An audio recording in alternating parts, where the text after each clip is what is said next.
other side of the court if you're facing it head on. And it might sound weird and superstitious to say, but I actually do think it can have an impact on the players. And a really common tactic that we see in volleyball is the opposition, if they lose the coin toss at the start of the game, they'll switch sides, just throw the other team off for no particular reason, just to make them pick up all their stuff and move to the other side. Because obviously if you lose the coin toss, I don't want to say 100% of the time, but it is 100% of the time, the winning team will pick to serve. So if you, for the coin toss, you either choose to serve or to pick the side. And then obviously they always choose to serve first because that gives their team an advantage. We're about to, sorry to interrupt, we're about to get underway again in the second set of the Volleyball Second Open. Lancaster to serve. A nice little jump spin, and then a shank. Sean chasing the ball and just running straight into the glass Almost wall. took out the media team. Yeah, the media team was looking like a ghost. They looked quite scared, but that is a really, really good serve from number 85, Elliot Smith. He studies, I think it is ecology and conservation. So that's actually quite interesting. And his fun fact is his swag is too different. And his swag is pretty different with that serve. Tion to hit, and that was out. Point to Lancaster. It is currently 3-0 to Lancaster at the start of the second set. They have a really good server who is jump spinning. We've got that Yorkshire chant going on. Really good crowd, actually. Yeah, considering how early it is in the morning, it is a pretty good crowd. Sean calling the ball out. That is essentially his job most of the time. An opposite will be calling the ball out. So now, Finley BT number 9 serve. Finley has had a phenomenal season so far. He's really good as a player this year. And Alex passing the ball, Eric setting, and Alex to tip. And that is a block from Sean. He's doing the same by mocking them back. I think it's all in a bit of fun, you know. It's really nice to see. Yeah, if you're listening via radio and you can't see the stream, I think it's really worth mentioning like how excited the players are. Like both sides, whenever they score a point, you can see what it means to them. Ooh, Gordon falling over but getting the ball up, and then a hit from the back row. Finley to set. Finley's setting has been impeccable today, and that is a great hit from Sean. There's Lucas hyping the crowd up, turning to the crowd, telling them to get louder, and then the bench in York is also being equally just as loud. So now York has brought that back from a good serve, I think it was 2-0 to Lancaster. Now it's 3-2 to York. So Finley serves have really helped his team. He just looks like he's composing himself, getting ready to serve, wiping his hands on his shorts, and just taking a deep breath in right before his lovely little jump serve. A nice set, and that is a back row hit up from Finley, and then a nice little roll shot from Tion off the block, and it falls just right in front of Alex. You saw the libero go down there, but just wasn't in the right place to get that. An interesting fact about York, they're actually coached by an England volleyball player, George Fraser. So I'm sure that's given them some really useful coaching advice, and also must be quite inspiring if you're being coached by an England player as well. Yes, George has been an excellent coach this season so far. He is a very talented and very helpful coach. Oh, and it's just rolled off the net. And a back row attack, and Sean gets it up. Finley sets it. Ooh, and Dan has been blocked. Yeah, that is quite unfortunate, but you can see the hustle. It's really unfortunate for the York team, but it is it's really nice to see that both teams are really hustling to get that ball up, because Finley's serve just clipped the net, and most of the time the opposition will not be receiving that ball because they will not expect it to drop that short.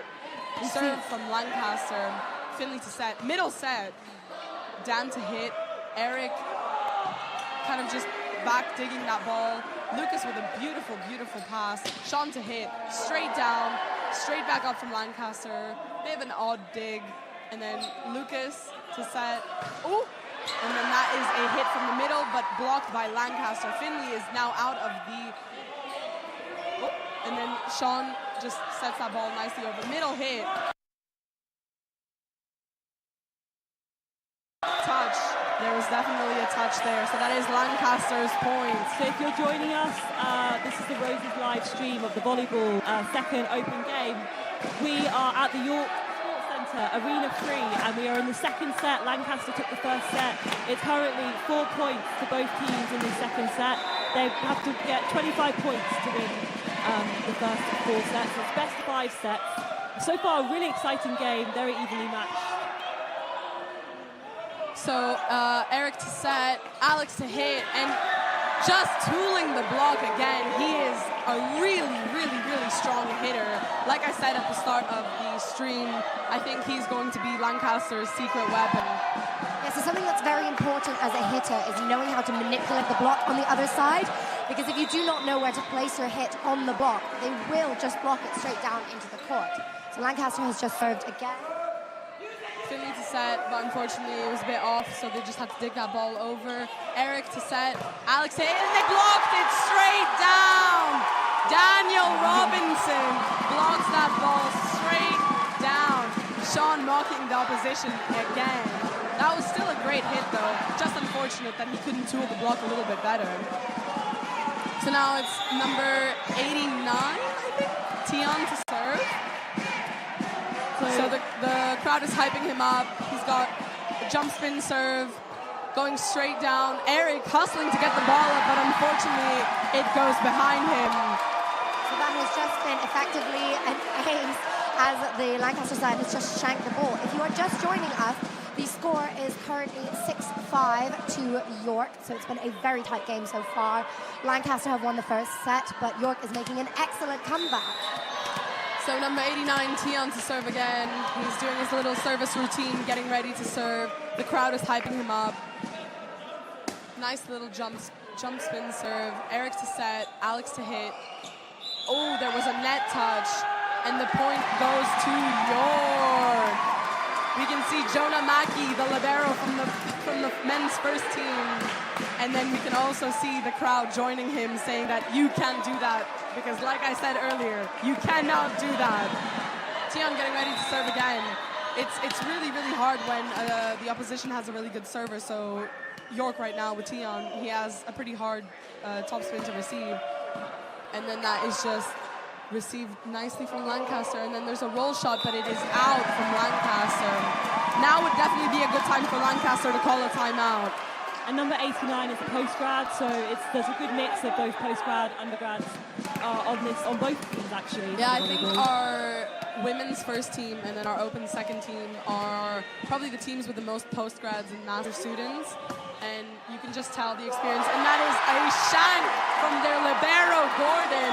And you can see how Tion is just riling the crowd up. And the chant is, to the window, to the wall, we saw you shank that ball.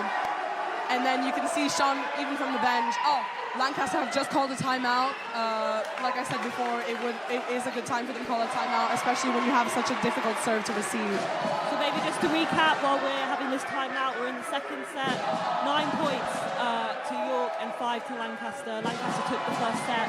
So yeah, they've really come back strongly, I think, York after that first set. Yeah, and it is just so nice to see the crowd really connecting with the players here. They do always say that the crowd will reflect your energy on court rather than the other way around.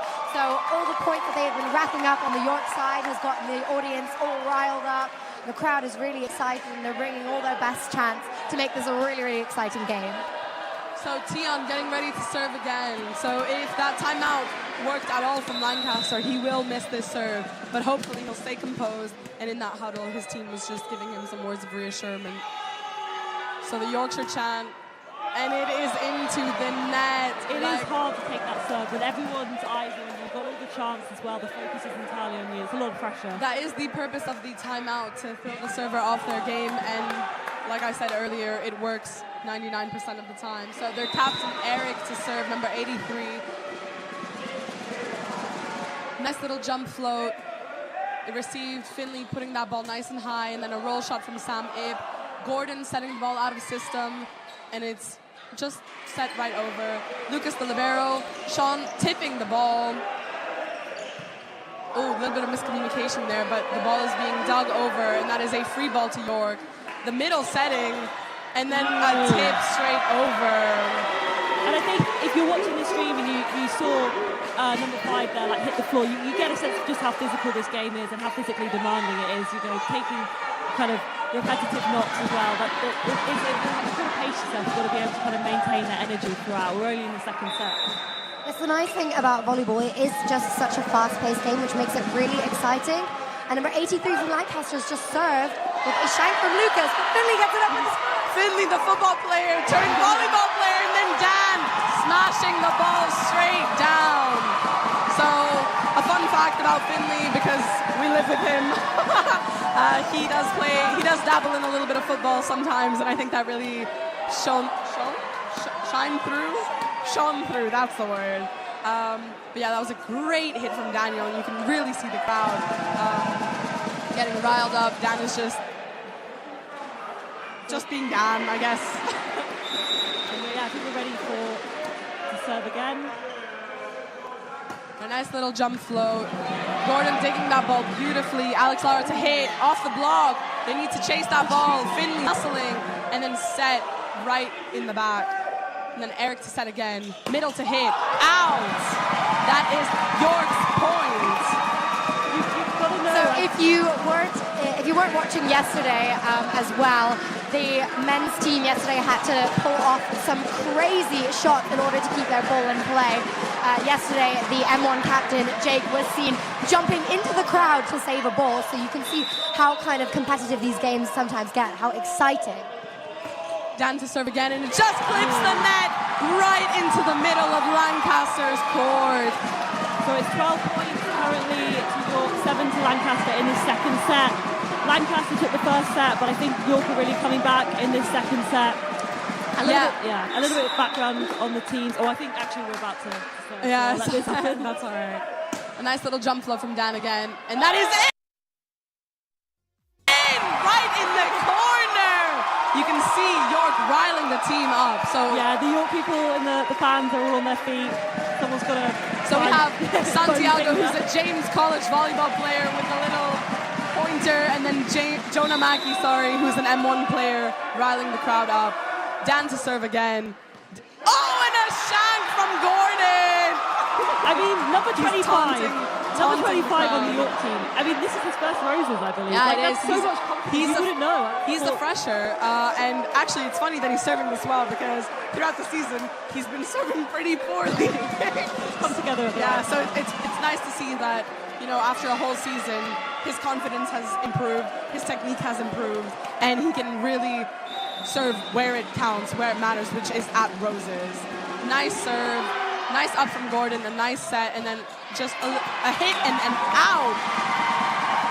Yes, as you can see, sometimes it can be quite difficult for the players if they are already in a losing streak of points to actually side out. So if the server has gotten a consistent string of aces or a consistent string of good serves and the points just keep coming in, they might just keep winning the points. Oh, never mind, Dan just lost the serve. He just hit it right into Sam Ibb's head, bless him, and that's why the players have to cover their heads at the net. So for those of you watching the stream visually, you'll probably see that the players are going up to the net when the players are serving, and that is to screen, and also, which is technically illegal, but they're protecting their heads by putting their hands on their head. Hustle from Sam, and then Aiden just getting the ball over, and the ref not calling a lift there, even though the crowd was calling for it. Sam to tip, right into the middle, no one there to pick it up. Sam Ibb and Sean hyping the crowd up. The captain, Lucas Churchill, doing the same. We have seen you get quite a couple of shots just very close to the net over on the Lancaster side. I think it's similar to what the women's first team, the Lancaster women's first team was doing yesterday. So they were just kind of putting the ball right into the middle of the court, because it's really hard to pick those balls up. I think it's called the donut hole in volleyball, which is quite funny. So you'll always see players struggling to get that ball up. And that is a touch out from Sean and a point to the Lancaster team. So it's currently 16 to York, 9 to Lancaster in this second set. Lancaster took the first set here at Arena 3 in the York Sports Arena for the volleyball second open. Number 92, Raphael to serve with his bright yellow shoes. And that's just a little, almost roll shot serve. And then a crazy hit and a nice up from Lucas. Sean hustling to get that ball, but unfortunately he was just short of getting that ball up. we have to also think about some health and safety constraints, so we can't have players diving into the scoring table, which is, unfortunate because I'm sure he would if he could, but we don't want him to break a leg. Interestingly, Raphael, I believe he did 2 years of beach volleyball, so he's got that experience. Maybe he's bringing that today. Yeah, he's French and he's a first year. Oh, and that's a nice pass. And then just dug straight over from the York side. Eric to set, middle hit, and a beautiful up from the libero Lucas. Sean to hit, touch off the block. Eric to set again, getting ready for that attack. A tip! And then sorry, my volleyball player instincts. And then a roll shot from York.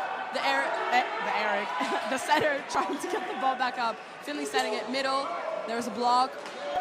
Eric setting up that attack again. A hit, and they receive it nicely. Not the setter setting. A tip, and then Lucas letting the ball drop. Unfortunately, I think Lucas is a little bit frazzled.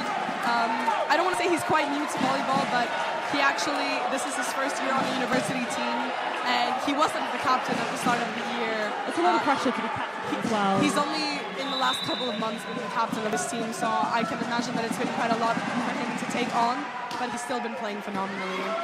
I think it's hard to manage both your playing and team. So that's a block from Lancaster, and they did it straight under the net, which is a point to York. Sean has just done a lovely back row attack. If you don't know, if you are standing in the back row on court, you are not allowed to attack in the front row. So he has just come up behind the 3-meter line and spiked it over. And now it is Sam up to serve again. Lovely float. So if you're... a hit and right into the back of the court. Just to look at Roses a bit more broadly at the moment, it's currently Lancaster on 164 points, York on 127. Remember, they need 172.5 points to win Roses outright, and I think Lancaster only need 8.5 points. So they're very close, so I guess every game now could be the game that wins it. So a lot of the pressure and the excitement really ramping up. So number 74 is to serve now. Getting that ball nice and up, and then he's hitting, and then there's a block, and they block straight into the other side. Tion is hyping the crowd up. He's honestly one of our most electric players. Like, you can see his face, you can see his facial expressions, his body movements. Like, every time after he hits and it's a point, whether that's killing the ball down or whether it's a great serve, you will see that he will be hyping everybody up. It's really nice to see that. Back row pipe hit from Alex, and it is out. Again, Tion, screaming, riling the team up. There's a lot of skill, I guess, to know when not to go for the ball because it's going to go out, not to engage with it, and pretty impressive to see that. If you're watching on the stream as well and wondering why some people are wearing different coloured t-shirts, they're the liberos. They are the defensive specialists. So, and also, as you mentioned, Churchill, who's the captain for the York team, is a libero. Aiden is up to serve. Aiden to serve, Gordon to receive, Eric to set the ball, and then a hit. And unfortunately, Sam just contacted that was very ball. powerful. Yeah, it is unfortunate when they're going so fast and so hard. They're coming really hard at you. Oh, they called a back row attack, and that is York's point. I'm not really sure. I think number 74 is currently a back row player, and he hit the ball from the front court, which is an illegal play, making it York's point. Actually, funnily enough, did not notice that. I probably should have. Alex with a lovely pass, Eric to set, middle to hit, and that is block touch out. So currently, York is on 20 points in this second set. They need 25 to win, so we're getting pretty close. We're getting pretty close now to the end of the second set. York have come back really strongly, actually. I think they'll be really pleased with their performance in this second set. Sam Ip with a nice pass, a little tight on the net, and then Dan.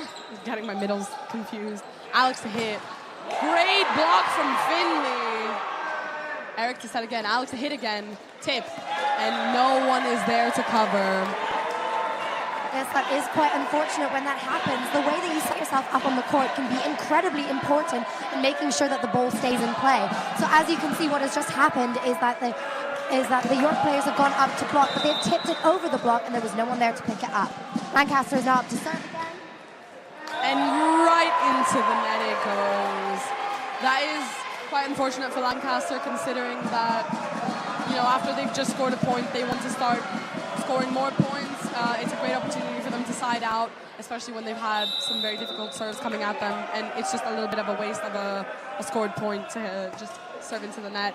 But Finley returns the favor and serves right back into the net. So if you are just joining us, the points are currently 21 to York and 15 to Lancaster. They are on the second set. Lancaster have taken the first set, but York is making a strong comeback in the second. And there seems to be some communication between Captain Lucas Churchill and the ref. But Lancaster is now up to serve again. So nice little jump float, and it's just on the line. Do you think they maybe thought that was out, so yeah. didn't go for it? And then so those are a little bit of the tougher calls. It's deciding whether or not you want to call that ball in or out. I think a general rule of thumb is if you're close to the line, you should go for the ball, even if it is just out, because you don't want to take that chance. Number 86 to serve again, Jamie Wilson, and that one was out. So that is a great call from the York team. You can kind of see that they were expecting that the first time round, which is why they let that ball drop. Jamie is a player that tends to serve quite deep, which also ultimately does lead to him serving out if sometimes. you're listening to this on the radio, he's the tallest player on the Lancaster team, 6'6", so very powerful. Lovely hit right into the deep corner. That was a cross hit, which means it went diagonally across the court, right into the corner of the York side, making it Lancaster's point and making the overall score 22 to York, 17 to Lancaster, with captain Eric to serve. More generally in the volleyball, York won both matches yesterday. Lancaster will be really keen to take this game. Eric to serve, and it's just over. Lucas touching the ball. York will probably want to take a little step up in the next serve. Yeah, Lancaster not serving, sorry. Lancaster stealing York's chant there. It felt like York was on a bit of a momentum. I think Lancaster's just taken that a little bit. Yeah, so York calling a timeout, I believe. Which I think I can see George Fraser, the York coach, trying to calm the players down. He's giving them a little bit of words of encouragement, and he's also probably telling them to get their heads in gear. I think he's a phenomenal coach in the sense that he not only motivates the players but also pushes them to the limits. And I can see Costas is also just in the middle right there of that huddle, probably doing the exact same thing, telling them keep going, keep pushing for those points. George Fraser, of course, is a member of the England team, so he has a lot of experience, both of winning, both of losing, of coming back. So it's really useful to have a coach who has that playing experience. He's definitely played under more high-pressure environments than any of the other players in here, and even though Costas is a phenomenal player, it can be quite hard to juggle the needs of the team along with your own responsibilities. Captain Eric to serve again, a nice little jump float. And Lucas not taking that step up, but is a lib kill! Lucas Churchill getting the point. That is one of the rarest things to occur in volleyball. This is something that is truly quite special because it is one of the only times in which a lib can score a point all on their own because he's just passed it straight back into the gap. Dan Robinson to serve, Gordon to pass the ball up, Eric to set, Alex Lara to hit, and it is in! The line judge calls the ball in. And the ref, Diane Hollows, gives the point to Lancaster. So if you're just joining us, it's 23 points to York, 19 to Lancaster in this second set. Lancaster took the first set. It's best of 5 sets. Alex Lara to hit again. To serve again. Finley setting, block right into York's court. Yeah, so we are currently 2 points away from winning the set. York are, I apologize.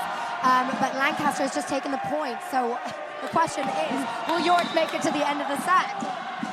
Alex Lara, the secret weapon of Lancaster, to serve again. A nice little jump float right into the middle of the court. Tion passing the ball up. The middle, Dan to hit. That is Eric to set. And then that is just unfortunate for the York team. I thought they had that actually on the Lancaster side. It is a bit unfortunate when you get that block, but it falls back into your court, meaning that you still need to get that ball up and play the point out. The crowd is really ramping York. up here. Yeah, that is another timeout in the span of maybe 3 or 4 points to York. So the coach making good use of his timeouts. That is his second and final timeout. So there will be no other timeouts for the York team for the rest of this set. Yes, and if you would like to join in at home, the chant is tea time. And then for York, what's your favorite type of tea? Yorkshire. So the teams are currently making use of this timeout to refresh themselves and possibly score 2 more points to make it to the end of the set, or perhaps Lancaster will make a comeback and take the second set as well. I think York has a bit of momentum going on now.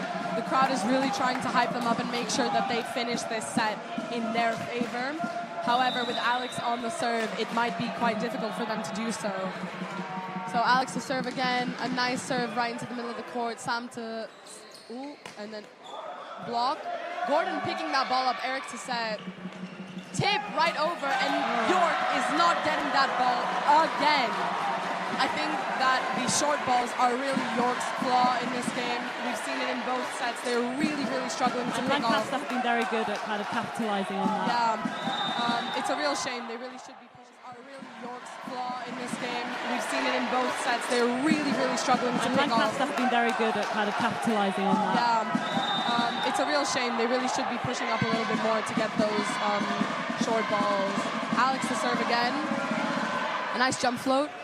A bit of an overpass, and then there's a tip, and Lancaster just tip it straight over the net, bringing the aggregate score to 23-all. Really great serves from number 84, who apparently is playing with, I believe, 3 injuries, so very impressive showing from him there. Yes, and if you do not know, you actually have to win a set by 2 points in order to take that set. So now that we are all tied up, it is very possible that we will be going over 25 points in order for one of the teams to win the set. And York just pushed the ball straight into the net. So it's currently 23 points to York, 24 to Lancaster. So Lancaster's done a really good job coming back from behind. Yeah, that is a pretty good comeback from Lancaster. Let's just hope that York can compose themselves to bring it back in their favor. But with Alex to serve, that is going to be quite difficult. A nice serve. Finley hustling to get the ball, but it's over, and that is in. Lancaster take the second set, and we are now switching sides. So that was a really fascinating set to watch, just because of how Lancaster were able to come back. Because York were originally leading that second set. Yes. What do you think helped Lancaster clinch it? Was it just their really good use of those, capitalising on the weaknesses of the York men? It is very difficult to say. As I said at the end of the last set, there is really no telling what will turn a game around like this, especially if you have a 5-set game. So what's happened at the start of this set is that York was taking the lead. They had a really strong start. They were up by about 7 points at one point. And now Lancaster has just done a complete turnaround and have taken the set at 25 to 23 points. So they now have 2 sets. They are going into their 3-minute break between the sets in which they will once again switch sides. But they now have 2 sets under their belt, which means they only need 1 more to win. This, like I said at the end of the last set, this can either be very encouraging or very discouraging, as you know, it is still possible for York to make a reverse sweep. They still have 3 more chances, essentially, to take the game, but otherwise, Lancaster only needs 1 more set in order to win. And just to provide a little background on the Lancaster team, they're in Division 4, and they're the top team of that division, so very experienced. They won all 8 games played, interestingly though, players 83 and 97, they're the only returning players on the team, so the only one with a kind of previous experience of Roses. But I don't think that actually for both teams, you wouldn't think that they had I think you would think they were more experienced players, but they just haven't shown like a lack of confidence at all. They've really both teams actually have really brought that game today. Yes, I would agree. I do feel like both teams have really risen to the challenge. They're really enjoying the kind of atmosphere of Roses, and Roses does really bring out your competitive spirit, as we have seen with the audience, with the crowd, and how the teams are engaging with the crowd. But we've seen some fantastic hits and serves and sets from both Lancaster and York. So now they are coming back onto court. If you are just tuning in now, the score currently stands 2 sets to Lancaster, 0 to York, and you need 3 sets to win. So this could be this is a very big set. Yes, this is going to be a very important moment where we are going to find out whether Lancaster win or whether York makes a comeback. But it seems like they are still in good spirits. We can see Dan and Roger having a fun little time at the net. I guess the fact that like York were leading, I mean, obviously it's frustrating to then lose the set, but they know that they can do it. They know they can win a set because they were leading for quite a large part actually of that second set. Yes, obviously, as by how the dynamics of the set have gone, it seems like the teams are both quite evenly matched, which means they're both very capable of taking this set. It just kind of depends on how, I would suppose it depends very heavily on your kind of confidence and your ability to stay calm under pressure. Yeah, because we just saw like towards the end there were a little bit of errors, especially like kind of with Lancaster making these very good shots just over the net that just York didn't seem to be able to get to in time. Yes, there have been some kind of technical errors in which the ball has been set quite close to the net, and sometimes that means that you will touch the net or you will foot fault underneath the net. So the ref has had to make some of those calls on some of those kind of sloppy technical errors. But we have high hopes for both teams this set. Yeah, both teams really. The crowd support's been really fantastic in Arena 3. I mean, it's pretty early in the morning, but you wouldn't know it. Like the crowd has really brought the energy. You can hear lots of chanting. Just watching lots of great signs as well. Yes. So Finley has just served, and the Lancaster side has just tipped it over the net. Tian has pushed it back over. Nice set from Eric. Excellent hit from Alex, but Lucas has dug it up back over the net, and there's been a straight back over. Ooh, connect.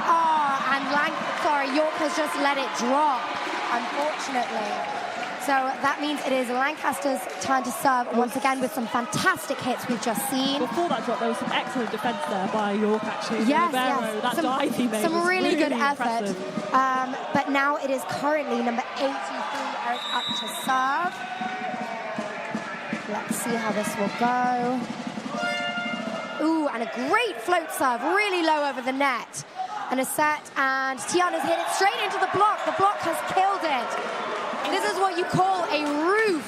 Interesting. So, Lancaster have just created a block and roofed it straight down on the York side. Interesting fact about number 83. I believe that he's only been playing setter since last year, so that seems very impressive what he's doing. That is really interesting because you wouldn't believe it. And Lancaster has just gotten a no-touch ace. So if you're just tuning in and you don't know what this means, a no-touch ace is one in which one team serves and it lands in the court of the opposing side without anybody touching it. It's really quite impressive and can give the team a real confidence boost. As you can see by the crowd, which has been really excited. They are now hyping up their server again. Ooh, who gets a nice float serve straight into the court. And unfortunately their middle Dan has not been able to tip it over the net, pushing it instead straight into the net, which means that it is once again Lancaster's turn to serve. If you are just tuning in, the score is currently 4-0 to Lancaster. Sorry, 4-0, yes, to Lancaster. Apologies. They have won 2 sets and only need a third to win.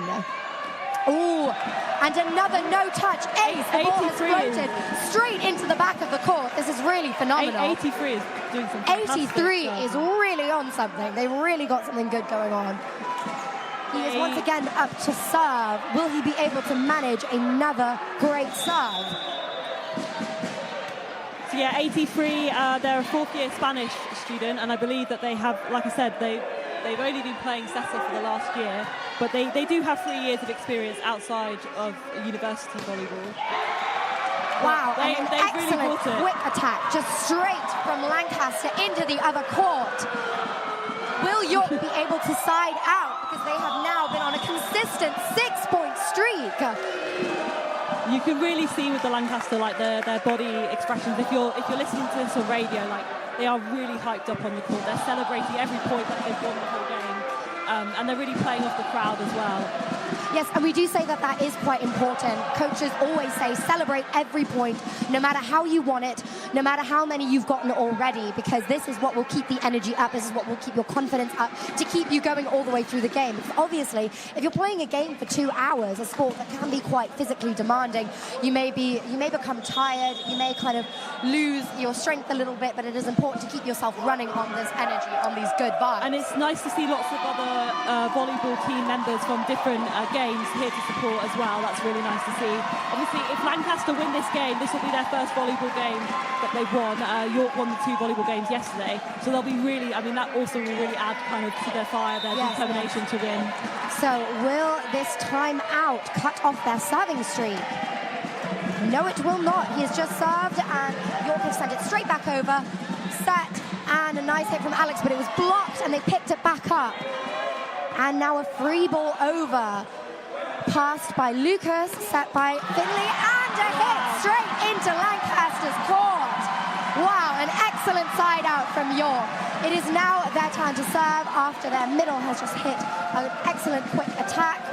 It is now Tian, number 89, up to serve from York's side. And teams are allowed a maximum of 3 consecutive touches before they have to send it over, just if you're new to volleyball. Wow, an excellent topspin serve, and nice set, and a great hit, but it was blocked. They pick it back up, and they push it into York's court. Oh, a tip that was picked up, and a set, and a back row tip. Finley connects with a set. Roger hits it straight into the block, but it goes out. Lancaster have just blocked the ball out, which means that it is still York to serve. So we're in the 3rd set now, and Lancaster have 6 points, and York have 2, and then overall Lancaster have won the first 2 sets. Now it's best of 5, so if Lancaster win this set, they win. Yes, as we saw in the last set, there's nothing that can tell how it will change. So who knows? Maybe York will make their comeback in this set. Yeah, we did see like Lancaster try to go for that spot over the net where they've had some success, but York did really well defending. Yes, yes. Oh, a tip straight into the block, but they pick it back up, and York is setting, and Dan tips it into the block, but it hits the floor. And the York players really celebrating as well as the crowd. Yes, so it is still York's point. Another point to York. It is still their serve. Tian is up to serve again. He will likely hit another top spin. And he's also been doing some fantastic serves. Again, doesn't have Rose's experience. He's been really impressive as well. Yes, I agree. With that being said, it is Alex Lara, number 84, to serve again. So we have the megaphones in the crowd, and we have Kostas taking off his hoodie. And number 84 has proved very dangerous. That looked like it could have been out, but Lucas upped the ball anyway. Sam pushing the ball deep. Gordon with a beautiful pass. Nice set. Nice hit off the block. Finley to set. A hit from Roger, and that is York's point. So 7 to Lancaster, 4 to York in this 3rd set so far. I think that's pretty great for York, because they've now gotten Alex off the serve, making it much easier for them to score points. Yeah, they have been doing well actually so far in this set. I mean, we've seen Lancaster trying. I think they've been better at defending as well from some of the areas that Lancaster were targeting in the previous set. Yeah, so if you are just tuning in, Lancaster had a very strong start in this set with a 6-0. Wow! If you missed that, Axel just absolutely killed the spike. Now Axel is actually, although he might look quite intimidating after that block, he is a sweetheart. He is one of the probably sweetest players on our team. He volunteers his time to help students get home really late at night, so he walks students home. And his fun fact, I think, is that he's the 2nd oldest player on our team, or on the York team, sorry. Only by a year, though. So he is also, I think he's a 4th-year master's student. And he's studying peace and conflicts, which is good for a volleyball game today. Yeah. Maybe he's just a really, really lovely guy. So serve from Lancaster, just clips the net. Finley to serve with a beautiful set, blocked by Lancaster. From number 86. on the Lancaster team. Jamie Wilson, their middle blocker, 6'6". You'd hope he can block that ball at that height. He does bring 5 years prior, I think, to university sport, 5 years prior volleyball experience, so I'm sure he'll be drawing on that today. Yes, there have been some truly incredible blocks today from both Lancaster and York's side. Both of them just absolutely... Wow, a no-touch ace from Lancaster! So that's 10 points to Lancaster, 5 to York in this third set. And just a reminder, if you are joining us, Lancaster took the first 2 sets, and it's best of 5. So if they win this set, they win the game, and York really need to win this set. Oh, this game. He's clip farming. That's crazy. Number 92, and it is out. How much aura is that? A lot. It does. I think this set especially, it does seem to be kind of going very much back and forth. Like we have a little bit of Lancaster dominance, and then it seems like York gets back again. Number 13, Roger Young to serve, and a shank from Alex. Roger was a ones team player last year, but he moved down to the twos this year. I think because he wanted to focus on playing a different position, which didn't really have a lot of open space on the ones team. And it was actually, last year I think was one of his first, if not the first year he's ever played volleyball. And he's just a really dynamic and a really, really quick player. So very coachable. He learned quick. And now you can see him with that amazing, amazing serve. Nice up from Alex, nice set from Eric, and then a hit. And it just cut, it's just a very short cut shot right off the net. So that's 11 to Lancaster, 7 points to York in this third set. Lancaster, as just a quick reminder, took the first 2 sets. So you're just listening on radio. There's just been a fabulous cut shot from outside Alex, straight into York's court. And now Benjamin, number 74, their opposite, to serve with a nice little jump float. Sam to receive, Finley to set, Sam to hit, and a beautiful pickup from Alex. And then that is a tip straight over the net from the setter. Axel just tipping the ball over. Eric to set, a hit and a block, and they block it straight back into Lancaster's court, and that is a point to York. Unfortunately, Gordon fell just short of getting that ball, but you can see as a libero, he is the defensive specialist of the team. He's wearing a different colored shirt, and he is diving for every single ball. He's hustling, he's rolling on the floor, but unfortunately that was just not enough that time. You saw like how hard he tried to get that ball, and like quite a disappointment big hit in his took from the court as well. Oh, jump spin just straight into the net, unfortunately, from York. They really needed that momentum to push and make up that difference. Yes, when it comes down to it, there is currently still a 4-point difference, 12 points to Lancaster, 8 to York, and it will really come down to whether or not you can get a big point difference in order to win. Lancaster has unfortunately just served it into the net, which means that it's now York to serve. We've seen a couple, like just there, both teams making mistakes with their serves. I guess again the pressure, you know how important this set is. Axel, number 22, to serve with a nice little standing float. Gordon picks it up, rolls over onto the floor, makes a little bit of a scene. Finley to set, Tion to hit, and the ball is shanked out of the court.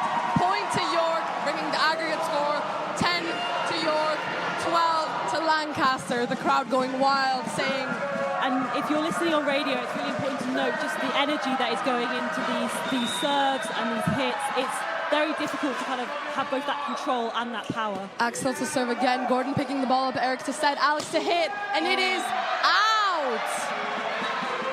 Oh, it's a touch out. It's a touch out, unfortunately, for York. However, Lancaster did need that. Now it's 13-10 to Lancaster with number 86 to serve. Contrary to what the crowd might say, you may not always see them shank that ball, but sometimes there is a block touch on a ball that is going out, which means that it is Lancaster's point. Tion to hit. Another shank from number 74. Benjamin, the opposite. The crowd going wild again. I think that is one of York's favorite chants. It's to the window, to the wall. We saw you shank that ball. And unfortunately, I think those chants are really getting into that opposite's head. He's really, I don't think he's, Finley making a little bit of an error on the serve, but that's all right. And then middle tipping the ball over. That looked like it could have been a double. However, the ref doesn't call that. I mean, at this point in the game, you've been playing for a good amount of time now. You must be feeling a little bit the tiredness. It must be quite hard, I imagine, with the serves to keep that precision, to keep that control. Yes, especially with the pressure of the game, it is possible that it might be getting to some of the players with how demanding the game is physically. So it is not quite uncommon to see kind of mistakes in the players with their serves. But Lancaster has just served with a beautiful float.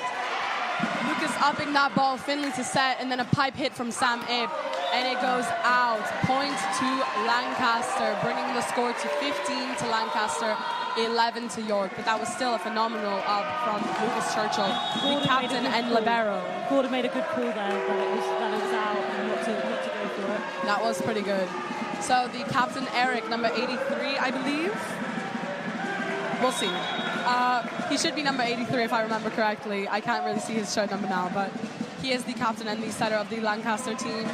He's just waiting at the service line for a substitution to be made. Yeah. Jude Race, and the crowd goes wild for Jude Race. An 83 for Lancaster. He's only been playing setter for the last year, but you wouldn't know his serves have been really good. He's been doing a phenomenal job also, so far. 86 has also been Jamie Wilson. Has also been lovely leave from Lucas Churchill, letting that ball go straight out. Unfortunate for the setter of Lancaster, but it is what it is. Sometimes you serve in, sometimes you serve out, and that's just how volleyball works. Tian to serve with his jump spin. Here goes to toss the ball in the air, serves that ball. Nice pass from Alex. Eric to set. Alex coming straight back to hit. Ooh! An unfortunate blunder from number 92, the middle. So number 12 there, doing an excellent job. And apparently they were the runner-up for the role of Harry Potter. But I think volleyball is definitely their calling. If you are just tuning in, the score is currently 15 to Lancaster, 13 to York. Lancaster have already won 2 sets, only need 1 more to win. And Tian from York has just served. Set from Eric, hit from the middle, but there was definitely a net touch. The question is, who touched the net? And it was Lancaster. So that's a point to York. Ooh, the Lancaster team is getting a little riled up now. I think the first ref might call the second ref over.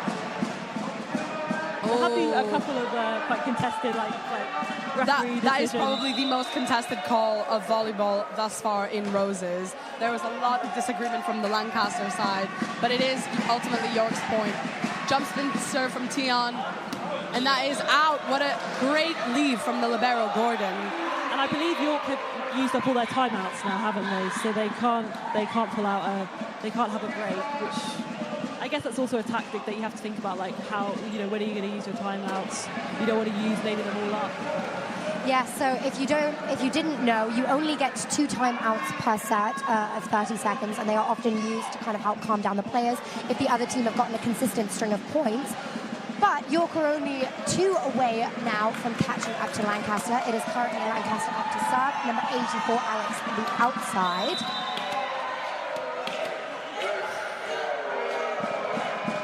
And he gets it over in a float. Lucas, unfortunately, shanking that ball. Lancaster stealing York's chant once again and putting it right back in York's face about how the libero and the captain has just shanked that ball. Alex Lara at the service line getting ready to serve again. He's got a classic little service routine. Toss the ball up, hit it a couple times, and that is a lovely serve. Great hit. Oh. And that is Dan getting the ball up, and an unfortunate mistake from Tian on the York side. I have to say, I've been really impressed by the liberos on both teams, actually. And it's such a fascinating role. Being that defensive specialist, I think it's quite unique to volleyball, that kind of role where they can only be in the kind of backcourts. Yeah, it's really fascinating to see them play. Yeah, so I think York have just called a timeout. So another 30-second timeout in which the teams can kind of reset and refocus themselves in the middle of a string of points.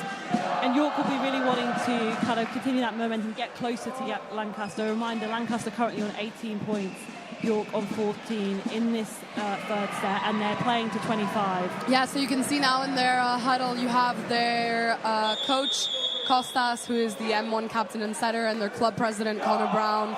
just trying to hype the team up, keep them calm. Connor just gave Alex a little bit of a head rub. I think he's just trying to keep him motivated and make sure that he stays focused and doesn't get ahead of himself. A really important timeout. I mean, it's worth saying that in the Division 3 in which York played, I think they lost their kind of opening matches, but actually came back at the end of the season. So they have experience, I guess, of coming from back down and kind of building it up again. But that will be really crucial. Serve again. Nice serve. A little bit of an overpass from Lucas, but a great up from Roger. Jude Race getting the ball up. But the point goes to Lancaster. The second ref calls an under the net foot fault. So if you are not aware, it is actually an illegal fault to go underneath the net, to have your whole foot over the line that runs underneath the net, which means that it is currently Lancaster up to serve again. Number 84. His serves have been really strong as well, so he presents a real challenge, I think, to York. Ooh, and a shank from York. Oh, the libero, Lucas, has unfortunately shanked the ball out, which means that it is Lancaster up to serve again. The libero for York is also their captain, so he kind of has the added pressure, I guess, at this point of not only having to do your role, but also to lead your team in a kind of difficult moment. Yeah, I think I feel that, unfortunately, the pressure is getting to Lucas a little bit. He has made a few silly mistakes. Alex to serve again. And that is an overpass from York, and number 85 just slamming the ball straight back down. We have seen a couple of issues just over that net. That was a very skilled, very well done. You have to have really precise passes, otherwise you're giving the opposition an advantage, and that is what York have been doing quite a bit. So the ball's going over the net, and Lancaster have just been smacking that ball straight back down. Yeah, so number 85, that's Elliot Smith, and he is actually a first year. But again, he's showing a lot of experience. This is his first Roses, but I don't think that you would necessarily know that from watching him. Number 84, Alex Lara to serve again. I wonder how many service aces, not aces, sorry, but how many points he scored for his team at the service line. The crowd really ramping up now as Lancaster are getting very close to that magic 25 points to win this set. Yes, so they've really gotten into the swing of things now. And another shank from York. So you can see what happens when a team really gets into a pattern of serving and the other team shanking the balls. The crowd is getting really excited, which means that there is a great connection between the crowd and Lancaster. And also so will they be able to keep this up? There's now a 6, 7, 8 point difference. Sorry. Tremendous pressure for York as well in this moment, because they know that if Lancaster win this set, they win the game. So they obviously have that kind of added pressure, which I think can add to those kind of mistakes being made. No, exactly. And sometimes it just happens where the pressure starts to get to you a little bit because the other team have been consistently serving. And it's such a difficult game, I think, as well, because the power that's involved, you also have to balance that with precision, control, and also just think, you know, the players have been on the court now for a long time. It's a very physically demanding game as well. Yes, unfortunately, strength and force is not all that's needed to succeed in volleyball. You do need to have precise technique in order to be able to match the other team. Great float from Lancaster and another shank from York, unfortunately from player June. So if you're just joining us, 23 points to Lancaster, 14 to York in this third set. Lancaster have won the first 2 sets, so they are 2 points away from winning this set and winning the game overall, which would be their first win so far in the volleyball of this year's That Roses. looks like it's going to be out, and it is out. Unfortunately, Alex Lara's point run comes to an end, and it could not have come at a better time for York. York really need to capitalise on this and get the momentum back for them. Alex Lara now getting subbed off for number 87. I think they just want to give some of the players a little bit of playing time. You know, Alex has done a phenomenal job so far, and honestly, the entire bench is hyping him up, giving him some nice claps. It's nice to see that, isn't it? Yeah, like he's just going to how close they are as a team. Yeah. Now Dan Robinson to serve on the York side. A nice pickup, a nice dig set. Tip, Jude Race picking it up. Yifan to set. Axel to hit. The ball is up, looking like it's going over to York side, and it is. Yifan to set. Roger to hit, off the block. Eric to set. Oh, not Eric to set. The middle to set. And then that is Yifan Dig setting the ball over. A roll shot over, a nice pickup, a nice set, and a hit, tip, block, off the block, out.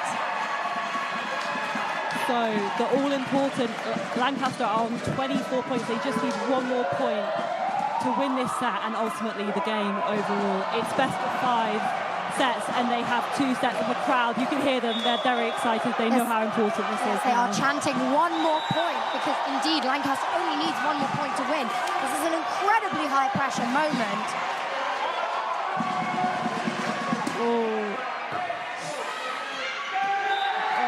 And the ball goes out and Lancaster wins.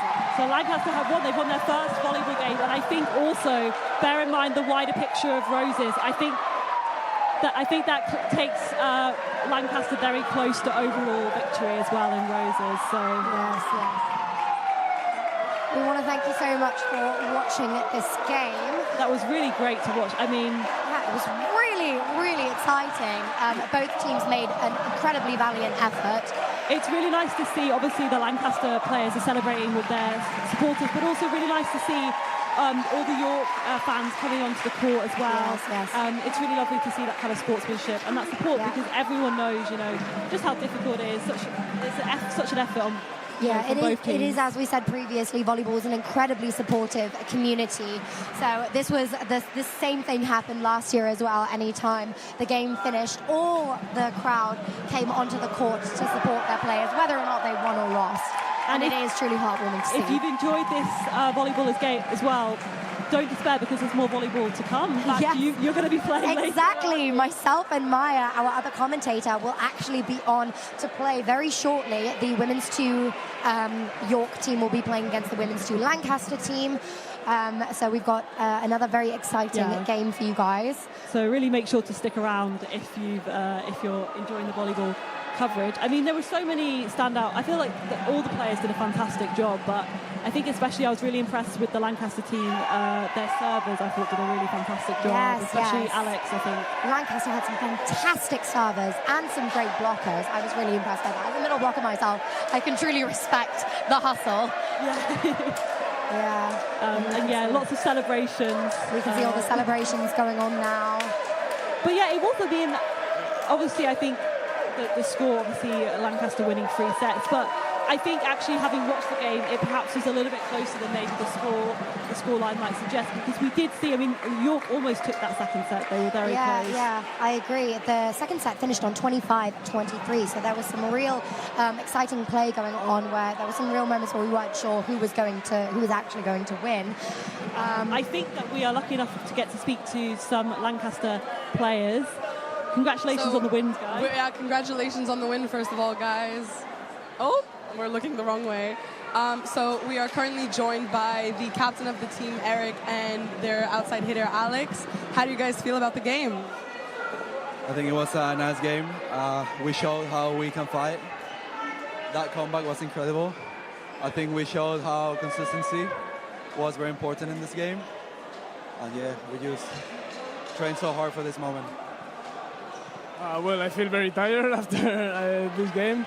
I think our team showed that just by playing basic volleyball, we can still win. Being consistent, doing serves, whatever our captain tells us. And personally, it was a fun game. The crowd, both York and Lancaster, was crazy. Everyone cheering up. And yeah, I had a lot of fun. Yeah, so as I was saying during the stream, Alex and I had a little chat yesterday, and we were talking about how he was the secret weapon of the second team, and he did end up, I think, in my opinion, you were probably the MVP of the team today. So how does that feel? How do you feel about your personal performance in that game today? My performance was not like the best one. I'm injured right now, so my vertical jump is not as it used to be. However, thanks to Eric's sets, they're always perfect for me. They're always very consistent. We've been playing together a lot of time. So without Eric and without my team that with their passes and the receives, I wouldn't be able to play as I played today. So it was basically thanks to my team, but yeah, I'm really happy. And you had amazing support from the Lancaster fans who were really cheering you on. What difference did it make having such a great support from the crowd? Well, having all my teams from volleyball cheering me up, that hypes me a lot. Also, it hypes me, it's a bit strange, but when York kept shouting at me, like when I was going to serve or I was going to spike or when even they blocked me. That made me like go better, put more effort on my game.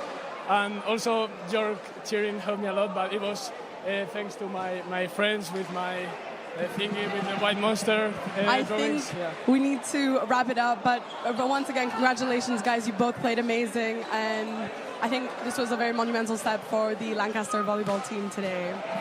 Thank you. Thanks for speaking to us. Congratulations. All right, and now we are joined by the York captain, Lucas Churchill. Lucas, how do you feel after that game? You played phenomenally. You had some really, really good ups. I know it can be really hard to manage both your own gameplay and manage the responsibility of leading a team. So how do you think you performed? How do you think your team did? Give us a little insight. Obviously, we really wanted that win. It was unfortunate, but we gave it our best. Their serves were really messy. So the fair play to Lancaster. They put in the work, and it paid off. But I'm very, very proud of the team. We've improved a lot this year. So as long as we gave it our best, I'm happy. Yeah, I think, as you said, your team has improved a lot this year, coming back from just 4 wins in the entirety of your Bucks season. And so I think that you really put on a good show and you put up a good fight. It was really close. And so I think that you should be proud of your performance today. Do you have any words of motivation to your team after that performance? Is there anything you can say to UIVC? Keep moving forward, keep your head up. Just strive to improve every day. That's all you can do. And I think you'll be looking forward to the comeback next year because Lucas is going to be the captain of M2 once again next year. So I think he's going to be looking for that taste of revenge next year during Roses. Isn't that right, Lucas? Lancaster, watch out. We're coming for you. Thank you very much. We're done.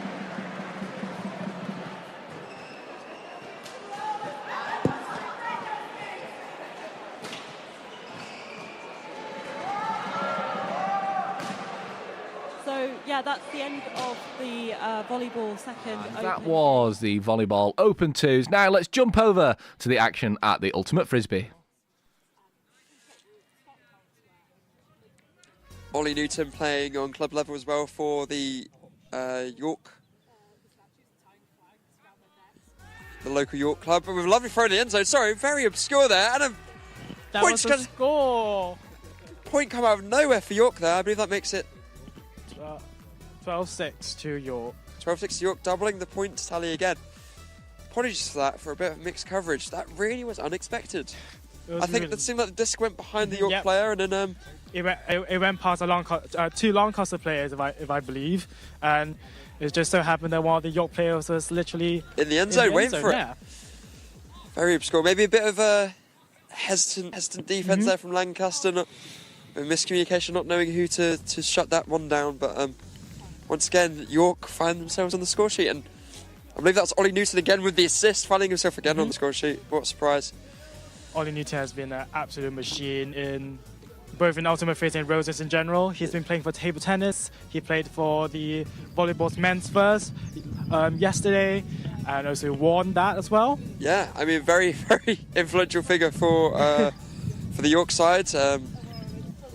Obviously trains very hard, and it's insane to see someone who does so many sports. I know definitely in previous Roses we've had some issues with times not lining up correctly because we can't make a Roses around Ollie Newton, obviously. So I'm sure he'd also going to pop his head inside after this to the volleyball and check and see if his other York teammates are doing well.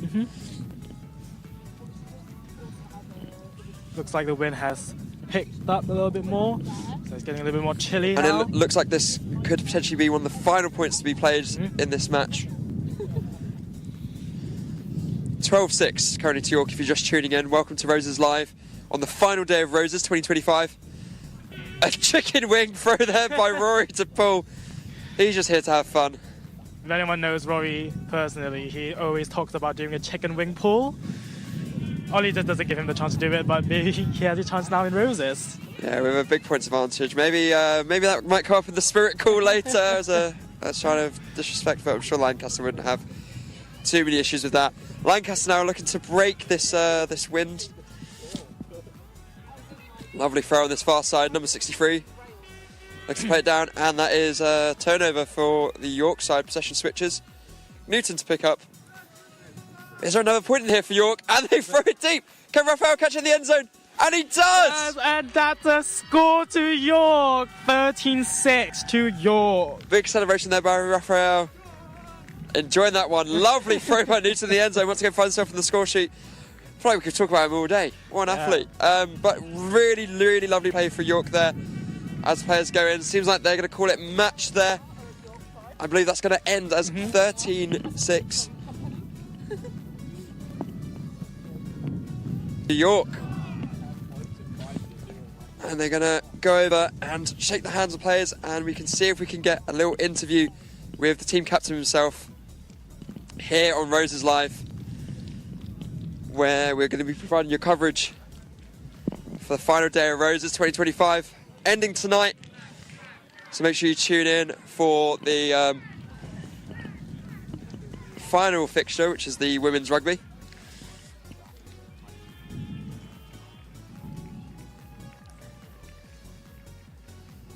And later on today we have other fixtures such as the cricket, which I believe is going to be covered on the radio.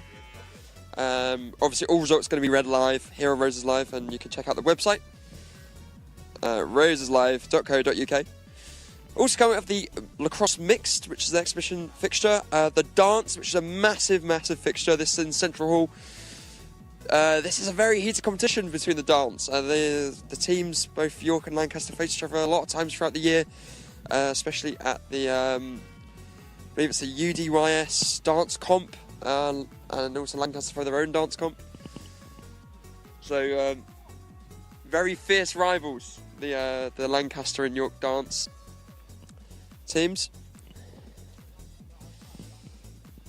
We also have the mountain biking happening today. That's at the York Sport Village.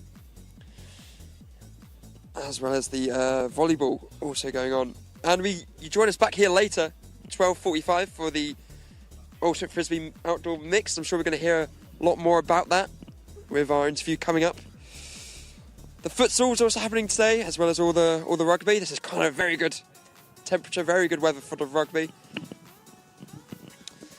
And we're going to be joined now by the York players and the York captain, Ollie Newton, watch your language.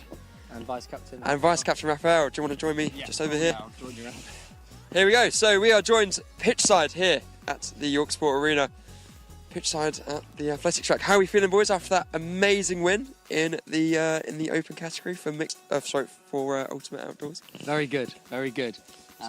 We wanted to come in strong to this game after losing the men's indoors yesterday.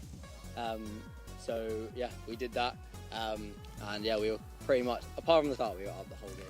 Yeah, I mean there was a turning point in the match where you broke wind, and then once you got that, it was kind of game over. Raphael, do you want to talk more about that?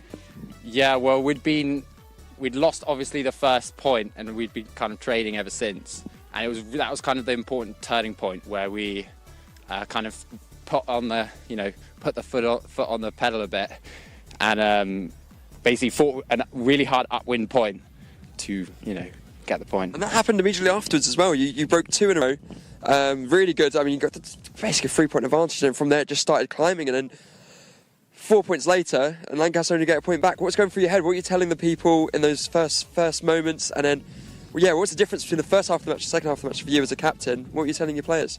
I think momentum was a really big thing in that game. As soon as we got that first break, Lancaster's heads dropped. They knew we really wanted this game and that we were going to fight for it. So once we got that first break and then that second game, we had the momentum. So then I was just telling everyone, guys, we just keep putting pressure on them now and they're going to fold. And that's what they did. Yeah, and it's very evident to see. I mean, yeah, really, really great show from the York side. Raphael, how was those points battling against the wind? I'm sure you... Well, it was basically a classic attempt of Huck and D, where you get it and then you just pelt it as far as you can and pray that it just goes straight. But you did really well. I mean, there was points there where you weren't just getting turnovers. It wasn't getting turnover up, she was getting turnover kind of in your own end. You had to work it up. So, and then there's some points kind of come out of nowhere where you cut to, finding breaks in those winds where you had to get it up and really took advantage of the weather. What was that got to do with your victory today? Yeah. Look, I think we managed to break through their zone that little bit better than they did ours. We had outdoor nationals last month where it was quite windy conditions the whole weekend. And we won that tournament by playing exactly the same way, by getting those key upwind breaks and then making sure we convert on all of our downwinds as well. Do you think tactics changed throughout the match? I think one thing we focused on after getting those couple of break points up, like you said, the 3-point difference, we really focused on resetting our mindset as if it was still 0-0 and not letting them get back into the game. So that was a really big focus in the second half, was just to stay, focusing on not conceding, basically, on our own points. Of course. And there was a lot of spirit calls in that match, a lot of decisions, a lot of people come off the pitch due to the injury. Obviously, we're over here, we can't really see much of this. Obviously, people watching at home from their nice and warm sofas, hopefully not out in the cold with us. What was that like on the pitch for those spirit calls? Do you think it was well done? How do you think the spirit went throughout the match? Yeah, I think it was good. I think Lancaster are a really nice team. We've played against them a lot. Well, this is my third year now, so I feel like I've played against them a lot. But this is the first time this year you've played them, though. In outdoors, yeah. So, no, yes, there were quite a few spirit calls, and everyone on the sideline's going to have their opinions, but they were always talked about well, like no one got angry with each other, which is what you want to see. That's fantastic. So it was a good spirited game. And you got the mixed later. Any words on that? Well, let's go win it. We're going to smoke them. Well, there we go. So it finishes 13-6 to York here at York Sport Arena. Thank you for joining me, boys. Thanks. Thank you. And we'll join you later at 12:45 for the mixed. Bit earlier, maybe. Bit earlier? Maybe. Bit earlier. We'll have to... That was the Ultimate Frisbee with a win for York, 13-6, denying Lancaster those 4 points they desperately want to win Roses 2025. We cross now to 22 Acres, where we join the cricket. However, this first 6 overs is crucial for taking a quick wicket and getting into the opening batsman. And you think as well, being York, you've won the toss, you've put them into bat, you'd want to take a few early wickets, you want to apply some pressure, so we'll see how it goes. Markswood was about to charge in, and then the Lancaster player has stood up saying that he needs the side screen to be moved. Then we've got some Lancs fans who have decided to very nobly go and change the move the slide screen just across for them, just adding to a bit of the tension, a bit of the pressure. We'll be getting underway in just a few moments, resuming play as the slide screen just been moved. Marcus will just return to his mark now, and he's charging into bowl. And he bowls now. That's outside off, and batsman shapes to play a sort of backward cut there. It hasn't really worked for him. It's gone through to George Roberts for no run. As I just said, with Woody's action in this crosswind, the batsman actually has been playing all around that, trying to play it with the swing, to be frank, but not getting it at all. Yeah, just moved across him, I think. I mean, we're not exactly straight on here, so we don't know quite how the ball's playing, but it did look like he's wafted at a bit of a wide one there, and it's just not quite working. Anyway, Woody's now running in again, bowling straight on the stumps, and that's a firm forward defence there from the Lancaster batsman. Woody's really getting that ball to carry through nicely as well. That is a lovely carry through on these conditions. Good carry off the pitch in not the most tropical conditions. No, very much no. Anyway, imagine a few words of advice coming from John Parker at mid on there, one of our superb bowlers that we have here at York. Marcus Wood runs in and bowls again, and he's wafted again at the wide one, the Lancaster batsman, and he's not connected with that at all. It's gone through to George Roberts. There's no run. Very strong opening over from Marcus Wood, who wasn't injured out before this game. Had shin splints for the past week and a half. Actually missed the Bucks game on Wednesday as a result. Did spend a lot of time, however, in Leicester with his better half, I imagine, recovering for the game. Anyway, Marcus Wood now running in, and he bowls, and that's been pushed, well, defensive push into the offside. Dylan Rendell fields into George Roberts. Bit of a back and forth actually between Dylan Rendell and George Roberts there. Ball goes to Angad Barber at mid-off before passing over to Marcus Wood. It's again a bit of a nervy start for Lancaster. nothing overly special so far from their batsmen, but we'll see how the game progresses. Anyway, we've got Marcus Wood coming in again, and he bowls outside off, pushed, well, just kind of opens the face on that, pushes that to point. No real intent really from the Lancaster. I think they're really just trying to see off the new ball and counter-attack later in the game. We'll see how the game goes from there. Brian, to your thoughts so far? The main thought being it's absolutely freezing here. I should have worn more clothes, but it is still a great day for cricket. Yes, it is. And Marcus Wood's now bowling again into that headwind. Bowls outside. Oh, it's inside edge onto pads. And there's that pop we saw from yesterday. Something just on the length can just rear up on you like that, and hopefully can find a result for the bowlers. Yeah, a very two-track pitch, isn't it? One ball's going to go low, one ball's going to just pop up off that length. You're not going to expect it. And that's probably how these batsmen are going to get out. I don't think it'll be through skill. There's not much of that in this team. However, there is variable conditions, and that's quite important for the batsman to get on top of. Anyway, we're at the end of the over there. I'm not sure what the score was at the end of the over, if my scorer could potentially inform me of that. We're 7 for no loss after 2 overs. 7 for no loss after 2 overs. Freddie Woodfine is from the golf club end. He runs it now, bowls outside off, wide signalled. George Roberts hasn't been able to keep that, so the batsmen have ran a single there, I believe. And so we'll be coming back again with Freddie Woodfine restarting his over after a slightly wayward delivery there. Same field as the previous over for Freddie now as he comes in and bowls. That's outside off, played with soft hands down to gully. Freddie Riddington there fielding that ball. Soft hands for no run there. Not the most convincing shot really from the Lancashire batsman. Hopefully they can be a bit more intense as the run rate continues to be quite low here. Freddie bowls and he comes in again, pushes it outside off. The umpire signals another wide. Not the most convincing start, as the commentator's view is actually completely blocked by Marcus Wood. I imagine purposely deciding to stand in front of the commentator so that we can't see the subpar bowling from Freddie Woodfine, so we can't commentate on that. However, he has decided to move. Fred comes in again and bowls. The batsman plays the same shot 3 times in a row now, still yet to score a run from it. Hopefully he changes his mind on the shot he plays and he can actually score a run. Not the most convincing start really, and I think we still have some technical difficulties with scoring, or maybe a subpar scorer, who knows.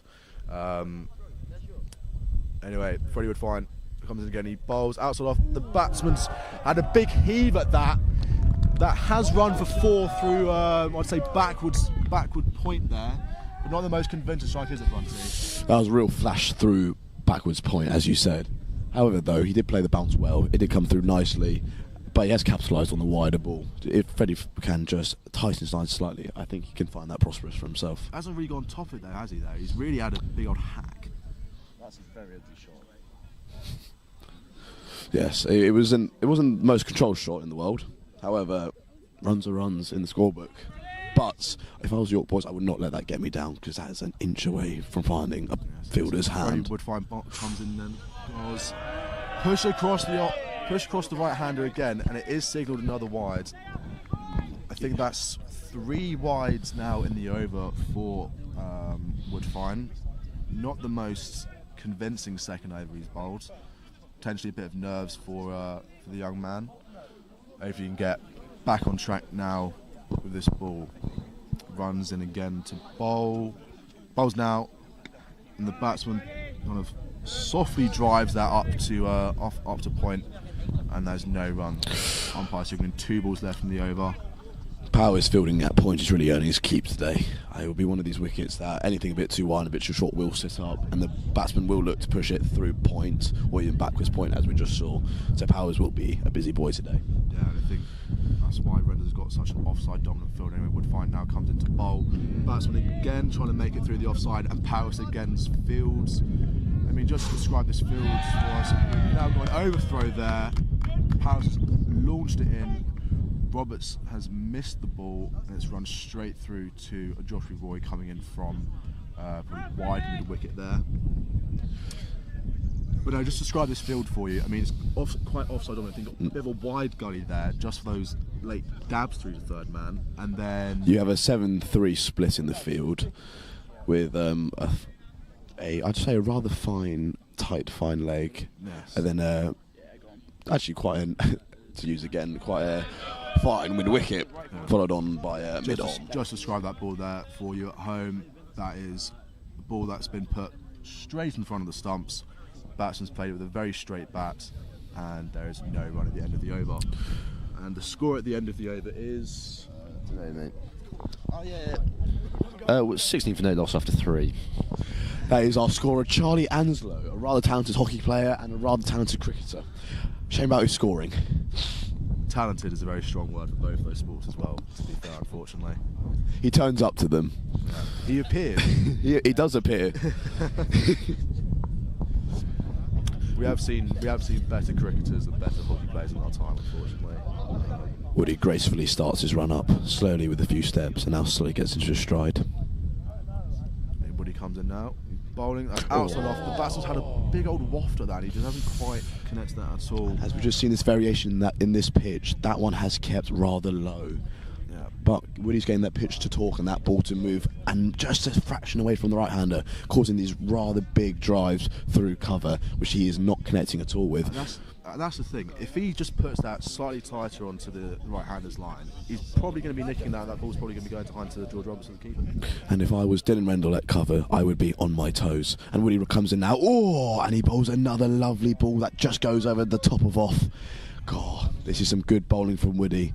Really working in partnership with his other bowler, who's struggled to find his length at first, but we all do. So it's good from Woody to really rein it in for the team. I mean, obviously this is amateur cricket and obviously very amateur commentary. However, that is a quite strong opening 2 balls there from Marcus Wood's second over of the match. He's running now again to bowl. Bowls now, just gone outside off. The batsman has connected with that. He's opened the face on it with quite hard hands, and that has gone for 4 through third man. As you said, actually, Patrick, there, he has gone at it hard hands, but he has kind of opened the face a bit too much, finding the outer edge, although these new modern bats, they really do fly no matter where you hit it. But I would not be disheartened if I was Woody. Any other day, that could have gone to hand. Exactly. I mean, when you've got pace on the ball, hard hands, if you catch an edge on this wicket, especially through that third man region on this ground, you're probably going to be picking up 4 on run two. Especially when you use that speed, which Marcus Wood and Freddie Woodfine have a bountiful amount. Absolutely patient boys. Anyway, Marcus Wood now running again, bowls, and he's just the batsman on the third. He's gone on top of that. He's played a lovely back foot defence, just prod that into the ground, and there's no run. It's a lovely response ball from Woody, just short of that length, which is what you really want, because it's either going to pop off that wicket or keep low, keeping that batsman questioning, as I like to say, aim for that fifth and fourth stump, make that batsman have to play it in. I think the batsman's probably come across his crease there just to play that, but expertly played if I say so myself. Woody now coming in again to bowl just past the umpire. Bowls now. He's bowled quite a full one there, outside off again to Jack Paris. And there's no run there. All coming back around the field very quickly. Again, not the most convincing effort from the Lancaster batsman. But then again, you're probably looking for a boundary and a single and over at this rate, to be fair, this part of the Exani Bunting. Yes, I'd just say constant rotation of the strike, or even just a boundary and over, and you get the job done. It is all about seeing off this new pink ball that moves way too much, and then Marcus Wood runs in, releases the ball, just straight down leg side, just a fraction. Umpire with the correct call, but I wouldn't be disheartened at all. And the umpire is on the wide there.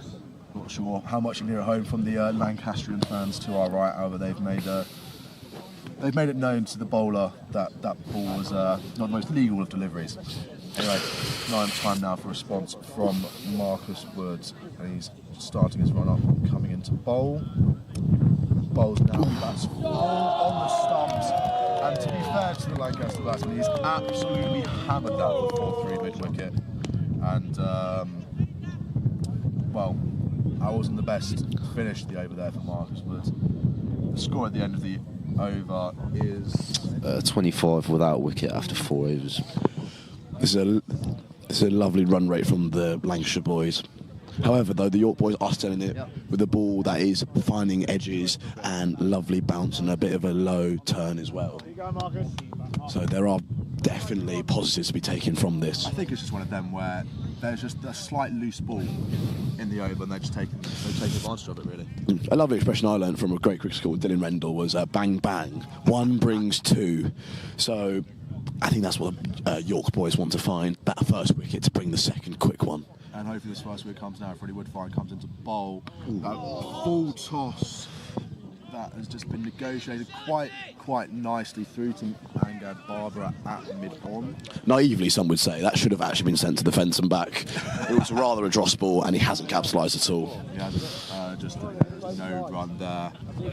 Hopefully Freddie Woodfine can find his length with this next delivery. Comes now to bowl. Bowls, that's outside off, and the batsman's left that lone outside off for no run. Rather little carry as well. George Roberts had to take that at a really low by the ankle catch.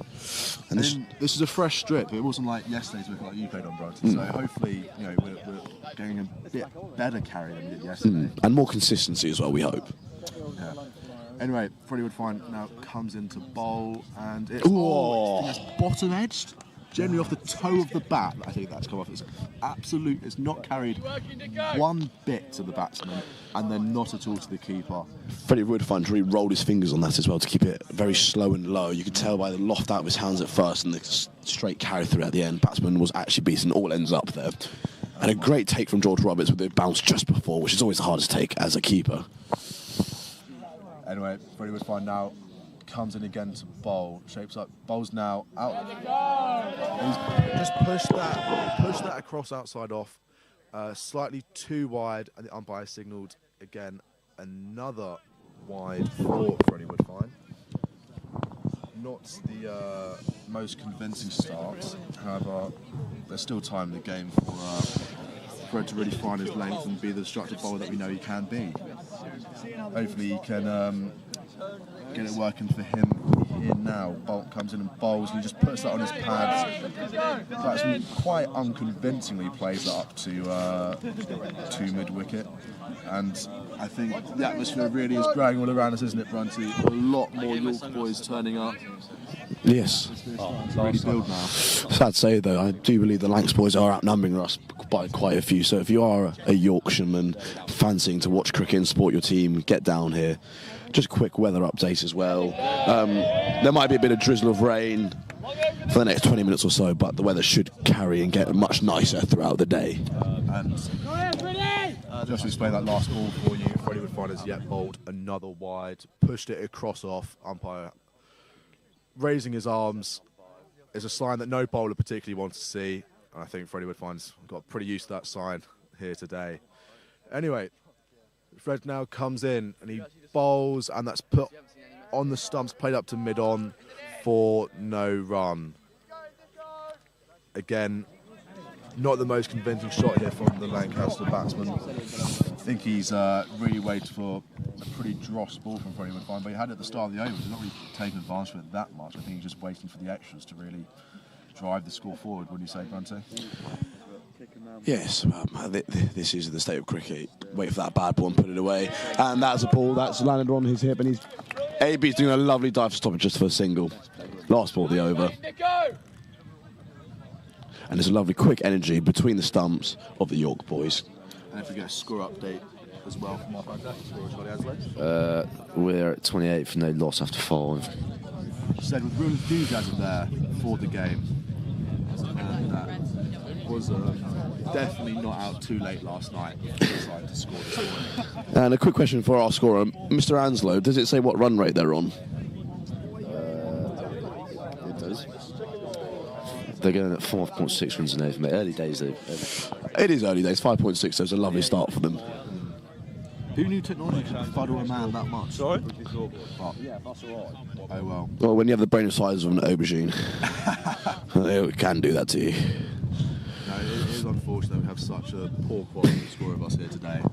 He's looking rather dapper, though, with his New York cricket tie, bestowed upon him by our former pros, Jono. Yeah, Harry Johnson returning today for Roses. Anyway, start of the over. Markswood coming in now to bowl. Bowls. That's outside. I think that's gone over stump. I think he's left that on length for the batsman. Very bold to leave anything on length in the 22, it should be said. But I think he has left that on length. Gone through to George Roberts for no run. Pretty strong start there for Woody. Very nice nipping pace. Hopefully he can back it up again with this ball. Now Marcus Wood comes in again to bowl, and that is put on the pads, just negotiated up to mid on there, where John Parker fielding it, and there is no run. I mean, just to explain what's happening for those at home in regards to the fans, I mean, there are a few York boys, I could say there are loads of Lancaster fans with very poorly designed jumpers. Hopefully they can get a better kit set next year and get some actual good stash. Anyway, Marcus Wood comes in now to bowl, push that across the off stump. Apparently too much as the umpire signals a wide.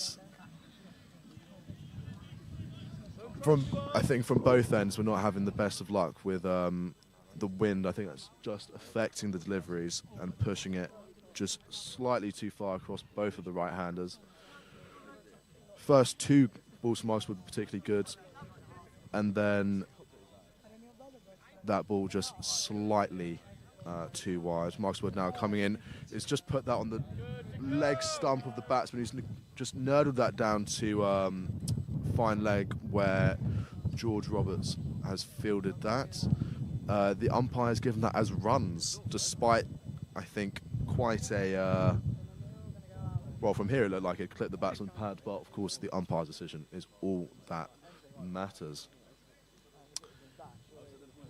And Marcus Wood on top of his mark, coming in now, ready to bowl.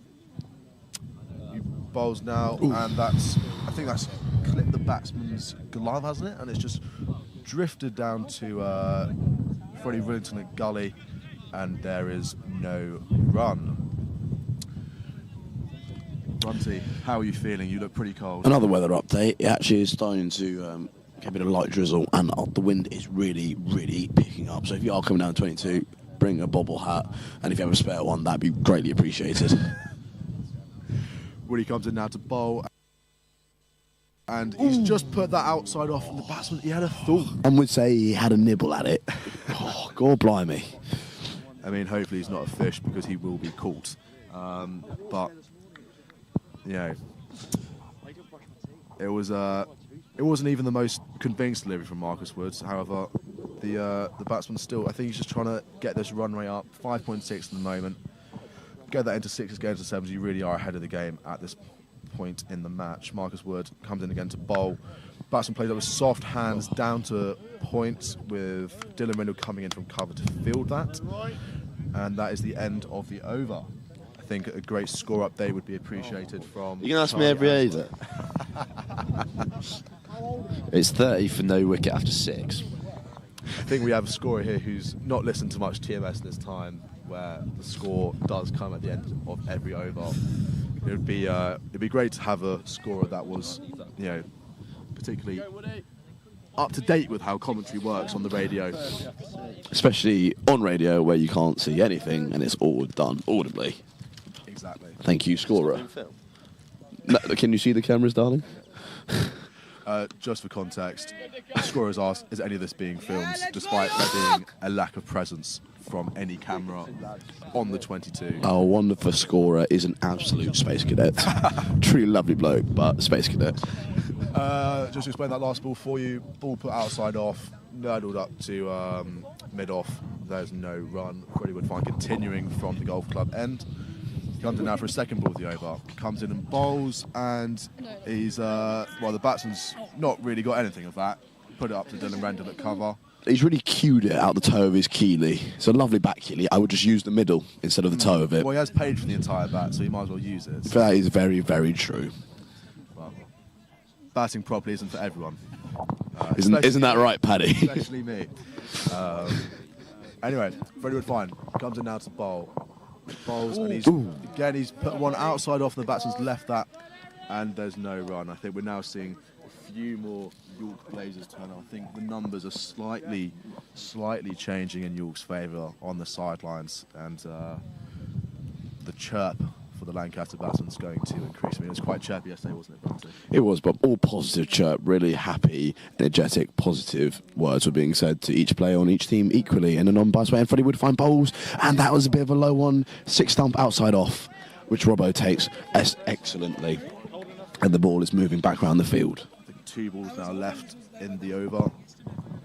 Pretty good over from Freddie Wood-Fine compared to his first 2. He's been finding that lovely length and line on just outside off, which gets that lovely bounce and a little nibble away.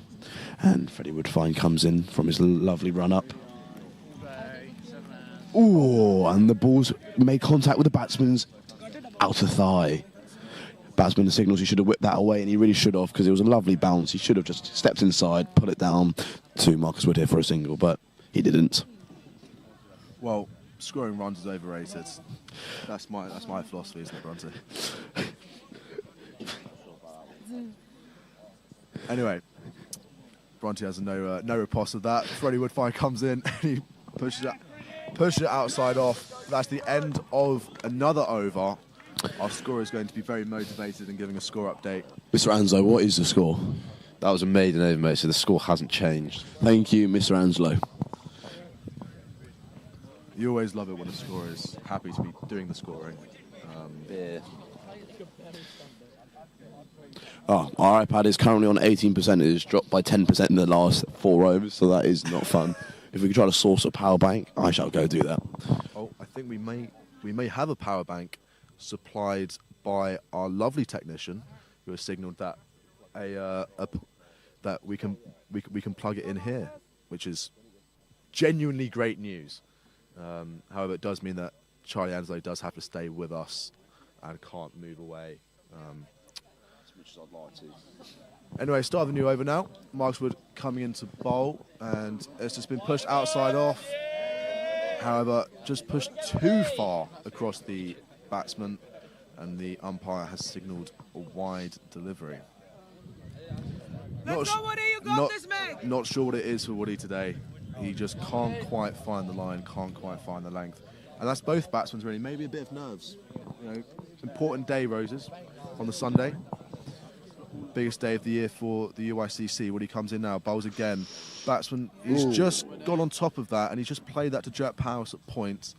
Not really got a hold of it, and there is no run. So 2 dots to start the over there. He's done a great effort there, actually, Powers, to get down to that, because it's just clipped the edge of the square. And that's always the hardest, because the square has more bounce off of it, so you can't really judge it. So he did really well to get down low to it, and now Marcus Wood begins to run up, and it comes into bowl.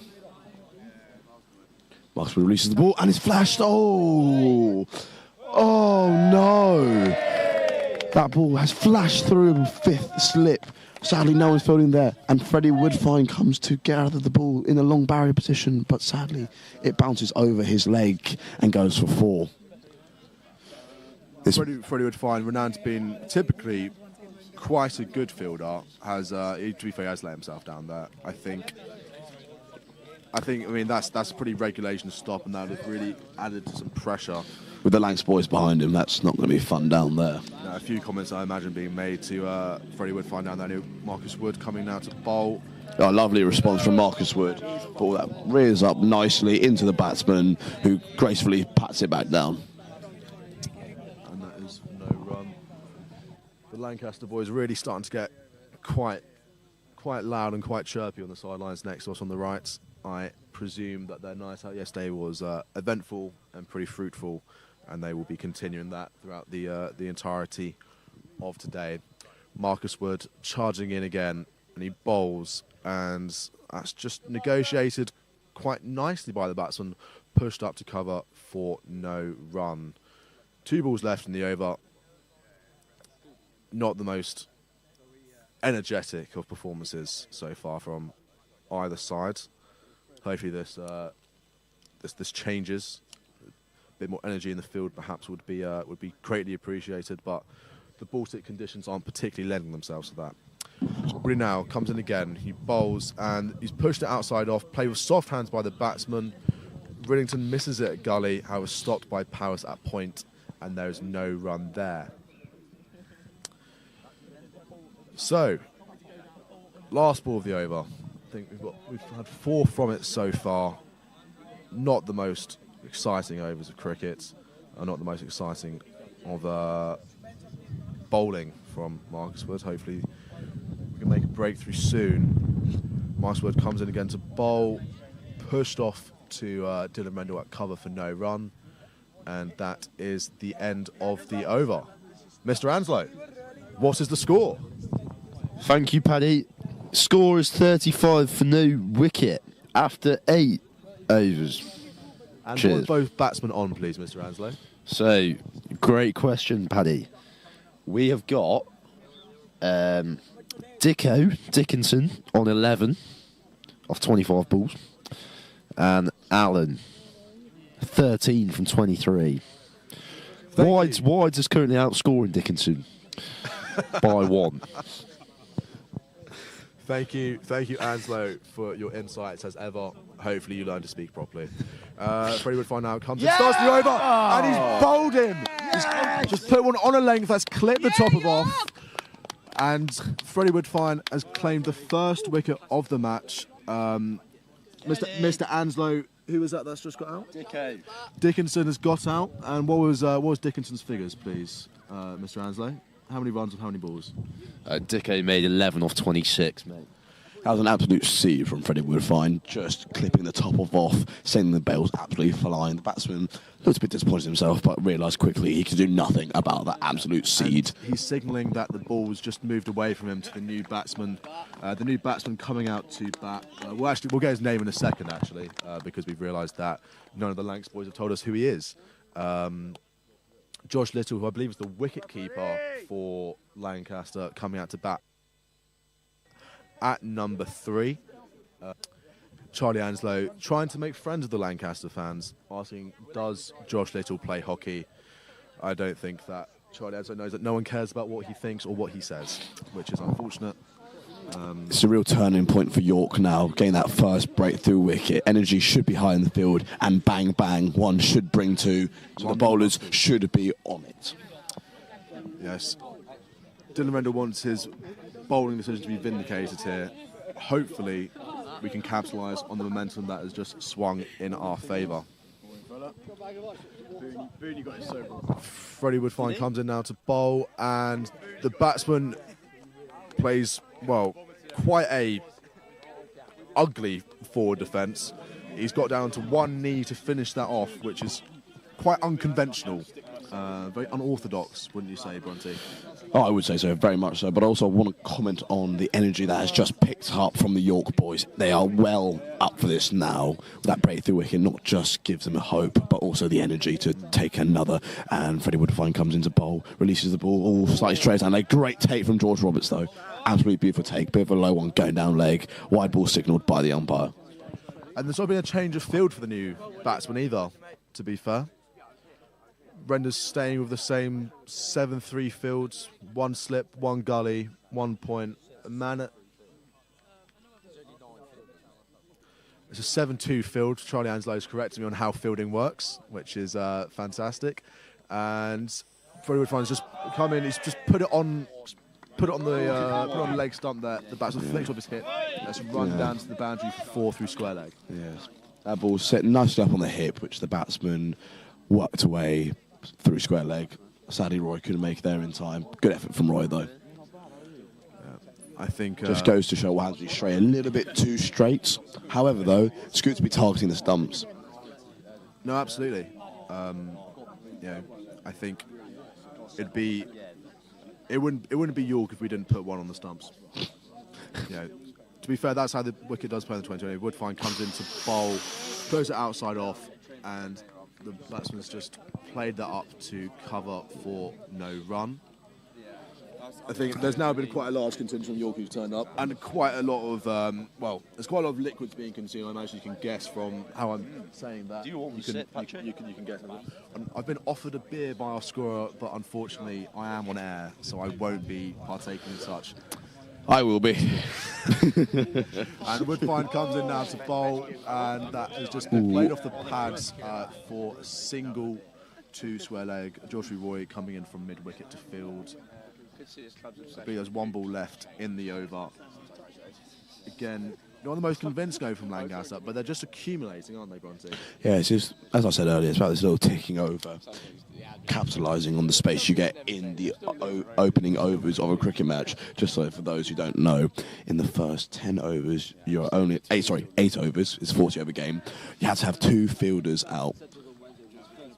And then after the next 16 overs, you're allowed to have 4, and then the last 8, you're allowed to have all 5 out. But this is a 50-over game, so it's actually 2 out in the deep for the first 10. The next 20 is 4 out in the deep, and then the last 10 you're allowed to have 5. And when I mean the deep, I mean there's an inner circle. You're allowed to have 2 fielders out of that inner circle. We just had the end of the over there with no run coming from it. So if we could just get a brief score update from our scorer, Charlie Anslow. Yeah, Lancaster are 41 for 1 after 9. Thank you, Anslow. My God. Woody to continue his bowling with Little by name, little by nature. little facing. Woody charging in now to bowl, and he bowls, and that's probably just back of a length. Batsman's got nicely on top of that. Really risen on the batsman, actually. He played that with lovely high hands, but another day that could have been schnick off to Robbo. And we've just played that to Jack Powers at point, and there was no run. Just having a slight renegotiation logistics here with our scorer moving across. Woody comes into bowl, and he's just put that past the batsman's bats, just past the outside edge, and there's no run. So, not the most convincing starts there from Little, the new batsman. Hopefully he can manage to get a ball going. Marcus Woods putting a ball back of a length. The batsman's had a big hoik at that, and it's gone through probably backward point there for 4. Very aerial from the batsman. Not the most convincing stroke either. There's quite a large change in the weather, and quite a few rain droplets are falling. The soundboard is being covered up, and Charlie Anslow is requesting a beer. It's a hard day being a scorer, and It's even harder being a commentator. I'm absolutely freezing. Marcus Wood comes into bowl, puts it just outside the batsman off stump, plays that with nice soft hands, plays it up to Dylan Rendell at cover, and there is no run. I mean, this weather's genuinely quite bipolar. It's either quite rainy or a bit of sun, and generally no in between. The rain is actually picking up by quite a bit, but the wind has died down though. Marcus Wood coming in now to bowl. He bowls and he puts it outside off. Batsman leaves it alone, doesn't want any part of that, and there is no run. Hopefully this batsman does play a stroke at some point, because otherwise it's going to be a pretty long day. Now, the rain has completely gone. It was about 10 seconds of quite heavy drizzle, not actual rain, but heavy drizzle, and now there is no rain. Woody comes in now, bowls, puts outside off, quite full, and I think you can hear from the crowd reaction, that was leathered through cover, 4-4. Angad Barbara going through to get off the boundary, and that is the end of the over. And we would. The score is 49 for 2 off how many overs, Chanslow? How many overs have gone? Chanslow does not know how many overs has gone, apparently. Good to know when your scorer is scoring appropriately. I mean, the weather conditions aren't the greatest, as heard from a former treasurer standing behind me who described it in terms I can't really replicate on the radio. However, I think you could probably fill in the gaps of it's freezing with another adjective put in there. We've got Freddie Woodfine resuming from the Fulford end, the golf club end. He comes in now and he bowls and he puts that probably just on the, probably just back of a length on the batsman's pads, played through to mid-wicket for no run. The drizzle is really now back again, sad to say, ladies and gentlemen. And our commentator's not happy with the weather either. I don't think most of us are. But the energy from the cricket will keep us warm. And now Freddie Woodfine begins his run up. Slowly runs in. Now gathering speed. Releasing the ball down. Ooh, fuller ball. Batsman's had a good old waft at it and missed it. Collected lovely by Robber behind the stumps. That's the thing about cricket. That fractional difference between a fuller ball and that short of a length can make the difference. We saw a 4 earlier from a fuller ball, and now that fuller ball has beaten the bat. Yeah, but this batsman's not really in the best of nick. I mean, he's okay. That weather, just to explain for those listening, we are outdoors in this weather, and it is not the greatest. I am truly quite miserable right now. Actually, if this rain continues to this extent or gets even heavier, the umpires might have to take a quick 20-minute break. However, looking over to the easterly side, there is blue skies coming. So this might just be a passing drizzle. So a 20-minute break could just see sunshine following. I do hope it's 20 minutes. I can't take much more of this. Our scorer has just let us know that we're absolutely stuffed. Should the rain continue, because we won't have anything to speak Freddie Woodfine bowls the ball. Oh, another fuller ball with the batsman's wafted at it. Oh, this batsman is really not finding it comfortable in the rain or actually with bat in hand. It's that pink thing, mate. Just hit it. I mean, heaven forbid this batsman actually connects with the ball. Heaven forbid that he actually play a shot.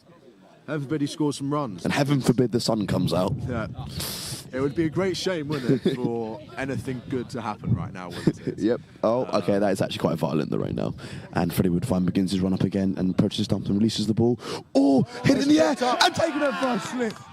A lovely shortish ball, just short of a length, pops on the batsman.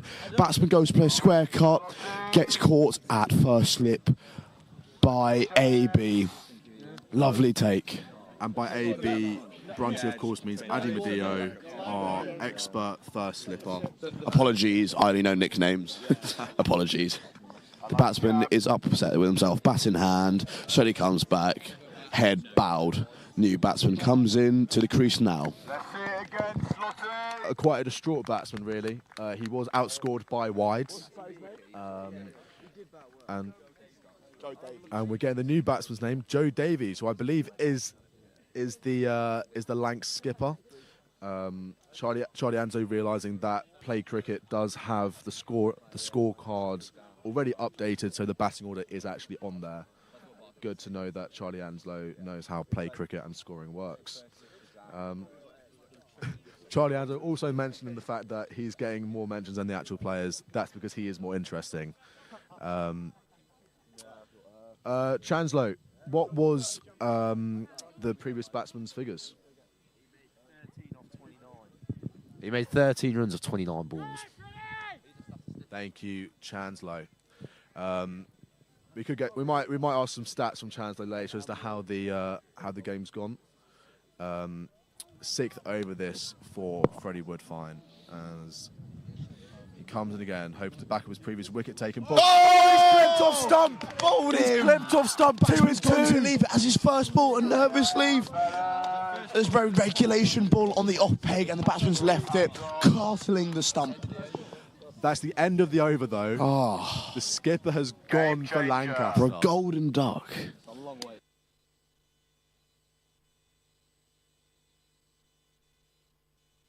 Oh, it's a long trip from Lang to face one. Head bowed. Oh. The Lancaster team giving his batsman no sympathy whatsoever. Even they agree that was a bad leave. York are well back into this fight. So we've got a new batsman coming in. And we are... Well, it's the end of the over there. Marcus Woods hoping to come in from the... from the other end. And the new batsman to the crease is Eames, coming in at number 5 with the green helmet, even though they play in red. So, Charlie, what was that last batsman? What was his figures for the game? Yes, he made a very fruitful innings of 0 off 1 ball. I enjoyed it. You don't leave those. Would some call it a golden duck? That is shocking from their captain. I mean, for a man who's probably designed their entire training season, their entire pre-season training, to get no runs is not the best approach. So, from the other end, Marcus Wood continuing. And that's everything from the cricket. Now let's dip into and see what's going on over at the women's outdoor ultimate frisbee that's down on the athletics track. From York will be happy to be pushing Lancaster all the way back into their end zone, and now they've got to work the disc all the way back up. Let's see what 99 can do here. Ollie Hart, very notorious for his bids, isn't he? Yes, he is. He is the layout king for York, so that was very unfortunate not to see that there, but I'm sure there'll be a good photo. Some would say not very graceful with his layouts, but he does them quite regularly. I've never seen a man bid as much as he does, so it'd be interesting what he does, especially with the floor getting a bit wet. And that's a 10 of possession again in York's favour, but it looks like they're doing a spirit call. So, Thomas, for people who've never watched frisbee before, this is their first time watching it, you might notice there's not a referee on the pitch. Now, why is that? Yeah, so frisbee is actually a self-refereed sport. The players will call their own fouls and then they will have a discussion. On this one, it looks like it was a strip call, so the player hit the disc out of their hands, and it has been accepted by York, so Lancaster get the disc back, and they're back at working through the zone right now. Good swing coming across. 99 on the disc. The disc gone up.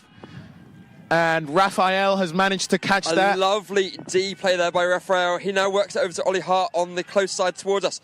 Ollie Hart down the line.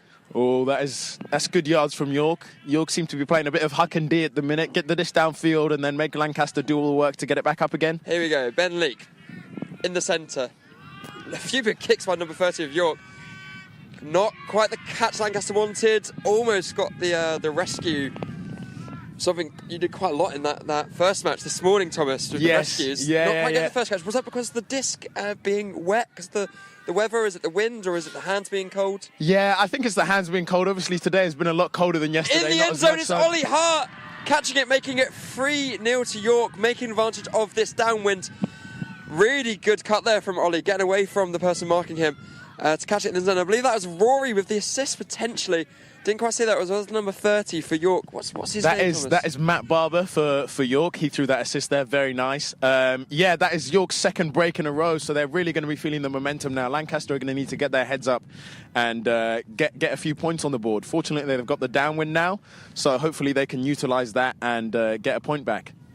Wonderful. Really good start here from York. I'm sure this could really take the zap out of Lancaster's game.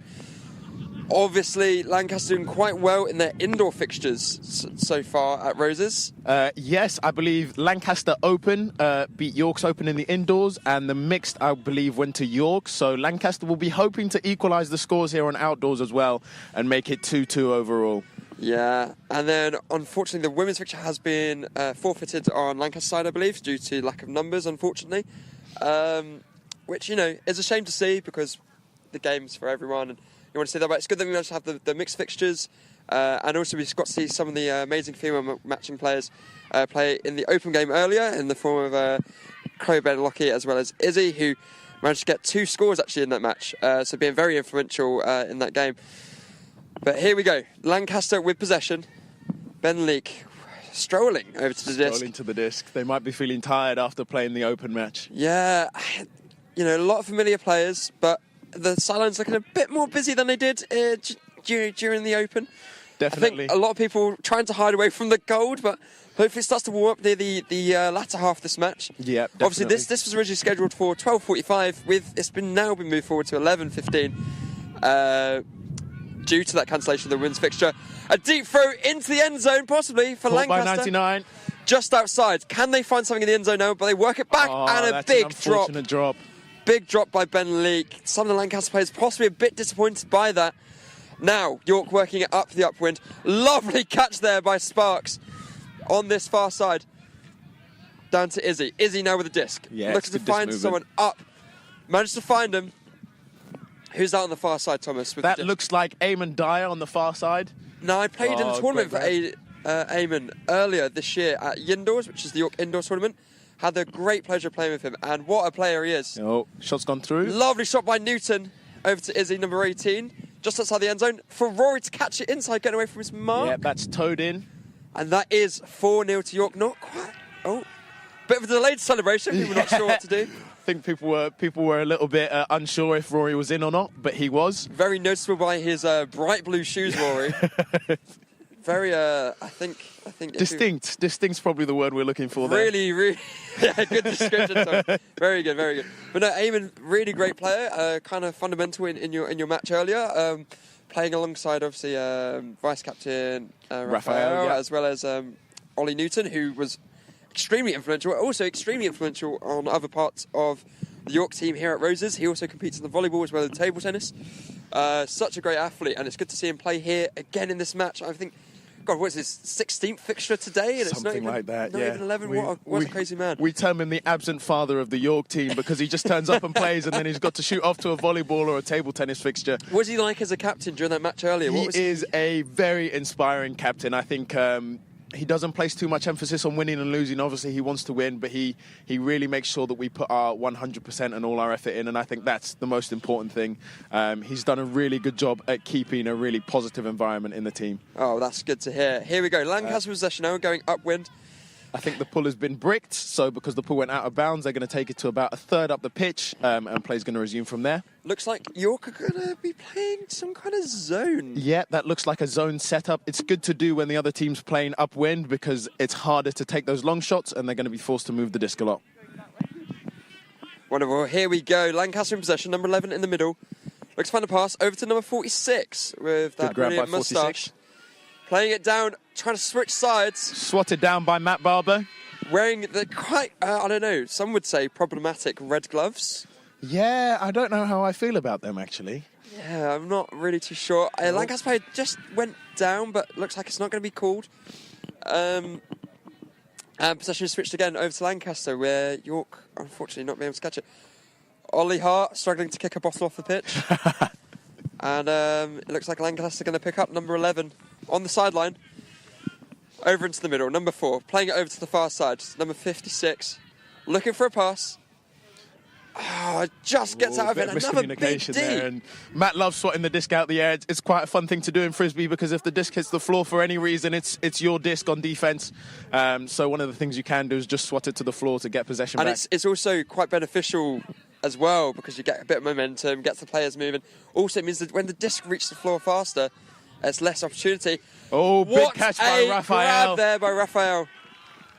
I think that is 5-0. That is 5-0 to York.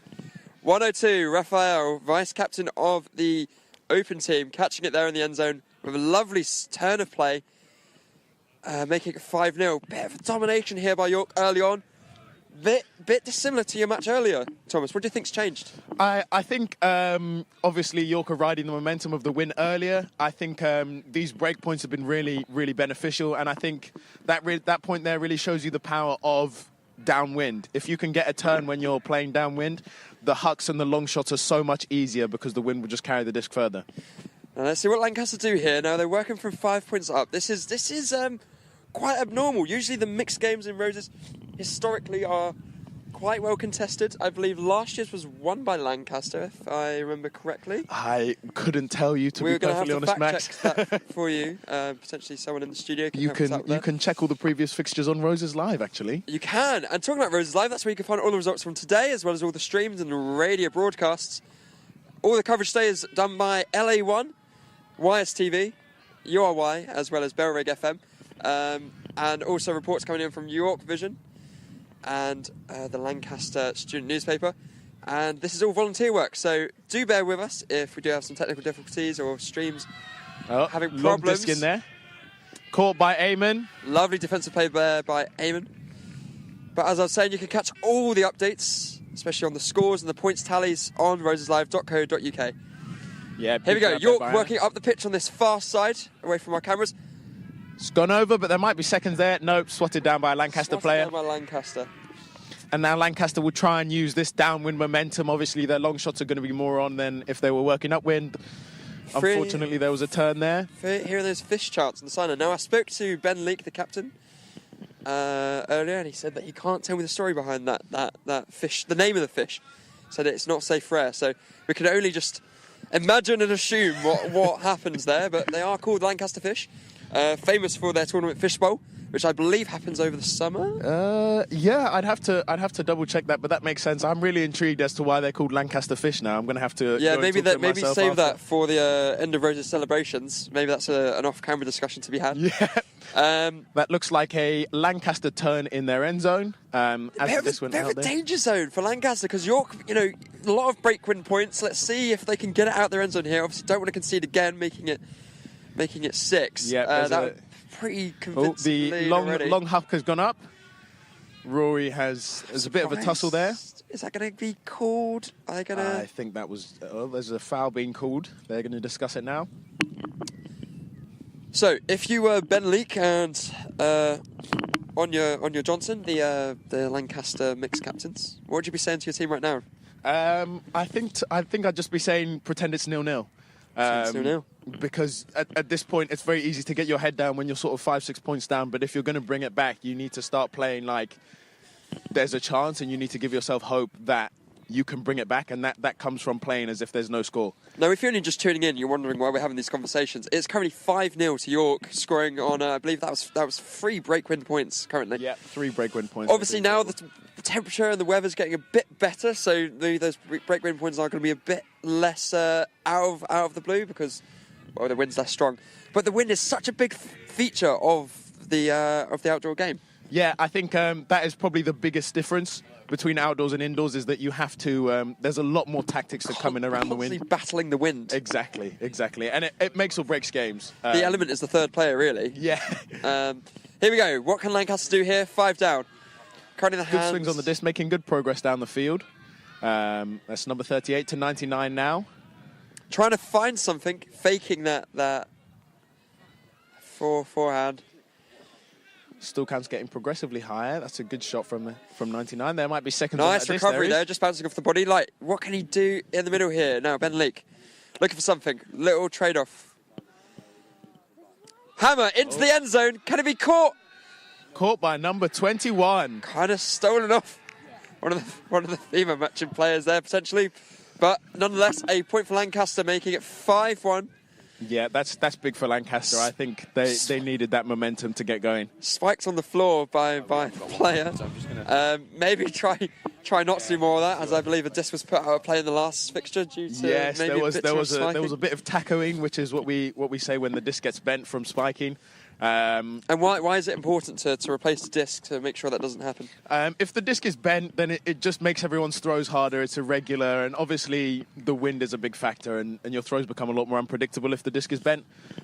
So we will always have sort of 5 or 6 discs on side in case any of them do get accidentally stepped on or spiked or anything else that could taco them. And obviously in a very highly contested match like Rose's, the disc is going to get spiked. 100%. I think the emotions are really high. This is a big deal. This is sort of the biggest fixture of the year for both teams.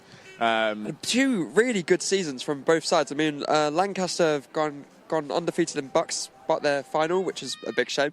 And you guys winning Div 2 Nats. Yeah, that was really big for us. I think everyone was a bit shocked, including myself. But we got there on the day and we were just like, yeah, we're just going to keep backing ourselves. We're just going to keep going. And we went 6 for 6, which was really incredible. So really incredible play. 2 very successful teams. And it's the first time you're playing them outdoors this year, which is a big deal. That first match, obviously, in a win for York. I mean, you technically are higher. I mean, Lancaster being Div 3.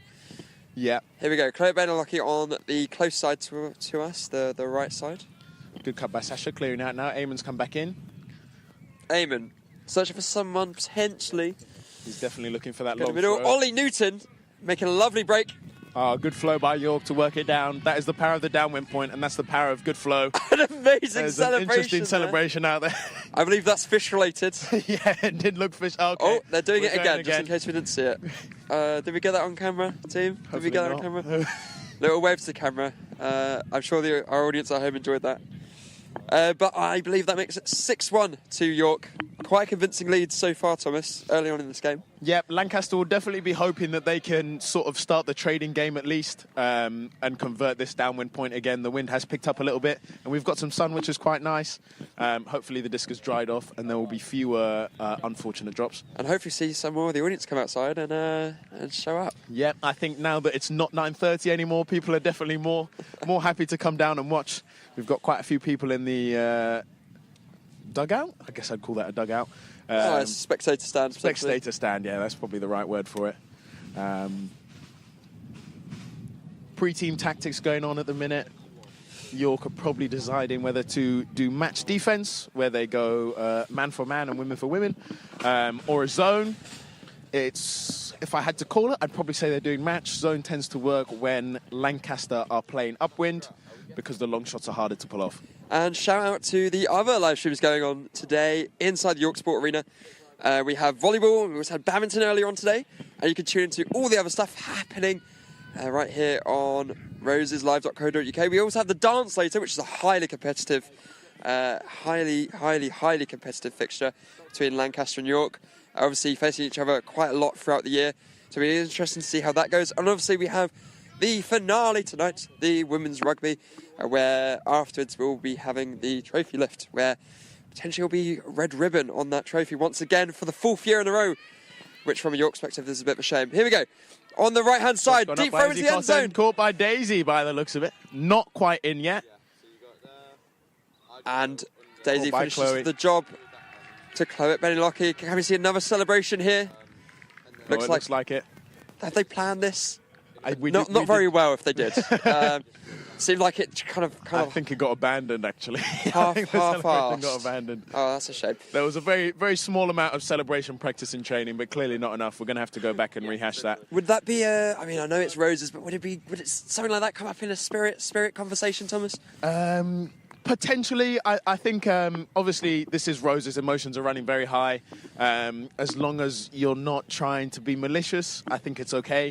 It is okay to celebrate scores. I think they are very big here, especially. I guess this is a bit of also kind of an out of wider competition. You know? Yes, yeah. It's more of a in the grand terms of frisbee world, it's more of an exhibition kind of legacy match, I guess. Yes, yeah. It's a grudge match. I think it's a.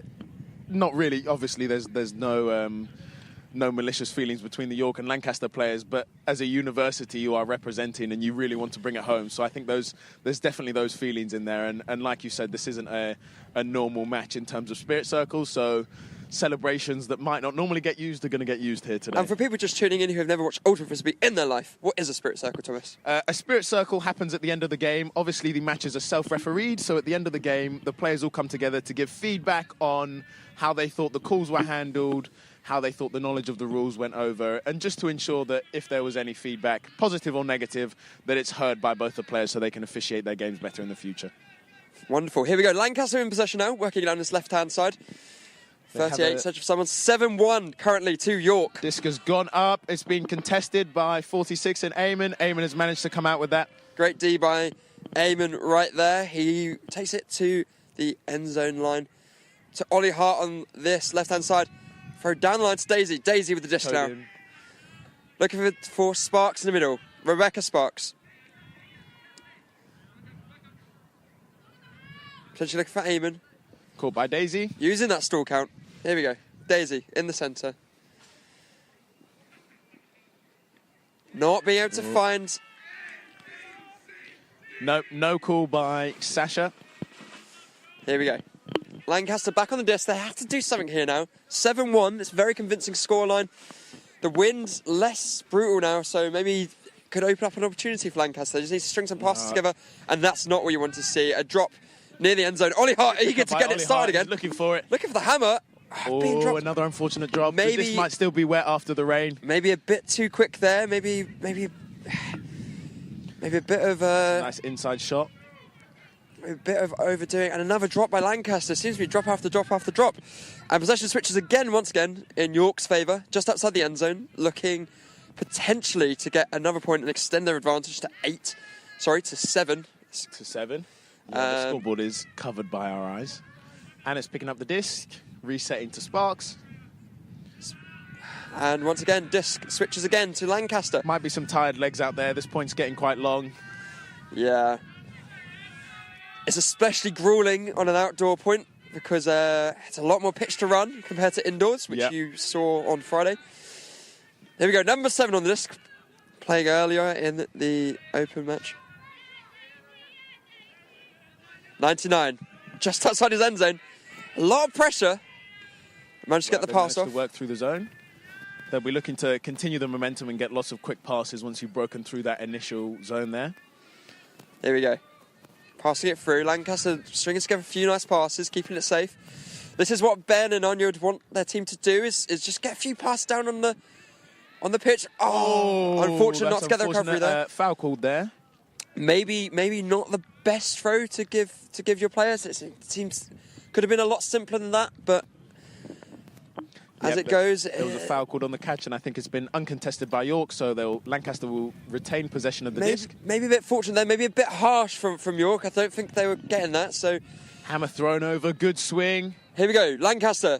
Good flow by Playing Lancaster. down the field, really good What catch there, just outside Great the end layout. zone. Here we go, taking their time to reset. Disc back in play. It's gone up. Bit quick there, potentially. Yep, so that'll be a York turn. Very unfortunate after Lancaster had some great progress up the field. They did a really good job of breaking through the zone and working up.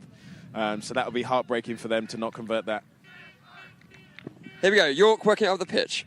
In the centre now. Good fakes by Anna.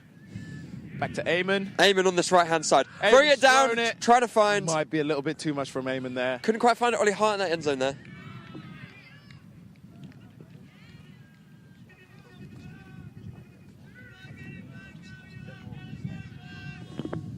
Here we go. I believe that's Alexander from the Lancaster team, taking it slow. Trailing by six points now. This point going on for a long amount of time, Thomas. Yeah, the lactic acid will definitely be getting to them now. This is a long point. This is going to be very big, and that might be why you're seeing the increased turnovers there. But Lancaster are back working the disc up the pitch now. We have a risky hammer over to this far side. Obviously, don't want to concede to Callahan, kind of working out of their own point. If you're unaware what Callahan is, that's where the opposition will throw it in their own half, and if you catch it, it's a point to you. Here we go. Really nice few passes there from Lancaster. It's exactly what they'd want. It's what they've been trying to do for this whole point. Unfortunately, not just quite getting Big that hammer final coming pass. out. Oh, great grab. Another hammer. Oh, really good unfortunate defensive there. work by Eamon, working up the pitch. Lovely few passes, and again dropped by York. What can Lancaster do now from this middle of the pitch? Big hammer deep, maybe a bit rushed. God, another big bid from Lancaster. Unfortunately, this time not coming off successful. Yeah, I think they're definitely trying to get the point done now. Both York and Lancaster are feeling that. What can York do now? Can they put an end to this century-long point? Here we go. Ollie Hart on this far side. Pensy looking for something a bit loose and wild. Pass it back. Here we go. Move that Sparks in the middle. Good out to Sasha. Sasha now over to Eamon. Eamon working up the pitch. Looking for end zone option. Great around throw. Was a good option, and all the players on the field will be feeling this now. Sideline trying to do their best to amp up the players. Can they get the vibes going to try and get them back in this game? And get both teams through this grueling point. God, they must be absolutely shattered. Frisbee's quite a unique sport where sometimes you can go for a whole point with not even touching the disc. It sometimes just feels like you're aimlessly running around, but you're always doing a part. And that's a big drop from Lancaster there. Can York capitalise on this? Yeah, So try and go fast. Here we go. York goes safe, passing it back.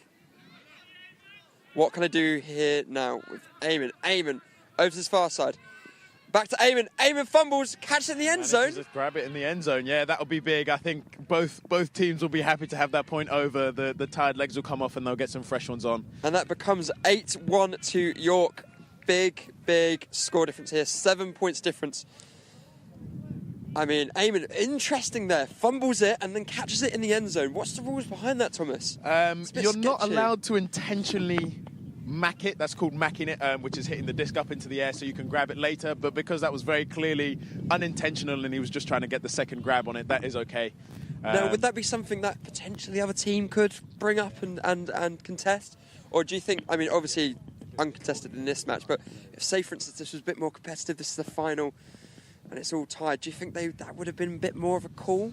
I think he'd probably get away with that because of just the way it was done, and it was only a one-time thing. You know, it was very clearly an initial attempt at a catch and then another attempt. There was no sort of... He wasn't looking to gain any yards there. Knowing the player personally, I know that he probably wouldn't do that on purpose, and if he did, he'd probably own up to it. So in this case scenario, I can't imagine that being a problem.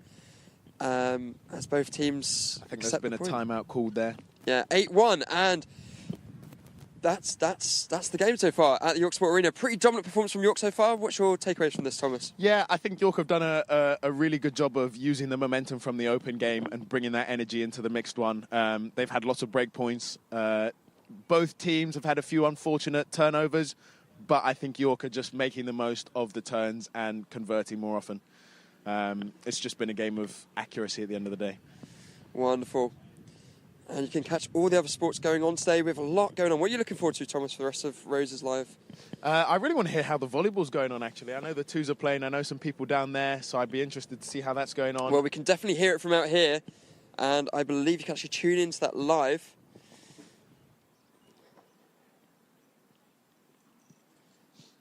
On roseslive.co.uk, where we have all your coverage, all your fixture, everything you need to know.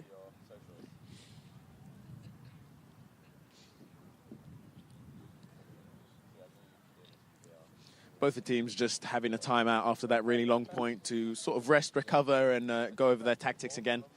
Now, the points tally hasn't changed as thus far. It's currently 131 points to York overall to 164 for Lancaster. Lancaster require 172.5 to win. So it's very likely within the next, hour, 2 hours, that potentially the winner of Roses 2025 is announced. York doing well, though. Yeah, they're definitely doing a good job to fight them off. I think York should be really proud of themselves.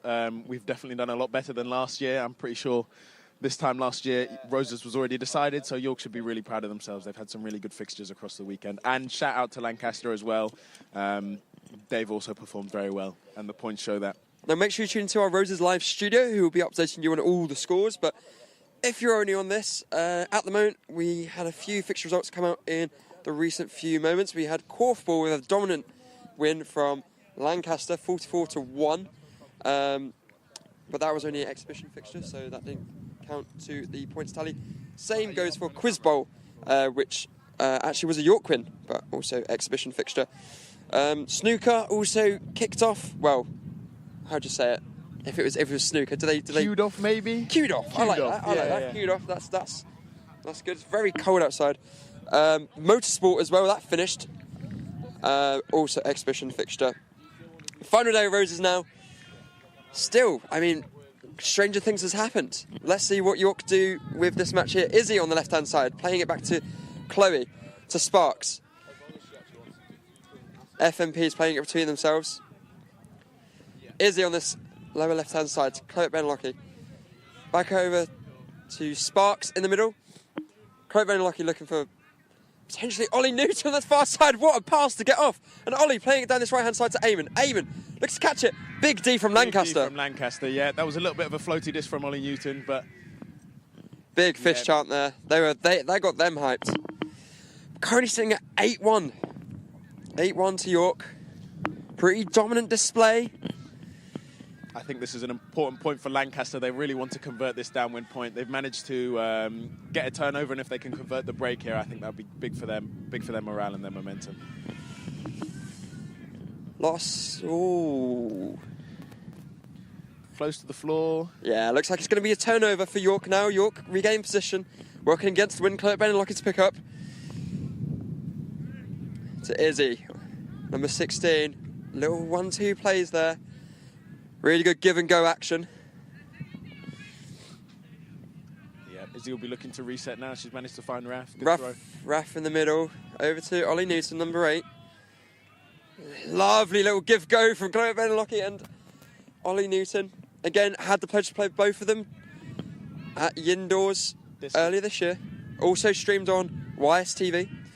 Rory looking for it in the end zone potentially. Ollie, I think Ollie could make this throw. Looking for it. Good fake. Faked it. Grabbed, I believe, by Anya Johnson. Big fish chance from the away end. Yeah, Lancaster will be looking to utilise the wind and work the pitch. Oh, the hucker's gone up. Can Anya get this? Not quite, unfortunately. And it drops in the end zone for a York possession. Really good run there by Anya Johnson, number 16. And that is still big for Lancaster, even though that was a turnover. They've forced York to now have to work it back up the pitch. And it is tricky to do that. York have been doing a good job with their give goes, but it means the legs of York are going to be tested again, and Lancaster will have another opportunity to turn. Great to see your captain making a big run forward as well. It must be nice to see of the Lancaster side. Disc has gone up. Rory, unfortunately, not being able to get to it. Ollie stopping the roll.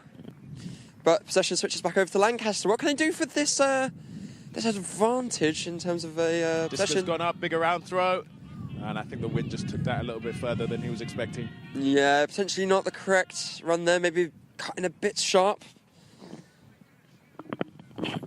Obviously, always important to keep your eyes on the disc. It's always really hard though when that disc changes just above your head. There's nothing you can really do, is there, Thomas? Yeah, chasing down a disc is definitely difficult. You'll have the sideline trying to tell you to go left or right, but when that disc is above your head, it's really difficult to try and line up for that. Chloe just taking a minute to tie her laces, and then she's going to bring the disc back in. Again, Lancaster are quite happy to just trap York here in their end zone. Got a massive, get another turn. Massive cup defense waiting for Chloe Bailrigg. I'm sure she likes seeing that when she come up. Great cut by Sparks in the middle of all of that. Gone up. Raf not being able to get his hand over it. And Lancaster have managed to get another turn in York's own half, so they'll definitely be looking to convert here. Bailrigg walking over to the disc now.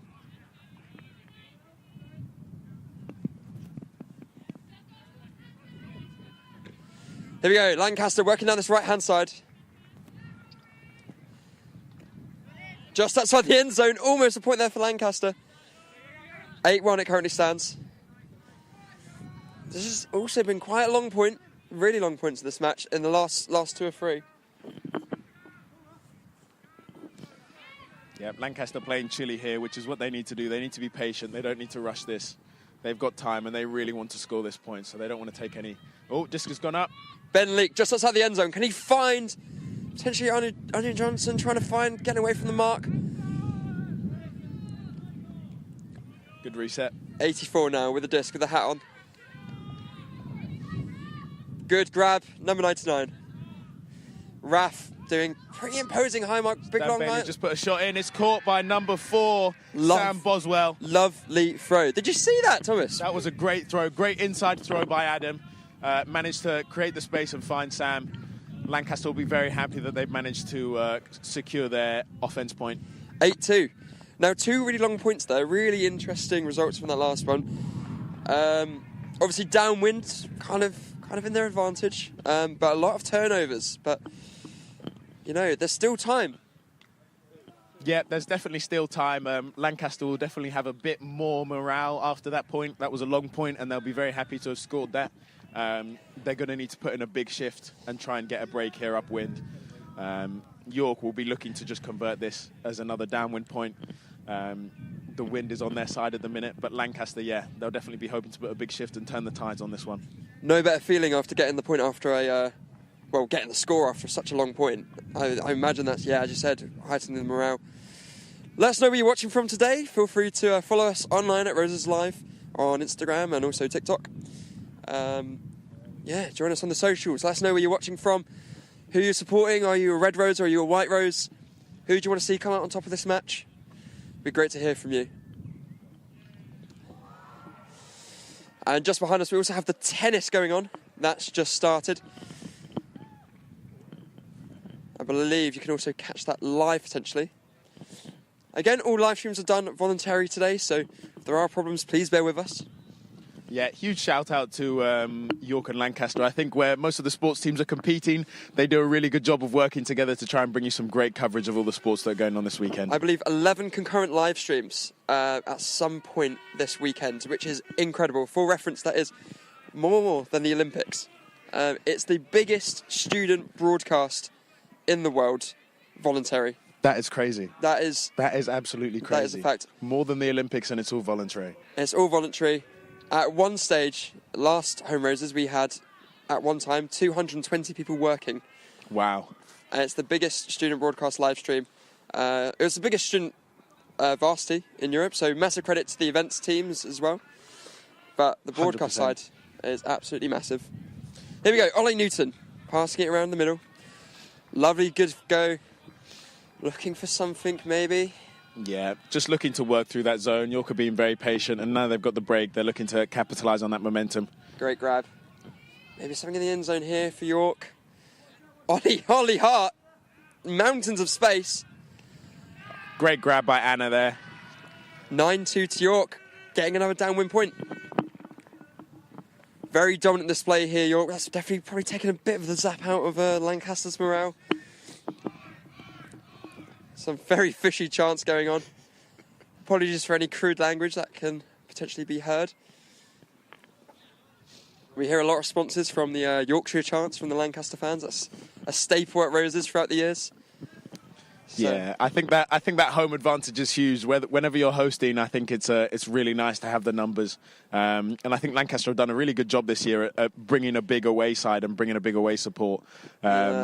I mean, it seems like a lot of them are just waking up from the darts last night, which concluded at 11:41. That's when the scores got tallied in. So oh, wow. They're all kind of rolling out of bed, maybe a bit hungover. Nothing wrong with that. Enjoying the sport. As I like to say, the Roses is just the Olympics, but everyone's either hungover or still intoxicated. Yeah, definitely. And darts is one of those sports that you can really enjoy while you're playing. I think a lot of the players probably play better when they're a bit intoxicated. So I can't really say the same for most of the other sports. Yeah, I don't think you want to be playing frisbee after you've had a night out. Here we go, Definitely Lancaster with the downwind and also with the possession. Huck has gone straight up. Lovely catch. I believe. Great grab. I think there's just a bit of discussion about whether the point was in, and I think it's been called in. Always a bit of a shame when it's just on the end zone. You never know. You want to celebrate, but you don't want to celebrate too much. Yeah, there's a lot of delayed celebrations in frisbee, especially with a huck like that. But it was a great look, and that shows you the power of the wind, how quickly you can score a point. 9-3 now is the scoreline. Lovely deep play. That's how quickly the game can change. You can score within frisbee within mere moments. I think that was 3 passes before a score. Yeah, if that. And York and Lancaster have sort of gone back to trading. This is what you sort of expect, that the downwind points are scoring. Hopefully, this will continue. If you're a York fan, if you're a Lancaster fan, you'll be hoping that they can pull together a big defence this point and get a break. Really strange how the games have changed, because it's kind of the flip side of what happened earlier in the Open match, where it was trading for the first probably about 8 points, and then York managed to get a break win point, and then after that, it was kind of clean sailing for York. This time it's the other way around. Maybe that's to the credit of the captains on the Lancaster side, Ben Leake and Anya Johnson, maybe playing around their tactics and having a few words with the players and seeing if they can change things up and maybe shake up this York defence. Here we go, York on the offence now though. Sparks in the centre, looking for a pass. Not being able to find it. Really tight defence. Turning, tight match by Lancaster. Kobe Benelocki now on this close side to us. Lovely throw across. Can Ollie Hart find it? Not quite. Butterfingers Ollie Hart, unfortunately. For some reason, pointing at the Lancaster player. I think he's just showing him where the disc is. Here we go. Lovely throw Good there grab. by Lancaster. Over to 84. Oh, The disc has gone up. Looks like it's a little bit too right. Oh! Very unfortunate not to catch that there. Kind of slipped through the fingers. Yep, and the disc sort of turned in the air and became a blade, and when they're falling very quickly, it's very hard to grab them. Here we go. York trying to capitalise on Lancaster's slightly slow comeback. Ollie into Newton defence. being pivotal in this forward momentum play. Lovely string of passes now from York. Izzy with the disc. Trying to find someone. Little undercut from Ollie. Lovely one by Chloe Benelocki. In the end zone for Sparks.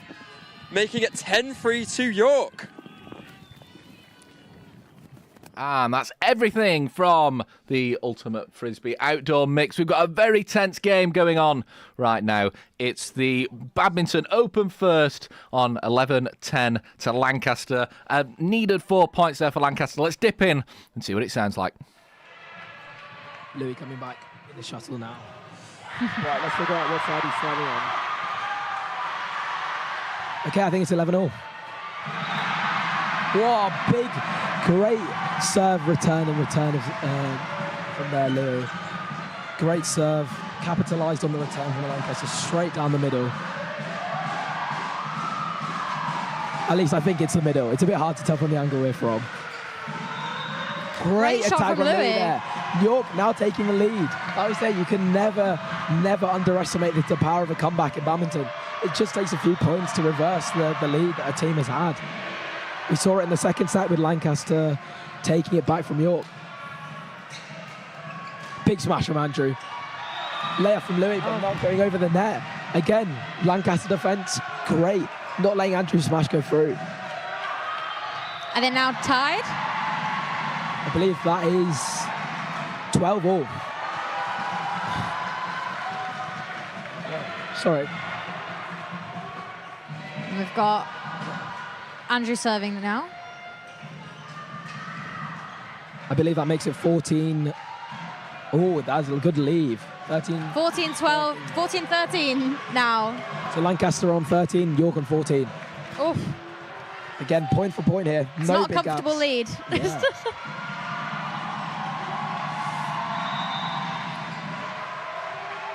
Smash from Andrew. Oh, beautiful defensive shot from. Oh. Just into the net from Lancaster.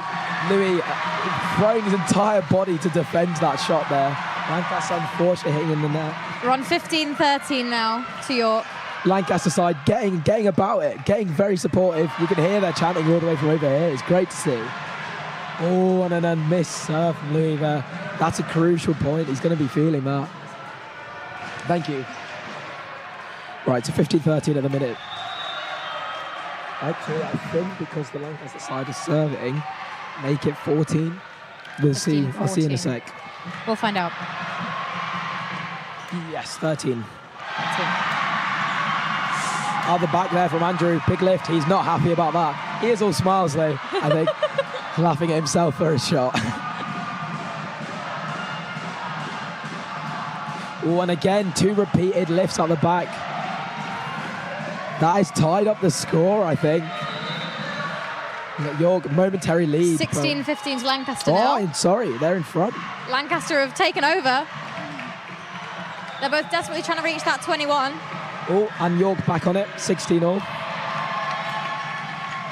Drive. Oh, a big attack. Oh, Zen falling over. Oh my God, he's defending from the floor. How is he doing that? Big splash. Oh, and it's wide. Eruption from the York side there. Beautiful rally. Zeng defending what's on the floor. Andrew ducking down at the net there. Oh my God, beautiful rally. 17-16 to York is their updated score. Drop from Zeng. Big lift. Oh, and I think it's out the back from York. 17-all. That's all right. Okay, and we've 17-all. Henrik to serve. Oh, and Henrik hits in the net. Unfortunate shot there. He was ready. He had his racket there.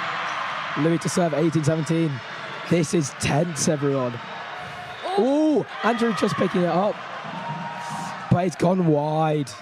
Zeng there, I think, apologising for hitting it off the currently frame. on You always love to see a 18-17 bit- to York now. You always love to see a bit of sportsmanship. It's the best part about badminton, I There's been think. 1 point in it this whole half of this set. Yeah. Oh, Louis tacking heavy off the return. Going wide. Oh, did it go wide? I guess we'll see. No, it didn't. It went in. 19-18 to Lancaster. 19-18 to Lancaster. All win. They're so nearly there. Close to the points here. I'm sat forward in my seat. This is absolutely riveting. Big smash from Louis. Defense. Big smash from Andrew. Was that it? Massive smash from Andrew there. 19-19. Oh my days. They are both holding on for dear life. Oh my days. Will it go to setting? Setting in the third set of the men's first team. Oh, beautiful smashes from Lancaster there. Forcing the defense. Oh my days. Where'd it go? It's up. It's 2019. I missed the shot there. I think York. 2019 to York, yeah. I think they landed it in the back tram. Lancaster making sure they're ready before the shot. This is a crucial point. This good serve from Andrew. Big lift. Setting smashing it. Big lift from Henrik. Another smash from Louis. Oh! Lancaster taking the point. It's gone to setting. 2020. Oh my What days. a year. What a score. Oh, absolutely unbelievable. Lancaster are going to be absolutely buzzing at winning that point. They're going to be so happy. Henrik to serve. Andrew receives. Oh no, Louis caught out of the back.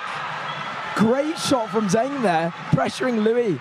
Louis just must not have been pressured.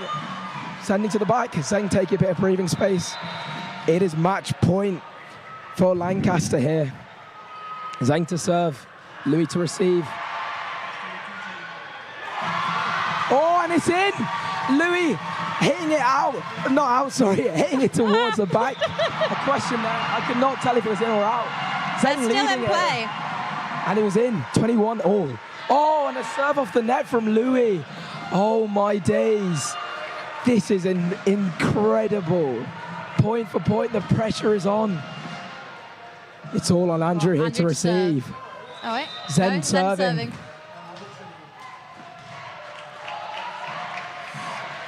Oh! Big smash from York there. Taking it up. Is it 22 all, Jess? Oh my days. Just waiting for an official update, but I'm pretty Oh, my certain word. from the way we've been following and the fact that Andrew's serving on the right that it's 22 all. this is impeccable. Eh, We're both sat bolt upright. Oh, great smash from him. Oh my days, Lancaster hitting some beautiful attacking shots. Lancaster have been keeping the lead on the setting. Every point they've been up, and so will they keep that? Will they keep it, or are York going to cling on? Henrik to serve. Oh, big lift. Louis smashes. Andrew smash. Big shot from Zheng. Shot from Hendrik. No! Lancaster have won it! Lancaster have won 20. I think that's 24-22. Oh my days. What a game. What a game. Well done to Lancaster there. Great play from them. There was not more than 1 point in it throughout that whole half. That was ridiculous. York, strained smiles. That'll be a tough loss. Fought so hard. But Lancaster edging it out. Beautiful. What a game, though. But overall in the men's first, that's now 5-4. That's to taken to York. 5-4. Again, shows how close those games were. And now I think we'll be transitioning to watching the women's. Yeah, of Back up the course. men's. What a game. I don't know. I'm speechless. We were both sat like bolt upright forward, screaming. It was very impressive. But Lancaster in the end taking that final set. But overall, in the men's first, that is a victory for York. That's another 4 points for York, which they desperately need. So thank you for joining us for the men's first. If you stick around on Roses Live on your way on Bailrigg FM, we'll be bringing you the men's seconds, the open seconds, and the women's seconds match here on the badminton courts. So do stick around, because from what we've seen so far, there's some incredible badminton to be played. So I'm sure there's plenty more to come. So thank you. Thank you for watching. It's been lovely to have all of you. So we'll hopefully see you watching the women's beat and the men's beat shortly.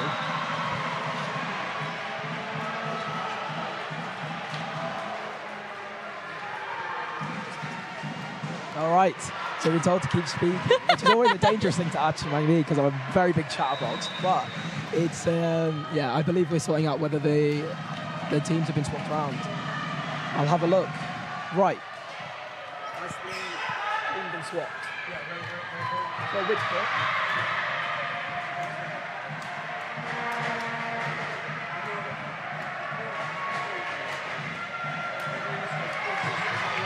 Oh, what?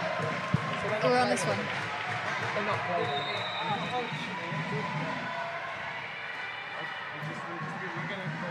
Okay, perfect. Right. Okay. So, Are we reintroducing it? So, hello.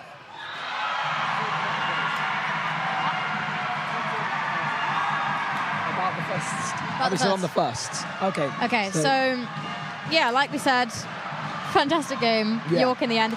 There's lots of atmosphere in the arena. I can say that currently on the volleyball there's so much noise because York are in the lead, 10-7 in the second half of the women's volleyball. So that's going to be a crucial match, which is why there's so much chanting, screaming and sirens. Obviously, as with a home crowd, that'll be very exciting for them.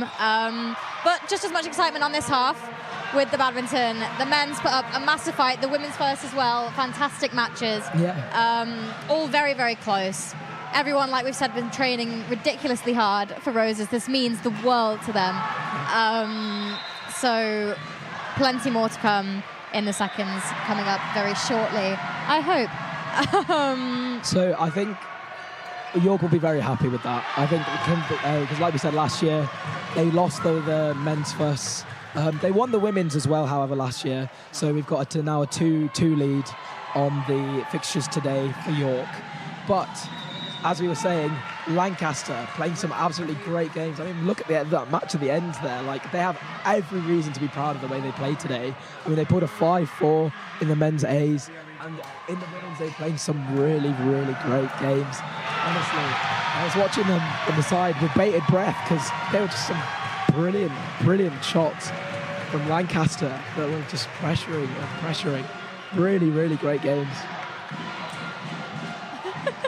Andrew Harvey coming over.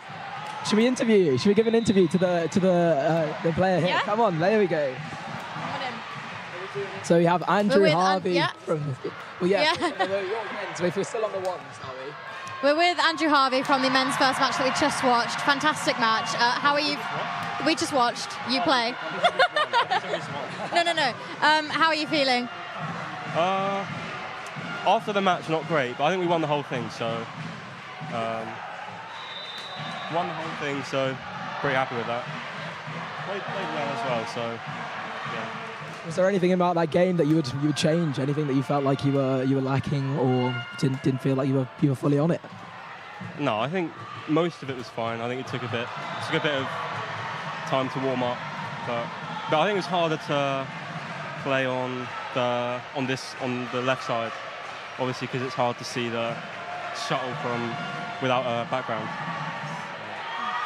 So Andrew here telling us about the layup of the arena. For those who are on radio, to sort of give a description, if you've ever been in the York Sport Arena, there's usually dividers between the three sections, but they've been removed and replaced with stands.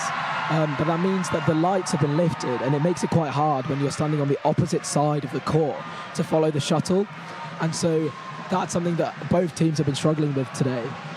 It's the glare as well from the lights combined, and also when you're looking the other way, you have the pressure of the entirety of everyone supporting looking at you. So it's a really, really tough thing to manage. Luckily, when it comes to when it comes to the my brain got frazzled a bit there. I've lost my train of thought. I'll come back to it in a sec. So what do you think you did well in that match? Like, what was your things in favour about the way you played, or maybe the way you and Louis played together? I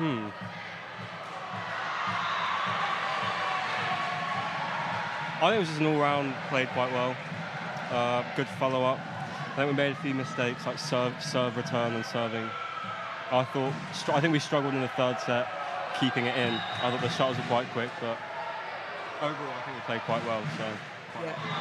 I mean, we were watching the game. It was so close. Like, it was anybody's game really at that point. Third set, 24-22 was that? I think so, yeah. Yeah, it was a very tight game. Like, it was, so Andrew, been here for 2 years. I believe you're heading off next year, aren't you, for a year in placement? Are you looking forward to coming back in third year? I won't know anyone, but it'll be good. And what do you have to say about your Lancaster opponents? What did you think about the way they played? Any positives? Played quite well, I'd say. I'd say they're better than I expected. But obviously I played them last year. But yeah, it's good match. So, speaking to Andrew Harvey there. Well, thank you for that. Thank you. And so we're now going to transition, I believe, to the men's and women's Bs. Yeah. So look forward to that. So we are now here with the men's seconds match. I believe we're focusing on this court 1 in front of us. Yes. Got to now scramble and figure out who's playing. Yes, so I can tell you. Change my team sheets. If you look through there, I'll give York. So the York team, I know these two players. So it's Alex King, he's the one serving right now, and Felix Squire. So Alex King, men's captain of this year, and Felix is actually going to be the men's captain of next year. So we're seeing a bit of old and new coming on the court for this side, for the York side. See if we can get the Lancs men's up. Okay, so for the Lancaster side, we've got Selvin Baskaran and Jax Wong playing today. Okay. York to serve, Alex King. Selvin to return. Big lift from Alex. Oh, and an unfortunate hit in the net from Jax there. Attempting a reverse slice. One of my favourite shots, actually. You cut the shuttle in the opposite direction to what you're aiming for. It makes a very good drop in the front, but it's a very hard shot to pull off consistently well. Oh, and a pickup from Alex there, just kissing the net. Oh, and a bit of a debate here between whether the shuttle hit the ground when Alex picked it up. I'm not going to make a comment as to which one I saw. I can't fully say. At the end of the day, when it comes to calls, it is up to the side whose side it ended up on. So if it's a net called out, or if it's out the back, it's up to the side whose shuttles it lands on to make that call. The sport is not refereed, it's self-independently refereed. Yeah, since we're introducing the start, I may run through the rules a bit. So because it's badminton, the matches are played to 21. And there'll be a set of 3 for each overall match. And what happens is that if it's sort of like tennis where you have a deuce, if you end up on 20 all, you have to win by 2 points overall. But if it reaches 30, it's whoever hits 30 first. Now, I'm not sure if we know what set we're in or what the score might be. We haven't been informed because, again, we've transitioned straight from the men's A's. I will try find that out for you. Yes. Oh, big smash from Selvin there. Oh, and return and smash there from Felix. York with white dye in their hair. First set. Okay, great. So we're right started. Backhand from Alex there. Straight smash. Again, Lancaster looking very calm and composed in defence. Forcing an error there from York where they hit it in the net.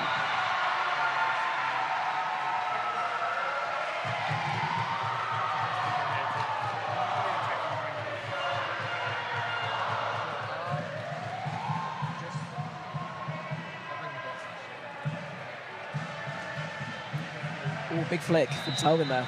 Felix able to get it back. Lift from Jax. Drop from Felix. Oh, and it goes out the back from Jax. Felix leaving it out.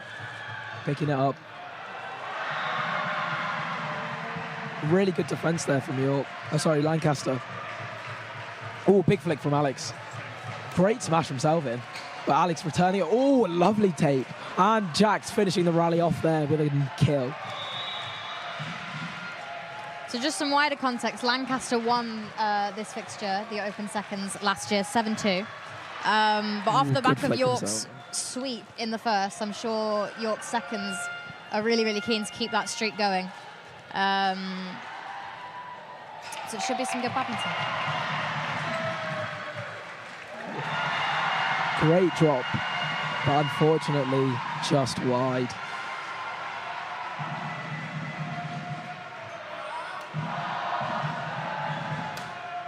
Oh, great smash from Jax there.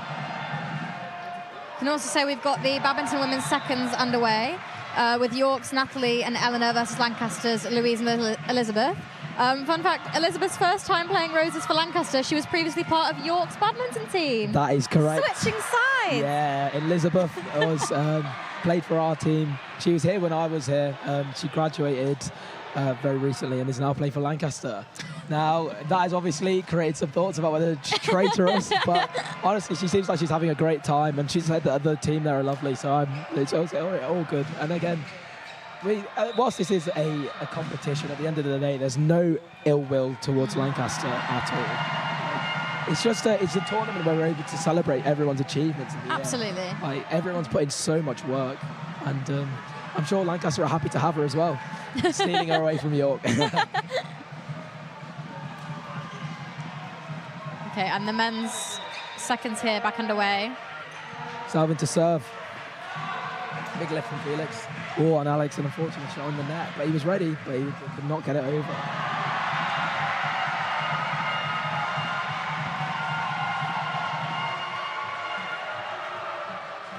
Oh, attack there from Felix. Staying at the net, not letting Jax try and return it to the net and just powering it through. Some interesting facts about some of the players. Jax Wong, he's been told that he's best known for taking victory laps after every point he scores. Now, we haven't actually seen him do it yet, so I'm quite excited. Well, I'm hopeful we will. See what he can do. Jax to serve, flicks. Great flick serve, right in the corner of the court. And like we said in the men's A game, if you caught that, I'll repeat it here. When it comes to serves in doubles, the rules are the front tram lines are out, and so are the back tram lines. But as soon as the serve is returned by the opposing player, everything is fair game. Oh, great. Oh, unlucky from Jax there. Playing Just couldn't quite get it back over that net. Yeah, played a really great pressuring shot towards Felix. So we've got York serving. Great shot. Oh, what a smash from Selvin. Like, right at Alex's shoulder. So Selvin to serve now from Lancaster. Oh, an unlucky round the head drop attempt there from Jax. Just hitting the net.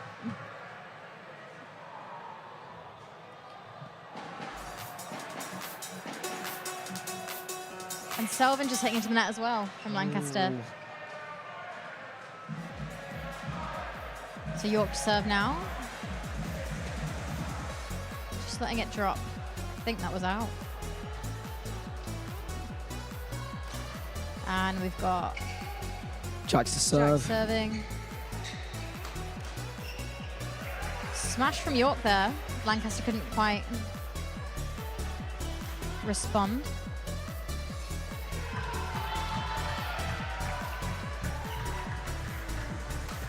Good clear from Selvin. Smash there. Smash again. Oh, a beautiful smash to drop combination there from the Lancaster side. Oh, and Felix attempting a cross-court net, just couldn't quite get it. It's a tricky shot, that one, especially under pressure. Effective if played correctly, but unfortunately could not get it. Right, I'm trying to load up some more information on these players.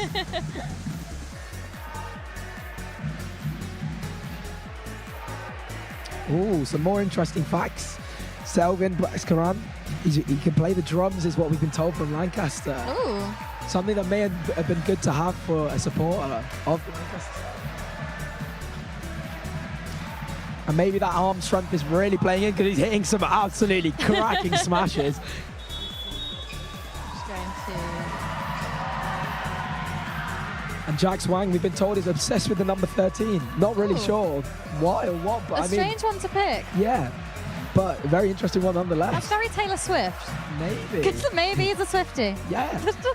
I would celebrate that for it. Here's the number 13. Historically quite an unlucky number, but yeah, he's hoping he turns the tide today with it. Maybe it'll be lucky today. Alex's fun fact for the Roses is that he actually hails from Jersey. And his comment is that Jersey milk is in fact better than any other milk. I've never had Jersey milk, so I can't confirm or deny.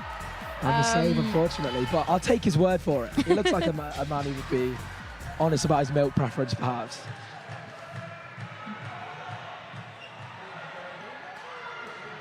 Good lift from Jax there. Oh, great defensive drive. Oh, and a finish of a smash there from Selvin. Now, for both of the York players in this match, this is their second attempt at the Open Seconds, Yes. I believe. So they were in that match last year when Lancaster took the overall victory. Yes, and they played in the exact same pairs. Oh, wow. The York, these two were in the same pairs. So it really is a rematch. Yeah. Round 2.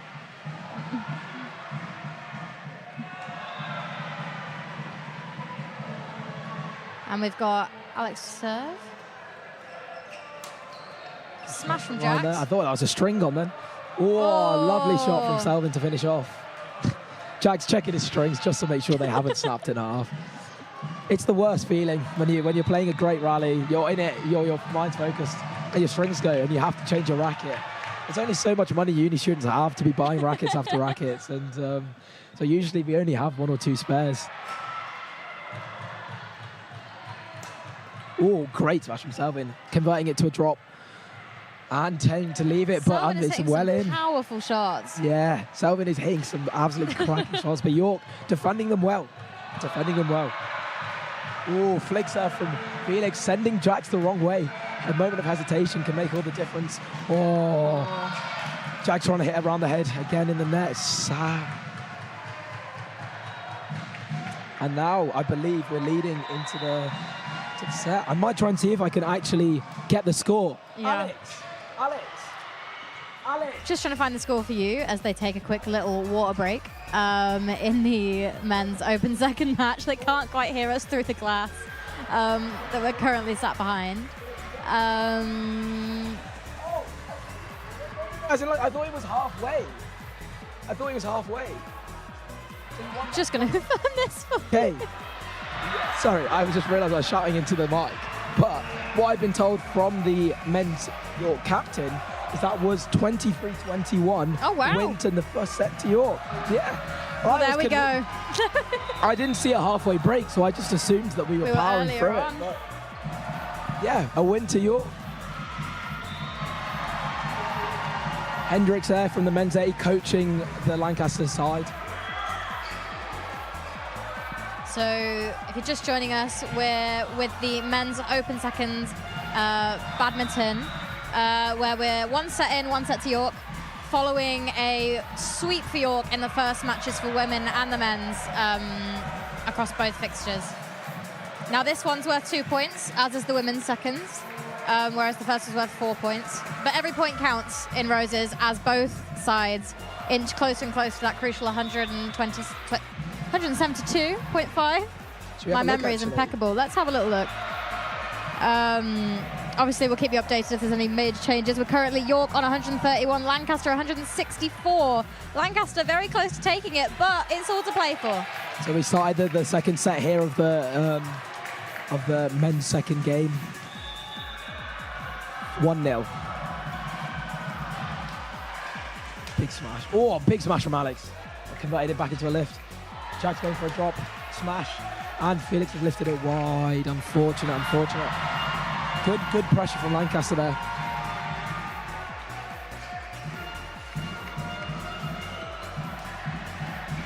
An excellent rally now, but Felix just hitting into the net there.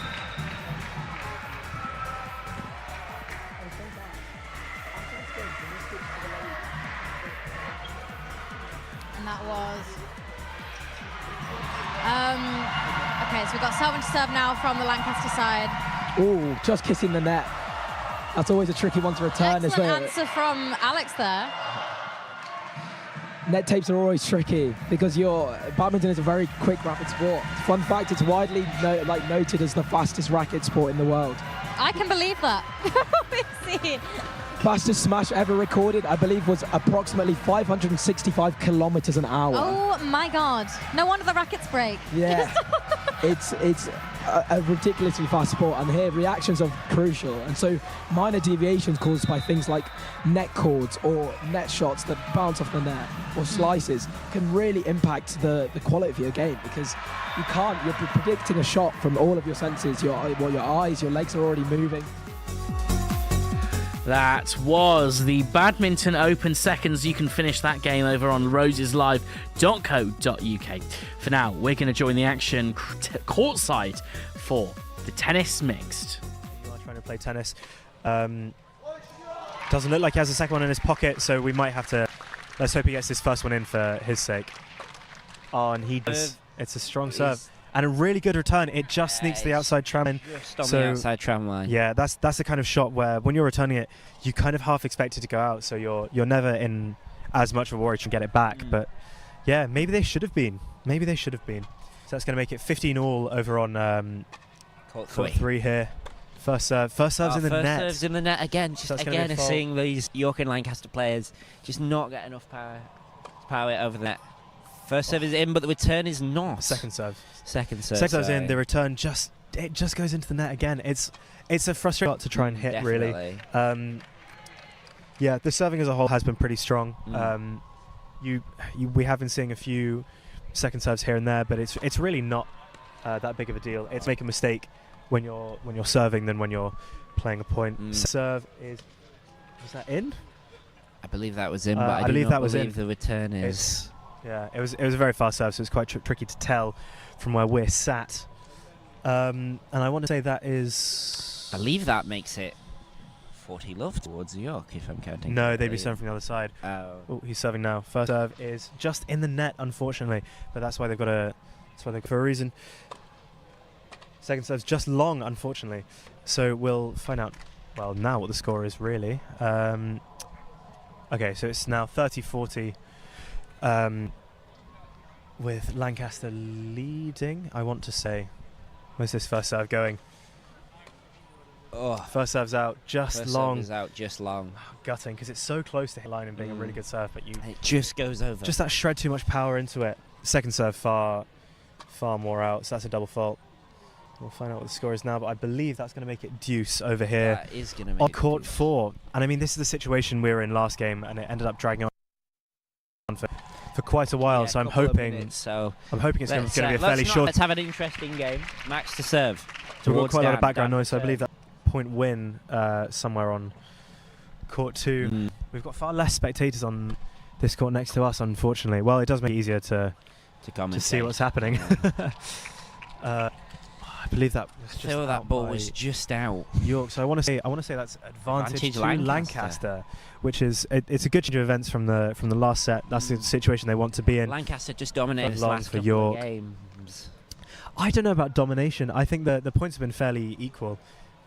Just managing to get lucky on some of those points, then perhaps. Definitely. Yeah. The second serve was for York. In for York. The Lancaster return was unfortunately out. Is that going to make it deuce yet again? Deuce. I need to keep an eye on the time, actually. I never remember how to properly say that. Are you a deuce or juice fan? I say deuce, but I don't know if that's correct. I say. Well, sometimes I say juice as opposed to deuce. Ooh. And it's in the net by Lancaster. That's going to be advantage to York. I believe it's we've got French, another commentator turning up to take over from me. Quite possibly. We'd be sad to see Freddie go if he does. So, unfortunately, I was only filling in, so I will be departing. Well, for the rest audience at home, give a round of applause for Freddie. Thank you very much. Well, I'm still on the mic for a second while the replacement commentator is making their way over. I'm gonna stand up and ready. I'll keep filling you all in on the rest of this point and the rest of this game as it happens, because I believe she's having a word with our producers at the moment. It's just a long serve for York over here on court 3. Let's hope the second serve can go in. Can it? Yeah. Second serve in. Just just long. Oh, no. Puff of just long. Just off the thing. Sorry, we're just being phoned in by our producer, but I'll continue speaking. I should introduce our new commentator that's replacing from Freddie. Thank you very much. Round of applause if you're listening at home for Freddie. I'm bringing 3 now on court 3 by Mimi. Hello, Mimi. How are you? Hi, it's nice to be back. Yes. I'm good, thank you. How are you? I'm very well. It got very hot earlier. But, Yeah, I feel like now the sun's out. Yeah, it sort of goes up and down, isn't it? I've just left and went and got some water, and it is pretty chilly outside. But in the bubble, I do not envy these tennis players.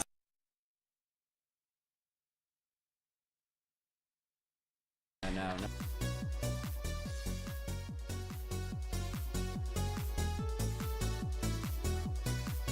And Buddy and Dan for Lancaster. Perfect. Well, I was going to say, I've just come from court. Is that court 1 over there? Court 1, yeah, we've court named 1 it. where York took the victory 6-love, 6-love.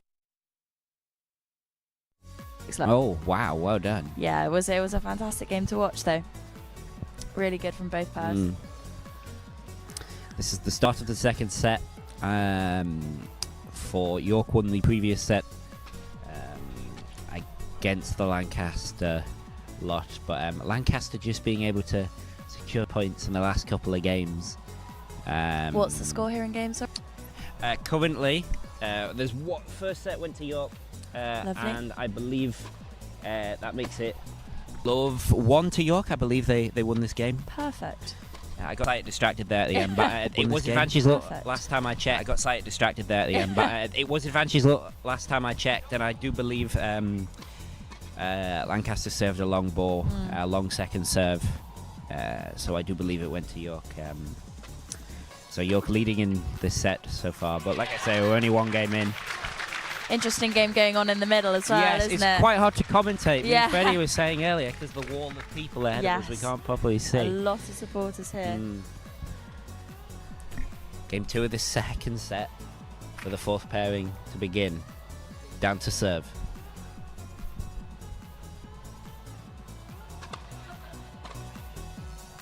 Just a bit long. But he's got a second serve for a reason. Second serve is in. Great return from Vera there. Return by Max, but the return is just played wide by Max there. 15. I think to be fair, I feel like it gets quite hard when your hands start to get a little bit sweaty. Yeah, You'll get a bit game hot after game. Yeah, I think his racket might have just slipped there on that smash. I should say for our audience members, just quickly. Actually, we'll do that in a sec. I was just gonna. Just a bad first serve. He's gonna let it. And first and serve. he's got his second serve. Almost hit my legs. Second serve is in. Great return is from in. Max. Oh, but it's a fantastic shot from Dan. 15 all. No, Mimi, if you'd like to give our audience an overview of your love of sport, if you're an active tennis player or anything. Yeah, I am. I'm the women's twos captain here at York. We have a great women's tennis scene. Sadly, unfortunately, Lancaster could not put up enough women for our twos team to compete, but obviously the women's ones have done us proud. What with their fantastic game yesterday. I'm First just watching serve is in. Return back by Very. this game. And it's in the net by Dan.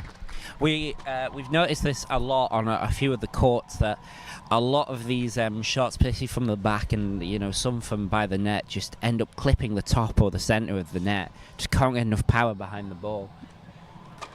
Lucky that was a powerful serve there from Dan if it had gone in. Second serve by Dan. Second serve is in. Return is in. Back towards Max. Oh, that was a lovely shot. Really pushed him out Dan. wide. Very just not able to get enough power over that net. That was a powerful down the line from Dan. It's got a lot of power behind him, hasn't he? 30-15 Lancaster.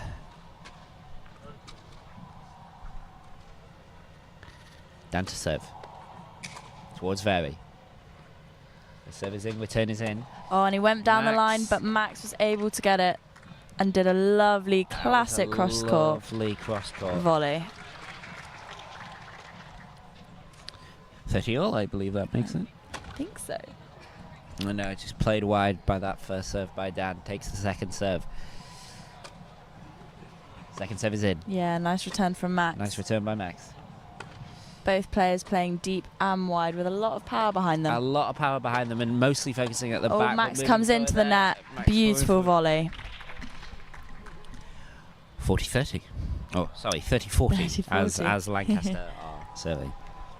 A mistake I keep making in these games because I keep wanting to say it like the highest number. Sorry for the confusion at home. Are you a tennis Not player, a, tennis not fan? I like tennis fan. I'm amazing at Wii tennis. Oh. But no, I played when I was little, and I used to play in high school and stuff. But Yeah. No, not an active tennis player. I was always enjoyed badminton more. No offence. No, No none offence said, none meant. taken. I couldn't play badminton for the love of God. So, that was fantastic. That was a fantastic return volley. by Courtney. Dan plays it back to Max. Yeah, really nice volley from Vera. Lovely. She's really good at the net, isn't she? Definitely. She's just able to get up before that ball and knock it right back over the net across the court. Absolutely. Oh, what a serve from Yeah. Dan.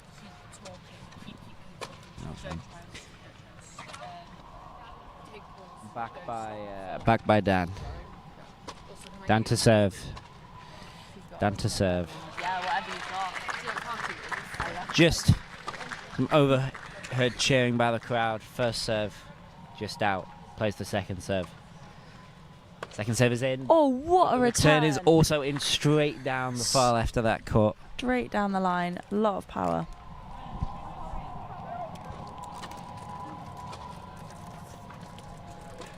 We apologise if you hear the rustling noises. Mimi's just eating. I woke up rather late today, and unfortunately had a meeting on a Sunday. Oh, well, that's which is slightly what? insane. For a job interview. Oh, which dear. Unfortunately, they had to cancel and First serve is reschedule in. for Sunday. Return is in. Ah. That's unlucky for Courtney Just there. Courtney not giving enough power on the return.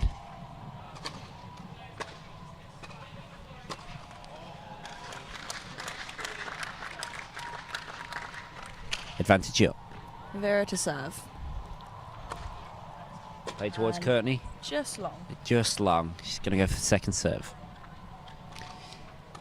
Second serve is in. Return is in. Beautifully beautiful played backhand. by Max on that backhand.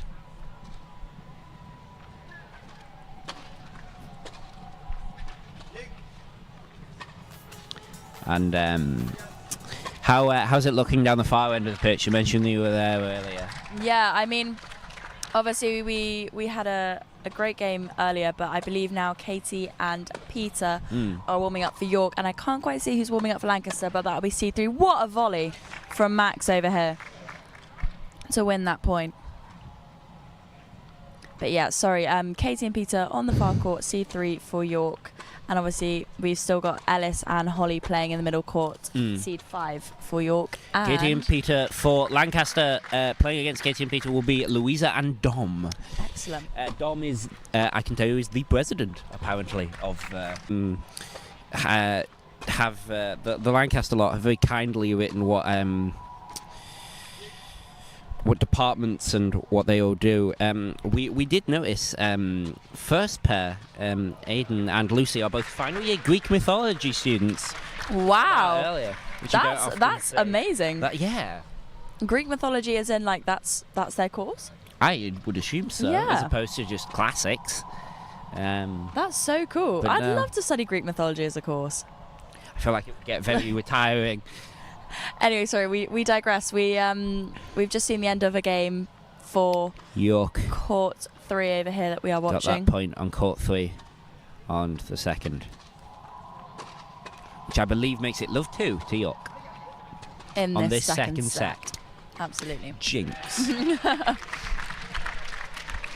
And the cheering that you're hearing is in fact for court 2.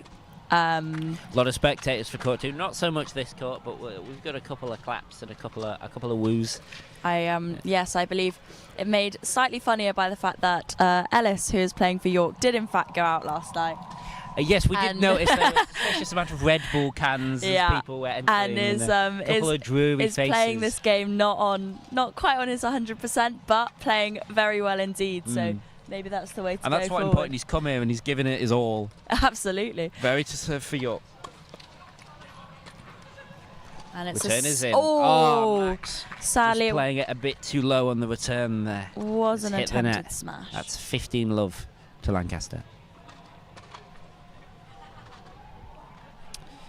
But no, we were saying earlier, it's great to see so many people here supporting and coming here and giving it their all. Yeah, absolutely. Oh, great volley there. Really good return by Dan. Reflexes from Dan. Just played wide there. 15-all by Courtney on Lancaster. Now, me and Freddie were talking about sports we wouldn't normally watch that we saw earlier. I watched... beautiful down the straight. 30-15 York. I saw Ultimate Frisbee this morning, which is not a sport I would have watched in my entire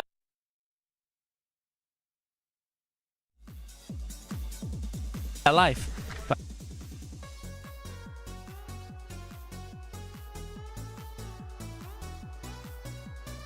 To the corner. 40-15 York. Oh, the serve is in, return is in, played fantastic again. volleying from Dan, and he gets the point. 40-30. Lightning fast reflexes here at the net. Yeah, that was the one thing I could never do with tennis. I just don't have the movement in my feet to move that fast. Yeah, I was going to say the footwork it takes, isn't it? Definitely. To go left to right. Courtney to serve. First serve is in. Max towards Max. Return is in. Max towards Dan, but just played it a bit too bad on the return. Dan just smashing that into the net, which I believe gives the game to York. Yes, it does. That is game. Which makes it 3 sets. 3 sets. 3 love. 3 love to York on this second set. Sorry, it's the weather. I'm getting too hot. I feel red-faced already. We said we'll move inside because it might rain, and now the sun's come out and it's lovely and warm. Oh, beautiful serve there by Max. But unfortunately, tries to play it down the line. Too wide. And his contact point was slightly out. 15 love in favour of Lancaster. Max to serve. Max. Up. First serve, just hit the net. Playing the second serve, but that is the joy of the second serve, that you have that opportunity to make a mistake. Oh, lovely shot there from Max. Couldn't quite be returned by Courtney. By Courtney.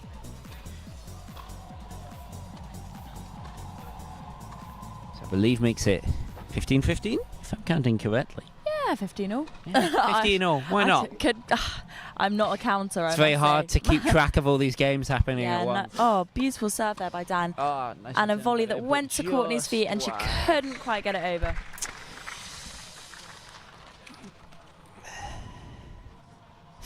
We are going to leave the tennis now. You can finish that match on roseslive.co.uk and join the rest of the men's ones cricket down on 22 acres. Fence there from the Lancaster batsman. At the end of the 1-7-6-7. And another mid-over interview, and this time with our future social sec, Sam Davison. Davo, how are you feeling today? Yeah, feeling good. Where actually rather the ones for York are absolutely battling. And how are you feeling? Very, very good. We were looking a bit brilliant opening to the inning for snapping a stump. We looked like too quick. Our main man Evan Martin, who's coming up to bowl right now. And how are you feeling for your role next year in the club? Very, very excited. If any future Uni of York students are listening and joining next year, then please come along. Wednesdays, 7:30 every week. We'll have a social. Lovely time, no pressures to drink. It's a lovely, welcome, friendly environment. Come down, play some cricket, have a good time. Truly inclusive and fun club. Thank you very much. And let's hope for some tropical times next season. Very tropical. Right, Ev proceeds the over with a dot ball. Ev comes in again. Lovely action, low flight. Batsman drives it down to cover. Woody runs around for mid-on and stops it for a 1. Left-hander on strike, so the field is being shuffled around. Batsman taking guard, waiting for the batsman to be ready. Umpire goes up. No. And Ev is ready to bowl. A quick word from our scorer, Chanslow. Oh, bob, bob. Chanslow is actually a muppet and he won't not be allowed to talk again. Oh, batsman flashes at it and he's nicked it, but he's running away down to the boundary. 4 runs scored, 4 runs scored. Unconvincing stroke, finding the edge, 4 runs. I would not be happy if I was a batsman. Nothing about that was confident at all. Ev, I would have my tail up if I were you, mate. Umpire strolling back into his position, ready for play to resume after that boundary. Ev strolls in.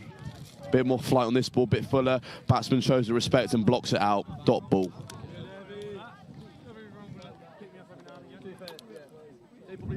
A rather gigantic crowd now. I mean, that is Noah's Ark almost. Ev comes in, bowls, bats on the back foot, plays it up to Jack Pass, deep cover, single taken. I mean, I cannot stress enough how big this crowd is, people. I mean, that is kind of half the university is genuinely walking down from the main part of the university. Ruggers. That is the end of the over. With that single there, it's 182 for 7 off of 33 overs, I believe. I'm just going to check that with the scorer.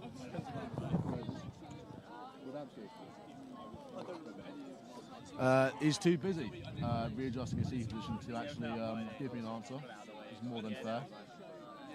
A man with his own priorities. That's what you want to see. You know, he's changing his seats around, he's getting comfortable. He's got a long day in the scoring chair. That's a man that you can respect.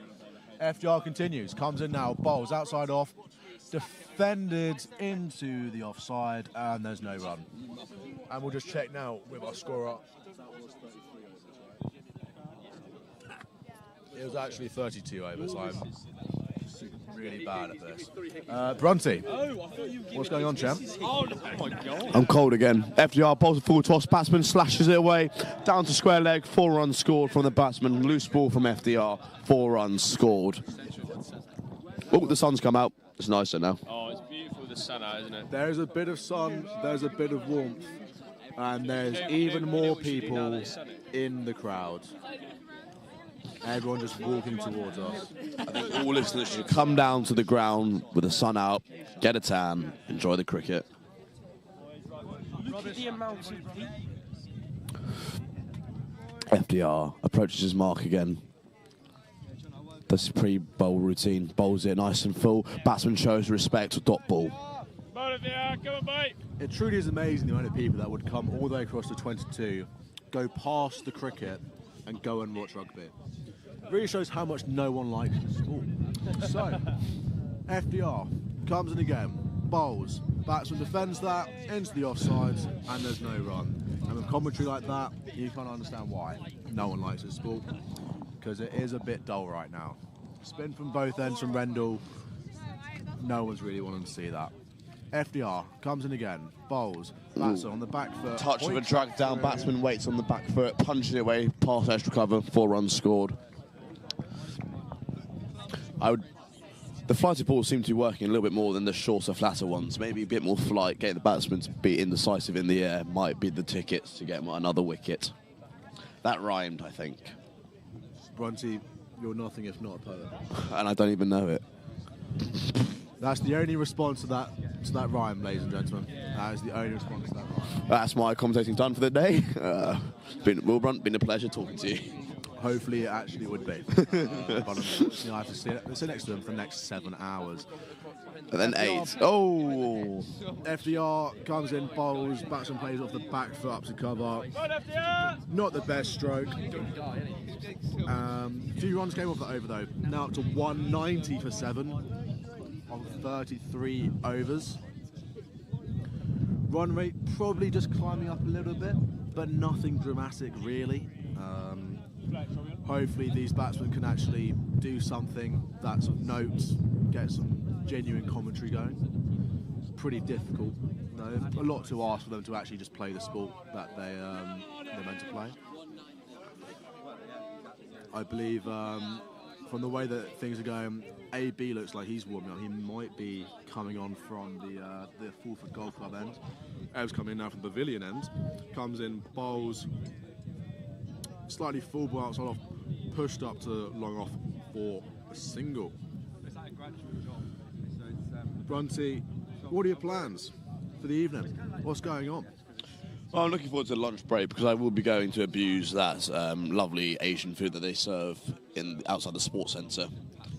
So that shall be happening now. Finish off the commentating and see where the night takes me. And that was a wide bowl by Ev, just trained down leg side to be fair. Batsman did seem to step inside of it though, but wide still given. But as I like to say, that means you get one more ball at the batsman. I think the umpire is slightly confused with actually who's scoring. I think he thinks it's me and I'm not scoring. Me and you with microphones scoring. That makes sense. Oh, he's blocked it and it nearly hits his stump. Oh, inside edge. Could have played onto the stumps there.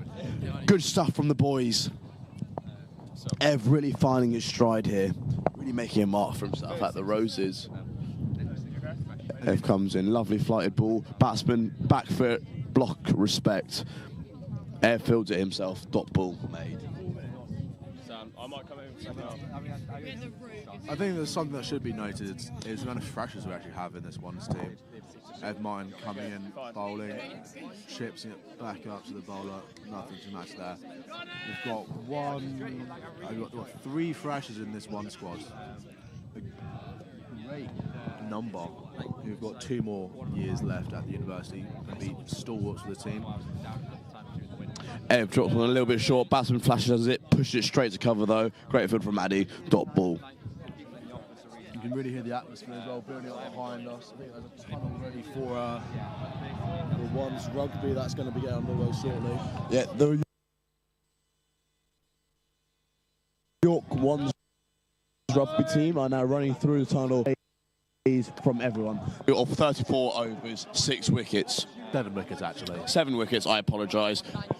Rugby getting a lot of love from the supporters, rightly so. Big game to be played. Really looking forward to this. And where I'd actually much rather be, I won't lie. But I decided to do commentary a few weeks ago, and so I'm stuck with my choices. So, we have a change of bowler. Angad Barbara coming on from the Fulford Golf Club end. Fiddlerington been taken off. AB already has bowled already from the other end, the Pavilion end. Change of angle for AB. Hopefully to get more turn and purchase from this side. 40 off 7 overs for AB. Can he do some magic now? Comes into bowl. Lovely flighted ball. Batsman pats it back to him. Dot ball. AB. A master at his craft, really, isn't he? Well, he has a semi-professional contract, so he must be pretty good. What, with us? We couldn't afford him. Fair enough. AB bowls the ball, bit full, but padded straight to renders at cover. Dot ball again. These dot balls are building pressure for the Lancs boys. Maybe a flustered shot might happen. AB comes in, releases a bit of flight, bit fuller, worked away to the leg side, running away down mid-wicket, and stopped by Ev for a single. Single taken by Lancs. AB now to bowl to the left-hander. Different challenge for the left-arm finger spinner. Bowling at another left-hander, bringing the ball into them. So this could pose challenges to the batsman or be swept away to the boundary. Let's see what results from this battle. Change of field. Deep mid-on has come up into the ring, attempting the shot over the bowler's head. AB bowls the ball. Oh, batsman's padded at it, misses it narrowly, escapes being edged off. Robbo with quick hands, as always. AB reloads his run up and comes in once more. Releases the ball with lovely flight. Batsman swings hard at it. Oh, over the infield, runs away for 4. Not much conviction in that shot. Take too much offence to that if I was York right now. Slight stagnation in the field as we wait for the ball to be brought back into play. The crowd getting behind the rest of our team.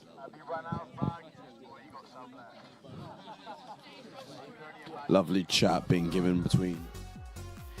That was the tennis mix. You can finish that game over on roseslive.co.uk. Now we're going to join the start of the match down at Rugby Union, the men's ones, with commentators Matty Keel and Ruby Dorsey. Very quickly, as we see a maul turn into it from York, and a penalty will be given to the side. Can't quite see what the foul was. Obviously not rolling away, however. It'll be a foul to York just past the halfway line. To run you through the teams, starting with the York first team, the home team, of course. And 1 Tom Clark, 2 Callum Wilson, 3 Fox, 4 Alistair Murray, 5 Teo Olasanya, 6 Jaden Fields and Grant Muir, 8 Dylan Jinmey, 9 Stephen Douch, 10 Finley Morris, 11 Tom Thompson, 12 Charlie Williams, 13 Oliver Dawson, 14 Shackleton Titch, and 15 Tom Chesworth. The Lancaster that will be facing them is number 1 Ed Rowell, 2 Oliver Ball, 3 Tasker, 4 Sven Anderson, 5 Ben Ling, 6 Max Senior, 7 Josh Alexander. I can't read the second half of the surname. Tom Hopkins, number 9 Tom Hopkinson. From 10, Billy Boyd, 11, Callum Reeves, 12, Peter Gower, 13, Dan Banks, 14, Ben McGarvey, 15, Lane. As we see York driving down into the Lancaster left-hand side of the pitch. Good 5 yards try line. Looking very steady, York trying to pass it wide. Trying to work it down the right wing. It's come out. It looks to be coming in. And it will be a try for York. Open the scoring here on the 22 acres. What a magnificent play out to the wing. And it was Shakhtar Kidatic who ended up getting the ball down. And York have the points. 5-0. Ruby, what do you think? It's a try with a strong maul up about and great play. Let's hope they get the conversion now. We'll see as they go to kick. Now we can see, for those of you unfamiliar with the game of rugby, 5 points for a try, it's for a conversion. Although, I don't know why you'd be watching it if you weren't particularly. Charlie Williams lining up to take the kick here. Good 25 or so yards out. Lines the ball, takes his aim. And it's not the start that Lancaster would have wanted into this match. It's not an easy kick either. It's quite a very windy day here in York. It is very windy. The rain might be coming in. It's not quite the beautiful conditions we had for the men's full on the Friday. Or, in fact, yesterday it was a full day. It's quite sweaty playing yesterday. Not on the 22. And he takes the kick. Johnny Williams. And slightly wide. It's wide. It's just bending in that, isn't it? It's 5. That means it's 5-0 to York and to receive a kick from Lancaster. Well, it's very positive, progressing early play here from the York boys as we get a smidgen of rain here in our uncovered commentary booth. And we both, at least you've got a hoodie and my coat. This could be quite entertaining. Garvey's kicked the ball to the back. York leave it out. Dead. So, oh my, that is some heavy. How charming. Well, it's going to be a York scrum from the halfway line. As of course... unsavoury language heard, because the crowds can get a bit aggressive here in York. Despite the rather measly conditions, we do have a good following of York faithful behind us, the Lancaster, sitting on the opposite line. The scrum is set. Scrum. Front line looking eager. So for those of you unaware, there's well at kickoff goes dead or goes straight out the pitch, then into scrum at the halfway. And the scrum from the halfway line. Scrum from the halfway line has been awarded as a penalty to York after Lancaster were deemed to have collapsed the scrum on the halfway line, so it will be a penalty. Lancaster's number 1 told off there for coming in early at the scrum. And York will now kick the ball off and attack. Be Charlie Williams. Let's kick the ball up. See what they can do with it. Lancaster lining up. Let's go. And the ball is in the air. And it's coming out ideally for York. Straight out, and it will be a... He actually hasn't reached the touchline from there. Unfortunately, the side of York, however, penalty has been awarded for a knock-on from Lancaster on the far side. Just past the... as you can hear. Oh my, oh my. The York As you can tell, faithful. we are surrounded by York rugby players. In full this afternoon, despite the dreary Yeah. conditions. So it's now York scrum due to Lancaster's knock on. And hopefully they gain another penalty. But we'll see. Scrum half looking to put the ball in here for York. Once again. It's a strong scrum from York. Lancaster seeming to rise. Yeah, and that is the sign of a great scrum where it races in the middle. Solid tackle from Lancaster there. Ball nearly robbed off of Tom Thompson after an incredible tackle from Lancaster. Ball's down once again. It'll be York advantage for a high tackle. Oliver Dawes Not takes the ball to releasing. ground. And it'll be another scrum to York. It'll be a penalty this time. Almost. Almost. It's been a while since I've watched some rugby, Ruby. It's all right. I spent quite a while watching it yesterday. I played in a game yesterday and watching the York Women's Threes game yesterday. So Did you win? we unfortunately did not. However, the Threes did. I think the Threes won. It was quite a hefty drinking day yesterday. Oh, absolutely. I have no doubt. Dawson puts the ball out and it will finally be a line out to York. This is just inside, about 5 yards off of the try line. It's very positive play from York. They've had all of the possession here. Lancaster have really... The ball has not actually gone in York's own half yet this game, which is a sign of a healthy game from York and puts the right track to win. Line out coming in. Line out there. The ball went over the jumper. He was up to take it. Ball went flying over. And now it's Lancaster in possession.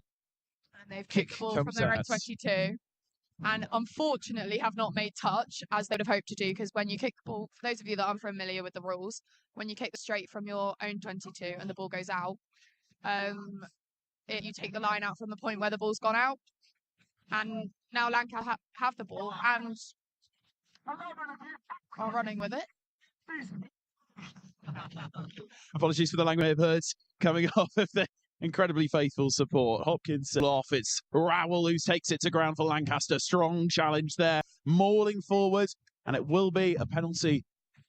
Lancaster. Looks like the offender on the York side. Teo Olusanya, who's gone down injured. He's on his leg. Doesn't look particularly great. Just inside the halfway line. Lancaster now with possession. 5-0 to York if you're just joining us on roseslive.co.uk, I believe it is. I can't remember the web address. It was a night last night. You may be listening on URY on 88.3 FM and on DAB and online, or Bailrigg FM, wherever you may find them, or L1TV or YSTV on the YouTube channel. As we wait, Olusanya receives some treatment side of the midfield. York trainers on. Referee overseeing the match and making sure that he's okay, and we hope that it's nothing too serious. Yeah, I mean, the weather's not particularly full. It's rather chilly today. And it's not exactly great conditions to play in, but at least it will soften the ground up. The ground this week, due to the hot weather, is quite solid. So the rain will hopefully mash it up a little bit while they're playing. Of course, from memory, rugby detachable studs preferred to softer ground. Oh, yes. Exactly. Well, studs can be quite sore when the ground's cold. I'm safe to say with all the training and everything this week, our whole team's got bliss. There's no tomorrow. Oh, it is not warm today. But the medical treatment received gave time for it to go on. And it's gone out. So there will be a line out. Boy kicks a touch for Lancaster. It'll be a line out, which I believe all looks set to take. Two teams line up. The weather not looking to improve anytime soon, but the still as loud as ever from both sides. Lancaster on the far side of the pitch from where Lancaster playing from right to left as they push deep into the Yorker half. The Yorker half, deeper into the York half.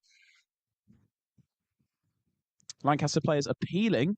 Lancaster players appealing. Potentially for not rolling away. As it will be York with a kick. As you can probably hear, the York fans trying to get in the heads of the Lancaster players. Unfortunate knock on there from York, but Yeah. Lancaster playing the advantage. Thompson with the knock on. Lancaster advantage. York will kick it away. It will go out for a line out. Or will the referee should be pulling it back. Ball as well. And the ball appears to be got into the cricket pitches. Nope. They've recovered the ball from the Lancaster stands. They don't want to get it too far in there. The archery's set up over there, so Oh dear. get an unfortunate puncture. Would rather play with an egg than an arrow. Yes, exactly. Lancaster line out just inside the York half. Lovely She's all right, thank you. Costa, it's Ali Murray there, takes the ball from the jump. Big hits coming in. And Tom Clark goes to ground. Massive hits. Now it's Lancaster looking to drive. Penalty given to Lancaster. High tackle coming in at about chest height there. Not sure who the offender was, but the person who won it was Fred Defoe. Morris to kick it. Potentially looks like he wants to be discussing to play this into touch. Or does he want to be playing a... They're going to make a penalty kick from about 45 yards. It's a decent distance. Do you think they can make it? I think they've got a strong chance. I don't think they'd have gone for it if they didn't have faith. But as a biased Yorkshire fan, I hope they miss. Well, of course, that is your opinion, and you're right to have an opinion. No bias here. I would never. It'll be Morris lining up to take the kick. Of course, the York fans doing their best to interrupt his thinking process. 45 yards out, lined up in the centre of the pitch. And the Lancaster players all in line, ready to chase it down should he potentially miss. The kick is up. Strong kick that. And the kick is through. That's quite an effort from 45 yards out. So Lancaster gets some points on the board. That would now make the score 5-3, because you get 3 points for a penalty. 3 points safely claimed by the social secretary of the club, Finley Morris. I tried to find a fun fact about him on my spreadsheet, but I think my phone is covered in rain. Healthy kick to start to kick off. And we apologise for the death threats, but it's from the crowd and we cannot control it. But there is a ruck and the scrum half is looking to kick the ball. It's gone straight up. Lancaster looking to retrieve. Tyre managed to get knocked backwards. Held onto by York. Apologies for the language. Making me really work for it. Scrum half York, Finley Morris offloads it over. Sir Toby Paul Wilson driving forward, goes down to ground.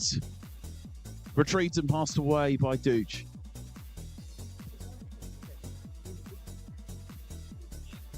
And York running it forwards, but unfortunately tackled out the pitch by Lancaster. And York now find themselves. Now, we've had the Rugby Union men's first. You can finish that game on roseslive.org.co.uk, and we're going to listen in now to the end of the volleyball women's twos match. Not quite. Lancaster's defence playing amazingly, and a free ball to York. And into the net by Lancaster. Women's twos York have secured the victory. 3-0. 25 points to Lancaster's 10. 3 sets to none.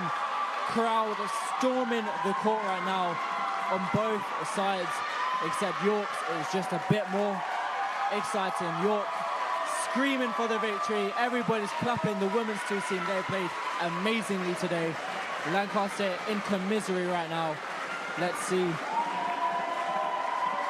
what happens here. Nonetheless, I think both teams did an incredible job today. Hustle from both sides. But York did play very well, so fair play to them. A well-deserved win. In a couple of minutes, we will be putting aside some of the players from both teams to have a quick post-match chat. So make sure to stay tuned for that. So, John, overall, how do you think that match went? How do you feel about it? I think York were dominant in every possible way they could have been, and Lancaster just simply had no response to them. Yeah. Lancaster's played amazing defence, just never could get the ball to the hitters. Didn't quite get there. And York just having some amazing service pressure right there. I think that is what won them the game. Big time. I'd say they got maybe 15 to 20 aces throughout I the lost 3 track sets. of the aces. There were too many to count, honestly, and Lancaster just had no answer. Yeah, it's a service tough thing in a pressure. game when you're going up against opponents who have a very consistent, good serve. Ideally, you want to be getting those aces, because that completely eliminates the rally and any chance your opponent has of sliding out. And York did exactly that today. Now, it seems like York have lost trackers to congratulate the other team and thanking the refs. Now volleyball is a very social sport, so you got to give thanks to all the players. Everyone puts in so much work throughout the entire year, throughout the whole season, for this one fixture. I mean, Big all of time. Lancaster's clothing all say roses are red, which they may be in this entire roses, but not in this volleyball game. In this volleyball game, York showed roses can and are white for volleyball. Really good stuff from York this weekend. It's been a brilliant weekend of some fantastic volleyball matches. I don't know about you guys, but I've absolutely enjoyed watching every match. I think volleyball, it's a great sport to see. It's a growing sport, and I'm very excited to see the reception it's had this year at Roses. Hopefully, we can get that same energy next year at Lancaster for Roses 2026. Now, hopefully we can get some interviews from the players there. We can see their thoughts as they've served all of their aces that they served from both York and Lancaster. Hopefully to get Lancaster's captain see her thoughts on the game and how they played. We've got Lancaster Setter coming up with Connor, the president, coming over for a potential interview as well. No, he's not wanting it. Yeah, the interview will commence shortly. Pardon? Good. Yes. Lucas and I are interviewing. We're not sure either. Just for our viewers, we are getting the interviewees ready for a post-game interview. We hope you have enjoyed this brilliant match, and we'll update you very shortly. MVP chance from York there. I'm not too sure who they're looking at. It honestly could be anyone, Jonathan. My bets are on either Sakiko, York's starting setter in the first 2 sets, or it could be the York middle blocker Orally with her brilliant aces as well as Sakiko's. I think every player on that court had their standout moments. Tracy, for example, in those first few sets. Exactly. Absolutely brilliant work there. Nobody. A huge presence on the court. Yeah, exactly. So I think we've got a few other Lancaster people coming over for their interview. Let's see if our mics are long enough to kind of stand up.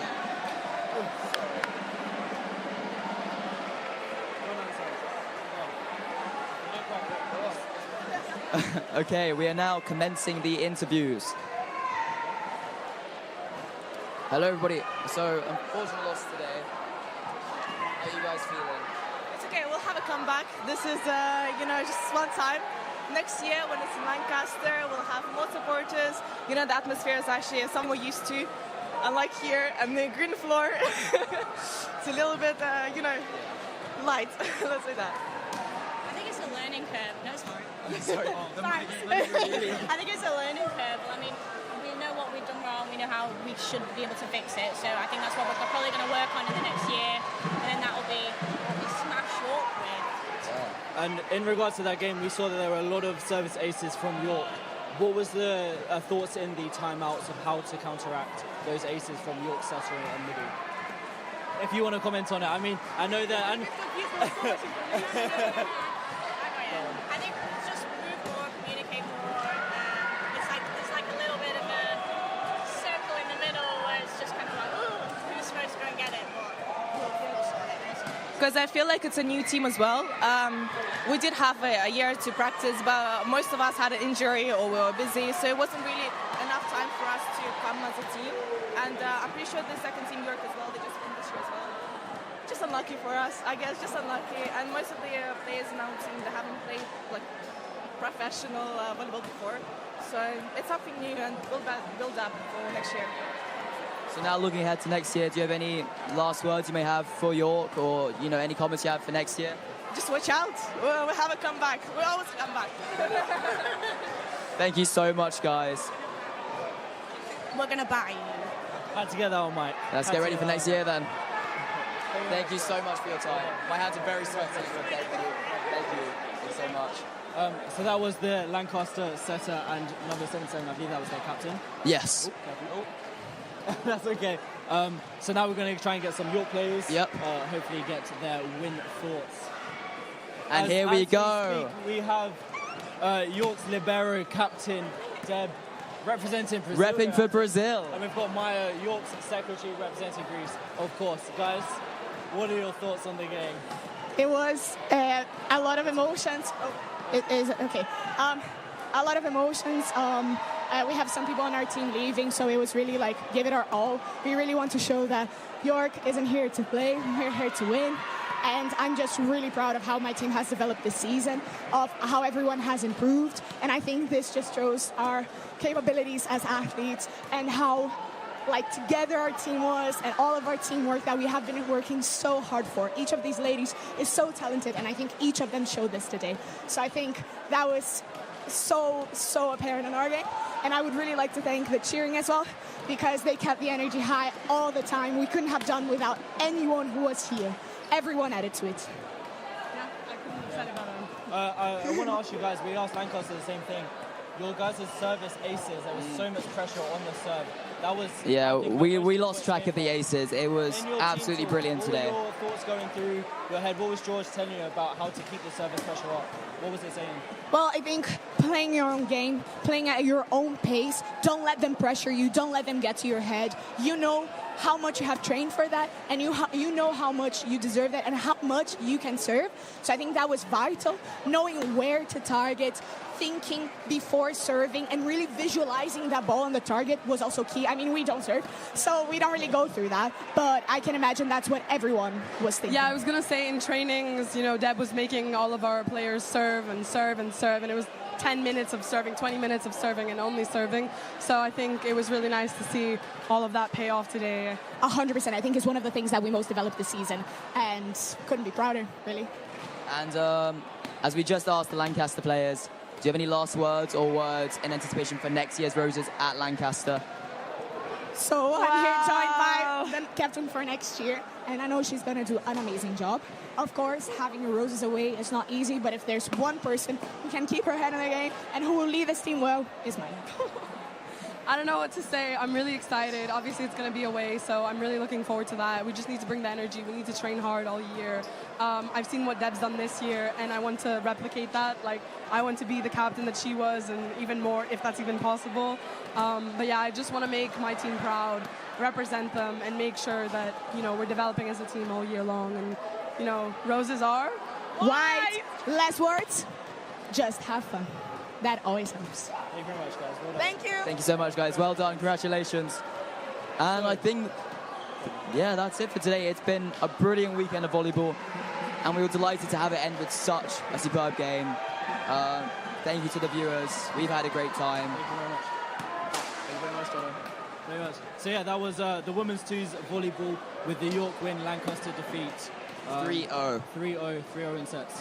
Now let's see what Lancaster have to say in response to the other sports. I think Lancaster are leading right now. Yep. We'll have to wait and see in Roses 2025. We'll see you guys next year. Thank you.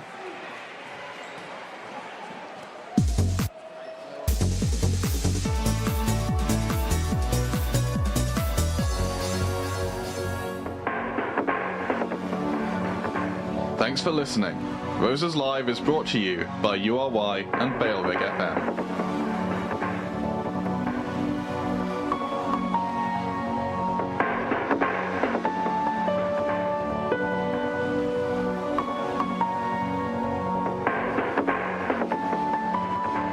Now let's hear. That's the summation of that game. We are now going to jump right over to the end of the Open Twos badminton down in York Sport. One current captain from York and then one current captain from Lancaster. So that's very exciting. And again, the results of that match, 2-0 to York in terms of setting. So now, William to serve. Very in a fight with my wrap. I'm really hungry. Go for it. It's a long day. Takes it out of you. Lancaster serve. Big flick. Theo smashes it. Just again at the hip of Jax. Again, that's the area you want to aim when you're playing badminton because it's just the hardest one to defend to. And it's really hard to hit someone. Fantastic play. Yeah. Ooh, an unfortunate serve in the net there by Theo. These points are precious. You don't want to be losing them. And it can really affect one's mentality if your serves are messing up. Because like I said again, it's the only shot you have real control over and it sets up the rally. If you start to put your head down after doing that, it's quite risky. But Theo, to be fair, keeping his head up, keeping himself in, shaking it off, as you can tell. Again, another shot in the net. Yeah, exactly.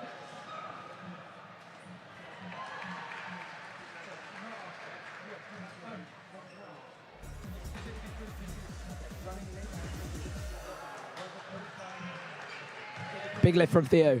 Backhand from Jax. Killed by William. Rushes into net. Absolutely pounding it into the floor. I can update that York did win on court 4 like we saw, so now the women's fixture is tied at 2-2. Okay.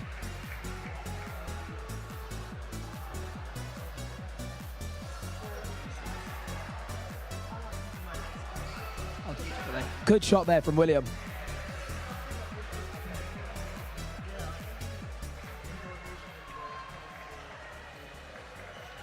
So we went over the fun facts for the Lancaster side earlier, so we'll come back to the New York players here.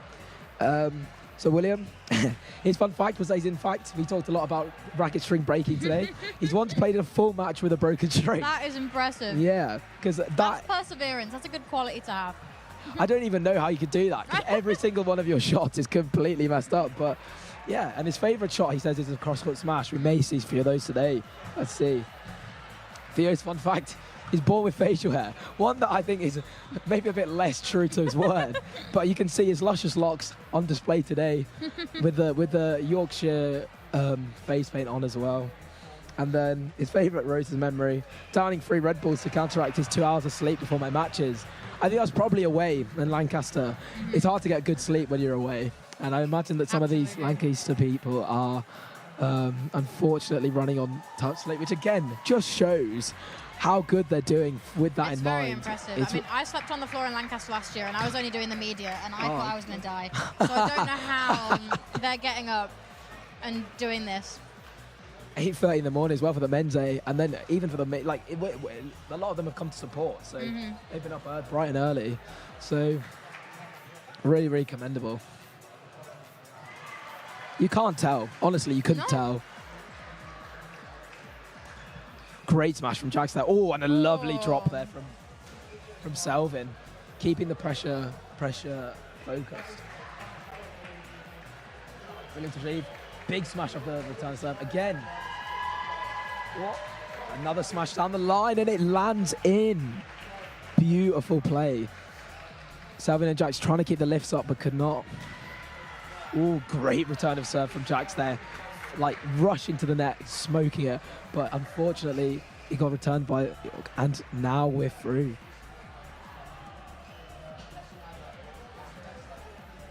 York to serve.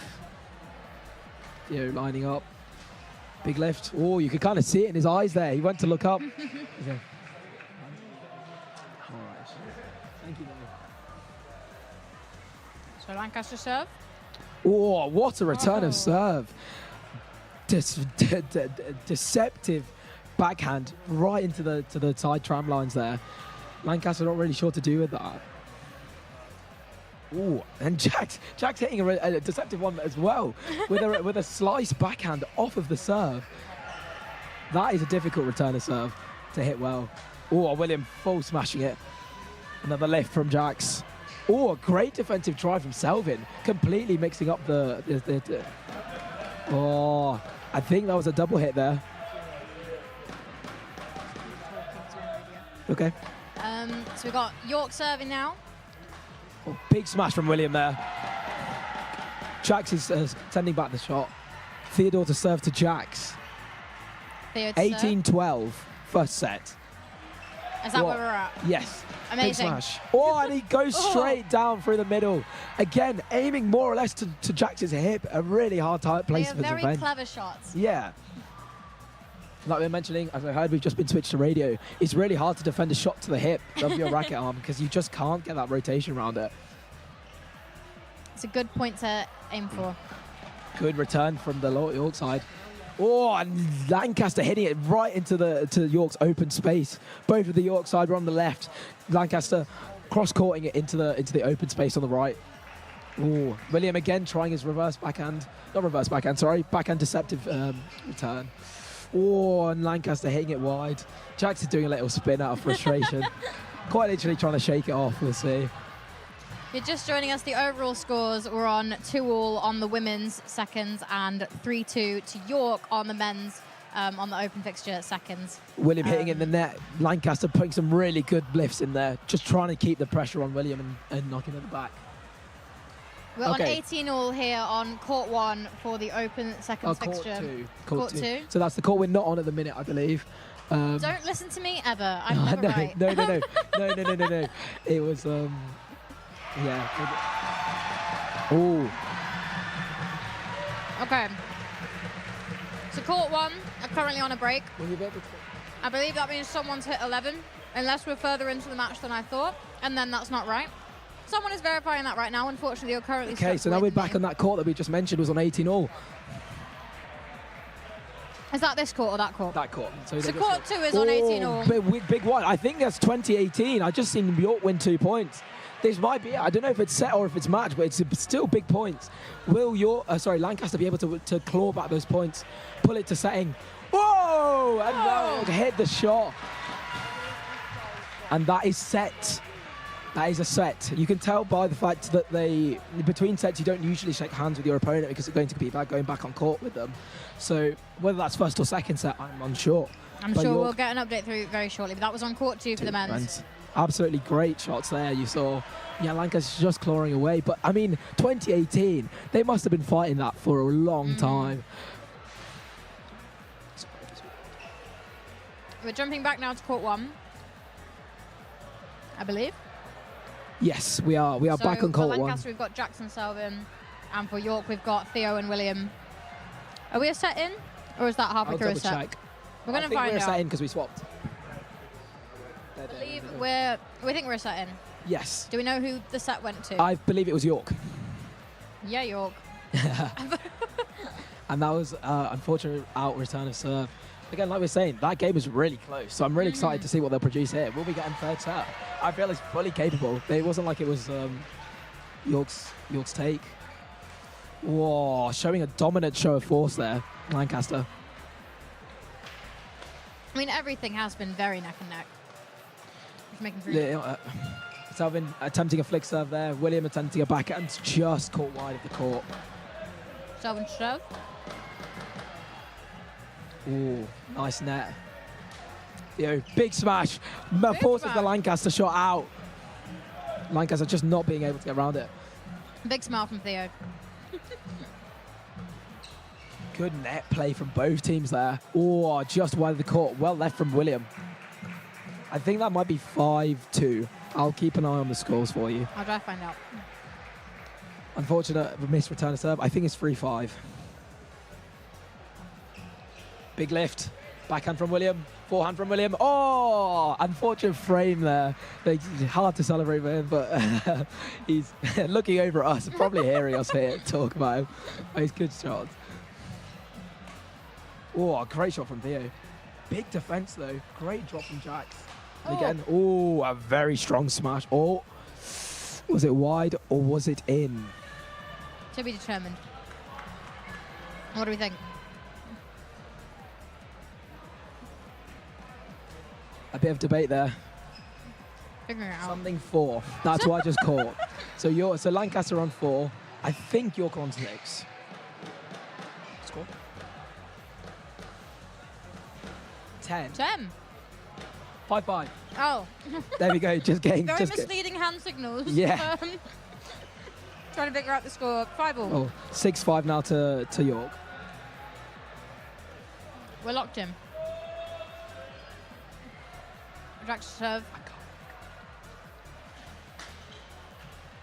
serve. Ooh, unlucky shot there from the Lancaster lot going for it. Now it's 6-all. Right, we're going to do our best to try and keep the scores in because the tallies I don't think I've had my are. lunch. I'm ready. Brain fuel. Let's go. Okay. I'm still running on absolutely zero breakfast and lunch, so I don't think my brain is barely alive, but we'll try and keep it. Great smash from Theo there. The angle was beautiful. Selvin hits some really, really good, like, mid-court shots. His mid-court is really good. He's hitting really flat shots that just kiss the net. Makes it really hard to return a good attacking shot. Usually, sometimes he's been forcing the York players to defend. Often, he's been jumping in. He's been even attacking some of the smashes. Something that you don't see much because usually a lot of the players here seem to be a more defensive style when it comes to, William going for a killer shot. Checking he's not broken his strings. Yeah. That's Selvin serve from Lancaster. William just hitting it into the net on the return. That's one thing that's also very interesting is there's a lot of customization when it comes to badminton that a lot of people realise. You choose your rackets, choose your strings tension. There's a lot of different things that maybe seem like it's quite simple, but actually take a bit of preference to each player.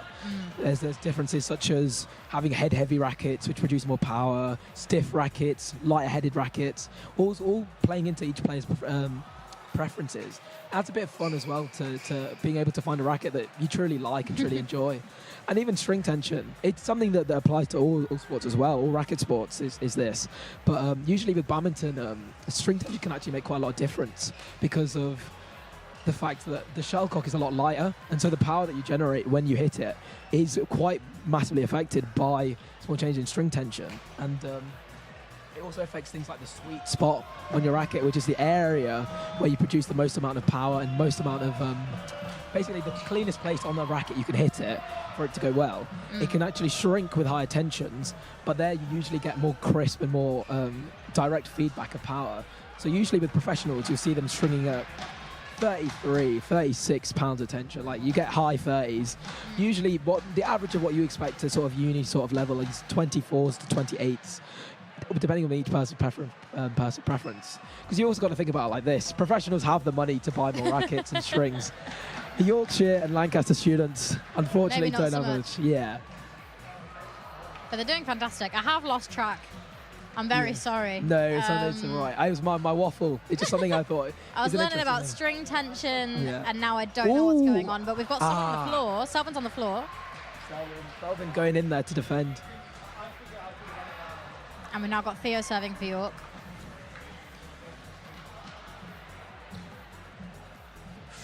Oh, just left. Yeah.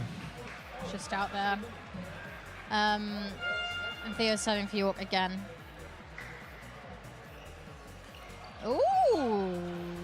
Don't quite know what happened there. Yeah, it's just a reactive shot from Theo trying to get to it whilst he's at the front of the court. It's happened sometimes. It's a bit of, can I get to this if I can? Because if you can get to it early, you put a lot of pressure. But the problem is that if you're rushing for a shot, you're more likely to make a mistake. That's what we saw there.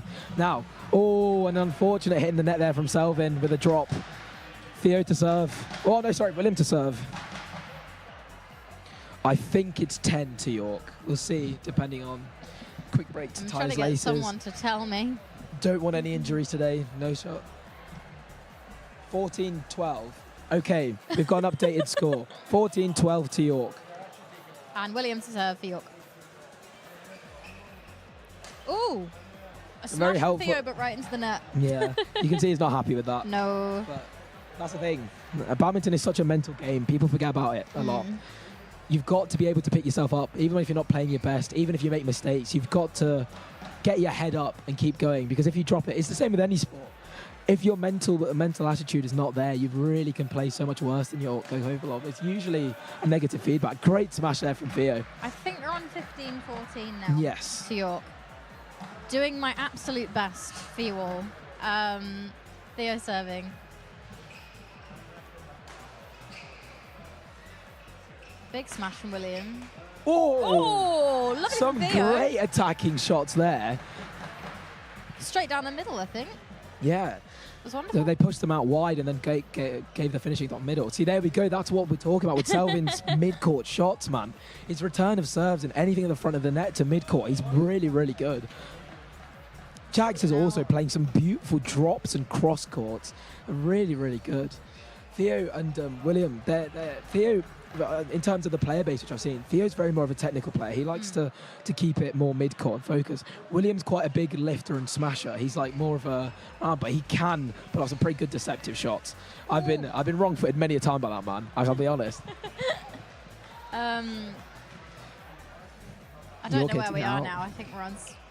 I think it's 15, 16 or 17. We'll see depending. Oh, again, Selvin intercepting there, dropping it just beautifully into the front of the court. Both York players tried to get it, can't reach it in time. This is what I'm talking about. He's great. It's very clever playing. Yeah. Great drive from Jax there. Return from William in the net, sadly. Well-forced error there from Lancaster. Selvin serving for Lancaster.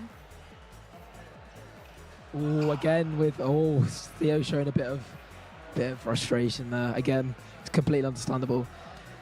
Team president puts a lot of pressure on people. You've got a lot of this team on your back. I mean, in theory, you've coached everyone here. Can now confirm in the overall scores, York have just won the mixed lacrosse fixture. Wow. Which is what was worth no points. Never mind. Oh, that's a shame. I have heard that it's good fun to watch. Yeah. Right, Theo serving for York now. Straight back at Selvin again coming in to intercept. Theo just about reaching that. Again, good relifts. Trying to keep the pressure on William. William going for smash after smash after smash. If you go, yeah. And York force it through. Mate, Lancaster's defence though, nothing to scoff at. They were keeping that rally going for time. I was expecting a forced error there.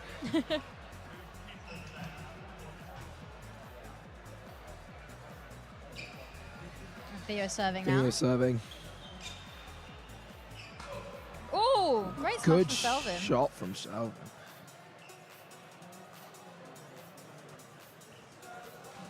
We're now having a Jax from Lancaster to serve.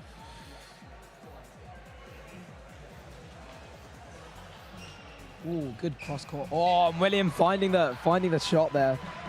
Great stuff.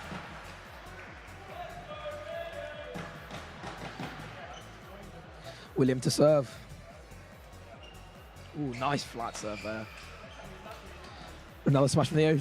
2 consecutive smashes. Again, is he going to go for it again? Oh, a drop there. Mixing it up. Oh, and William reaching for it. Just can't get it over.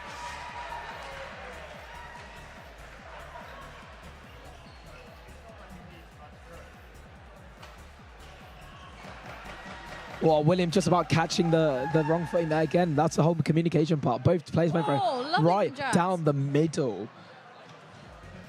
And that, I think, is the second set to Lancaster. So is that 1 each? Oh, it is 1-1. Oh, isn't that the story of today? I've said it's gone to 3 sets. And the third set so far we've seen to be very exciting. If they swapped, one sec, let me see if they've changed the focus. Which have we swapped now? How long have we been on it? We've just changed it. Okay, so now we're refocusing to court 2 with again two players that we've seen before, Alex and Felix, against 2 new players. I'm going to get up their profiles now.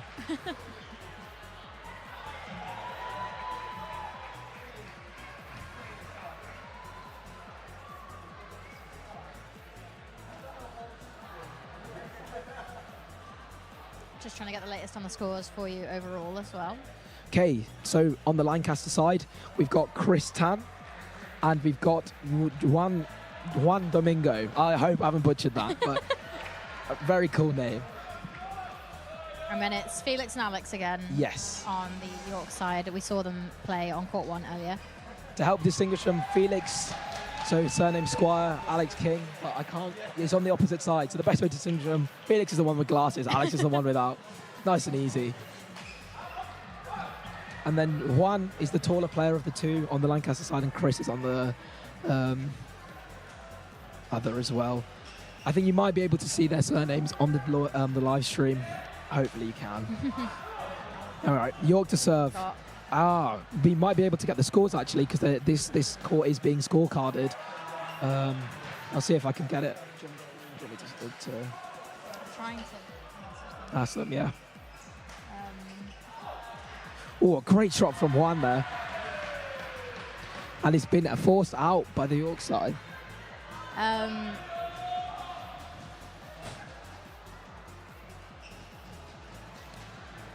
Just trying to get the latest in the scores for you, because the last we heard, we were on 3-2 in the Open and 2-2 on the women. So we're swapping back now to the match we were just watching with Felix and Theo. sorry, Theo and William versus Selvin and Jax, because it's third set and we just want to follow this. Love a third set. Absolutely. We'll give you an update on court 2 though when we get the chance. And they're off. Oh, a great drop from William there, right in the front of the court. Oh, and it's I believe it's a Lancaster win from the reaction to the players. This is over on court 2. We will verify that as quick as we can. Oh, great shot there, right in the corner. So we're back on court 1 with Williams serve for York. Whoa, Selvin fully smashing that. Great shot there. We got Jax to serve from Lancaster. Ooh, cushioned return of serve there from Theo. William hitting a lift. Oh, dangerous one, but there was a bit of communication there. Not sure who to go for that one. Selvin, though, able to get it, and now leaving out the back. I think there was a 4-2 shout there. I'll double check that. In the net, unfortunately.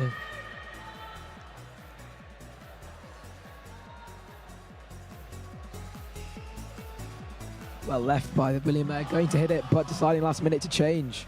The right decision. Overall, I can say that in the women's match, it's 3-2 to York for the women's seconds. We're back to court 1 with the Open fixture. We're on the third set. Currently tied 1-1. Great shot there. Great shot from Theo. And we're off to William to serve for York. 7-6. Wonderful rally. Oh, big smash there. Oh, again, both players going for it there. Great shot from Lancaster, finding out space just in the front of the court. Really difficult to do from there, because realistically, there was 2 options. They either got to it and hit a very high lift, which would give the Lancaster a lot of the attack, or they just missed it, which is unfortunately what they did. Unfortunately for Lancaster. Now to Jax. Ooh, William there. Brutal on the return of serve.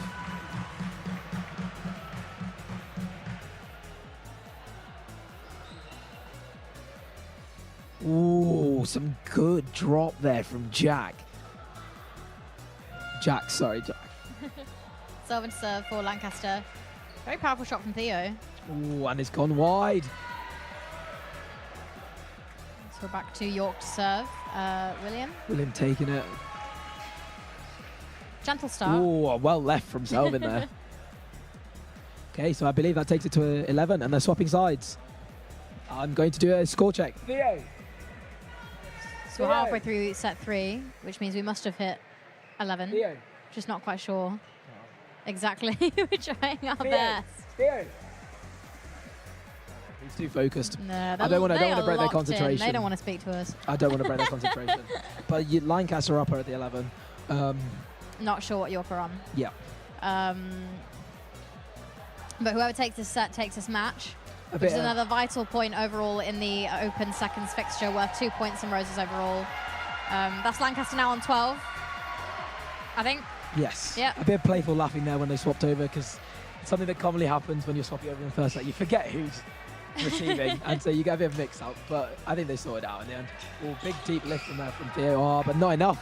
Lancaster ploughing it through, forcing the pressure on there.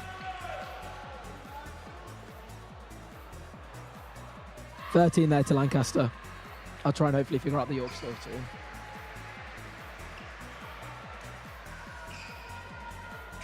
Lovely rally. Big hit from William. Great big hit from William. Jax couldn't quite get it back over the net. Yeah.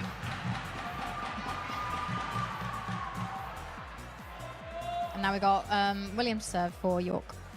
Can now also say that the men's is currently tied at 3-3. Overall, oh my so days. they're really It may both hanging come on down to a 4-all decider. Or crazy. we may see two games here take it for either side. So it's really crucial who wins this match on court 1 here, currently in set 3. Great Point to shot from Lancaster. Salvin. Just sending it straight through the middle. Now got Jack serving for Lancaster. Oh, lovely return of serve for Theo. Jack's trying a really good serve there. Down the middle on Theo's forward backhand. Theo just about getting around the head and hitting it into the front of the court. It's Theo to serve. That serve is really hard to usually get back. It's quite a powerful one, serving to the backhand when they're receiving from the other side. But Theo dealing with it quite commendably there. Oh, great. Oh, Great shot from William. Huge smash. Though Lancaster defense again, just keeping the rally going. It's like, I suppose you see the shot, it's like, oh, surely that's gone down. Never. Lancaster get it back. Another great one from William, but returned by Jax. Backhand there. Drive. Oh. Ooh. Theo keeping the attack on by hitting a really good. Oh. Theo jumping, but leaving it to William. The right decision, I'd say. Oh, and then finding the space in the court. Great shot from Jax.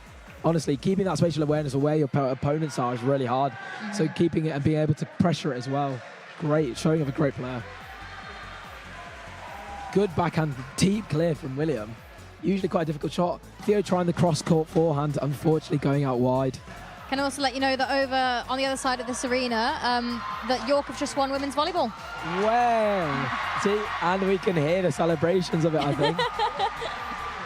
That is worth 2 points overall in the Roses fixture. Currently standing at York 135, Lancaster 164. Getting very, very close to that 172.5 needed overall. So we'll keep you updated if there's any major changes on that. But back to the badminton, court 1. We're in set 3. Oh, good smash from Theo there. Of the men's second. The men's fixture currently all tied 3-3. So this match is very important. So we had Williams serve, Jack's just taking it into the net there. William going up to serve, steady himself. Again, these points are really crucial now. You can't be messing up the serve. Good lift, and it's out of the bag. Ah, again, points here mean the most when you're getting to the latter end of the game. We've got Jack serving for Lancaster. Again, there, communication. Ooh. Selvin taking the straight. I think Lanks are ahead.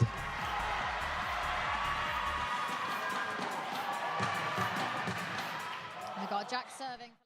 There you go, that was action from the badminton, which you can still catch live on roseslive.co.uk. For now, though, we are going to be cutting to the action down at the York Sports Centre, also at the York Sports Centre too. It is a very exciting one now coming up for you. It is the futsal. Enjoy. Goes and going again, it's a fantastic. I think Lancaster have started really well, playing it around the back and say, threaten there and go close. For Annabelle Medley. It's going to be chances at both ends in this match. It's a tight match. Medley subs out and is replaced. And substitute travels on a wing, puts in a teasing cross. It's Emma Brady, the substitute for Lancaster. Putting a lovely low cross there, which Lancaster couldn't capitalise on, and York will have the goal kick. Still, York 1-0 up with the referee 16 minutes to play in the first half. Called for a kick in on our far side. It's Kawasaki, the goal scorer for York. They lead 1-0. So we early still in this first. Foul on York. Well, they have to pick up the free kick in the pivot position. Use the body really nicely. York will have a chance to retain possession. It's a lofted ball knocked down, and Kawasaki will press the Lancaster back line. Lancaster work it up the pitch though, and can't get beyond the press of Shirley Kong. That's another chance for Lancaster here. And it's a lovely finish. 1-0. Broke through the York seat there and had a lot of time and space there to put that across goal. Fantastic finish from Lancaster number 90, Millie Travers, who subs out. You see the roll-on, roll-off subs in. We move out the way for some more people to get in here. It's a great atmosphere as always. The York Sport Arena. Yes. Women's first futsal game. York looking to kind of break through the middle of the pitch. That's where they found their most success. Pass intercepted though, and Lancaster come forward on the break. 95. But superb work on the lead and the hog to stop that Lancaster counter-attack. And it's Kong, and it's intercepted, and Lancaster could be in here, but it's Kong again. Superb defending from York's number 6. And the ball works its way back to the Lancaster half. Look to sit in their shape until they get a chance. There has been chances for Lancaster as they are breaking through. But York and especially Kawasaki look dangerous on the counter-attack. Welcome, radio listeners. If you're just joining us, you're here. York Sports Arena, it's 1-1 between Lancaster and York in the women's futsal's first. Around 14 minutes to play in the first half. It's a rolling clock today. And it's a breathless start, really, hasn't it? It's been just kind of emblematic of the sport itself. Chances at both ends. It could be around 3-3 already. So look to play long again from their kicking. Kong flicks on beautifully, and York are in here. And it's saved well and cleared away. York are really looking to hit that pivot position and play off there. And number 9. Lily Sherrington stopping York from retaking the lead there. York who took the lead early on in this one, and Lancaster responded.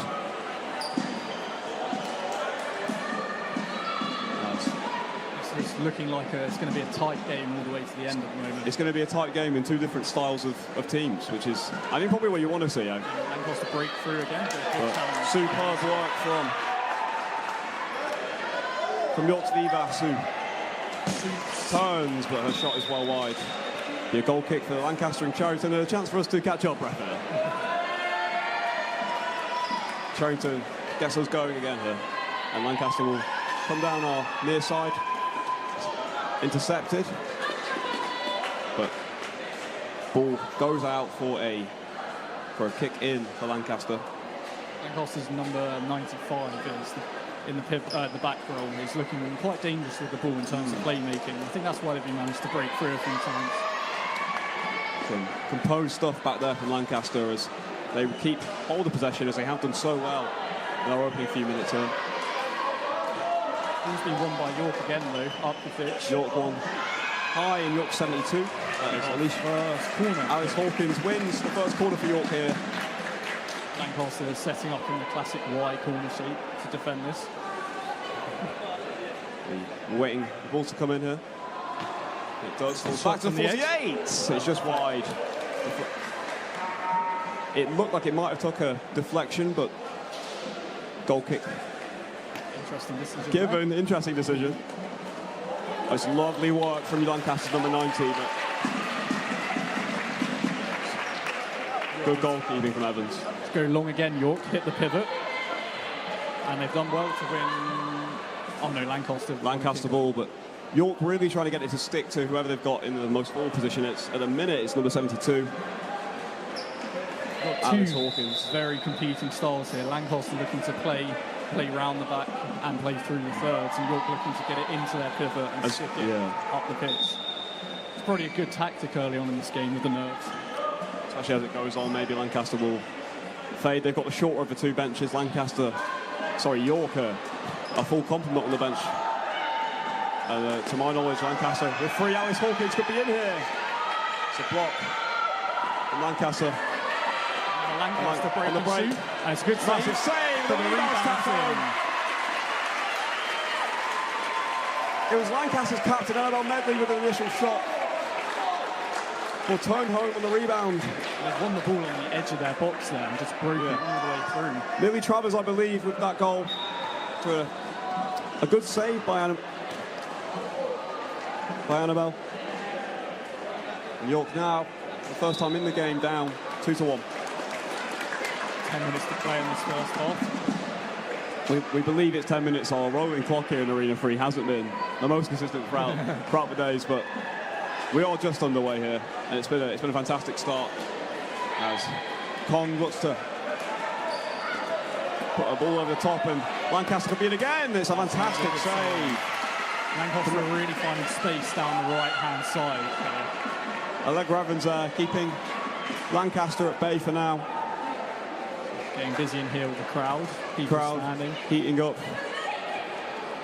And rightfully so, it's been a fantastic sport to come and watch. And this game so far hasn't disappointed.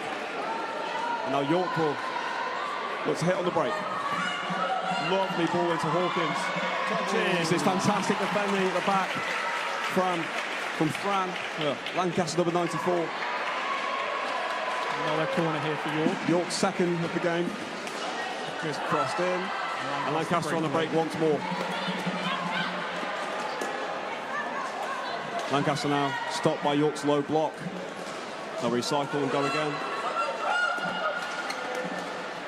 Working it well down there. Left wing here. It's a long-range effort, which is well blocked by York's number 48, Lily Dawson. Lancaster have it back again here, and there's a build again. Intercepted. Well. It's getting a bit scrappy in the midfield here now after the first 10 minutes. Hawkins couldn't latch onto a loose ball there. But York come again and driving through the middle of the pitch. It's a lovely pass. It's just hit the outside of the post. Outside of a post from Alice Hawkins. You can't get much closer than that. So York look to equalise after Lancaster scored 2 in response to York's early opener. The ball goes behind here. It'll be, I believe, a York ball after the pass was intercepted wide. The referee's gone the other way. The Lancaster kicking. He's worked back across the Lancaster defence from left to right here. Good pressing from York's number 9. I think we can see, just looking at the benches, that the second half's going to be interesting. Lancaster's 3 subs compared to York's what looks like 7. It's a full complement for York, who have, and I think Lancaster, to their credit, have helped superbly so far. A lot of action between the goals.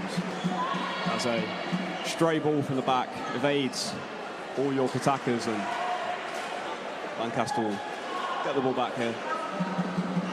The arena's absolutely packed at the moment. No sitting room, only standing room left, I think. And it has been all weekend. A fantastic Roses 2025 as we're heading towards the end now. And we're just starting here really as York look to get the ball at the pitch. The ball's worked. And York have closed the gap a bit to Lancaster. They have. 164 to 145. It's been a good 2 days for York. Maybe the best 2 they've had in the 2020s, but across Roses. It's not over yet. You'd expect Lancaster to go and put it away, but a fantastic Sunday for York, and they brought back 10 points on Saturday. We'll get off them those 8.5 points to clinch Roses. Yeah. It's coming slowly, if it is coming. A good chance for York here from a free kick on the left-hand side of the It'll be Emma Hogg to take. Hogg runs up, deflection. But Lancaster do so well at the back. It's cleared away. It's deflected behind. It's a Lancaster kick again.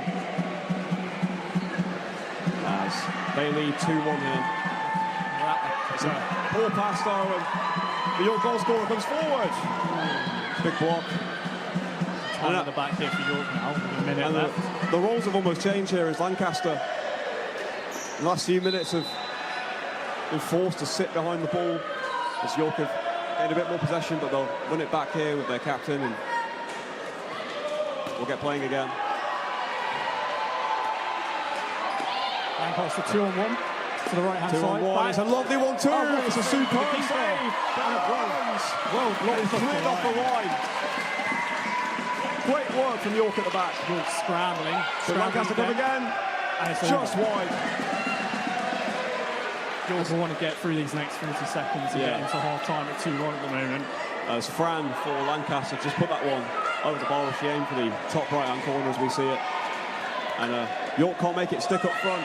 It's another chance. Lancaster in! It's just wide. Still 2-1. As Allegra Evans, who made a fantastic save moments ago before a shot was cleared off the line. from York's number. Ooh, I don't know. York's number 73, I'll say. Peggy Lee. Good pass from 95 into the pivot. And also hammered down the right again. Superb work from Kawasaki, who got that opener for York, but York forces to put it behind for Lancaster. Kick is struggling to stick up front for York at the moment. As Lancaster will get us going again here. So low pass into the number 6, Emily Crossland. The York break. Good challenge by the Lancaster captain there. So, Alicia up front for York. 95, the ball again at the back. Another good challenge. Is that break? Kawasaki? Right through, what skill? For a second! It's Kawasaki again for York. It's amazing skill to get around that Lancaster defender. That brings us to 2-all. We're 2-all here in 5 minutes to play. Our clock says 5 minutes, and it's Kawasaki with York's second of the game, and Kawasaki's second.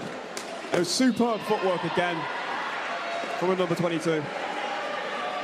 Lancaster have got us going once again. Just playing around a bit at the back, as they have done for most of this game. Out to the right-hand side. Launching attacks, but it's a misplaced pass from Lancaster's number 6. Emily Crossland has it back though. And York win it back.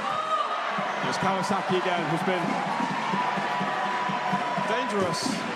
Takes a shot early, and it's just past the post for Lancaster. And really Sherrington's goal. Lancaster work it down this right-hand side. Everything's coming from the right for Lancaster. It is. They've chosen to go down that side. But it's good defending at the back from Kong. Lancaster go long. Kong nips it well. The touch is just wide from Eleanor Morgan. Lancaster will get the ball back.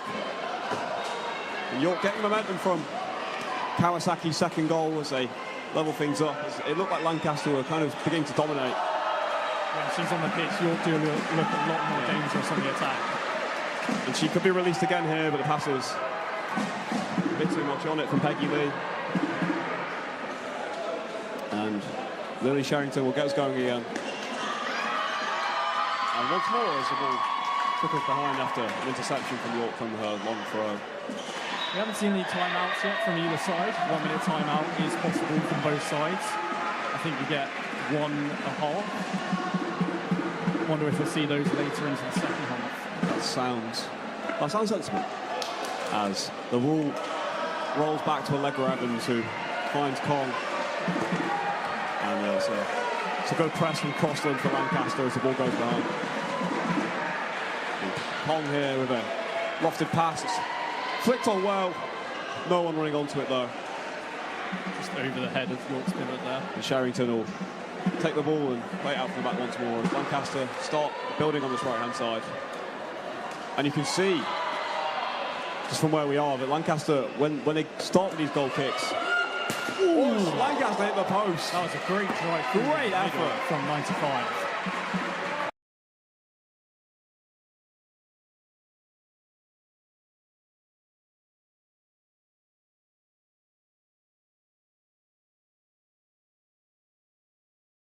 Just outside the York area.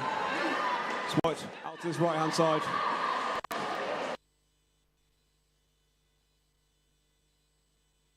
Outside the York goal. As Lancaster looks to have settled after York's equaliser. And I will apologise to York's number 6, Coombe, who I've mispronounced her name so far. As Lancaster shoot just wide. It's the first corner for Lancaster here. And it's Crossland to 95. Goes back, and it's another long range effort from Mena Shiras of Lancaster. It's just wide again. There's Allegra Evans. Miscommunication at the back, or did the ref blow the whistle? Yeah, he gives a corner after Allegra Evans' pass doesn't make Coombe after combination. So it's a crossbar again in the corner. Work it back to Shiraz. Another chance for a shot here, maybe. It's a shot. It's a lovely loft pass. It's a great save for Leg Evans. Fantastic play from Lancaster. Great combination play between Tull and Brady. It's a good save by Leg Evans, who's stood out for York in his first half. Definitely been busy in this first half compared to Lancaster keeper. So corner will come in from the other side. It won't be Crosswell from our far side. Good footwork. It's what? Wow! It's Leg Evans again with a great save. And again, double save from Evans. Not away yet for York. York hanging on here. As Lancaster work it again, York can't get a hold of the ball and can't get up the pitch. And Lancaster break through. Leg Evans again, superb challenge off her line. Just keeping York. But York again failed to keep hold of the ball. And Brady's strike is collected. And York will be wise to take a moment here after a hectic few minutes at the back. And they do, and Coombe. That's another pass is short. And Brady squares it. Lancaster in front. That one's been coming for It's been coming. And it's Fran Tull with the goal.